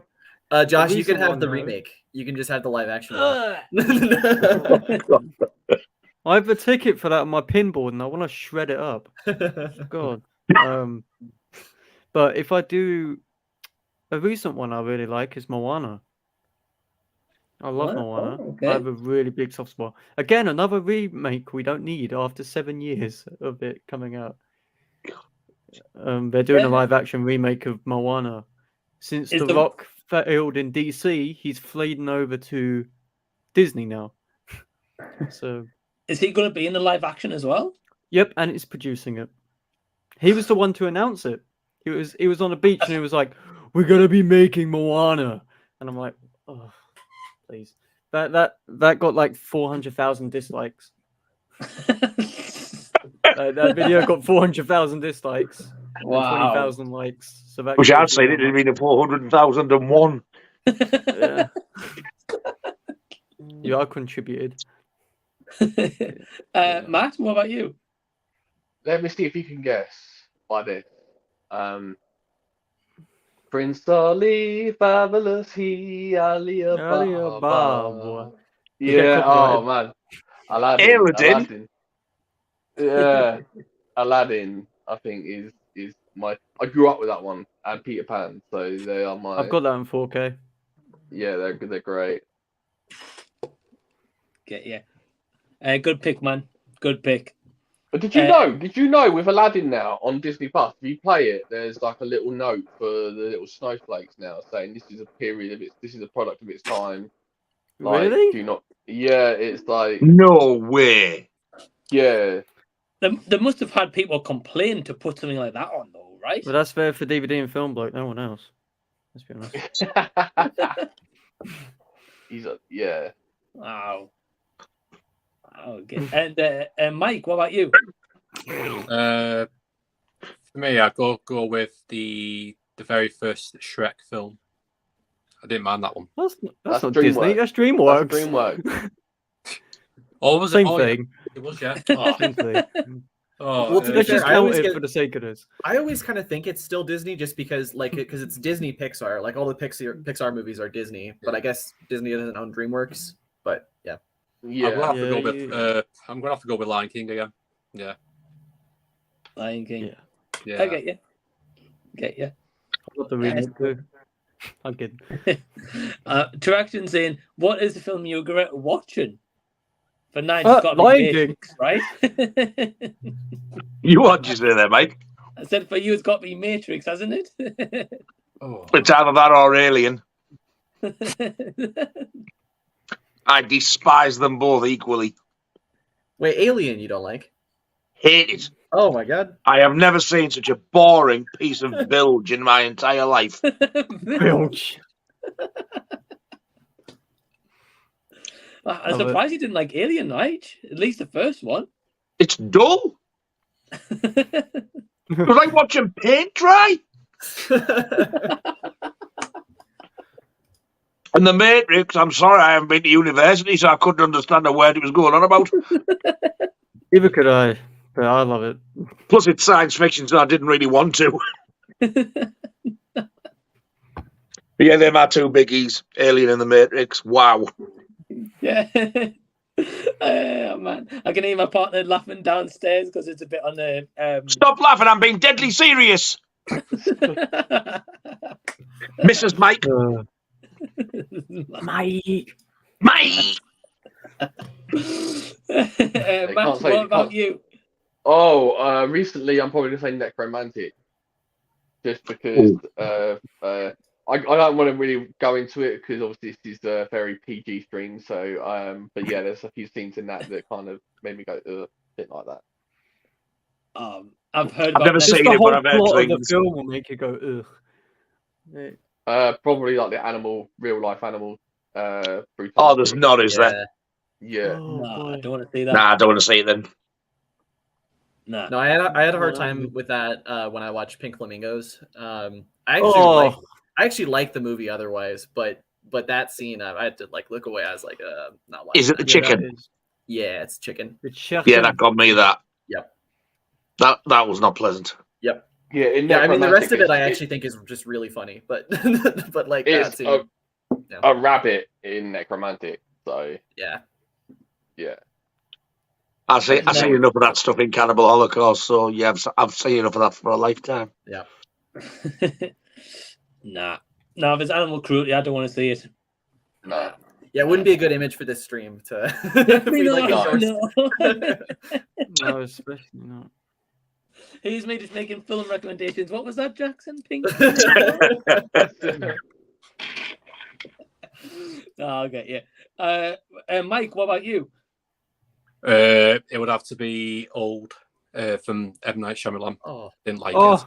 That film's fun. I was gonna say I actually like that movie. Yeah. It started off good, and like halfway through, it just got like confusing and boring. Yeah, that film is just so ridiculous that it's really funny. I actually want to see that film. I've never seen it yet. It's awful. I feel like if you like sci-fi B movies from the 50s, or at least like things that are inspired by that, but it's still like that, but even sillier, Old's a good time. Haven't seen. I'd give it a go. Yeah, I went watching it in cinemas, but like, I was like, why have I watched that? I was like, it's awful. Probably Halloween Ends as well. Halloween Ends is just garbage. Another one I Behave like. yourself. What do you like? You are a Halloween horror Ends, fan. Mike? You're not allowed to say that. Do you like that movie, Nige? Or Halloween Ends. I absolutely loved it. really? Hell yeah! I love it. Wished it never ended. I don't want to make any more. I think that's it. Right, stop now. But yeah, I absolutely loved it. I think I said on somebody's stream, it's just Christine, but with Michael Myers instead of a car. Yeah, but no one. I'm trying to think now. Nobody. It is actually a little bit like it. Yeah. yeah. I'm sorry. Nobody should be able to wrestle Michael to the ground and take his mask off. No one should ever be able to do that. Yeah. So that Corey, he can go away. I did not like him. No, I think He was a smug little chap. Yeah, and there's a scene in Halloween Ends where obviously they go to this sort of like apartment complex, holiday complex place, and they kill off this redhead bird, and then like they basically it's like a tag team between Corey and Michael. Like Michael doesn't work with nobody; he works on his own. Yeah, I didn't like that bit, but I thought, are they going to do this? Where this is going to be the thing where they're going to sort of like, and then when that bit stopped, I was like, I forgive you, I can accept it now because it didn't go on that long. Yeah. So it did redeem itself a bit. The whole promo of this movie was Michael versus Laurie, the final showdown, which got me really excited. And then it was just like the last 5 minutes of the film. I was just like, what? Yeah, you had had a pretty really, satisfying confrontation between them in the 2018 movie. So I was pretty okay with them doing the little like reversal on that. But the 2018, the finale of the 2018 was fantastic in the house when she's locked down the house and Michael's in there. That was brilliant. That was better than Ends, I thought. I agree. Yeah, I must admit, I got a bit of a rush when like she put the sub story and then went, "Gotcha." I'm like, yes, get in. Yeah. Yeah, that is My awesome. favorite out of the three though is actually Halloween Kills. I love that film. Really? Halloween Kills. I like that one, Nige. I'm not a fan of that one. Yeah, I I think all loved it. the like the mob stuff in it is kind of nonsense. But yeah. The Evil Dies Tonight was a little bit monotonous. That really but annoys me. Like the longer that goes on. Yeah. I thought that gay couple were fantastic in it. The two men, they were great in it. And then I love the fact that they brought Lindsay back. Yeah. And not only did they bring her back, they used the same actress. That impressed me. I was just a bit gutted they didn't try and find the original Tommy Doyle as well, to be honest. I like Kills because it's just Michael Myers being Michael Myers, which I love. Right. You didn't get that in Ends, so I love Kills just for the pure fact it's Michael Myers being a beast, and It's just absolutely brutal, isn't it? It's like he's the most brutal of the three. In Kills, he breaks off that light bulb and sticks it in that woman's neck, and then in Ends, she's like in a wheelchair. Still, it's like you should be dead. Like, why are you still alive? I thought the flashback was good in the Halloween Kills. Bye, Mike. Yeah. There you go. I'm still here. Oh, the beginning. Don't you be going anywhere. Yeah. No. Yeah. You're leaving us to fight amongst ourselves.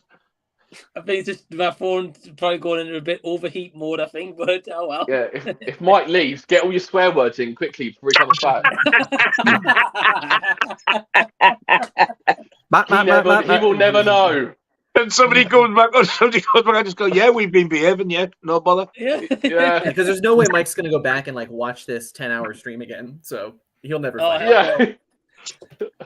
He will know you've said that. I need to go back to 7 o'clock. I need to know what the hell happened when I went off. But Mike, sorry, I didn't catch you. You were talking about Halloween Kills, right? Or were you talking about swear words? I don't know at this point. No, Mike was referring to the flashback in Halloween Kills at the beginning of the film, which was really cool. Yeah, that was really good, though. I loved Halloween Kills. I'm glad you guys agree on that one as well. Like, it's probably the most brutal he's ever been, and I was like, finally, he's actually a menacing threat. Yeah, I agree with that one. The dirty and Ends though. It's like he got COVID during that, and that was the effects of him. He suffered for the movie. Just crawled on. He got COVID. He was just too worn out, wasn't he? He was just. He might as well have. No effort. There was no effort. Talking about Michael being the most brutal he's ever been, I rewatched Scream 6 last night, and I think like Ghostface was the most brutal he's ever been in Scream 6. Yeah. Again, that's another one where you should be dead. Everybody just gets up after being stabbed 50 times. They're just like, hello. Yeah. Like, yeah. What? I agree. I did like Scream 6 though because it was different. I liked the New York aspect of it, and I know a lot of people are going, but it wasn't filmed in New York. No, but it was set in New York. So shut up, morning, and just take it for what it is. Yeah. I mean, most of Jason Takes Manhattan isn't in New York. That's I love that bit on the train. Yeah. Yeah, it's the best bit. That was fantastic. It was a tense scene as well, and they played it really well. It would have been even better if somebody had it on the gob and told me who the killer was before I went to see it. Yeah, I remember about that. Yeah, it got spoiled. That was nice of them, right? The thing is, they achieved nothing because I still went, Pleasant and I still enjoyed it, and I still will be buying the 4K. So what have they achieved exactly? Probably wasted a couple of hours opening a fake account. Idiots! Idiocy, that's what it is.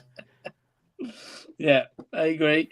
I don't know. A film for me I regret watching. I watched The Room this week with Tommy Wiseau. That was great.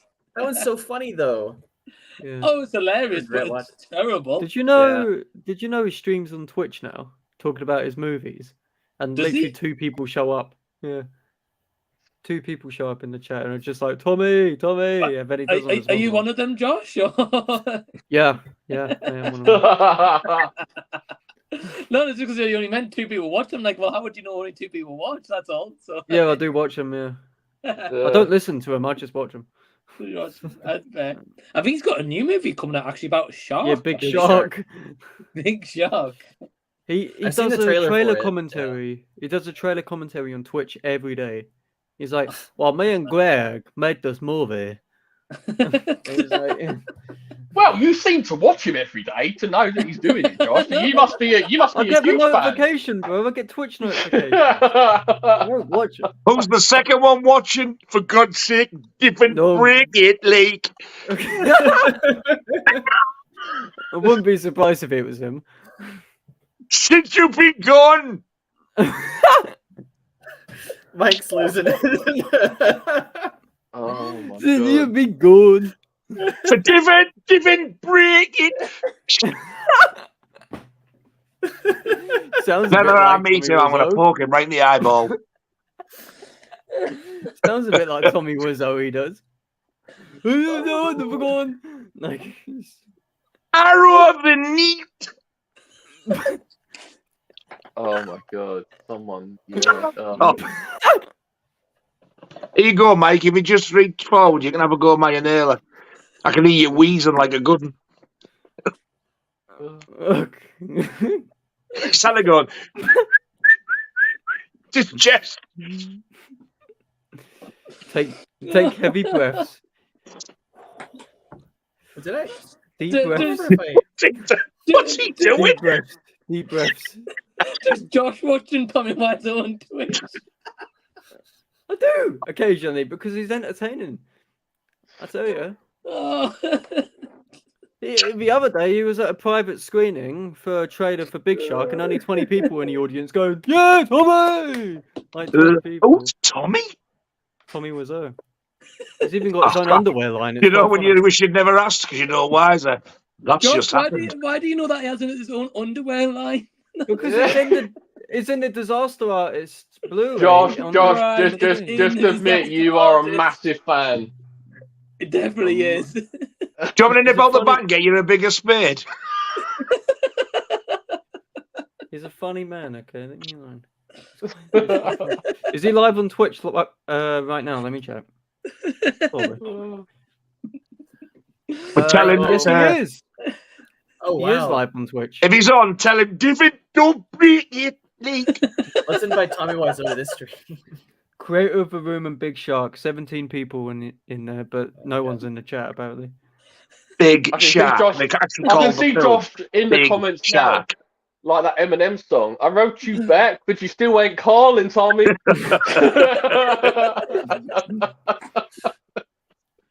Oh, he's signing Blu-rays right now. There's John got a pre-order in already. In He's signing a load of 240p as well. Blu-rays from the Dollar Tree. He's not in them, but he's signing them. Yeah, in I'll sign out. Give us it here. You guys. There you go. Take that, but didn't break it, Lee. Oh, I love that man. Oh, So Oh funny. man. No, Like Tommy, Biggie. Josh. Oh, you I'm all not going to mad? say the next bit. You all mad? That's what. You That was all so freaking PG. mad? It was ridiculous. Yeah. We'll have a call after this and let loose. Yeah. Oh man, we've got a comment from David. He says, "What movie would you like to come out in a live version?" None, preferably. Oh, I was Leave 'em. confused. I thought you meant like a movie on a live stream. And I was like, oh, live action. Tommy Okay. Wiseau's live stream. There you go. I thought he meant like some sort of music video, like a live concert. I'm going to say busted. Spyro the Dragon. Oh, No. that would be cool. I know it's not a film, but I would love it to be one. But live action, Nigel, like an animated film. Oh or- no, I'd want it animated. I was gonna say not I'd live. like it version. animated, but even using the same graphics as the game, so it looks like the game, but with a completely. They technically did something like that on Netflix. Skylanders thing, which he was in. The Oh, Skylanders wow. game. I'm gonna go Yeah, Red it's Dead probably- Redemption. Red Dead Redemption. Yeah. Oh, that would be cool, Matt. That would be awesome. Yeah, that would be wicked. Oh. I'd like to see maybe an animated movie of Crash Bandicoot. That could be cool. Yeah, I'd watch that. Like the No, and then they'll original get one. Chris Pratt for it. No, and then. Yeah, I can see Red Dead Redemption being Chris Pratt. Yeah, Arthur played by Chris Pratt. Yeah. Written and directed by Chris Pratt. Well, they're doing, Pratt. well, they're doing Garfield with him in. An animated Garfield film with him in. And Samuel Jackson. Sam Jackson's in Garfield? Yeah, what a pairing. Chris Pratt and Sam Jackson. I'd like a Metroid film live action. I think I've been on for an hour now, haven't I? Mike. I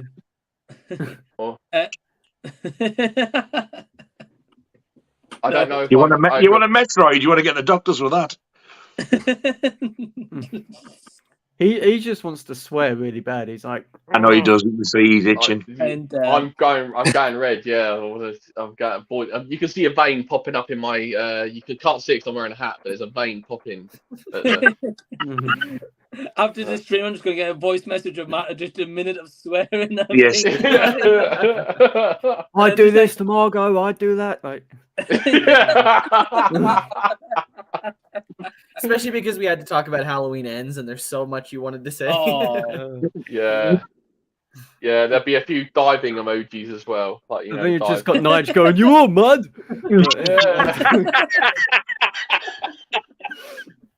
Good see, don't break it. Oh, things you do for charity, right? Yeah. Things you do for charity. It's an amazing thing, though. It's an amazing thing. Absolutely. Jackson, what movie would you like to see come out in live version? So, or live concert at this point? I don't even know.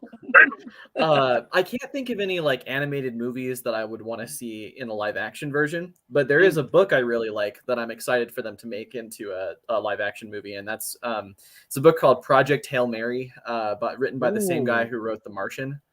And it's basically like The Martian meets Interstellar. That's all I'll say about it. The Martian is Interstellar practically, isn't it? Well, no, I mean not like actually like going outside the solar system into like a new star system, and it's also more because The Martian is just about this one guy trying to get home. This one is more about like humanity trying to be saved. Right. Yeah. Oh, okay. Well, they did a similar thing. They did a similar thing with Ad Astra. Ad Astra was pretty good. Yeah, I liked Ad Astra a lot. So I think Lord and Miller are actually going to direct this Project Hail Mary. And thank God they're actually directing something for and once. and Ryan Gosling is going to play the lead. So yeah, should be hopefully I'm down should be for good. that. I'm down for that. Well, I really like The Martian, so that sounds pretty interesting, especially if it's the same person to the book. Yeah, definitely. Mike, what about you? Probably something like like Far Cry from the game. Would like to see a film of that. Yeah, Far Cry could be cool. Like the Yeah. first one, or yeah, I'd say the first one. Yeah. To be honest, I prefer the second. I thought the second one was better. Yeah. Yeah, I get you. And we've got a comment here from Tyler. He says Taika Waititi was working on a version of Flash Gordon. That could be okay, to be honest. He's working on everything, that man. Yeah. Don't know if I'm not sure. I'm excited for his one with Michael Fassbender, though. That looks funny. Is that the Next Goal Wins? That like Yeah, new one? that looks that funny. one looks good. But that's been in development hell for about 3 years now. Yeah. Because it got pushed back because of the acquisition with Disney. So it kept getting pushed and pushed and pushed and pushed. Yeah. And it's like, it's kind of worrying, but it looks fun. Get you. I don't know if is Nige crashed? No. Oh, No, it's just Did you guys see the Flash trailer? The second trailer for the Flash looks wicked. Apparently, what people are saying is the best superhero movie of all time. So apparently, it's supposed to be amazing. So The people who saw it at CinemaCon are paid by the studios to watch it. So they're gonna say that. They said that about Venom. Look how that turned out. well, yeah. Let's be honest, Venom was rubbish. Venom. Yeah. Venom. Well, Nige isn't going to go see the Flash, are you, Nige? No. No, he's not. The most polite no I've ever heard from him. No. Are you not gonna just go see it for Michael Keaton? No. No. No, I'm not there. No. It's going to be a masterpiece.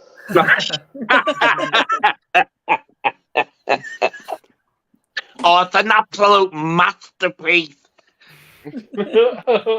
No, it's I think there's a lot of memes of that of the Flash right now because one, Ezra Miller's a bit of a interesting human being, and then you've also got people memeing on the CGI saying it looks like a Fortnite background, which it does look like a Fortnite background for some of it, the video game, but it might be fun. I just don't know if I can be bothered to sit through a 2.5-hour film at this point. Yeah, Especially you're probably wrong. Yeah, the last time I they will tried to, be like- wrong. You watch. I'll go see it and be like, "Oh, this was a great superhero film." I'm excited to see Michael Keaton back though as Batman. Yeah, I've got a raging excitement for that film. Yes. Yeah, the last time they did a superhero movie where they like nearly really marketed just the stopped it just in time there. Just Oh man. Oh. Jackson, are you excited for the Flash?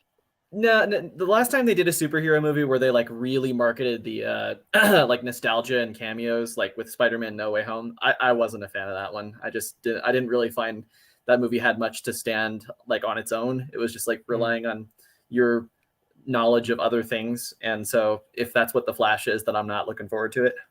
Yeah, it kind of looks like that. It's very much just like, remember this from your childhood? Yeah, Well, we're yeah. back times 5. Yeah. You know? Yeah. Like, that's what No Way Home was, but I like No Way Home. It's a masterpiece. I wouldn't go that far. Come on. That's a bit far. And then Mike, what about you? Oh, Jamie. I'm definitely up for it. Yeah, Michael Keaton. That. So I've got the original Batmans. So when Michael Keaton was announced, I was like, yeah, definitely up for it.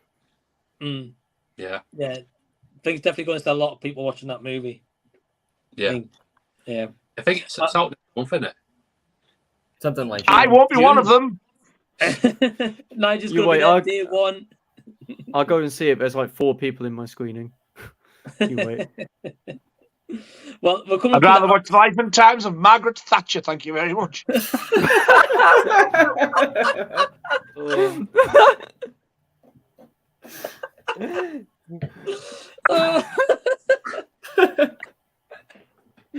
Oh man! And Margaret on that note, we're coming up to the hour.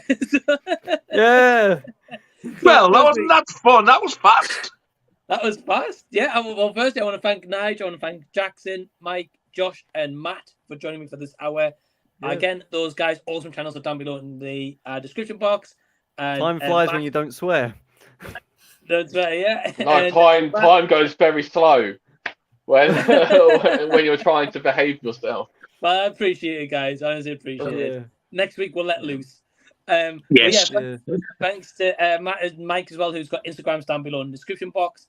And yeah, I'll see you guys later. Thank you for joining. And Cheers, guys. Thanks so much for having me, Mike. Thank you. See you all later. You're welcome. See you guys. All right, and we've got some guests in the rings. We've got the legend that is Scott. Hey, man. Hello, Mike. Hey, how you doing, man? I'm good, thank you. We've got Adam. Hello, We've got Elliot guys. as well. Hey, guys. Hello. Hello. Hey. Hey everyone, Elliot, you good to see you all. It's great, All it's good great to over see here, you all bud. as well, yeah. Hey. And then we've also got Jason, the Hello. old millennial, as well. Got a full house. Hey, guys. Full house. How's it going? Hey. Hi, Very Jason. nice. Hey, man. But yeah, thank you guys for joining me so much for this hour. The link to Scott, Adam, Pete, Elliot, and Jason's channels down below in the description box. So please go subscribe to them and go show them some love as we're into 8 and a little bit hours at the moment as well. So good times. He's got merch on as well. I've got merch on. Oi, oi. I've got my shirt somewhere. It's over there. Nice, man.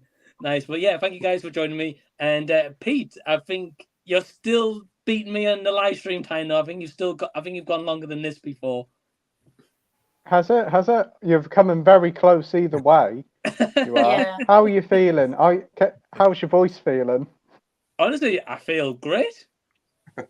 Must I be feel because full of I've done energy. it till about 3 a.m, hence why my voice is gone. I think it's because it'll start before midday, so I think that's probably it. Yeah. But no, thank you guys for joining. And Scott, you've just missed karaoke hour, and we've been talking about your songs as well. Yeah, I saw. I was commenting in between watching that. Yeah, really enjoyed that hour. It was good fun. It was a great hour. Yeah. Well, thank you guys, and great to have you guys here for this hour as well. And we've got a load of questions, so if you guys are commenting, we're far behind, so apologies for that. We'll try get to them all. Starting off with the legend that is, we all know him, the true action star of the Dales. Oh. Yeah. Hello. Hey, bud. Lisa loving the life and times of Margaret Thatcher comment from before. Okay. Nigel wrapped up on that one. And then we've got a comment from True Action, which I'll ask you guys. I'll pop it up on screen. He says, who is your favorite final girl? Oh. Which is a good question. Just trying to get it on here. Scott, do you want to go first? Yeah, but the one that sprung to mind for me was probably Sydney Prescott in Scream. I think she's a really good final girl. If I'm being honest, she's absolutely fantastic in that film. Yeah, well, great pick. Great pick. Definitely one of the probably most known ones, I think, anyway. Yeah. Definitely. Well, Jason, you don't really watch horror movies, right? So Yeah, I'm struggling with that one. I don't know. Get you. Adam, you don't really watch horror movies, well, right? No, it's not a question for me. Get you. Pete? Janet Leigh and Psycho count? I don't know. I've not seen it, so I don't know. Pete? Oh, wow. I suppose I could say Sydney Prescott or Sam in the new Scream films in Scream 5 and 6. I think she's brilliant. Get you. Get you. And Elliot? I think I'd play it safe. I'd go for Jamie Lee Curtis in the Halloween movies. It's a tough question when you think about it. How many final girls are there? It's quite a limited selection. So yeah, I'll go for Jamie Lee Curtis. Yeah, I was going to say the most known ones are probably Jamie Lee and Sydney Prescott, unless Pete said like Sam in the new ones. Yeah. Yeah, see, I said Janet. I'm racking my brains. And we've got David saying, what are your favorite child memory films you own in your collection? Oh. I mean, Scott's got hundreds of Blu-rays and so does Pete, so I mean, good luck choosing. I don't know. Well, I tell you what, we'll go with Adam first. Adam, what's some of your favorite child memories of a movie you own in your collection? Well, I've got a Star Wars DVD box set. It's got the first 6 films on it, so probably that for me. I watched that loads when I was a kid. Nice, and I know you're a huge Star Wars fan as well, so that's pretty cool. Yeah. Elliot? It's a tough one. In my actual collection, I don't really have that many for like nostalgia and such. I do have Watership Down, but I don't really know if I'd say that's a fond one from my childhood. I remember it made me cry quite a lot as a kid. So I don't know really. I need that maybe an area where I need to deepen my collection. I haven't got that many. Oh, well, actually, there's one I can see. Hook, the old Robin Williams movie. I did like that as a kid. So, yeah, I'd probably say Hook's probably the best one from my collection. Nice, man. I've still never seen that one, but I've heard great things about it. Yeah, it's very nostalgic. Oh, awesome, man. Pete? That's quite an easy one, actually. When I was a kid, my parents got me this big deluxe Chitty Chitty Bang Bang set with the DVD, the CD, ticket to go and actually see it on the big stage, and even a mini Chitty Chitty Bang Bang car. So I'd say that one. Oh, that's awesome. And Jason? Well, I grabbed two that I thought. One is Aladdin. I saw in theater. Great choice. It was one of the first movies I saw in the theater as a kid, back in '92, I think it was, and absolutely loved that movie. I begged my parents to go see it again. I saw it twice in the theater.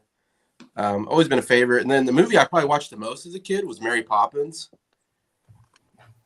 I watched the heck out of Mary Poppins. It was on all the time when I was a kid. Get you. I have some great picks, but Aladdin's a really cool movie as well. So, but I didn't watch that one till later in life, so I don't have that same childhood memory. Yeah, man, it was huge, man, when I was a kid.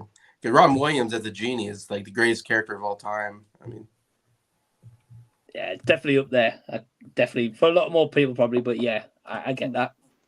I'd say for me, yeah, probably Toy Story. I know I've talked about it a couple of times on the stream, but yeah, Toy Story is one I grew up with a lot, and yeah, love that movie.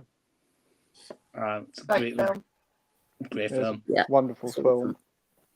And it's just ages so well. Like the Blu-ray transfer is amazing on that one. Don't know about the 4K, but the Blu-rays are great. Yeah. We've got True Action says, also give me your movie crush. Who is the star that always gets your attention? We all know mine. I think Peter's Anya Taylor. I might be wrong. I think you might be right there, Mike. Just a little bit. Just a little bit. I mean, every Monday is dedicated to Anya Taylor-Joy, so I mean that says it all. Oh yeah, tomorrow's Monday. It is indeed, yeah. It is indeed. Yeah. We have our live streams, Wednesday, Thursday, Friday, but then you've got the memorable Mondays as well. Best way to kickstart the week. Yeah. And there's never going to be enough pictures to run out of Pete as well to post up on there, so you're all good. Scott, what about you?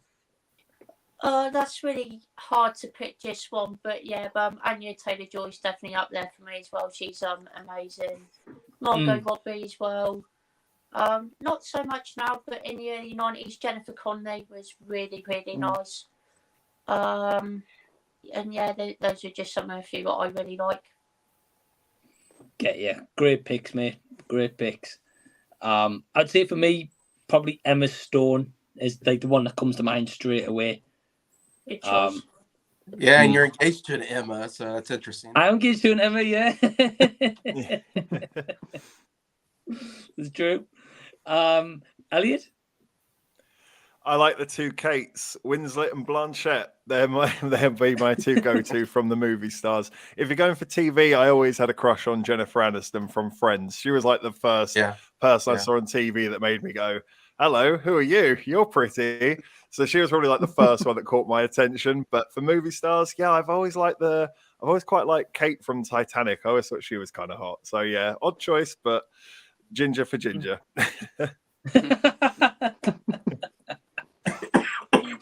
That's fair. And Adam, what about you? I'll keep it to myself, guys, if that's okay. Yeah. No worries, mate. No worries. All good. True Action asks, what's your favorite flavor of Walker's crisps? That's impossible to answer. Is this a joke that I don't get? Now the party really starts. The party really starts, yeah. I think, Jason, for you guys in America, it's Lay's. I think that's your equivalent. I might be wrong. Okay. Oh, it would be chips as well for you guys rather than crisps. Yes, I'm here. I don't know. For me, cheese and onion, I guess. And Scott? I have no idea, if I'm being honest. I don't have an answer for this one, unfortunately. That's fair. Adam? This is a really hard question. Yeah, I'll go with cheese and onion as well. Good choice, mate. Pete?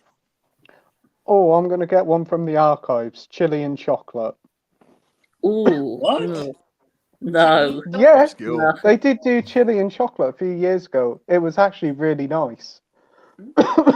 What? That sounds awful. I'm not gonna Yeah. lie. That's why I tried one, and you know what? It was delicious. Shame they didn't do it anymore. I'm pretty certain they did an ice cream flavour pack of Walker's crisps as well, which I never tried. I remember that vaguely. I feel like they did a Neapolitan flavour or something like that. I can't say I never Yeah, I tried think it, it but I was do that vaguely one. remember that. Mm. Interesting flavours for crisp, I must admit. Yeah, I should think True Action Star probably would like pedigree chum knowing him. Yeah, probably. Probably. He talks about pedigree chum quite a lot. So Mm. we've got Jackson saying, "Give me a good ABBA song." They're all good. Lisa saying Fernando for her. Good song. What's it called? The Winner Takes It All is my favorite. Yeah. They've got a lot of hits though. Yeah, They have. Yeah. I have, yeah. And I like the Mamma Mia movies. I'll hold my hands up and say, Oh, really? I like, yeah, they're just fun movies. I still need to watch them actually. Scott will be singing ABBA next week on a stream. Probably, yeah. Oh, that'd be Probably good. next request. Yeah. Yeah, very good. Yeah, they've got a lot of songs. Let's have a look. We've got Q Review saying, "What's up, guys?" So, hey, Q. Hope you're well. Hey, bud. Joe saying, "Hey, Mike, the stream's going awesome. Thank you for having me on." Yeah, well, thank you, Joe, for being on early, and thank you, to you guys right now for being on as well, and guys who've been on before as well. Thank you for having us on, Mike. It's been a true pleasure and an honour. Thank you, Mike. Definitely. Hey, you're welcome, guys. Thank you. And I mean, thank you, bud. I'm still full of energy. 8.5 hours later, so I'm all good. Awesome. Let's have a look. They've got a lot of comments between a lot of people. That's very cool. Let's have a look for the next question. True Action says, "Who is your dream date?" Well, I guess we kind of answered that one already. Yeah. So we'll skip this one. Yeah. Let's have a look. Who's your favorite movie animal? Ooh, that's a good one. Yeah, tough question. That is a good one, actually. Einstein from Back to the Future. There you go. I'm done. Einstein. Jason.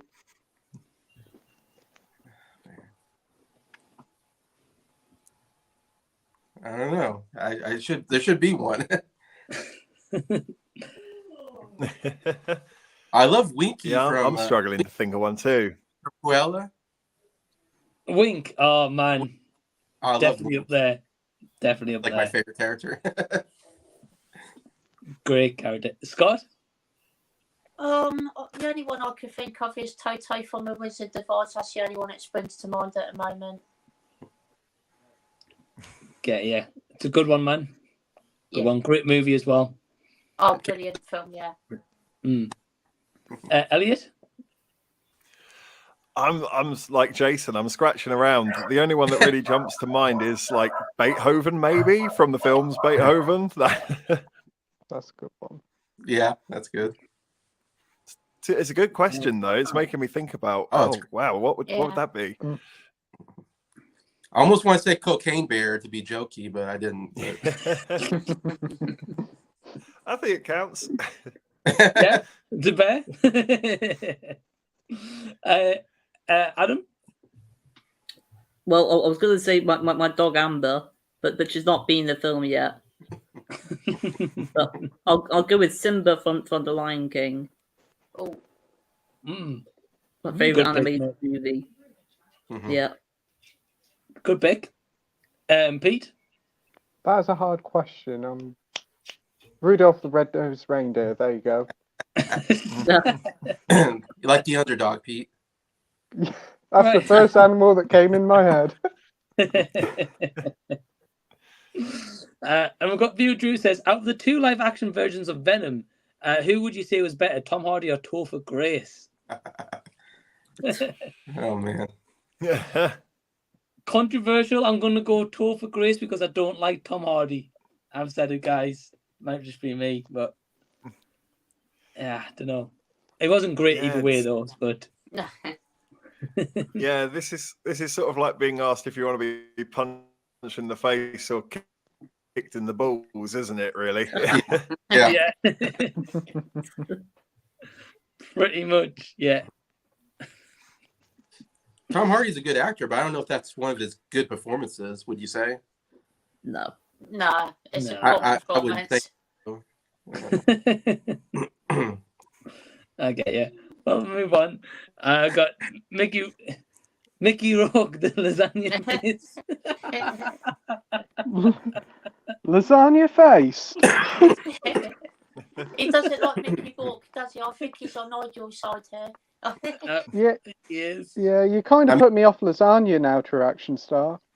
I wouldn't say that to his face, to be honest, but I'd say it to a bit of lasagna, mind. Oh man, he doesn't like Mickey Rourke. He says, "What is your dream holiday destination?" Oh, okay. Ooh. Adam? I'll say California. Oh, good one, mate. Somewhere warm. Yeah. Good one, mate. Scott? Maybe Spain. I'm not too sure where, but somewhere in Spain would be pretty cool. Oh, nice, mate. Yeah, I've never been, but I've heard it's going to be lovely there. So, Yeah, same here. Pete? Japan, great culture and a beautiful looking country. I'd love to go there and explore it. Same, mate. That's my answer with Japan as well. I agree. Jason? yeah, this July and August, I'm going to go to Austria as one of the places I'm going to. And Austria, I've been there once before, and it's so beautiful there, the Alp Mountains.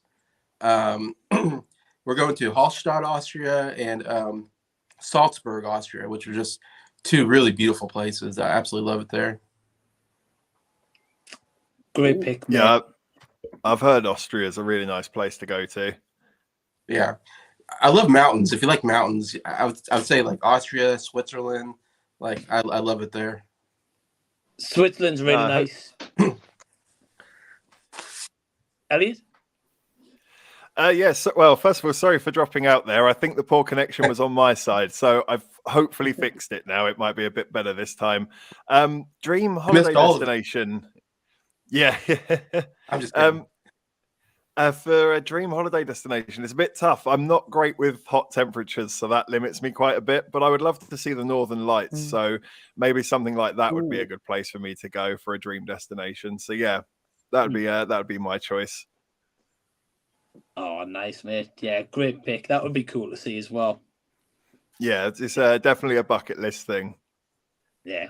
Okay, yeah. And we've got Ryan saying, one music artist you would make your worst enemy listen to over and over because you can't stand them. Why not? Here we go. Oh, Billie Eilish for me.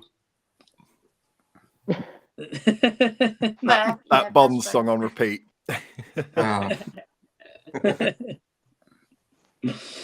Yeah. For me, probably Oasis. I don't like them. The only Oasis I like is Scott's rendition, and that's about it. I can't stand the Gallaghers, to be honest, but yeah. Scott? Simply Red for me. Hate every single song of theirs. Can't stand them. Can't stand them. All their songs. Good choice. So depressing and boring. I hate them. That's a great pick, mate. Adam, what about you? I'll go with Eminem. Yeah. Fair, yeah. Wow, okay. Yeah, that's fair. Pete? The only thing I can think of is Timmy Mallet with Itsy Bitsy Teeny Weeny Yellow Polka Dot Bikini. Odd loop. Yeah, that song is so bad. That's like an Yeah, that's the only thing I can think of. Get you. And Elliot? Do you know, funnily enough, it's a really popular song, but I cannot stand it. I'm not sure who the artist is, but if you like pina coladas, that song drives me up the wall. Yeah. So Rupert Holmes. yeah, Rupert Holmes, that's the right. Yeah, that's the artist. That's So the one. yes, for me, put that on someone's earphones, tie them to a chair, and just put it on repeat. And I promise you, within an hour, they're going nuts. Don't worry, it's played regularly in this household, and it drives me up the wall. See, living proof. Right. Yep. That's why I'm sitting on the stairs. Yeah.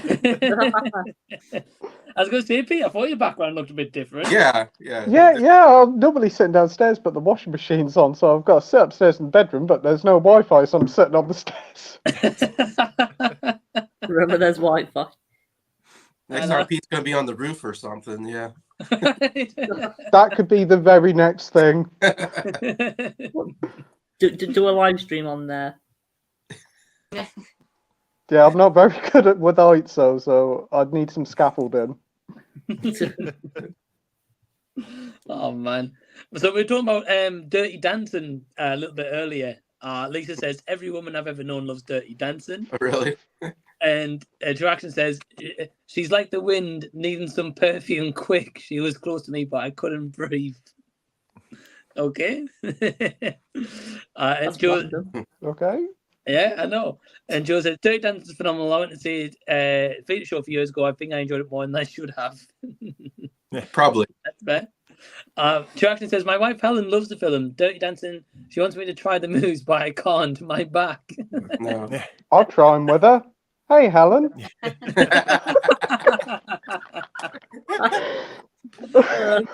Traction hit Pete up, man. This is I probably shouldn't have said that. I'm going to live to regret it. Is this the first time that Traction Star's named his actual wife's name as well? I think it might be the I first time. think so. Yeah. I think so, yeah. Helen. So, hi, Helen. There you go. Hello, Helen. Hi, Helen. Helen. First names basis now, so hey, there you go. It's Why, hello there. That could be her ringtone or something. Every time she gets a message. Hello, Helen. Yeah. Ryan's asking, do you prefer ice cream on a cone, a sundae, or in milkshake form? Okay. Cone for me. Cone, Yeah, I'll probably go with cone as well. Yeah. Waffle cone, to be exact. I love waffle cones. I'm going to go cone as well. Pete? I would say I'll say vanilla milkshake from McDonald's. They're pretty nice. Yeah, those are good. Yeah. They are nice. Adam? I'll say neither. I'll go with a tub for mine. Have it in the tub or a bowl. Yeah. Well, Traction saying with the cone as well. And Traction saying, what's your favourite John Lennon song? Woman is a great one. Oh, that's a great That's song. a really good song, yeah. Awesome. I don't know if I know any John Lennon solo songs. Of course you don't, Mike. Well, I'm not a fan of the Beatles guy, so probably why. I know. But yeah, Scott? I've got three. I really like Imagine. That's probably his most famous song, and that's an absolutely beautiful song. I really, really like that one. Okay, I know that one. Yeah. Mind Games is also fantastic as well. I really like that song. And what was the other one? Forgot what the other one's called. Nobody told me that was what it's called. That's a good song. That's really fun. Mm-hmm. Cool picks, mate. Cool picks. I didn't know you sang Imagine, so thank you for that. Yeah, I know that song. Yeah, no worries, fine. Good song. Definitely. Adam? I've got quite a few favourites. Yeah. Jealous Guy is one of my favourites. That's a good one. And there's a song called Love as well. And Imagine's one of my favourites. And there's a song called Grow Old With Me. That's one of my favourites as well. Yeah, cool picks, mate. Cool picks. Pete? I think there's one called Just Like Starting Over. I really like that song. Yeah, That's a good song. Yeah. Cool, mate. Cool. Elliot? Yeah, I mean, it's got to be Imagine, hasn't it? Everyone knows it. Everyone loves it. The celebrities group together and make songs about it during pandemics. It's just such a universal song. So yeah, it's got to be that for me. Great pick, mate. And Jason, did you say yours? Sorry. No, actually, my favorite is "Jealous Guy," which I hadn't mentioned. That's an absolutely amazing song off the Imagine album. Just briefly written, though Imagine's great. I mean, yeah, that's the obvious choice, but I kind of like Jealous Guy. Nice picks, guys. Thank you for the question to action as well. Yeah. And, yeah, great question. Got Lewis in. He's doing well. He's been here from the start. Well, hey, Lewis, Wow. appreciate you tuning in, Wow, man. brilliant. Appreciate Awesome it, my friend. Awesome. Our partner Emma says, "Give us your best garbage day quality Christmas movie." Yeah, I saw that Guys- comment. I didn't quite get it. Well, have you guys seen the movie Silent Night, Deadly Night? I haven't actually, no. No, but I've heard the Loosely. quote. I've heard people keep on about it. Yeah. Yeah. I've never seen it, but I know of the quote, so that's about it. So sorry, Emma, I don't think I can give you an impression. Guys, haven't seen it. We've got Ryan though. He just says, "What are your thoughts on the future for formats to physical media? Do you think DVD will still be dominant format 10 years from now that people purchase?"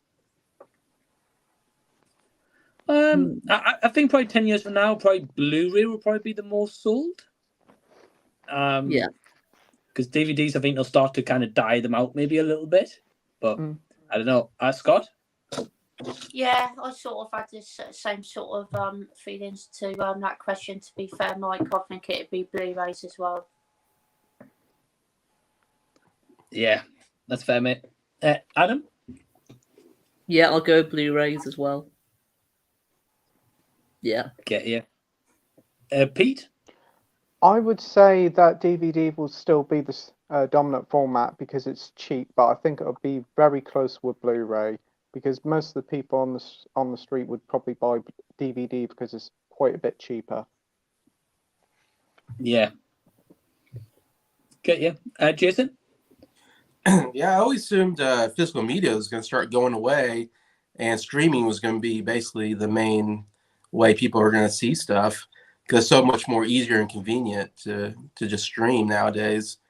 Because I know my parents about 5 years ago said, we're not going to watch DVDs or Blu-rays anymore. We're just going to do streaming from now on or satellite. And I was like, huh, okay. And that made me wonder if that's the way things are going to go or not.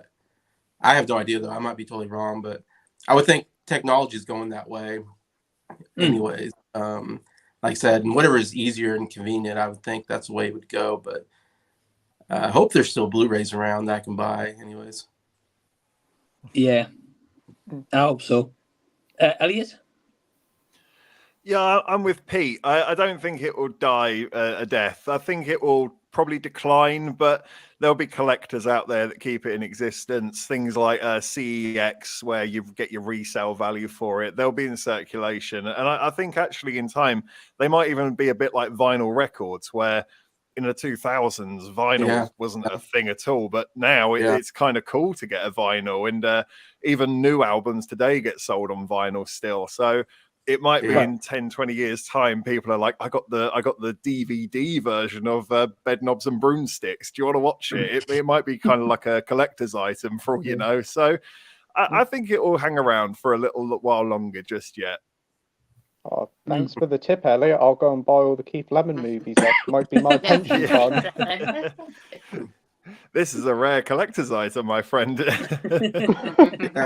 should have kept my VHS tapes now. Yeah, I've been. There's people out there doing that with VHS tapes already, where they want like the Terminator 2, but on VHS and things like that. Yeah. So, yeah, I could see it happening for DVD as well. Yeah. I mean, well, you guys know already with collecting physical media, some titles, even in current collections now, you can still buy it. It's quite pricey as they are, so never mind. Yeah. 10 years, yeah. So, no, I get you.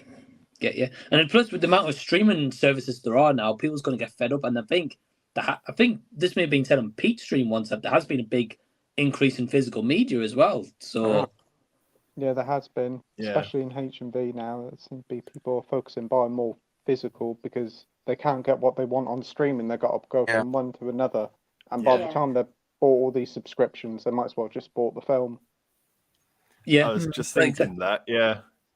How many times have you gone on Netflix, typed in the film, and it says, "Oh, Full Metal Jacket"? Yeah, we don't have that, and it's like, for God's sake, it's like you know the film I'm after, but you don't have it. It's the most frustrating thing ever. So, yeah, I totally see what you mean, Pete. Netflix always has the sequel you don't want to watch than the actual movie. Yeah. Netflix is away with their physical media. They did. Yeah, back in the day, yeah. Lisa's asking, has anyone seen Trick or Treat? Not the anthology one, the horror one. It says it's an 80s movie. Ozzy Osbourne is in it as a preacher. Wow, okay. No, can't say I have. Must be one obscure movie. Yeah. I've heard of both of them, but I haven't seen either of them, so I really need to check those ones out because I've heard they're meant to be really good, to be fair. Oh, you need Andy from All the World, whatever. Forgotten World movies, yeah. Who's got a library? Like he'd be the one that would know about that probably, because he has a whole. I've got it. Here it is. Yeah, here it is. Yeah, get you. Adam, have you seen this movie? I've never heard of it. Nah. Pete, have you? I've heard of it, but never seen it, unfortunately. Same goes with the one with salmon. Get you. Yeah, that's fair. The Trick or Treat with the Salmon anthology, that's awesome, Pete. I think you'd enjoy that one. Yeah, I do have it, but I haven't seen it. No surprise. Of course. Well, to be honest, well, to be fair, Pete, it is coming up to Halloween, so you've got plenty of time.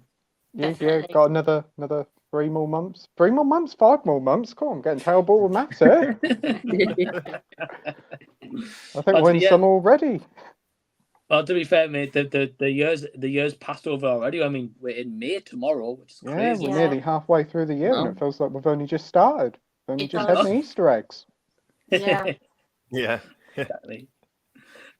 Lisa was saying before about films that we grew up watching. She says Serbian film and Cannibal Holocaust. I can understand. Yep. 2 rough movies.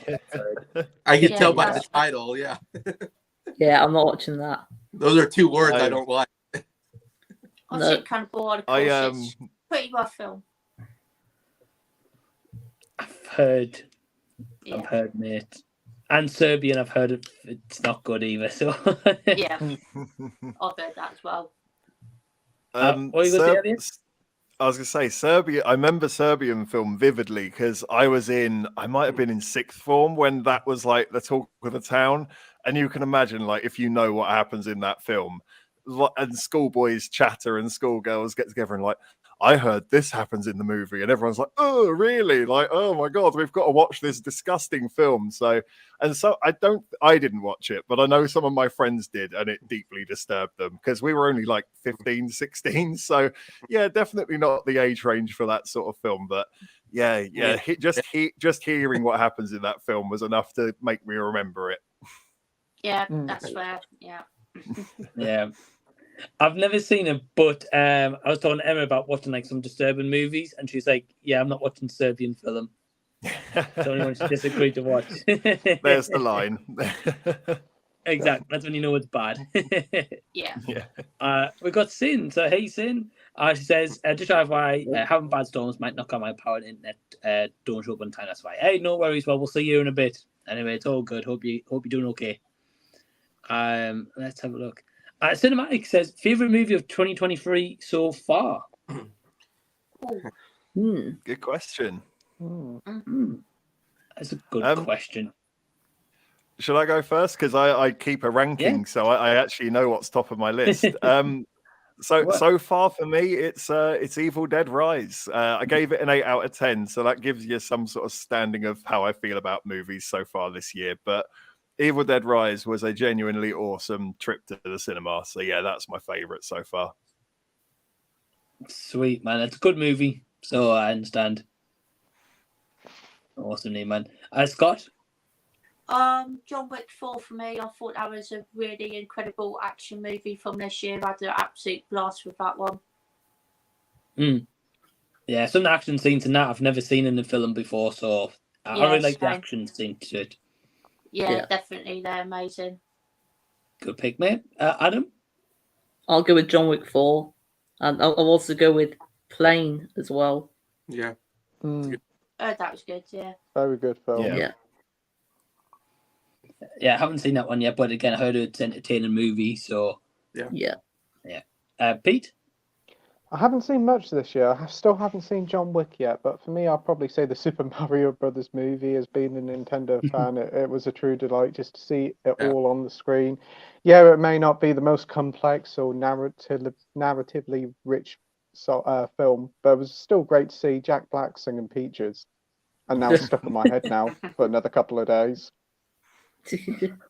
That song's been getting a lot of attention to it, so yeah. I get it. Jason? Well, Elliot's he's gonna hate my choice here. I know what it is. It's Ghosted. Chris Evans, Anna de Armas movie. What, the new Apple TV one? Came on Apple Plus, just a couple weeks ago or something. And I watched that movie and I'm like, wow, this movie's so great. Like, it's so funny. The action scenes are so amazing. I love Chris Evans and Anna de Armas. Like, who could hate this movie? Well, evidently everybody hates this movie. I'm the only one who likes it. So I don't know what's wrong with me. I just totally misread movies. And I'm just like, I come out and it's like, Elliot, 1 out of 10. Ryan, 1 out of 5. Jamie Lee, worst movie of the year. And I'm like, oh my God, like, what's going on? Like, why do I like these movies and nobody does? But yeah. I've got to check it out now. Yeah, and I see Mike's comment in every single one, like, oh, I'm not going to watch this one. I'm like, no, Mike, it's good, but maybe it's not. But I'm like, no. Well, I'm sorry, it's got Anna de Armas in it, so I'm there. Oh, I know. She's hot. Right. Yeah. Yeah, to be fair, Pete, same as you, when I saw that trailer with her, and I was like, I'm sold. And then I saw everyone's reviews, and I was like, I'm not sold. No, I wouldn't be sold either. I saw the movie before I saw the reviews. And I'm like, oh man, if I saw the reviews, I probably wouldn't have seen it. But Well, at least you enjoyed it, though, Jason. That's amazing. Definitely. You're not alone either. You're not alone either, Jason. I had a couple of comments on my video saying, "Oh, I really liked this one," and I got a couple of dislikes as well. So there's a few people out there who liked it. You're not alone. It's been a big hit for Apple TV, I think, as well. I'd be nice if I'm vindicated somewhat. So far, I feel like an idiot. I'm like, man, why do I like this movie? And I feel like I need to get together with everybody, and we need to make like a group or something like that, like the Ghosted, The Ghosted group. When what's her name? I think her name was like Lovely or something like that. Yeah, lovely movie reviews. Yeah. She said she liked Pinocchio, and I jumped out of my seat. I was like, "You're the first person I've ever heard that said that she liked that movie." And I'm like, finally, somebody agrees with me.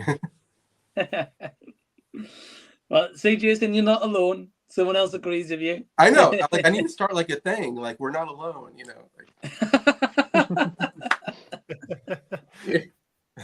We're not alone. Movie opinions on Facebook. Yeah.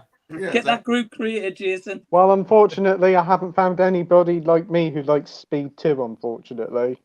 I've still not watched it, so I can't comment, unfortunately. No, I've not seen it No, either. look at that. I've not seen it, Pete. But to be fair, I watched some bad movies, so I probably actually really enjoyed it, to be fair. I've got a couple. Mortal Kombat. That's one of mine. Oh, brilliant. Scotstoun's Mortal Kombat. Yeah. I was waiting for him to bring it out, mind. Mm. The PDSA thanks you, Scott. No worries. And I want Legend. to say Elliot is a great reviewer. I love Elliot's reviews, and I almost agree 99% of the time. It's just the 1% I disagreed with him. Well, Elliot's not Oh, going thank into you, the bud. Facebook group. Yeah. Right, true action with these questions, man.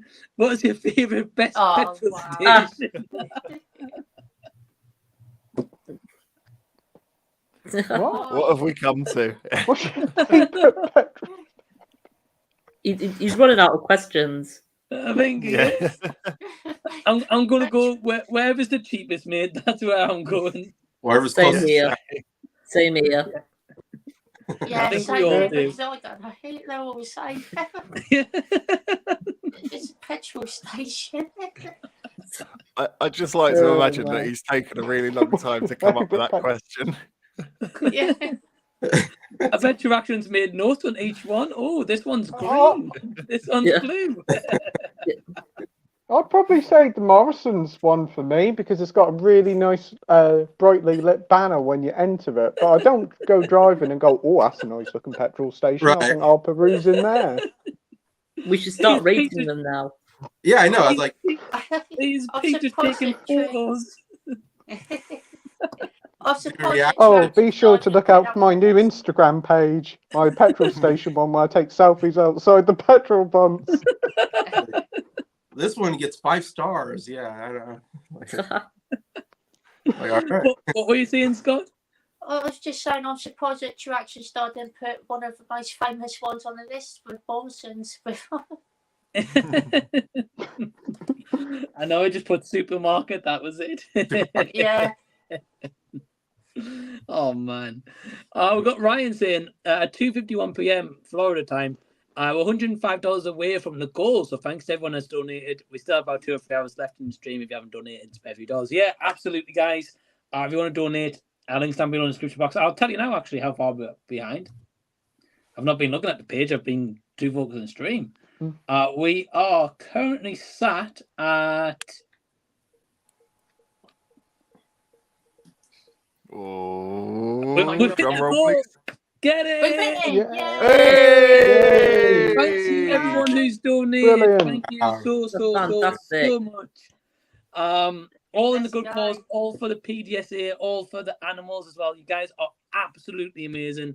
And I'm going to give everyone a shout out at the end of the stream before I wrap up of everyone who's donated as well. So thank you so much, everyone. Amazing.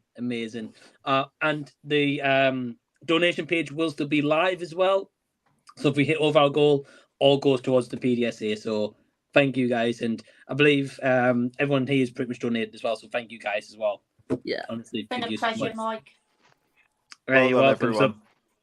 thank you guys. Thank you. We've also got traction. Anyone remember Devin? That's bringing back memories. Yeah. Oh, blimey. Why are we- feel like Back I'm- in my day, yeah, I can remember them. They only closed a couple of years ago, didn't they? Yeah. What a Yeah. random question. Well, we'll get even more random. Also, Screwfix for being you. I mean, it is true action style after all, when we're used to this. Yeah. It is. Oh dear. I'm gonna go Oh, beat man. you. Yeah, it's B&Q for me too. I'll go B&Q. I ain't got any. I don't know. I don't know. At least it's saying about this donation to the stream. Yeah, I'll go with absolutely. B&Q because it sounds like barbecue. Because I used to I call know, it that's what I thought. barbecue as a kid. Yeah. Good choice, Pete. I've got Trudy, Adam's mum. Hey, Trudy. Going good, Mike. Going good cause. Yeah, well, thank you for tuning in, Trudy. Appreciate it. Hi, as well. Trudy. Let's have a look. Is Pete in a new position? Yes, he's on the stairs today. Yeah. Yeah. David saying, good evening, guys. Scott and Pete, this is going to be a good evening. Hello, Yeah. David. Yeah. Thank you, David, for tuning in. Saying amazing live stream. Keep it up. Well, hey, thanks, man. Appreciate your support as well. Thank you to any of you guys Hey, tuning Dave. in for however long you've been watching today, and we're still going good. Got Michael Mouse saying, hey, Mike, interested to know what you all think was the worst sequel movie ever. Wow. I don't know about ever, but recently Thor Love and Thunder is definitely top of my list up there. Yeah, good shout. Ever? Oh man, I'm gonna have to have a little think. Yeah. If you guys have got an answer, feel free. Chip in straight away. Go for it. Yeah, Thor I've the got Dark one. World. What's that? For the Thor Dark the Dark World. World, yeah. Yeah. Oh, yeah. Yeah, definitely. Yeah, pretty bad. Scott. I've been told to rewatch this movie, and I still haven't rewatched it yet. So my opinion could change in a future rewatch. But at the moment, it's still Friday 13th Part 9. Jason Goes to Hell. I absolutely hate that film with a passion. It's so bad. Scott, I can't imagine you hating anything, so that's just funny. Yeah, I know. I've heard it's meant to be really funny, to be fair, so I need to go back and rewatch it because I haven't seen it in like maybe 10 years or so, maybe even longer than that. I don't blame you for not being in a rush to rewatch it, though. Yeah, no, it's bad. So, do you own that one on Blu-ray, Scott? Yeah, I do. I own the Friday 13th Blu-ray box set, so yeah, I've got no choice, unfortunately. Did you not just chuck the disc out, though, and just forget that one exists? Yeah, could do. But then again, I do want to rewatch it, to be fair, because I've been recommended a couple of times to go and watch it again. So we'll definitely get that on my watch list at some point. That's fair. That's fair enough, mate. Pete? Oh, I would say American Werewolf in Paris or Return to Salem slot. They are pretty bad sequels. Yeah. Wow. I've only heard of the title American Werewolf in Paris, but I literally don't know anything about it. I'm assuming it's obvious by the title, but yeah, shock horror set in Paris, but oh my days, is a dreadful sequel. Is they put it on the horror channel, both of them. So there you go. That's what it tells of the quality. Or feels straight to DVD sort of rubbish. Has none of the charm or the originality of the originals. Just dreadful. Man. Yeah, I think I'll not bother. But thank you, Pete, for that heads up. Watch Speed 2 instead. Speed 2, that's fun there. What's Speed 2? Yeah. Okay. Jason? Well, the one that comes to mind is The Last Jedi. Absolutely hated that movie. So did I. That's why I bought it twice. Ruined Star Wars. Wow. I don't think it's that bad, but hey, that's fair. I know a lot of people don't like it. It's okay. I've not watched it yet. Nah. I don't know. It ruined Luke Skywalker. I just don't like it. Yeah, Luke Skywalker just loved that alien milk in that film, didn't he? What a scene. Yeah. What a scene. I'm like, what's going on? Mark Hamill just gets a script, alien milk. That's it. And the way he looks. Well, I'll not say anything else because Scott's not seen it, so I'll get no spoilers. Cheers, Mike. You're welcome. And Elliot? Yeah, I'm with Jason. I was thinking The Last Jedi the whole time everyone else was talking. Yeah, that's probably the last time in a cinema where I watched a sequel where I walked out and I was genuinely annoyed. I was like, yeah, that was, what was that? I had so many questions. I won't go into it for Scott's sake, but a lot of what Jason and what Pete was saying, I feel the same. But yeah, it's a very divisive movie. There are people out there who love it. There's people out there who hate it. And I fall on the hate it crowd, unfortunately. And equally, I think it messed up the whole trilogy. That was the film where stuff was really meant to happen, and it just sort of doesn't really. So yeah, it's Last Jedi for me. Yeah, and they feel like they had to try to correct it with a third movie, but that didn't work either. I don't know. It just Like Oh, you no. said, it kind of went off the rails. Oh boy, did it. Yeah, just a bit. It was just like, remember Berries the movie. Yeah, remember that? Remember that? We're sorry for what we did with Last Jedi, so here's, remember this. You remember this character? Important? Forget it. He's not important. It's like, what? Get you. To action. What is your favorite Jason song? Jason song tracking the Mrs. Mike up as well. Yeah. I got called earlier. Jason, who's next? Jason? Chaz? Cheers? Yeah. Dave? Chaz and Dave, they're Then it's all Cockney, called aren't they? Chaz and Cockney Dave. singers. I don't know. They Jason sing must Knees be Up so Mother confused. Brown and Rabbit. I'm so confused this whole stream. I don't know who they are. What are these people talking about? And I- there ain't no pleasing you as well. That's all. There ain't no Pleasing You's actually quite a good song, but Rabbit Yeah. is just them going rabbit, rabbit, rabbit, Rabbit, rabbit rabbit, for about 2.5 minutes. Yeah. I don't know what to say. I only know about them because they did a song about my hometown where it goes down to Margate, and I live in Margate. Yeah, that's the only reason I know about them. It's like you guys are from a different country or something. I know, right? I feel so sorry for Jason. It's like, what the heck is a Chaz and Dave?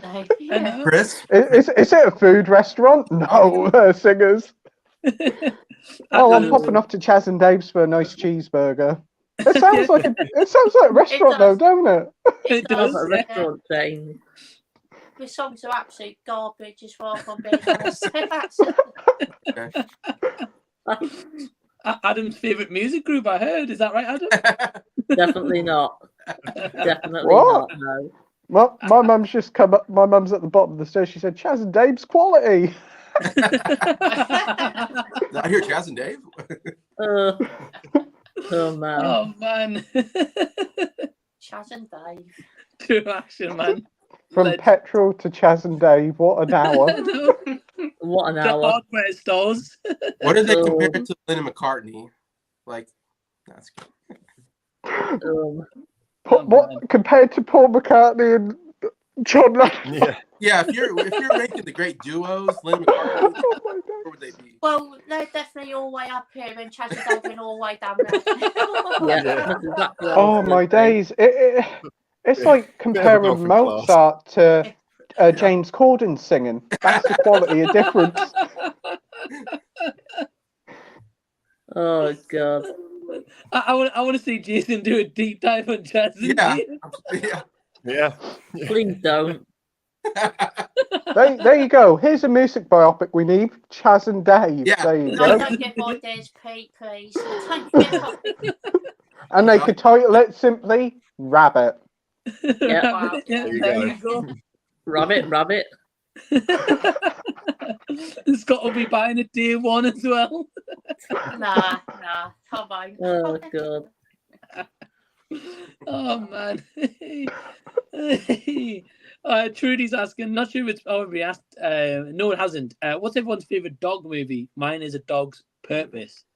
Great movie. Very upsetting. I don't know if I have a favorite dog one. Elliot, do you have one? Yeah, I don't know if it counts, but I would say Homeward Bound, but I don't really know if that counts as a dog movie because there's cats in there as well, so and people. But yeah, I'll say Homeward Bound. It counts. It counts. Yeah, It's all I good. get away with it. Yeah, good movie. Upsetting though. Oh yeah, To it be fair, really I is. don't At know the a dog movie that isn't upsetting, to be honest. I know. Scott? I'm not too sure if I'm being honest, Mike. I don't really have an answer for this one. I don't think I've seen that many, if I'm being honest. That's fair. It's fair, mate. Adam? I'm still recovering from the previous question. But I'll say A Dog's Purpose as well. Good pick, mate. Good pick. Pete? Oh, I would say either Marley and Me, though it broke me in the end, or Beethoven. Used to love that film as a kid. Good picks, Great mate. choices. Marley and Me, definitely a heartbreaker. A Sure. one-time watch indeed. Yeah. Yeah, I don't intend on watching it again. Yeah, right there with you. Jason? The one that comes to my mind is 101 Dalmatians, the original animated Disney animated movie. I really love that movie. Yeah, great show. I didn't think of that one. No, I didn't They're think of it good ones, either. yeah. I thought more of my least favorite when I got the question. I was like, man, there's so many least favorites in there. Like Old Yeller. I'm like, I hate that movie, but it just kills me. I just walked like All Dogs Go to Heaven. That killed me as a kid. But Oh yeah, I remember that. That was a brutal one. Oh, that one did upset me as a kid. Yeah. Wasn't there a film? If you live in the UK, you remember Britain's Got Talent. It was like Ashley and Pudsey. She had a young girl with a dog. Didn't they do a film about the dog as well? Oh yeah, Yes, they did. I Yeah. can't remember. Yeah, Oh, I like to say it's just called anything Pudsey gets the a movie these days. Yeah, that's Yeah. right. It was just called Pudsey. And not about the children in need bear. No. No. I don't know if I was just looking at my collection and I don't own a dog movie, and it probably explains why, to be honest. But Yeah. probably Dog's Purpose as well. Yeah, that one I really, really like. I'd probably watch that one again, but not Marley and Me, though. I'm not No. doing it to myself. Nah. We've got Traction saying, Pete, I tried to say on Scott's stream, saw The Hunt. It was brilliant. Have you guys seen it? No. Is that a Mads Mikkelsen one? That's the Mads Mikkelsen one, yeah. I've not watched it yet, but I do own it. It's meant to be really, really good film. Oh, it is. It's a very upsetting film. There was an American horror like a year or two ago that came out called The Hunt as well. It was basically Yeah. the Hunger Games. It was all right. It was quite decent, but I think he's talking about the Mads Mikkelsen one because I've heard quite a lot about that film. Yeah. I was going to say I enjoyed that one from a couple of years ago, Elliot. Never seen Mads Mikkelsen one. Yeah, I think the Mads Mikkelsen one's a bit darker, from what I understand. Yeah. Yeah. A lot of it. You need Sooty or something after watching that one.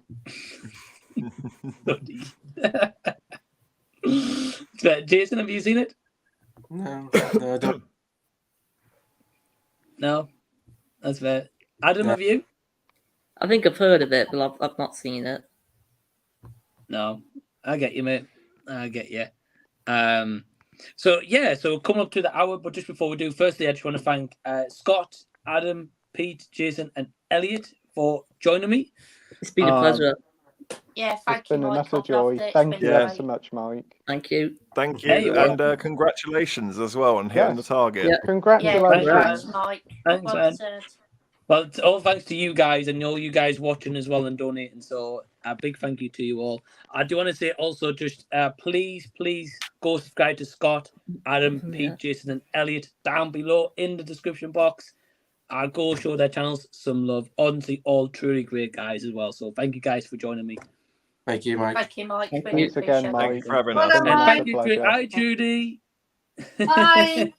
Who's your Bye, favourite guys. female actress, Adam? Who's your favourite female crush? Come on. I'm not going to say it. What is it? Tell me. How many, there's too many to decide from. No, I'm not going to do that. I do agree, Adam. There is too many. I mean, I've got a whole book of them. Oh yeah. Yeah, so, yeah. That's So maybe we'll find out one day. But today's not that day. No. Well, good luck for your final hour, Mike. Thank you guys. Thank you You'll guys. sleep well tonight. I hope so.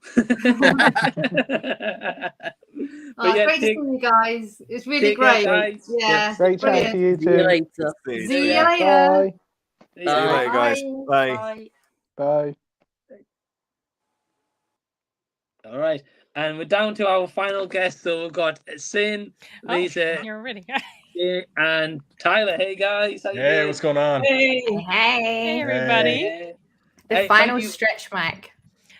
Well, we're live until we're done. So I don't Do you know. have any steam left in you at all? Do you want a pillow? I've got one here. I'm good to go. Yeah, I'm full of energy, believe it or not. Oh wow! I don't know how you've done it. That's awesome. I don't know.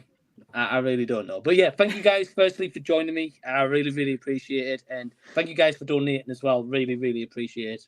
No problem. Massively No appreciate problem. it. No Thank problem. you for having us. Hey, you're welcome. And Tyler, first time back in a while, man. So great to have you again. Yeah, usually working on Thursdays, so can't be on. But yeah, we're here. Thank you.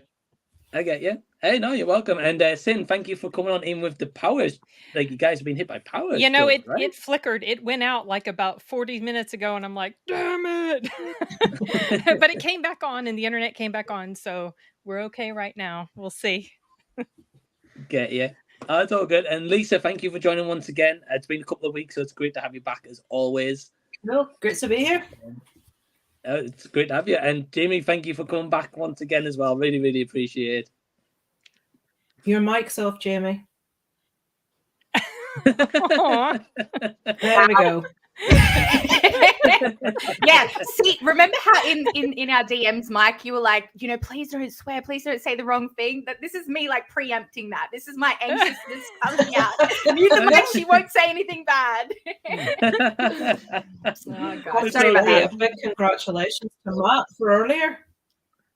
Matt got through that hour impeccably. Yeah. I've never heard him be so quiet in all my life. I'll have to go back and watch because I was asleep. But yeah, I was like, Matt not swearing. He did it. He didn't swear once. That was amazing. Now it's up to me and you, Lisa, to not talk about boys for this stream, and then we're good. Exactly. You talk about whatever you want. He's beyond caring now, I think. Good.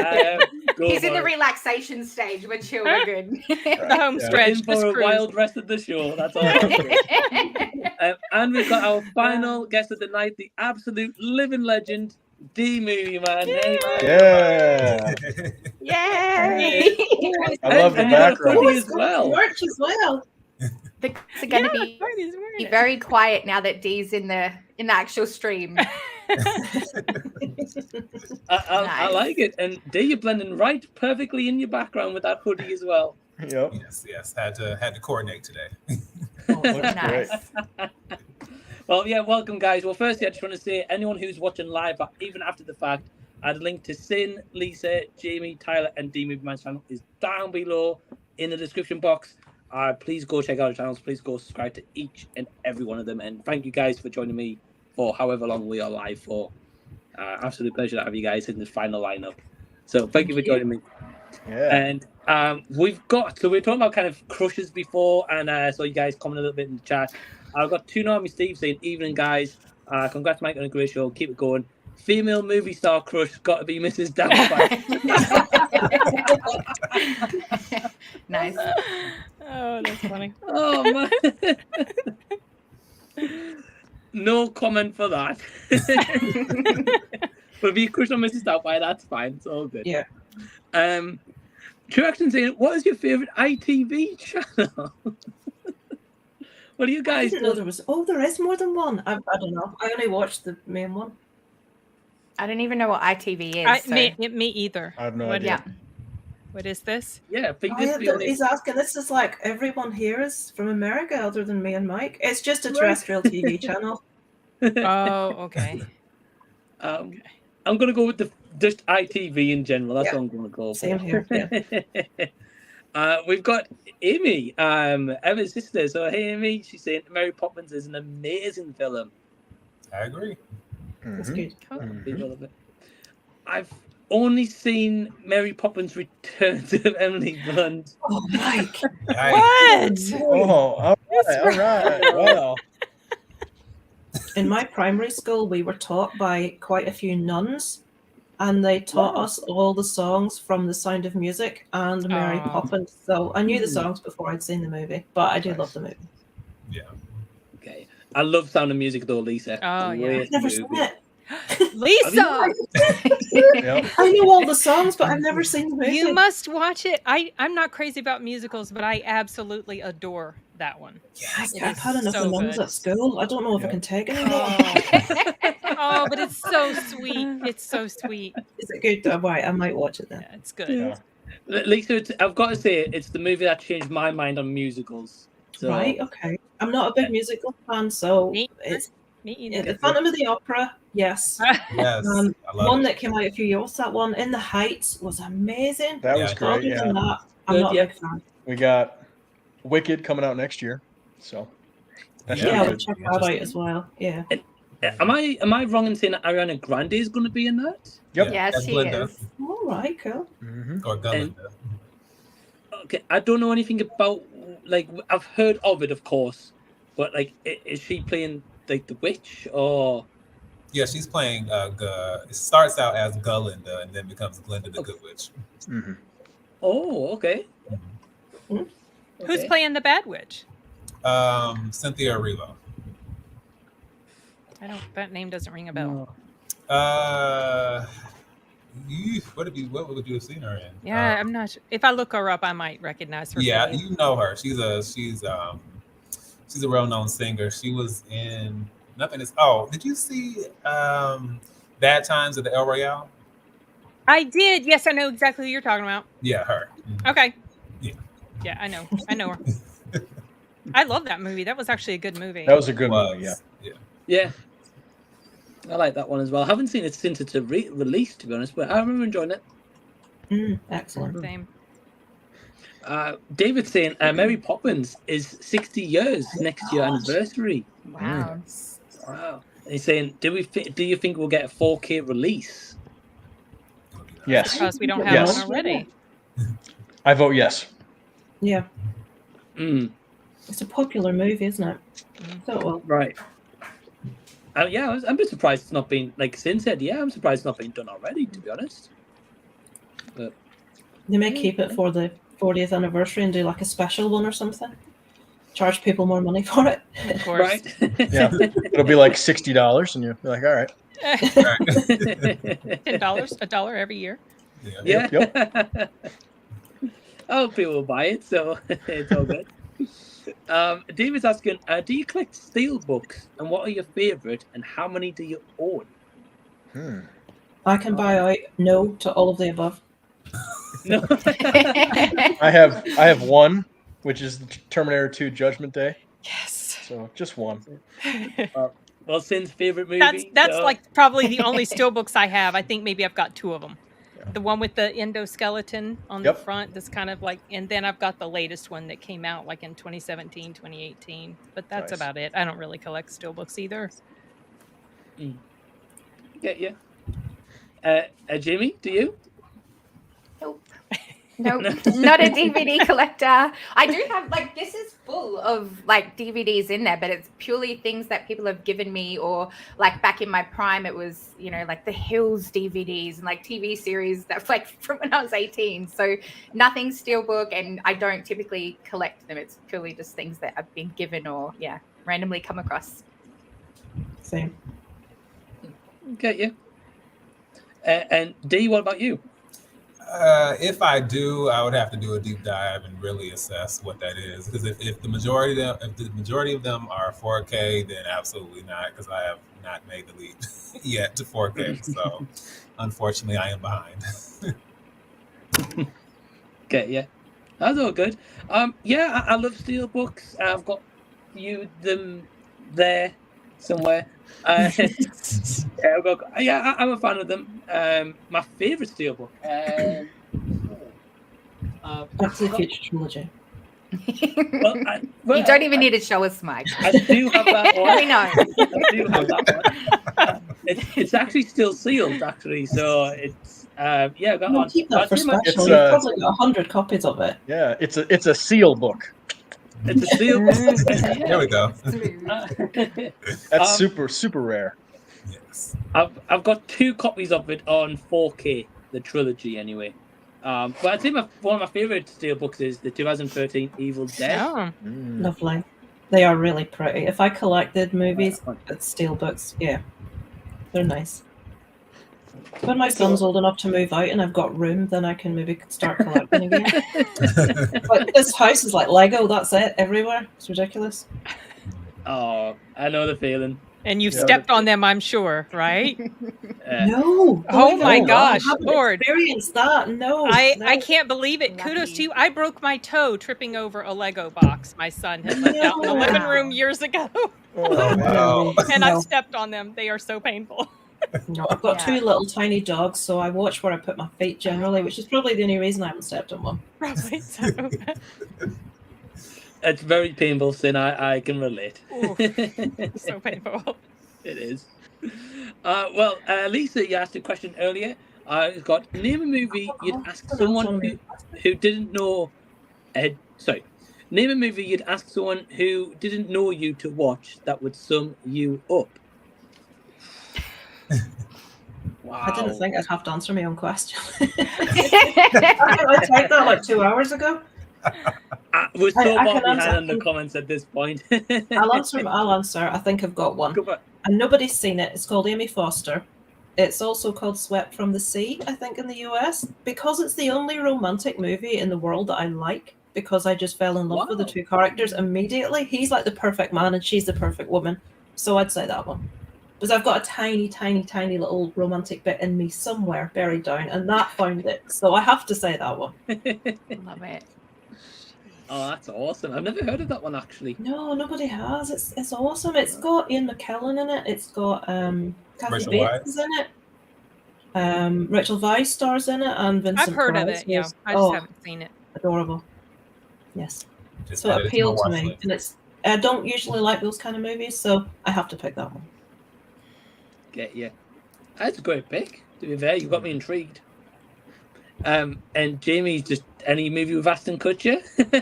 Honestly, I'm trying to think of ones that aren't going to get me in trouble. You know what I'm saying? Like, gosh, how do I sum myself up nicely without people thinking I'm crazy and naughty and God. Yeah, I don't know. I really can't answer. I don't know. I don't know how to answer without getting in trouble. Basically. Yeah. Oh God. So good. Tyler? Yeah, I would have to say Harry Potter. It's obviously one of my favorite franchises of all time. I kind of grew up without parents, so I relate to that character in a way, and so that's very much kind of, would be my pick. Awesome pick. Oh, that's cool, man. It's cool. I know you got a huge love for Harry Potter. That's your thing. Yeah. I understand. D? Yes, there's so many to choose from, but I would have to go with Dangerous Liaisons, starring Glenn Close and Michelle Pfeiffer, and I don't know why the name suddenly. Oh, John Malkovich. Yes, I love that film. If anyone knows me, you know that I love period pieces and costume dramas, and I feel like that is the quintessential one. It takes place in Versailles, shortly before the Revolution, and it deals with these characters basically playing these horribly manipulative games with other people, and they end up basically having those games turned on themselves. Where they start in the beginning, where they head towards the end. I feel like the acting is excellent, the dialogue is excellent. It's such a delightfully wicked film to watch, but then where it closes out and how it kind of heralds the fall of the French regime and heading into the French Revolution, I just think it is it's a fun film to watch, but there are so many layers to it. So when I think about like the ultimate period piece that I can automatically go to and really make me appreciate that at an older age, Dangerous Liaisons, definitely. Brilliant movie. Nice. Oh, wow. Yeah, I remember that film. Long time ago. A great pick, D. I've not heard of that one, actually, to be honest with you, but I know that you're big into period pieces and kind of fashion and stuff, so yeah, I get that. Yeah. And Sin? Oh gosh, this is difficult. When you say sum you up, do you mean like you as a person or just the stuff you love? Because the stuff I don't know, a bit of both. For me, I picked mine because it's something that's so unusual for me to like, but I love it. So It's hard to summarize that though. Like I could predict and say the Barbie movie because that would be my. I was going to say the Barbie movie for you. How do I say that I'm Barbie? Because I'm not, but I love that. So okay. Yeah, well, I mean, if it's not obviously my top number one, which everybody who knows me knows, it's Terminator 2. But so I'll pick something off the top of my head from my top 10. If not Wonder Woman, then The Lost Boys. One of those two. I love The So, Lost Boys.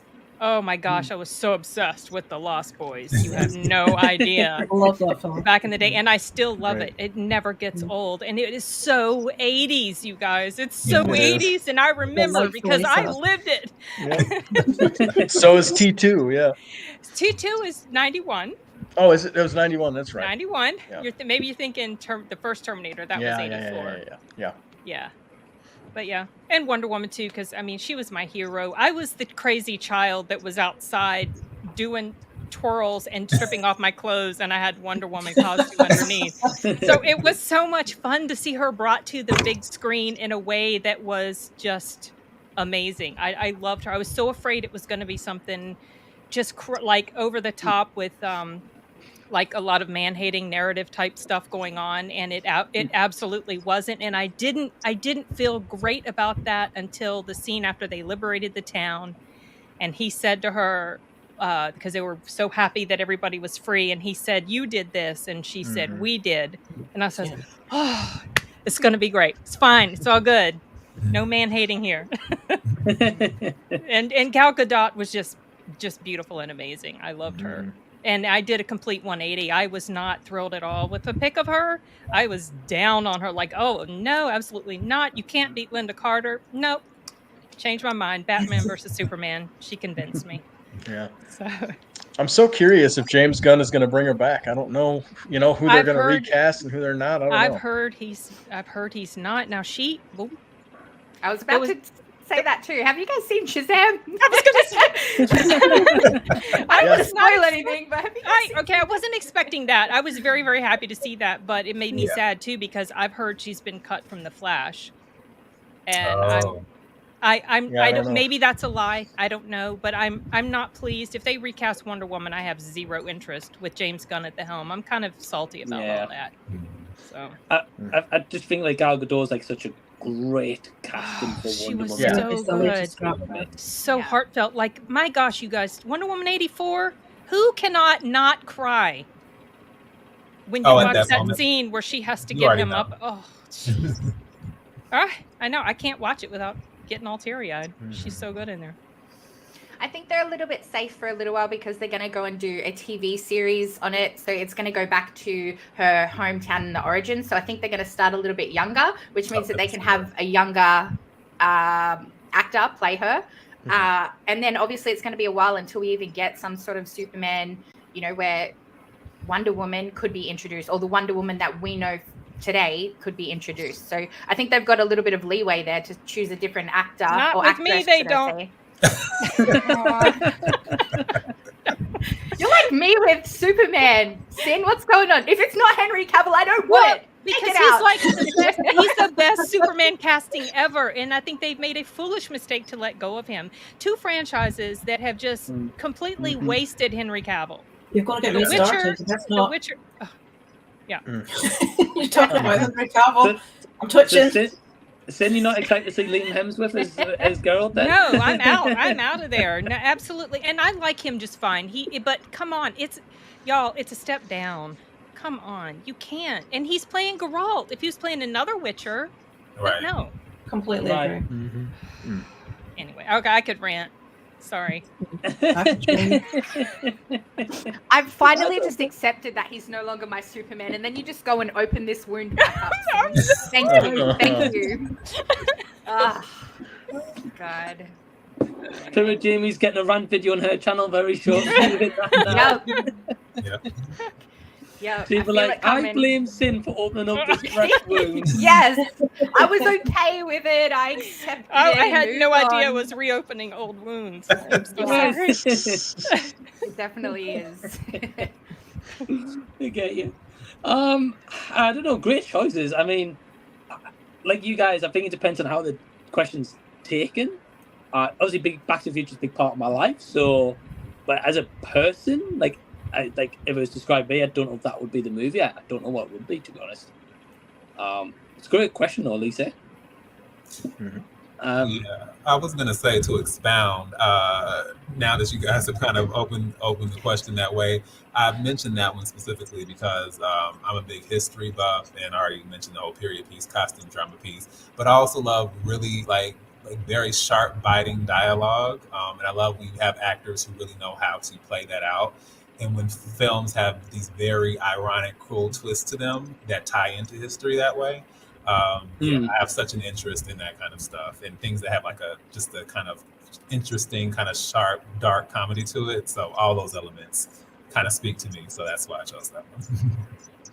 Have you ever watched Succession, D? No, I've started. I'm still making my way through. It's an interesting show, and it's one of those where I know the point is that they're unlikable, but geez. So yeah, but it's a really interesting show to watch. Yeah, it's not history or period at all, but when you say like dialogue driven, witty and sharp, like that is that. And yes. I thought of you straight away, yeah. But I was like, I probably wouldn't like it because, but yeah, that's good. Anyway, sorry, off topic, but yeah. So good, so good. Again, Lisa, question from earlier as well, saying about what's a movie you'd recommend to your worst enemy? Oh. Amityville Karen, that's mine. Oh dear. Yeah, that movie's awful. Oh, there's a film called The Hospital, and Leo from Geek Legion of Doom kept telling me I needed to watch this film, and he did the same to Aaron from Screen Stars, and it's the worst thing I've ever seen in my life, and he did it for badness just to make us watch an awful movie. It's terrible. It's like a found footage type thing, which me and Aaron both loved, and we're really excited. Leo's been talking about this for like a year. We finally both got to watch it, and I haven't seen anything so bad in all my life. It's shocking. What was it? What was the name The again? Hospital, it's called. Don't watch it. I won't. It is as bad as I've said. It's terrible. Shocking. I've never So heard that of one. it. You'd be glad. I will be. Oh. Jamie? I've got two. So one is a series. It's episode 2 of Tales of the Walking Dead. And I feel terrible that like something from my bubble, my Walking Dead universe is something that's the worst thing I've ever seen. But episode 2 was the worst thing that I've ever seen. And it's got really good, well-known actors in it, but it was just terrible. It was basically Groundhog Day where they replayed the same scene over and over and over. And you think, okay, maybe 2 or 3 times. No, over and over. And it never stops until the final scene, which is a dumb scene anyway. It's terrible. It's honestly the worst thing that I've ever watched. And then if I'm talking movies, a movie called White Noise with, I think it was Adam Driver. Yep. I sat through like 20 minutes and I was like, what the hell is this? My brain hurts, and I had to turn it off. It was boring. It was dumb. I don't know how it ends, Lisa, was but awful, wasn't it? hopefully it wasn't boring and dumb. Oh, neither do I. I didn't make it all the way. I know, it was shocking. That good, Mike. So I would, make my enemy like, watch that. Get bored, you bastards. That's going on my watch list next. What was it? White Noise? A whole 10 minutes of it, Mike. Yeah, sure. I was thinking the Michael Keaton one. I think there's a Michael Keaton one called White Noise as well. Oh, it is. I know But what you're, you're talking about. So. yeah. Yeah. I think you're referring to a new one. The Adam Driver one just recently came out, right? Okay. Yeah, I think it was last year or something. Okay. Okay. I was going to say, Jimmy, you've been watching some stinkers recently. That one, Honest. Your Place of Mine. I've actually thought about it the other day because I was getting a little bit depressed about it. Like, you guys know me, I'm very happy, I'm very fun, and I'm like, lately I've just been like this moody, grumpy old thing on my street on my reviews. So I was like, I'm gonna stop doing reviews for a minute. I'm gonna take a step back. And then last week really encouraged me, Mike, when we were on with like the likes of Norin, Pete, Scott, all these guys that I wouldn't expect to support me in my decision, and that decision is that I like Twilight, right? And I genuinely do, but I always shrug it off like, oh yeah, Twilight, haha, cool. Right. But I do like it. And I thought, you know what, I'm gonna go and do like a recasting. Like, people are doing the Harry Potter thing at the moment. Tyler would know about that. Like, who would you want to be in the Harry Potter series? And I thought, who would I want to play the Cullens these days, or something like that? So I'm gonna do a video that's about what I want, not so much reviewing, because I just feel like a grump. I just feel so mean, and that is not me. So, anyway. I was going to say, it's definitely not you, Jamie. Right? I'm like, I hated this movie. And like, it's Chris Evans in there, man. Come on. How can you hate it? Look at the guy. Is that Ghosted thing? He's what, sorry? Ghosted, yeah. Is it Ghosted? I've heard everyone say it's terrible, apart from I think Jason liked it and everyone else hated it. Yeah. Oh dear, I've avoided it so far. Jason and I normally are on the same page too, you know, like he doesn't like horror, he likes romance, but man, that one, nope. Wow. Oh man. Well, Tyler, what about you? I would, Titanic 2, like any of those like off-brand like terrible sequels, I'm just shocked that there's a Titanic 2. There is. What's this? With a rapping dog, it's great. A rapping dog? Oh yeah, he raps, yeah. Oh my god, I need to see this. in the decks of the Titanic. Well, the amazing thing is, Lisa, all fire, because me and Dee's actually covering that movie on the channel very shortly. So you're gonna hear D Movie Man break this movie down. Yes. Oh, I can't wait! I can't wait to see that. Yes, absolutely. And I can see D gleaming with joy with the decision. Can't wait, Mike. But no, actually, so that one is, I think that one's called Titanic: The Legend Goes On. Is that what it's called? But there is actually a Titanic 2. I'd like to say it's done by maybe the Asylum. I might be wrong. Right, that's enough. You've said the word asylum. I don't need to hear any more than that. No. I do want to see the rapping dog though. Yeah. Oh yeah. You look it up on YouTube. The clip's there. Yeah. Yep. First thing I'll be doing when I come off here. D, what about you? So, I mean, maybe it's timely because I just did a review collaboration for this with Anthony A. Perez. But Jaws 3 is genuinely a shockingly, appallingly bad film. And as I said in that review collaboration, like the fact that my body would not stay awake long enough to sustain itself in the middle of the day 3 different times. Oh my goodness. 3 times I watched it. Yes. I just was just like, my body kept saying, no, save yourself, please, stop. It was, you were having an intervention. Your body was having an intervention. Those little brain cells, no, don't do this to me. Exactly. The same thing happened with me in The Irishman, Martin Scorsese's Irishman on Netflix. I find that really Dude, I dull as fell well. asleep just like you did. I could not get through that like 3 times, exactly like you just said. Couldn't do it. Yeah. And everybody said it was fantastic. I couldn't watch it yet. I tried. It bored me to tears. I'm glad to hear someone else say that. I haven't seen that one yet, but yeah, the runtime put me off a little bit. Yeah. So it'll put you to sleep too. I'll put it straight on after the stream. I'll be asleep like a baby. I'll get you. But yeah, D, I remember seeing your breakdown on Anthony's collab with Jaws 3. That sounded bad. Yes. Yes, very accurate. Sin, what about you? Well, there's so many different movies that I haven't liked, but the one that just, one of the first ones that came to mind was Winnie the Pooh, Blood and Honey. That was such an awful movie, and I knew it was going to be, but I guess I didn't realize just how bad it was going to be. It was terrible. I couldn't. I put it on and I lasted 5 minutes, and I just couldn't bear it anymore. You know, it was awful. Yeah, they're basically people in very obvious Winnie the Pooh and Piglet masks, but they're so, and so it's like, okay, these are just humans running around as no, they're really supposed to be Winnie the Pooh and right. They're like these mutated creatures. Like, it was so bad. It was so bad.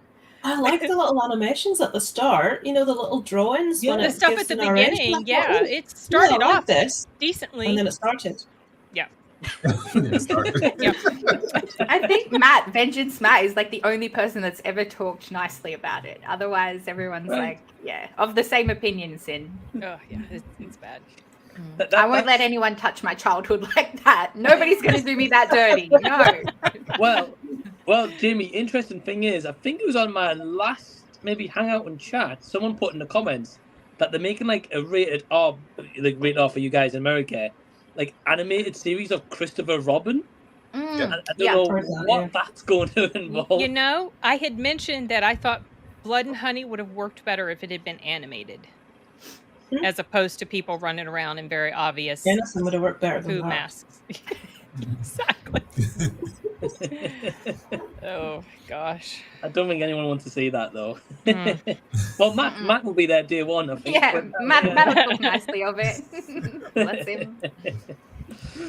We've got Chapman review saying, going to be watching Bo is Afraid. What did you think of it? I haven't seen it yet. We haven't I have got not it seen yet. it.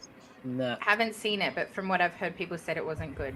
So I don't know. I refuse. After Hereditary and Midsommar, I decided I would Yeah. never watch another one of his movies again. I've only done Hereditary, and I was like, I'm done. I'm done with your films. I'm done. I can't do it.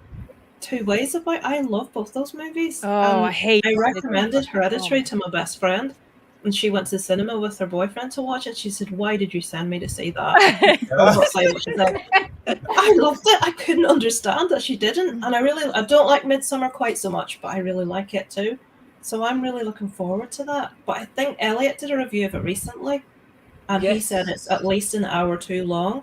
And he thought going into it, like at the start, it was amazing, and then it just turned to rubbish halfway through.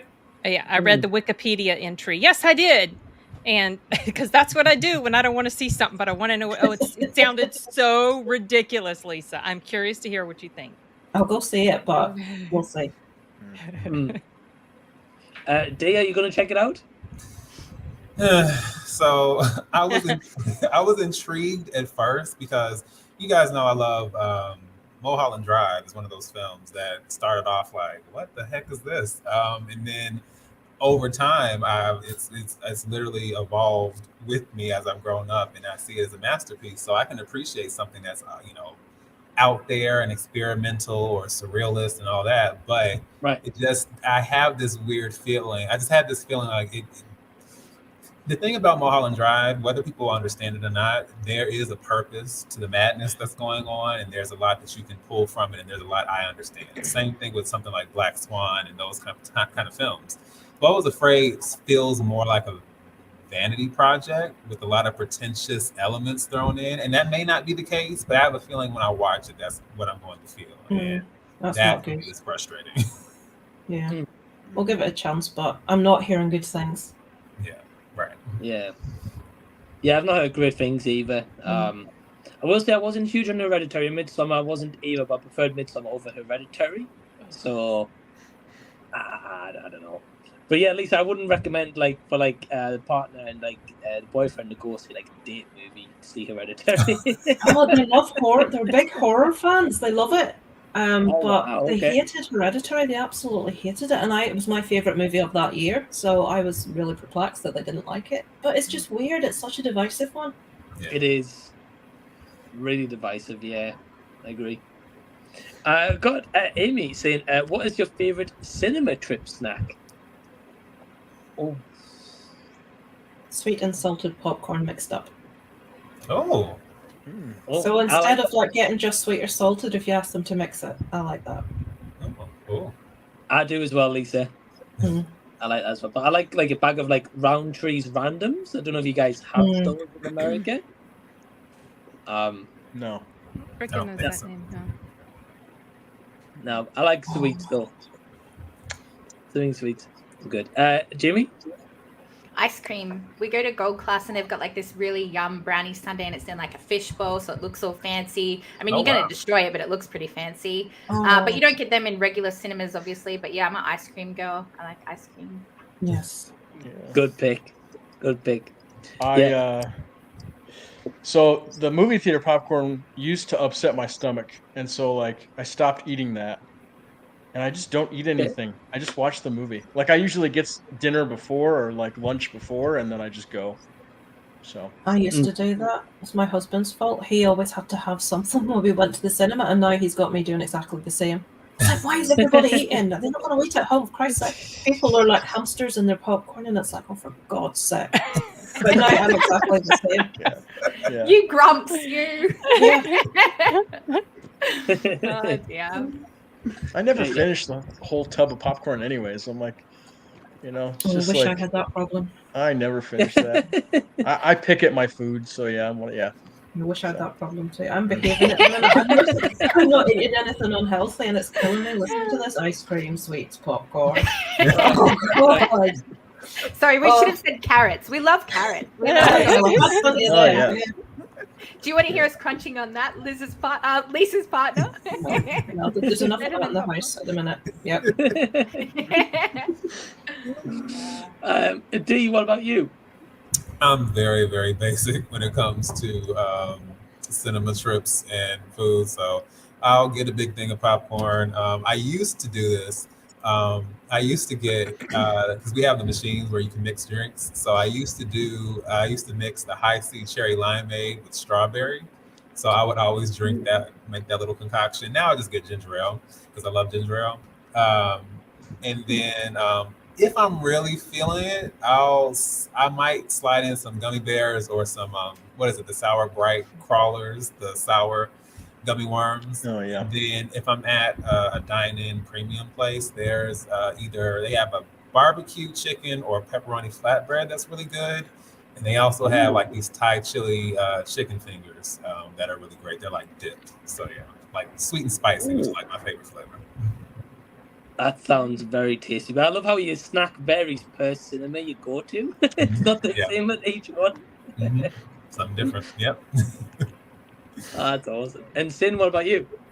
Well, most of the stuff they have at my local cinema, I don't eat or can't eat because I don't eat popcorn anymore. And I don't really like to eat a full meal while I'm watching. Like, they'll have chicken salads, but I can't see in the dark. It would spill on me. So for snack, I'll usually smuggle in a coffee because their coffee machine's broken and the managers have said I can bring my own coffee. So I smuggle in a coffee or like an Atkins bar or a Quest Nutrition bar or something chocolate flavored to eat with Always my coffee. smuggle in if you can. You need a second mortgage to pay for stuff. and I don't mind, like buying the coffee, but it's too expensive. It is expensive. That's true. But I just get like one. It is. You're right. That's how they make the bulk of their money is through the concessions. But their coffee machine's broke. I can't buy their coffee, so I'll bring my own. And one of the managers said it's mostly water anyway. So all right, I got permission. I'm doing it. Sin, I would like you to tell everyone your cuisine, your culinary experience while watching Bones and All. Oh, I was eating. Okay. Oh, that reaction was. I don't think I want to hear the intense. story. Bones and all No, of that so what reaction, happened? yeah. I didn't know when I first heard about it. I thought it was about vampires, so I thought it was going to be awesome. Then I found out it was about cannibalism. But so when I sat down to eat it, I knew it was about cannibalism. But I started eating my supper because I was eating it at home, and I started to eat my supper. Did I say I was eating it at home? Oh gosh, I was watching it at home. I was eating salad, and there was a scene, and I was like, I don't think I put my food right over here. I can't watch anything else. It was so disgusting. It was just the thought. It was nasty, and I don't know why I thought I would be safe to eat while I was watching a movie about humans eating other humans, and I didn't think it was going to go there. Like to the extent that it did, it wasn't as bad as Bone Tomahawk D. It didn't disturb me quite that much. Well, but the end of that, I was sitting watching that thinking, I thought this was brutal. What's going on? This is really slow, and then the end happened. that It's like, scene, oh, I see. Yeah, I was telling Dee about it in great detail. That's like one scene that made me literally feel actually physically sick, like really very disturbing. That and I watch a lot of stuff like gore and blood and and it just doesn't generally faze me, but that one, oh my gosh, that was intense. And it takes a lot to get me there. And what did you think of Bones and All, Sin? So I mentioned in my review that I gave the pros and cons, and it was good, but I had a problem identifying with these people. Yeah, it'd be hard. Yeah, it'd be hard. And there's this ending, and you're supposed to feel all sad, and I'm like, I'm sorry, I can't. That's just too disturbing. Yeah.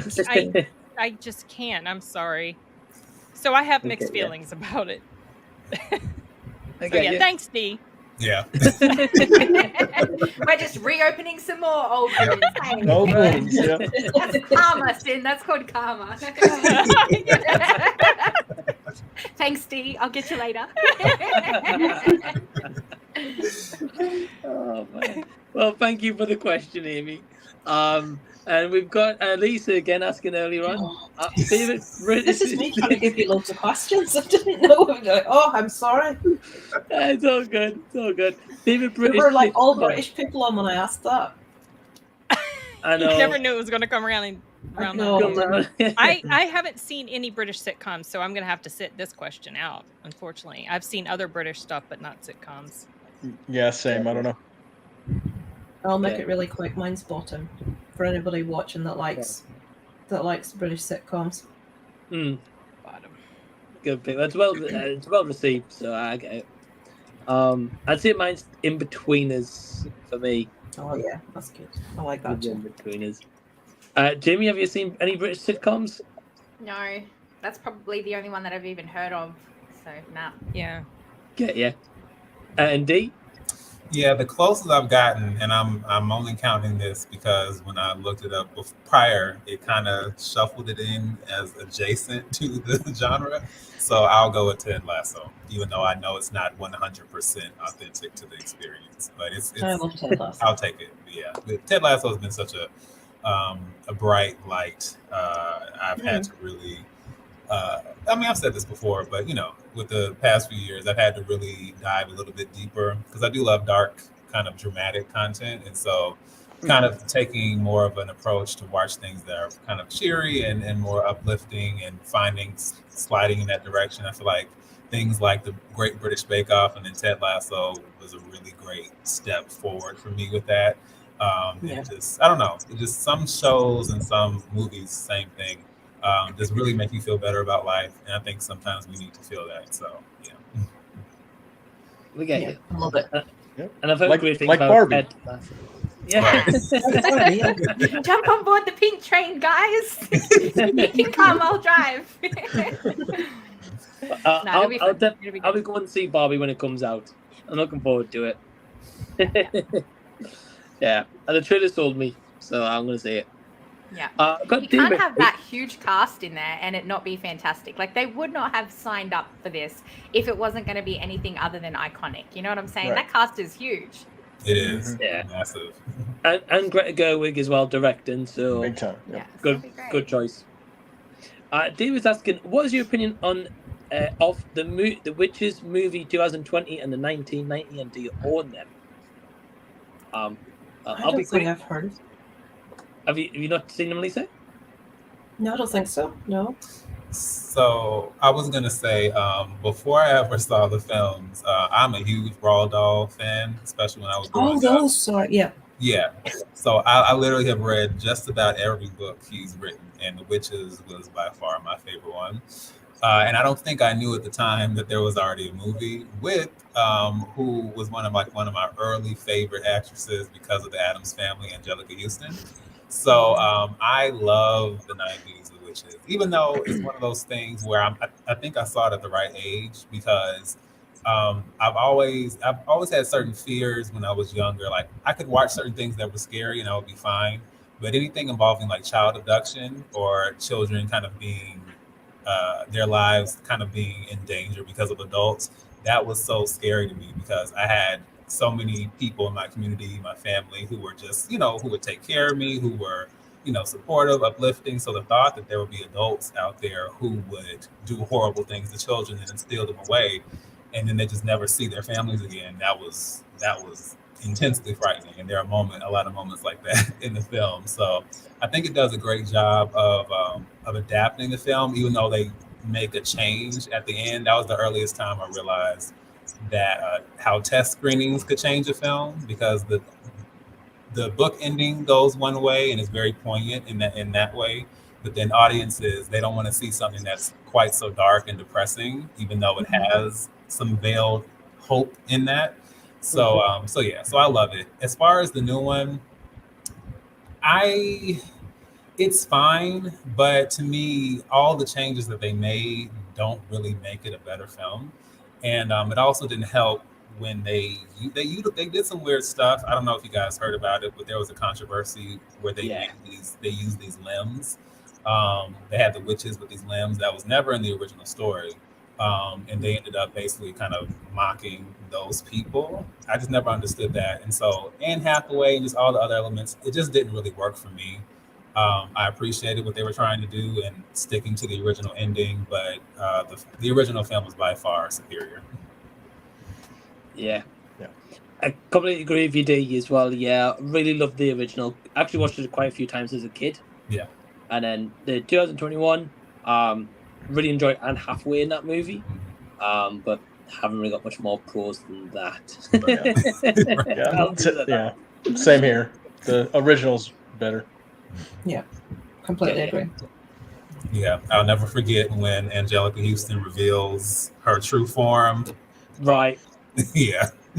It's much creepier. It's much closer to what was envisaged, I think, the original. Right. Yeah, and just like the makeup and the costume design and stuff with that as well. Oh yeah. Yeah. Jamie, have you seen any of them?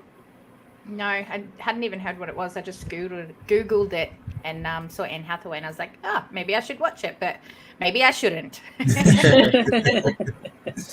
Well, you never know, you might enjoy it. Probably not by the sounds of what Jesus explained. Probably not. Maybe not then. And Sin, what about you? I haven't seen the 2021. I saw the 1991 a long time ago, but I don't remember a ton about it. Just remember how gnarly Angelica Houston looked after the reveal. Yes. And I don't have a strong like it. Maybe if I went and rewatched it, I would enjoy it more than, not that I disliked it, I just wasn't super crazy about it at the time. So I feel like I'd need to rewatch it to discern whether or not it's something that I would have mostly favorable views on. We can add it to the watch party Okay. list. Let's let that one be the one instead of the third Evil Dead. Oh. No, I'm teasing.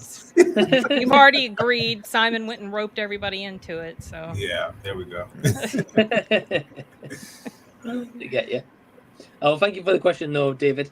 And we've got Christian saying, have any of you guys seen The Babadook? Can't believe it came out 9 years ago. Wow. That's hard to believe. 9 years ago. Dang. I need to watch that again. I saw it once. You know when you watch Same. something and you're not a big fan of it, but then everyone talks about how fantastic it is, and I'm like, I've obviously missed something. That's one I really need to watch. That so Christian and I went to the same college together, and one of our friends, his nickname for me is the Babadook. So that's, and I've never seen the movie. It's because my name is Tyler Babb, so he calls me that. I've never seen the movie, and so that's my only attachment to that. Yeah. Okay, yeah. I've never seen David Tyler. Australian. So. That's my attachment to it. Yo. Is that the same one? Maybe I googled the wrong one. Yeah. Is it Australian? Yes. Yeah. I believe so. Yes. Okay. Yeah. Well, Jamie, I'm assuming you've never seen it. No, I just googled it and I was like, yeah, that's not for me. The picture alone is not for me. Black, I'm out. Yeah. But I did see Australian, so I was like, well, that's kind of cool. Yeah. I've seen it only once. I wasn't super in love with it. It was okay, but there's been a scene in there that's become a meme now. Why can't you be normal or something? And my son was saying, you know, that British movie with the blah blah blah, and I'm sitting there thinking, what British horror movie where a mother was saying what, and then I realized, oh, no, it's not British, it's Australian. It was the Babadook. Yeah. We get confused by them all the time. Well, it confused me because I was like, do not remember seeing a British horror movie with that scene in it, but then it made complete. He thought it was. Blame it on him. It's not my fault. Yeah. And D, what about you? Oh no, never had the chance to see it. I heard a lot of different buzz about it, but yeah, no, still interested in checking it out though. I think it's free on Pluto TV because they show it quite a bit. Oh, okay. So you could probably watch it on demand, and it might be in other places as well for free. I'll do that as well then. That's cool. Lisa, do we have Pluto TV? I don't You think can it's get it. I'm sure I've got It's it a free. online. You should be able to. It's a Yeah, free yeah. app.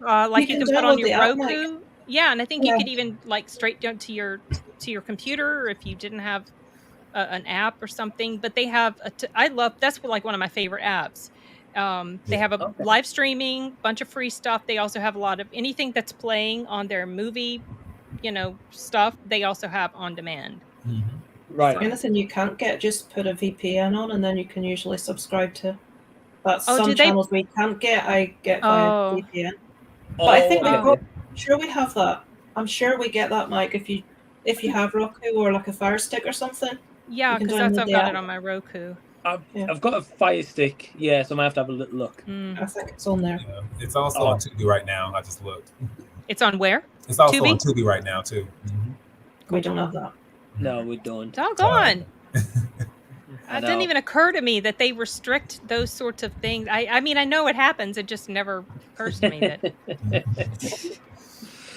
No, I'll get you. Well, just let everyone know. So every comment that we've got right now is in the chat. We'll get to them. But after that, we will be ending the stream after that comment. So if you're watching live, don't leave any more comments because it won't get answered. But we've got Marvel fans saying, "Hey guys, how are you?" So, hey man, hope you're doing well. Thank you for tuning in. Let's have a look. We've got True Action saying, "What's your favorite Mel Gibson film?" Oh, I know. Signs for me. Signs. I love that. Yeah. Just had to I've think actually about it. watched that one. I haven't seen it, Jamie. I'm Really? Man. It was really good. Mike, what the heck? Yeah, Mike. No. Have you seen anything? Bloody hell. No.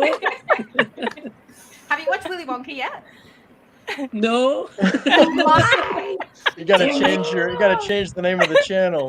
Did you see that? Because I haven't. I ain't seen No. So- I haven't seen anything. I'll change it to "Didn't you see that?" No, they changed it to I didn't see that. Yeah, I there you go. didn't see that. I'm Bloody getting there, hell. guys. Okay, I watched The Room the other day for the first time ever. I'm getting there. Oh yeah. They're doing a remake of that. That'll be interesting. Really? Yeah, with Bob Odenkirk and a couple other people. Yeah. Oh. Well, it can't be any worse than the Tommy Wiseau one. Right. We'll have to see how that goes. Oh, Tommy's got to make a cameo though. He does. Got to. Oh, I was does, gonna say, yeah. I'm sure he will. Oh my gosh. Oh man. I don't know. So Signs for Sin. Okay. Lisa. Braveheart. One of my favorites. I love Braveheart. Yeah, I'm gonna go I've seen Braveheart. Braveheart. Mhm. Yeah, I like Braveheart. I haven't. That's the game we're playing. Have you seen anything, Sin? I know. Oh, gosh. I don't think it would change my mind though. No, I'll get you. Jimmy, would you say Signs? Yeah, for sure. Yeah. Get you. Tyler? Probably Braveheart. Yeah, I think that's the first thing I ever saw him in, so we'll go with that. Oh, dang. Wow. Not Lethal Weapon? Or the Road No. Warrior or anything like that? Okay. Nope. Interesting. The first one I saw was Braveheart. Nice. And D, what about you? So what's funny is I didn't grow up with Mel Gibson in that sense outside of Pocahontas and Chicken Run because he had voice roles in both of those. Right. So getting old, even though I knew who he was as an actor, so I'm gonna. So as I've gotten older and circled back around, I really enjoy Mad Max: The Road Warrior. I think that's really, really solid. And I will also, to rope him into directing, I really love Apocalypto. I thought he did such a great job directing that film. So yeah, I gotta go with those two. Yeah, D, great pick. Yeah, great pick. Because I was gonna say like so I really like him in Lethal Weapon. I'd say like if I'm gonna go back and rewatch Mel Gibson, I'd more rewatch his directing work, like Apocalypto or like Hacksaw Ridge. Really love those two they're movies. fantastic. Brilliant. Yeah. Yeah. Have you guys seen him in The Fat Man? No, I haven't seen that yet. He's Is that the one about Santa? Yes. Yeah. That was actually pretty enjoyable. Oh, I liked it. 2020, I got you. Yeah. Yeah, need to I watch think I that. heard it'd been and seen a movie since, so I'm glad you've seen it and enjoyed it. So I'll have to check it out. I'll watch it this year at Christmas time. We've got my partner Emma saying you've hit your target, so well done, so amazing. So thank you as well, Emma. Yes. Well done, Mike. You've done fantastically. Yes. No, thank you guys. Thank you guys. And And Amy I'm saying well done, Mike, and everyone who's took part today and hitting your targets. Been brilliant to watch and great company. Yeah, absolutely. Again, just thank you to all you guys who's like joining right now, guys who joined earlier, you guys watching at home, however long you've been watching. Honestly, really, really appreciate it. And I think I'm starting to lose my voice a little bit, but we're all good for now. Oh, hope it doesn't make you sick. But you haven't lost your mind yet, so we're still good. I'm still good. I'm still good. Wait and see how I feel tomorrow. We've also got Lisa saying congrats as well, so thank you, Lisa. And to the lens saying, have you guys seen Wreck? Absolutely my favourite found footage horror movie. You see how excited he got there because he's seen something? Yeah. Add one to the list. I Go can take keep Christian my- later. I Christian, can keep can my you just... YouTube name. Thank you. Oh dear. No, I love Wreck. Ordered on Blu-ray as well. I love the movie. Brilliant. All right. Really good. Yeah. The remake's not bad, Quarantine, but it's nowhere near as good as Wreck. Quarantine's the remake, right? The American. Yeah. remake. Yeah. I've seen Wreck in passing, but because I'm not super crazy about found footage, I was just I love it. you know. Yeah, I haven't There's seen it. 4 I've Wreck heard good. movies. Have you seen all of them, Mike? Oh, the I Wreck think there are movies? 4. Yeah. Yeah, there's several. No, I've got the first one, and I've owned the second one. I haven't seen that one yet, but I'm dying to with how the first one ends. Yeah. That's They're all all I'll say good, but about nowhere spoilers. near as 1. And I heard about what you guys were saying about Quarantine. The fact that I heard it was like a remake, but not as good. So I was It's like, not bad. I'm not It's gonna It's a bother. remake. Yeah. Yeah. But what about you guys? Tyler, have you seen Wreck? No, I've never seen it. Get you. D? Tragically, my friends wanted to watch Quarantine, which was an experience. So I wish I had had the chance to see Wreck instead. So it's going on my watch list. It's good. It's Awesome. definitely good. Yeah. Yeah, and I'm a bit torn on found footage movies as well. So, yeah, I really enjoyed that one. And just a quick shout out as well. I really enjoyed Exhibit 8. I know Yes. Sin saw that Yeah, one as well. I saw I'm that as dying well. to see that. When does That that was come actually. out? Oh, it's already out on digital. Is But I it? don't know if it. Yeah, it came out this past last Tuesday. Right. The I remember 25th. looking when Mike reviewed it, and then you reviewed it, and it's like, oh, I need to see this. Yeah, so I they- shall check again. They reached out to me. I think they found me through your channel, Mike. Oh, wow. But she also Cool. acted like she'd watched some of my other things. But so I don't know. But anyway, I was happy to watch it. I mean, I like to watch advanced screeners, and I was glad that it was Right. primarily enjoyable. You know, I thought it was pretty solid. Yeah, probably one of the best found footage movies shot that I think I've ever seen as well, which I really I liked enjoyed. the different things that they did, like the filming through the mirror, stuff like that. Yeah. When they'd set the camera down and you'd see, it was interesting. Yeah. I'm I agree. excited. It's one of my favourite genres is found footage and Oh. horror. I love both, so I cannot wait to see that. Cool. Awesome. I can't wait to hear your thoughts, Lisa. That's what I'm excited to hear. And I'm assuming Jamie being the biggest horror fan ever, you've seen this one? Yeah, I've seen all 4 of them. There was 4, right, Lisa? Wow. I've seen all 4. I don't even know what it is. I've got a feeling, is it the one where people are in like a hotel and people are filming something? No, that's a different horror one. Never mind. Well, they're in. apartment. There's I think. like some apartment building. They're like locked into a high-rise apartment, and there's horrible things in there with them. There's okay, I won't say if you don't. wanna- Yeah, not for me. I mean, I can pass Jace, and sometimes he's watching some things, and I'm like, oh, that looks interesting, and then it gets a little bit scary, and I'm like, yeah, see ya, and I keep walking. So I've probably seen little bits of all horror movies, but I'm just like, yeah, nah, I'm out, not for me. Hey, the horror connoisseur over there. Yeah. Yeah. We've got Marvel fans saying, what's your thoughts on the new SpongeBob movies being announced as well as the new Smurfs and Avatar? What new SpongeBob movies being announced? I missed something. I heard of that. Yeah, I think at CinemaCon, I think they announced they're making a new SpongeBob or something. I think it's a Sandy Cheeks Oh. centered version of, or it's like her story or something. I don't know. Interesting. Oh, yeah, I Right. don't know. I saw a picture of that actually the other day. Yeah. Yeah. No, I'm not bothered. I feel for the Smurfs if it was animated. No, This- Smurfs is going to be Rihanna. So I'm like, oh, really? Yeah, I'm not a fan of Rihanna. it's about Smurfette. Right, I no. think, too. Yeah. If Still it was not a animated, fan. I'd watch it. And the last Airbender, that was all. I'm sure that's a film that's absolutely terrible. Is that I've a Shyamalan heard- one? I'm assuming animated, I was gonna right? say, that's Surely. They're Surely. making. Okay. I don't know all the details, but yeah, they're doing an animated version of the Airbender, Oh, Avatar: The Jesus. Last Airbender, but it's like a Which- new movie where they're film's adults or fun, something. I don't know. I heard the show was really good. Yeah, the show's good. Yeah, I've heard the show's good, but the live action's horrible. Oh, yeah. I've heard. That's what I heard. Oh yeah. That'll be a hard pass.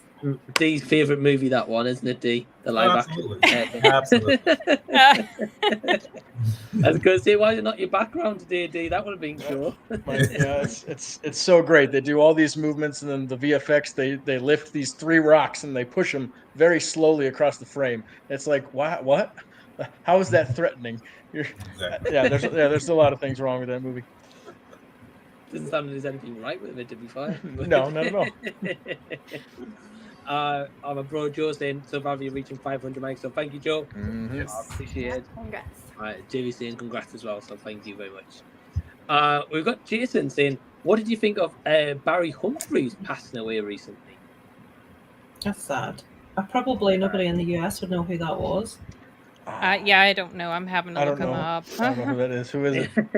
I was He's thinking just that. like a really old TV presenter. He's just worked in TV yeah, for years, as far as I know. Unless you know something different, Mike. He used to present a load of those shows. It was called It'll Be All Right on the Night. You know, like shows where loads of things go wrong when people are filming, like gaffes and goofs and all this sort of thing. He used to present stuff like that. He's quite old though now. Or he was, should I say. I don't know More much devastated about Paul O'Grady. Yeah, me It's too. gutting. Yeah. Yeah, especially with his like work with dogs and charities and stuff he did. Yeah. Yeah, definitely. And we've got the Iron Herder saying, "Are we sure that it really is sin? I haven't heard anything about T2." Yeah, you're late. I already did say something about T2. She's in there. She's showing the T-shirt. I'm even wearing a shirt. It matches my wallpaper. My desktop. They're My late to the desktop. party. Oh man. And I just love how it's saying like your favorite movie is T2, as we all know. And I love like anything you talk about, like T2 posters is right there in the review. Yeah, And I'm I got that picture up, and so many people have like, I like your video, but what's up with the T2 picture? Yeah, No, I have to love say, it. Mike, I've just got that person wrong. Barry Humphries is Dame Edna Everage. I've confused him with someone else. I had to Like, Google it because I was like- like, I'm pretty I sure had he's to look it up. Australian, Yeah, and you guys like, are yeah, talking he's about Australian. Yeah, UK. so I'm thinking, I I'm was thinking of someone entirely different.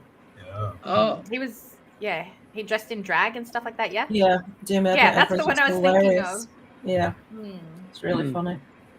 That's a I shame. googled it because I was like, wow, is there 2 Barry Humphries that died in the space of like a week? Someone from the UK and Australia with the same name, and they died in the same week. What's that guy's name? You think it was me that had been streaming for 10 hours, not Mike? I know. It's all good. I'm sure he's Barry something. What's his name? So good. Joe saying, great guests for the final hour. Well, hour and some change, definitely. Yeah, thank you. You're welcome. I got Chad Bezos saying, I'm 16 going on 17. Yes. That's a sign, Well, isn't it? well, awesome, man. Good. Great to have your youth. Relish it, my friend. You Yeah. get old quick. That's all I'll say. You have no idea. Yeah. Got screen Ooh. saying Gremlins is 40 next year. Wow. So is the Terminator. Oh, yeah. Oh, way to make you feel old, eh? That's true. Gremlins. I need to rewatch that. That's a fun movie. It is. So we've got Simon as well. So hey, Simon says there is a 4K Blu-ray of Mary Poppins out there already, according to Google. According to Google. I love that. I love that. I love that little ending. According to the Google. I wonder if Right. it's just maybe region specific. Like, I mean, I don't know. go shopping for 4K, but I just wonder if maybe It's all right. that's... They're not out there anyways. They're all disappearing. We've got Traction saying, "Is that Lisa Loves?" It is. Well, It is. I hope so. Hey, I don't know. That's funny. Who is your crush? Helen is interested in hearing what yours are. And so well behaved I've been so far. I know. Right. We That's out started the this window. stream so good, Lisa. We are not going to talk about men. Right, And then Jeffrey who Dean actually Morgan comes in with this? and Jeffrey Dean Morgan as Negan, Andrew Lincoln as what's his face? Rick. What is it? Rick Grimes, but not outside of that. I know there's only one more, Henry Cavill, but only as the Witcher. Oh. The long hair. Yes. Okay, yeah. Jamie, Ashton Kutcher, and Ashton Kutcher. Guys, we Yeah. need like another hour for me to list all of my crushes. Like, I am terrible with men. I think you've put that out there before.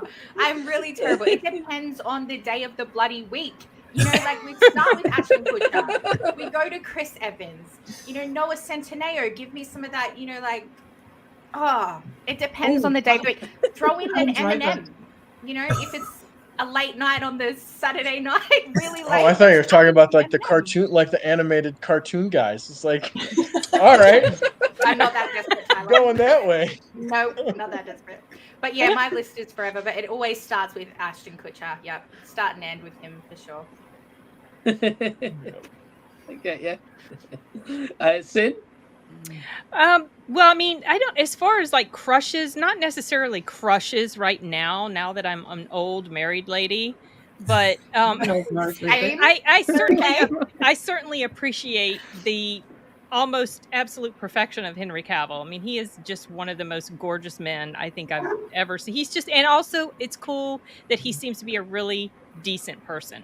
That helps. If he was an asshole, I would think he's ugly. But Like but he's like a big nerd too, you know. Like that's he's what I big like. into nerdy stuff. Yeah, and gaming and putting the computer together, which I like computer stuff too. So it's like, oh, he's so cool. He does that. But like Yes, so back cool. when I was, Mouth I used to. drooling. Look how so much cool that you're a RAM nerd. Look how much RAM he put in that machine. You know, Oh, I gotta stop. I gotta stop. You know, because it's a gaming computer, it's gonna have a lot of RAM. I didn't mean it the way you guys took it. So how many big of a hard fans. drive is that? Anyway, I totally didn't mean 8 it that way. terabytes. Damn. When I'm I gonna was have a drink younger, of like water. It's getting a bit hot. I used to be obsessed with The David computers are Bowie. Oh, yes, David Bowie. I'm trying to steer this back on track, y'all. David Bowie is great. David Bowie is Jareth in The Labyrinth. Oh, I was so obsessed with him. And Kiefer Sutherland in The Lost Boys. And for a bit, I really liked this guy that played on Witchboard, but only in the Witchboard movie. He was the friend. I don't know if you guys have seen Witchboard. He was the friend of the main character. He had like a bit of a mullet. I thought he was cute.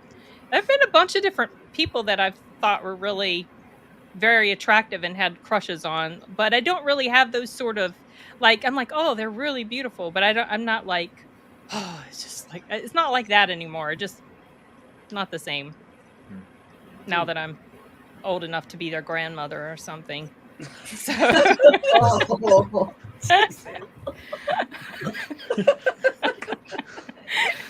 you know, things change. Somebody needs to tell me that.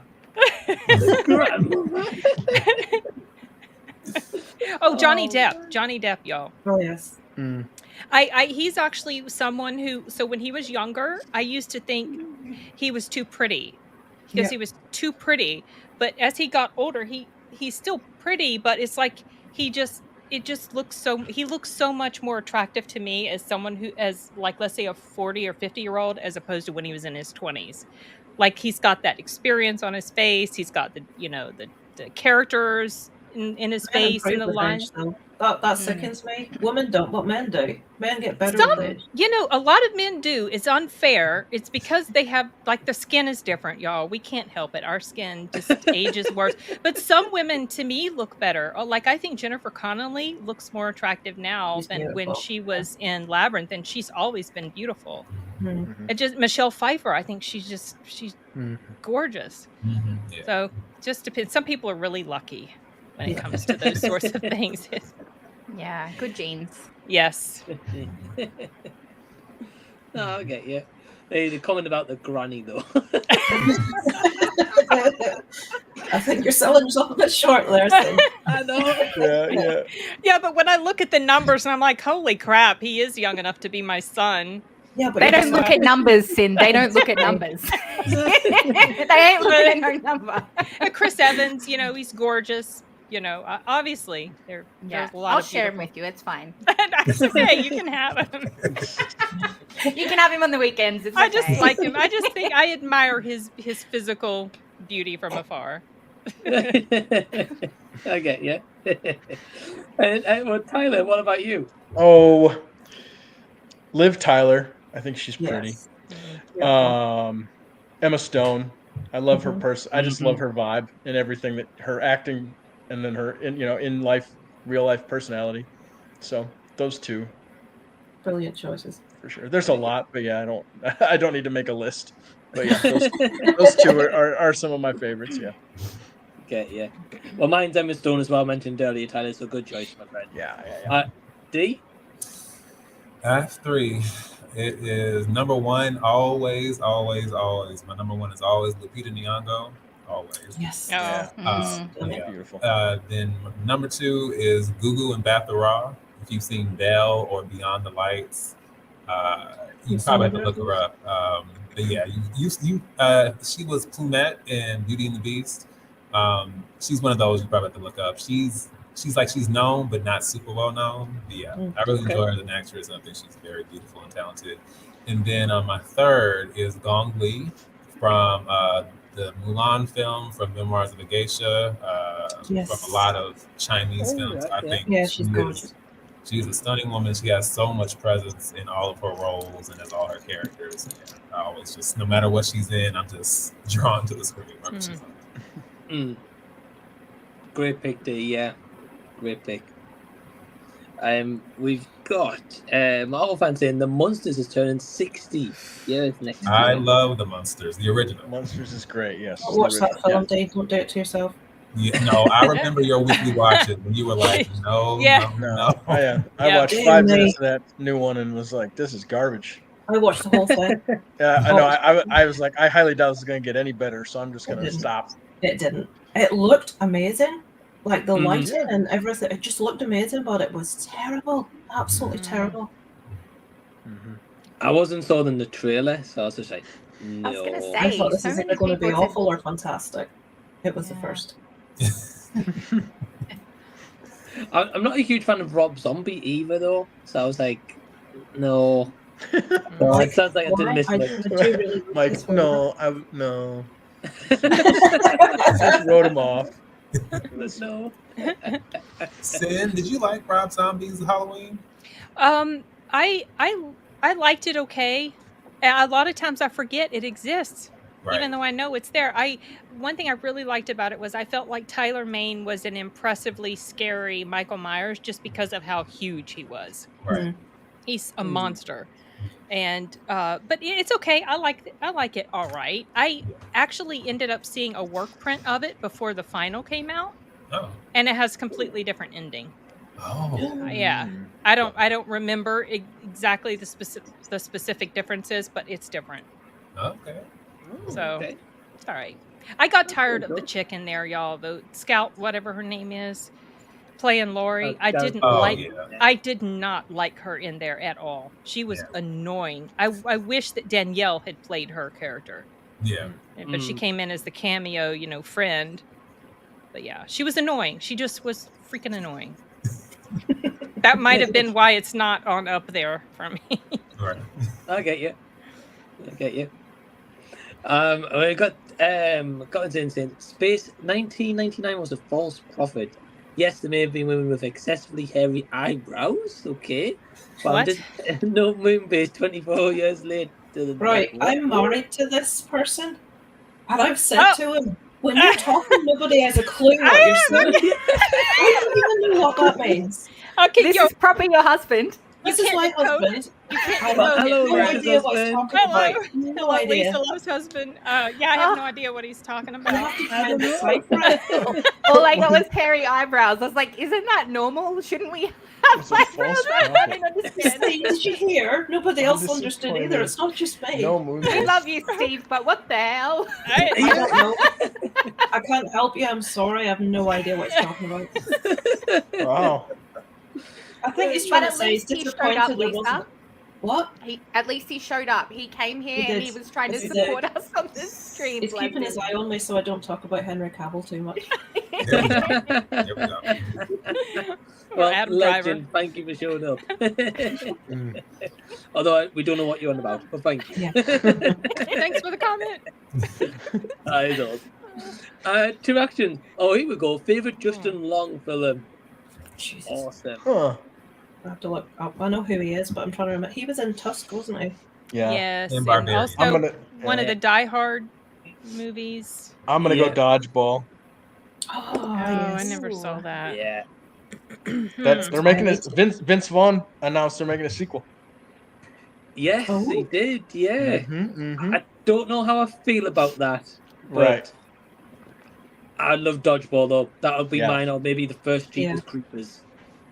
Yeah, that's what I was gonna like. Jeepers Creepers. I was just too agitated by the end of Barbarian to pick that one. Right. Yeah.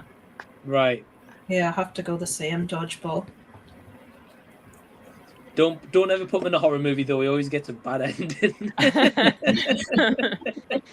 I feel bad. You guys know about the story about the dodgeballs that they throwed at those guys, and how No. so he was the first. Justin Long was the first one to go, and he was like, "Oh yeah, turn it up like super high, like I can take it," and they just chucked those. They pelted him with those dodgeballs, and that's really him just getting hit so hard with all of them because he was the first one to go. And then Vince Vaughn was like, when it was his turn, he was like, "You're going to turn that down because I'm not going to get hit that hard." But yeah, they were hitting him full force with those dodgeballs. Oh my god. And yeah, and you can see it too when you watch the movie. It's like, oh, it's painful. I bet it wasn't as painful as Steve Carell and the 40-year-old virgin getting waxed. No, exactly. When he was really getting waxed. Exactly. Yeah. I love Steve Carell. He's so funny. They did. That's a great movie though, Sin, by the way. Yeah, it's pretty funny. Jamie, do you have a favorite Justin Long movie? Yeah, he's not that into you. The romance one from like back Yeah. in the 2000s. Yeah, big sucker for those sort of movies. It was good. The jerk that fell in love. I never saw that one. I think You you quite did. liked It's really it. good. Yeah. Yeah. Well, I love Justin Long, so I liked it, and I'm not normally that kind of person, but yeah, I liked that one. Oh, there's a movie I watched recently. This is completely off topic, but you have to watch it. It's got Jim Parsons in it. It's called what's it called? I think I know the Spoiler one that you're alert. talking about. Yeah. Oh my god, Oh, I yeah. cried buckets. Very sad. Yeah. I haven't been as emotionally affected by a movie in a long time. It's amazing, but I'll never watch it again. It was really, really sad, but it was amazing, fantastic. So I get that on remember your you list. mentioning that in your weekly watch. In your weekly, yeah. So I was like, Yeah. yep, nope, I'll pass on that one. Oh, it's so sad, but it's so good though. It's worth I watching. believe you. No, that's okay. I have to be in a certain mood to watch films that are going to make me cry. Okay, yeah. But I believe you that it was good. I'll take your word for it. And D, what about you? I will.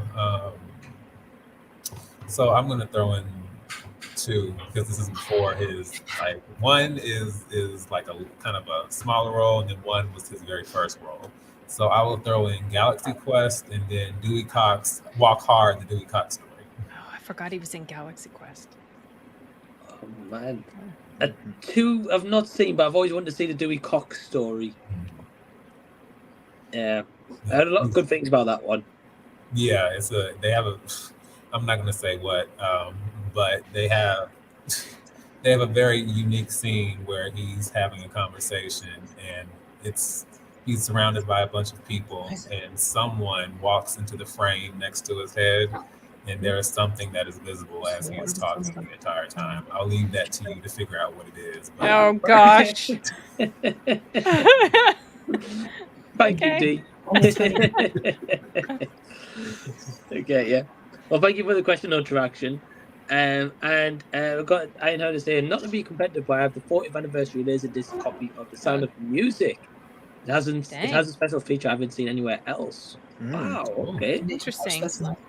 I'm intrigued by what that special feature is. Yeah, me too. I have one of the anniversary like Blu-rays, and it's got a bunch of different stuff on there, but I don't. I'm curious to know. Yeah. What that is. Yeah, me too. True Action saying, what is your favorite Shrek movie film? Number one. That's easy. Number one. Number 2 for me. 2 is Shrek good 2. too, but I. My son just said Shrek 1's the best. I like the one with the babies in it. Was that the third one?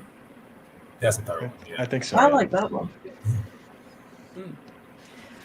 Isaac, you take the dog with you. I'm gonna have to rewatch because I feel like it's one of those things where the second is probably one of the best sequels out there, and really improves a lot on the first. But for me, it's a toss up sometimes. It's the same thing, Sin, how we talk about Terminator and Terminator 2, how like they're great in different ways, but also like kind of the vision of the first before we move into the second. So I kind of like where we start off with the characters kind of not knowing anything about each other and then going on the journey where they end up on the end. Even though, like I said, Shrek 2 is great, but I also love the initial beginning of everything. That origin, the setup. Yeah. Right. And Jamie, what about you? Yeah, same Shrek 1. Yeah, the OG. So many quotable things in that, and just the relationship building between Shrek and Donkey was just too fun to not put that as number 1. Yeah. Right. And are they making a new one? Am I Yeah, wrong I in think it's. saying that? Yeah, I think it's in development. Yeah. Oh, that's awesome, especially with how Puss in Boots ended as well. Right. I was going to say Puss in Boots went off recently, so yeah, I wouldn't be surprised if they do. Yeah. I get you. Directions also asking, give me a good Gene Hackman song. Does he sing songs? In his movies sometimes, right? I'm going to have to set this one out. I have no idea. Maybe I'm just. Well, I don't know. Doesn't he sing as Lex Luthor? He does a little something as Lex Luthor, I thought, but I don't know. I can't remember. Maybe I'm making it up. I don't know. No, I probably just don't know. Yeah.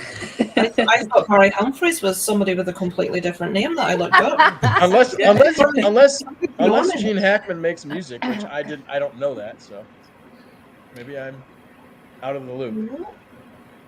I really don't know. Yeah, I wish I had an answer, but I'm stuck. Yeah, me too. Well, let's get to the next question. What's your favorite character in The Simpsons? Oh, okay. Here we go. I'll sit this one out too. I don't watch The Simpsons. Willie, the groundskeeper. Yeah. Crazy Willie. I'm gonna go with Lisa. Lisa, it's a good one, man. I'm gonna go with Ned Flanders. Oh yeah. Love Ned Flanders. What did he do? I'll go Bart. He was a little bit naughty, a little bit of a cheeky boy. Yeah. I That like makes him. sense that you would like him. Yeah. Sorry, I meant Lisa. Sensible and smart. Everything of what I should be. Nah, I'll stick with Bart. Cool. And what about you, D? I know it's such an odd choice, but I've always thought Patty and Selma were very hilarious to me. I've always just thought they were interesting, especially to be related to Marge. I just thought they were always interesting characters. Right. Yeah, they'll always have like some funny dialogue when it's given to them. Yeah, good pick. Got a question for you, D. Simon says, D, if Dangerous Liaisons is one of your favorites, what's your take on Cruel Intentions? I think, honestly, I feel like most of the adaptations, because it's such a layered, interesting story, I think every adaptation of it is solid. There's also one called Untold Scandal, which takes place in like maybe the 1600s, and I want to say like Korea or China, maybe even Japan. Can't quite remember which one, but that one was really great also. So I just think it's one of those things where it's a very compelling story, regardless. But yeah. So I would say with Cruel Intentions, I enjoy it. It's just more so of a modern take. So I prefer Dangerous Liaisons, but I do think it's a cool way to bring it into the here and now, and kind of have a modern spin on it. I think it's kind of a fun take, even though it's kind of different as far as the dynamics of it. Okay, yeah, that's cool. Yeah, I've seen parts of Cruel Intentions. From what I saw, I didn't mind it. So, okay, yeah. Marvel fan saying, is anyone looking forward to Shrek 5 and Kung Fu Panda 4? To be honest, I can't wait, but I still haven't seen Kung Fu Panda 3 yet. Me either. No, me neither. Yeah, I don't think I've seen Kung Fu Panda 3. Okay, yeah. Well, we just spoke about Shrek. I think I've seen Kung Fu Panda 3. I think it was okay.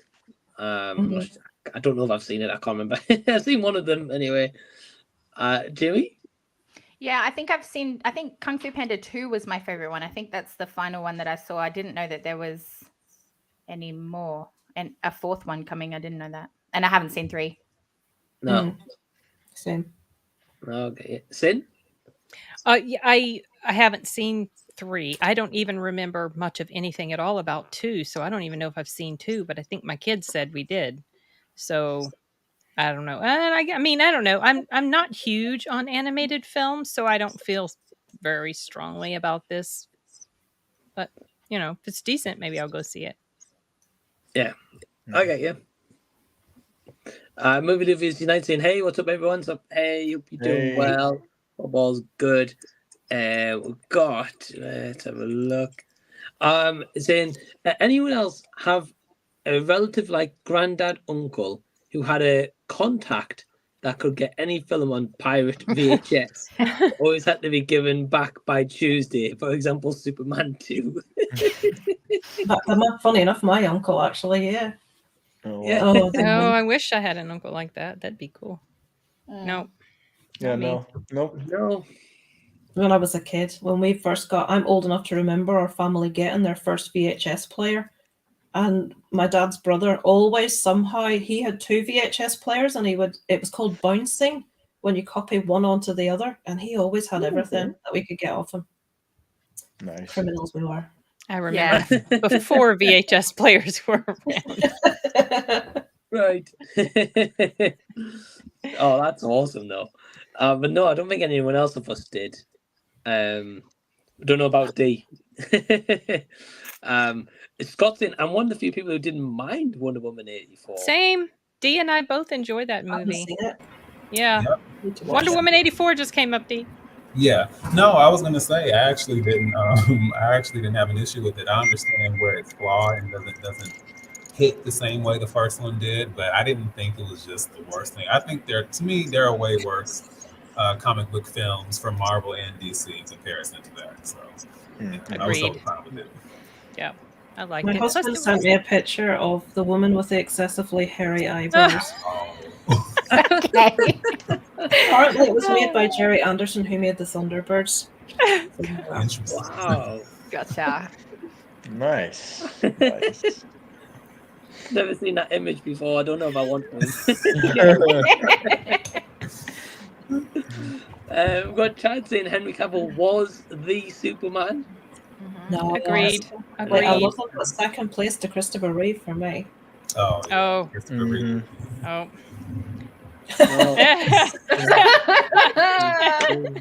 Shall we move on? I agree. I think it's an age thing. I think, like, when I was a kid, I was obsessed with watching Superman on repeat, and my parents would get really annoyed at me. Are you watching that thing again? They didn't say that. They said something a bit ruder than that. But I love Henry Cavill, but He's Christopher Reeve will always be my Superman. Yeah, I was gonna say that's how I feel about Michael Keaton in Batman. Like Yeah. that was my introduction, and he's always gonna, no matter who they get from then on, I will always love Michael Keaton as my Batman. So yeah. Yeah, I tried to go back and rewatch the first Superman. I was rewatching the first Superman, I think, a long time ago, just bits and pieces of it, like after Cavill had come in, and it's just so dated. I just Oh, it is, yeah. It's laughable, actually. But yeah. And I it's- like Christopher Reeve, and he did an okay job, but to me, Cavill is just like the epitome. He's like just the best representation looks the part, of the definitely. character. Yeah, and he didn't have to have padded suits. And I don't think Right. Reeve did either. I think he was in decent shape, but but he just has the physique that looks more like Superman. A Superman would look like. Yeah, I mean, it's different Superman for different times, definitely. But Yeah. I really like them both for different reasons. Mm. But yeah, shame about Henry Cavill though. I'm looking forward to Jamie's rant video on this. Honestly, guys, I thought I was over it. I honestly thought, yep, I'm done. I've accepted it. James Gunn is going to take over and do great things. And I still truly do believe that. But I haven't accepted it. I would be happier if he would just go on and do movies of different DC characters. I would love to see a movie with Vixen as the main. Right, I exactly. loved her. She was one of my Yeah. favorites of the Right. Justice League. And there are so many others. Why do we have to rehash the same one? I guess maybe because they feel like that's going to be what draws people in. Yeah. But there's a That's lot their of money. other Yeah. interesting ones out there. But that's what's so great about having somebody like I don't know why I said JC, James Gunn as an executive now, is because he's able to bring in the obscure and the smaller characters to the mainstream, like he did Yeah. with Right. Guardians. You know what I'm saying? Like that's why he's so monumental in that And role Peacemaker. now. Yeah, exactly. Oh, yeah. So he's actually in a great position to do that, and that's what I'm looking forward to. Yeah. Sin, are you still hurt about the Peacemaker delay? Yeah, that's actually annoying because I would like to have him come back sooner than when they're saying he's going to come back. But it's also annoying that very conveniently Gunn isn't getting rid of Peacemaker or his wife's heart. Of course not. That's annoying, you know. That's It's how like- Hollywood works. You know. I know, but it's aggravating. They can't pick favorites? What? favorites I know, thing. right? What It's is just this? like, oh, how That's how that- convenient that one of the few you keep is the one your wife is Your attached wife to did. the most strongly. Yep. Right. I mean, technically, you guys are going to get it in. Oh, Amanda Waller series. Yeah, what's her series called? Amanda I think Waller. Is it just Waller? Or just Waller? Yeah. Yeah, thought it was just Waller, Yeah, maybe yeah. it is. Yeah. Yeah. So Okay. that's like a spin-off of, well, not a spin-off, but they've said that that's going to continue on from Peacemaker. So, I mean, you might get some little snippets in there, but yeah. I tell you a movie or show I would like to see. Poison Ivy. Yes. Mm-hmm. I don't know why they've not done this yet. I love. I saw somewhere that talked about having Karen Gillian be Poison Ivy. Oh, that's what I saw the other Right. day. Yeah, yeah. That would be cool. Being Poison Ivy. That would be dope. Yeah. Yeah. Her and Emma Stone, I think, would pull that role off. Yep. Pretty Yep. well. Karen Yep. would be awesome. Yeah. Just have to wait and see what James Gunn's up to. James Gunn, if you're watching this stream, let us know in the comments what you think. Donate to the charity. Yeah, right. Yeah, that'll do. Yeah, right. You got plenty of money. Get that donations in. But he's probably never going to watch this. We got the viewer who said, forgot to mention, I saw the movie Source Code starring Jake Gyllenhaal yesterday. Oh yeah. Great Saw that movie. a few years ago. That's a great movie. Came out. Yeah, I think it's the one in this filmography that doesn't get talked about a lot. No, yeah. I know Sin's favourite Jake Gyllenhaal movie, though. It's not The Guilty. The Guilty. You know, he put me off so much. Like, I got so sick of his voice in that movie that I was like, I don't want to ever watch or hear him talk again, ever. Like, I was just like so. And he doesn't bother me as an actor. I like him okay. So when I saw the trailers for Ambulance, I was like, I can't watch this. I don't want to hear him anymore. Then a span of time went by and I saw a trailer for The Covenant. I was like, okay, this is Guy Ritchie. Maybe he won't yell too much in here. maybe Jake won't yell too much in here. I saw The Covenant. It's fantastic. I loved it. Jake Yeah. was really good in there. It's so funny because he was also in Jarhead, which is like a military. Yeah, I type haven't film, too. seen that one actually. I've That seen. was quite good. Have all of you guys seen Source Code? I wasn't crazy about it once the Not reveal sure. happened. I was just kind of. I wasn't. Yeah, it's interesting premise, but I was like, eh. I enjoyed it. I don't think I've seen that. I could have. My memory is so bad. I'll watch something and be halfway into it a second time. I Before think I've realize, seen this "Oh, before. Yeah, sometimes Right. that's happened to me. But yeah, I think it came out in 2011, and we Yeah. saw it the same. I saw that in the same week I went to go see The Lincoln Lawyer because they both came out around the same time. Oh. Yeah. Well, I hope you enjoyed the movie as well, Drew. By the way, we've got Marvel fans saying, "What's the latest pickups you got?" Recently, I got Waterloo Road, the complete series 8 on DVD. The series on DVD is so expensive; it goes for £90, but I paid £55. Oh, okay, that's pretty pricey. Oh, okay. Have you guys been picking up any physical media recently? The last thing I bought was Cyrano because I had to have it. But I don't really collect much. I like Jamie said, if people buy you something for like your birthday or something, but I stopped collecting because I ran out of room to put everything. So it will commence again someday, but yeah, Cyrano for me. Lisa, you mentioned some songs that you like from Cyrano. Did you like I Need More, or was that lower on the list for you? No, that wasn't me. It was, I think my favorites are Overcome and the one about Every Letter. Oh, okay. They're my two favorites. Yeah. Yesterday I bought Peter Pan 2003 on Blu-ray because I saw the new one on Disney Plus and it was so bad that I was like, I need to cleanse your palate. I need to go back and watch the better version. Yes. And so I went and bought that, and it should actually be in the mailbox. But yeah, nice. 2003 is so good. It was such a good movie. Yeah. We went through like 20 minutes of the new one, and it was a little bit too like dark. It was such a sad, not fun movie. Yeah, I started watching it with Chelsea, and I was like, I don't think this is going to be for you, darling. And it wasn't for her. It definitely wasn't. That's sad, yeah. Well, but that new one, I don't think I've seen any advertisement for it at all, so I think it's going to be terrible. Surely. It's got to be. Yeah, it just wasn't very good. Not at all. Well, I've got one pickup recently, which I think Jamie will be happy with. It's got a main man in. The butterfly effect. Oh, yeah. You keep telling me about this. Does that have multiple endings? Because there was like 1, 2, or 3 different endings to it. I've seen 2 of them. Yeah, I've seen 2 actually, as well. I think I may have seen all of them. Yeah. Oh, okay. I've only seen one. I didn't know about that. I didn't either. I didn't either until Arturo was watching it in preparation for one of our live stream discussions, and he saw one of the different ones, I think, than maybe I had seen. So I'll have to have a little look. It doesn't say in the back on like the little J card. It doesn't say about it has to do with the choice he makes to change like his dynamic with the person he ends up falling in love with. And so one choice he makes affects everyone, and then the other choice ends up affecting his relationship with her. So that's kind of what's different between the two. I don't want to spoil it, but yeah, those are the 2 main things. I'm gonna have to check out these different endings so when I watch it again, because I haven't seen it in a very long time. I saw it on Blu-ray, and I remember when I went into the shop, the guy was like, "Oh wow, this came out in 2004. I think it was 2004, 2003. A while ago." I was like, "Yeah, it did." Dang.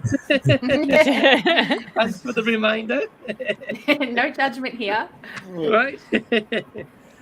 Movie Lovers Unite. And about earlier, I recommend Earth. Yep. I've heard about that one. That's funny. I enjoyed that one. I was in London once waiting for a flight home. When they have like a few hours to kill, and that was showing in Piccadilly Circus, so I went to see it, and I actually quite enjoyed it. Maybe it was just the holiday mood I was in at the time. I don't know. Yeah, could be. I haven't seen it yet, Lisa, so I can't comment. But Everybody I know thinks it's awful, so I don't know what I was watching, but I enjoyed it. okay, yeah. We'll just let everyone know who's watching right now. We're going to go till like when it hits like the 11 hours, and then we will be signing off. So we've got a little less than 10 more minutes. So no more questions, because we won't get to them. Definitely not. Movie Love is United. I'd love the fact that you love Twilight. You have every right to be excited about Twilight, even though it's not for me. He's my friend. I'll pay him later. Thanks for stopping by. I love your work. Bye. And also saying about Jaws 3 is definitely the worst. Yes, it is. And Simon saying, I noticed they call it Jaws 3, not Jaws 3D. Yeah, it used to be How Jaws dare 3 and you. 3D. Yeah, I can't. No, I can't even bring myself to reference the 3D because I am still so completely offended and baffled by the strain my eyes had to go through watching post-processing. Do you know what it's like to watch something that was encrypted in 3D from the 80s on an HD television? My eyes were like in pain. Do you think you need to do a new series on your channel talking about movies you hate? Because it's very amusing. Really? Get properly riled up about it. I'd watch that all day long. Oh my god. I will definitely put that on the list. Yes. Especially how just like how you break down these movies as well. Breaking down a bad movie, that would be fun. We got Ryan from a little bit earlier on saying great news, Mike. Meeting the goal, absolutely. So again, thank you so much, everyone. And we got saying one of the best films I've ever seen. Rob Zombie's The Monsters. Yeah. We sat through that together. It was maybe Rob Zombie's The Monsters like porn without the screw. Oh gosh. Well, it's pointless, is what it is. Right. And we've got our good friend Andrew here. So, hey, Andrew, he says, favorite 80s movie and why? It's too hard. There's too many. It is hard. Well, we know mine, so I'm out. Yeah, I'm out too. I would be the Terminator. Yeah. Right. By Lost Boys or something. I'm gonna go Batman '89 because that's kind of one of the first, probably the first memories of an '80s movie on a TV that I can remember. So either that or Empire, probably. Return of the Jedi. Those, you know. Those are my three.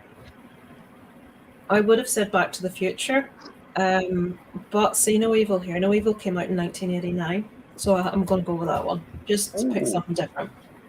Still my favorite comedy all these years later. I've seen it as well. It's a good movie. Oh, I it's love been it. a while though. Just makes me cry, just as in with laughter every time I watch it. It's a good movie. Jamie, do you have a favorite 80s movie? Karate Kid. That would be mine. Good pick. Yep. Cobra Kai rep. D? Oh, I gotta. There's too many, so I'm gonna cheat and go with 3. But I gotta go. My number 1 is Coming to America. Love it, love it, love it. Yeah. I'll also throw in Clue and then Working Girl. I like all 3 of those. What's Clue? I don't know that I've heard of Clue. Oh, yeah, wow, the one based you on have the board game. Yeah, doesn't have Leslie Ann Down in it. Yeah, Leslie Ann Warren and Leslie Ann Warren. Yeah, I get and those. Tim Curry. Yeah, Tim Curry. It was I haven't crazy. seen That it. movie is kind of crazy. Yeah, I've not seen it either, Lisa. Definitely not. And I've never heard of Working Girl. It's, Oh, Melanie Yeah. Griffith and Harrison Ford, right? Yeah, and Sigourney Weaver too. Yes, that's right. Yeah. Really interesting look at corporate America in the 80s, and it's almost kind of like it's like rom-com-ish, but I just like what it has to say. Like I love the chemistry and the performances, but I also like kind of getting that idea about the workplace dynamics in the office, and someone kind of working their way up and being in places they don't necessarily belong. And then, like I said, just the actors and just the dynamics of it. And it is very 80s. Someone was making a point where they were like, you really do get the entire fashion gambit of that decade in one film. Like you see lingerie, you see ski wear, you see corporate office wear, you see, party, weddings, like you see everything just in that one film, which I thought was funny. Oh, that's awesome. It's awesome, Dave. I've just never heard of it. No. Have you But I love guys heard? Harrison Ford. Have you guys heard of a movie called Contratiempo or The Invisible Guest? I have heard of that. And Badla? No.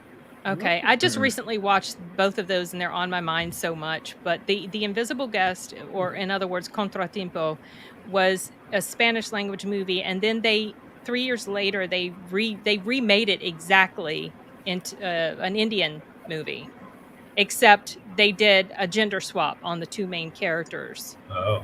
And I watched the Indian one first. I didn't realize that it was based on this Spanish language one, and I remember I'd started watching it, but it's just such clever writing and a really interesting twist. Oh. If you guys like mysteries, I looks think interesting. Badla is available on Netflix. Okay. Invisible Guest, it's not available. It's not available for free anywhere else, from what I can tell. But I do have it. But they're both pretty much exactly the same. Like they don't really change anything, except for the character swaps. What's the name of the one that you said's on Netflix? Badla, Badla, which means revenge. Okay, we'll check that out. And Contratiempo means the setback. I just love hearing you speak in Spanish, to be honest with you. Isn't Like, it just keep beautiful? saying it again and again. Sounds great. I was going to say, that sounds a lot like Vanilla Sky and Abre los Ojos. Oh, yeah. Eyes. At the time, Vanilla Sky, it was just the strangest looking film. I remember the trailer and all that.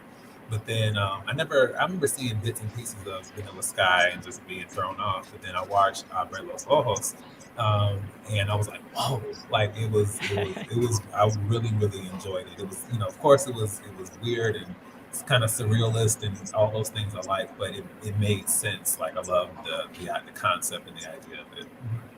Yeah, I didn't realize that Vanilla Sky had been a remake of Abre los Ojos, and my husband had watched Abre los Ojos, and he was trying to explain it to me. And it's like, it's really weird, And he was saying all this stuff, and I was like, what is this? I look it up, and I saw, they remade that for America called Vanilla Sky. And what was interesting was Penelope was in both of those, wasn't right, she? Exactly. Yeah. Yeah. Wow, that's awesome. And I'd never seen Vanilla Sky. I didn't know that it was a remake, though. Yes, remake of Abre los Ojos. Yeah. Wow. Okay, you learn something new every day. We've also got we've got our busy Aussie fans saying, hey, Jamie, Mike, everyone's like, hey, how's it going? So, thank you for tuning in. And we've got Taco saying, hey, just got here. Can we start all over? Sure, let's go all the way back. Yes, Just do another 10 hours. Yes, we start all over, but on a different day. And with that, guys, that's going to be the last comment. And before we wrap up, I want to take it just all over to my guests one at a time. Sin, do you want to plug your channel, tell everyone what it's about? I do movie reviews, I do reactions, commentary, critique stuff, but I love to do reviews. Those are my favorite. So yeah, that's what I do. Sweet. And the link to Sin's channel is down below in the description box as well, so please go subscribe to Sin. And Lisa, what about yourself?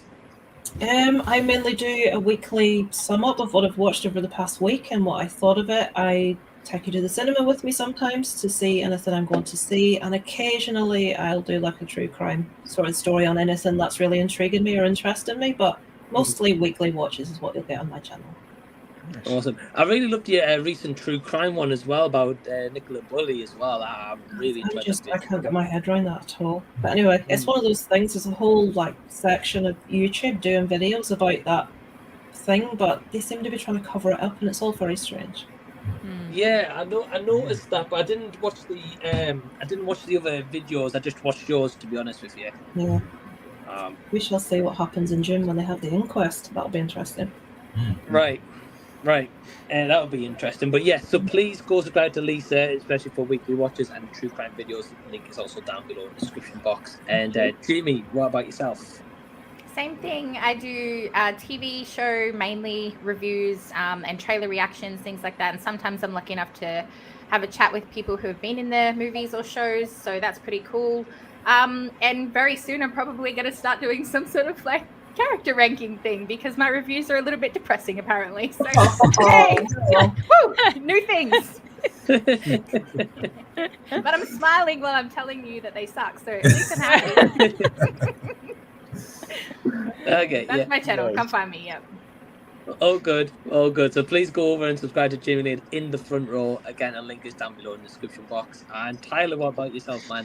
Yeah, so you head over to my channel and you'll basically see VFX live streams. I edit and do VFX for a living. So on the weekends, Sunday, 8 o'clock Central Standard Time, right now we're recreating a Teenage Mutant Ninja Turtles scene. We're kind of animating it. We're texturing everything, kind of getting all that going. And then I'm producing a music video at the end of May. And so we'll shift that and we'll live stream the creation of that music video. Yeah, we got that. We do movie reviews, trailer reactions as well. And with Christian to the Lens and my buddy Shannon, we do the rendered image, which is a movie news, movie talk kind of show that we do. So that's over there on my channel. Awesome, man. And I've been tuning into your VFX ones when I can, because usually when you do them, I'm asleep. There's a couple I've tuned into, and man, they're awesome. Like how you, it's crazy, fun. guys. It's fun, yeah. Very It's a good talented, time. my friend. So yes, Thank so you. please go over and subscribe to Tyler, and the link is down below. And lastly, but certainly not least, D, what about yourself? Yes, I am the self-professed fellow cinephile, popcorn addict, and emerging film critic, coming to you with reliable recaps, reviews, and reactions. I'm sure you've heard that plenty of times. But that, I love that he's got a little, catchphrase. It's so cute. Yeah, but that kind of sums it up. It's just it's about my exploration of the medium that is cinema and movies and film and all of that. And from my perspective, I like delving into it from a deeper personal place, understanding how that medium has impacted my life, understanding, how I can just kind of revisit the past, revisit so many aspects of my life through this film, through that film. And then with my reactions and just with anything that I do, even my collaborations with other people, live streams, I just love being connected with other people and just really coming together and celebrating what is so great about film and just how it impacts us in so many different ways. I am in the midst of editing something for Sisu, and I am also hoping to knock out some more of my Sundance reviews, and also just hoping to delve into some other things with rankings that I've been hoping to catch up on. So feel free to check me out. I would love to have you. When's your Sisu review going up? Hopefully I can have it up sometime in the next 2 days. Okay, cool. Sorry, Mike. No, it's all good. It's all good. So yes, please go and subscribe to D. Great guy and great channel as well. And again, at some point in the channel soon, you will see him with Titanic: The Legend Goes On. Yes. I need to Google that when I get off here. I can't believe they butchered the song title like that. Like, how insulting. Bloody hell. Anyway. I just love how it's got a rapping dog. Yeah. Just gets worse. Oh man, but yes, these links down below in the channel. So is all these awesome and amazing people as well. So truly from the bottom of my heart, thank you so much to everyone who's watching live, who's watching after the fact, who tuned in and out any time this day. Longest stream I've ever done, 11 hours and counting. So thank you guys. And thank you guys for everyone who's donated as well. I really, really appreciate it. Helping a great cause with people who can't afford much care for the animals. The PDSA provide that care for them as well. And if I can do anything for animals, I absolutely will. So again, thank you guys so much. Really, really means a lot. And until next time, we will be seeing you later. So, bye, everyone. Bye. Yeah.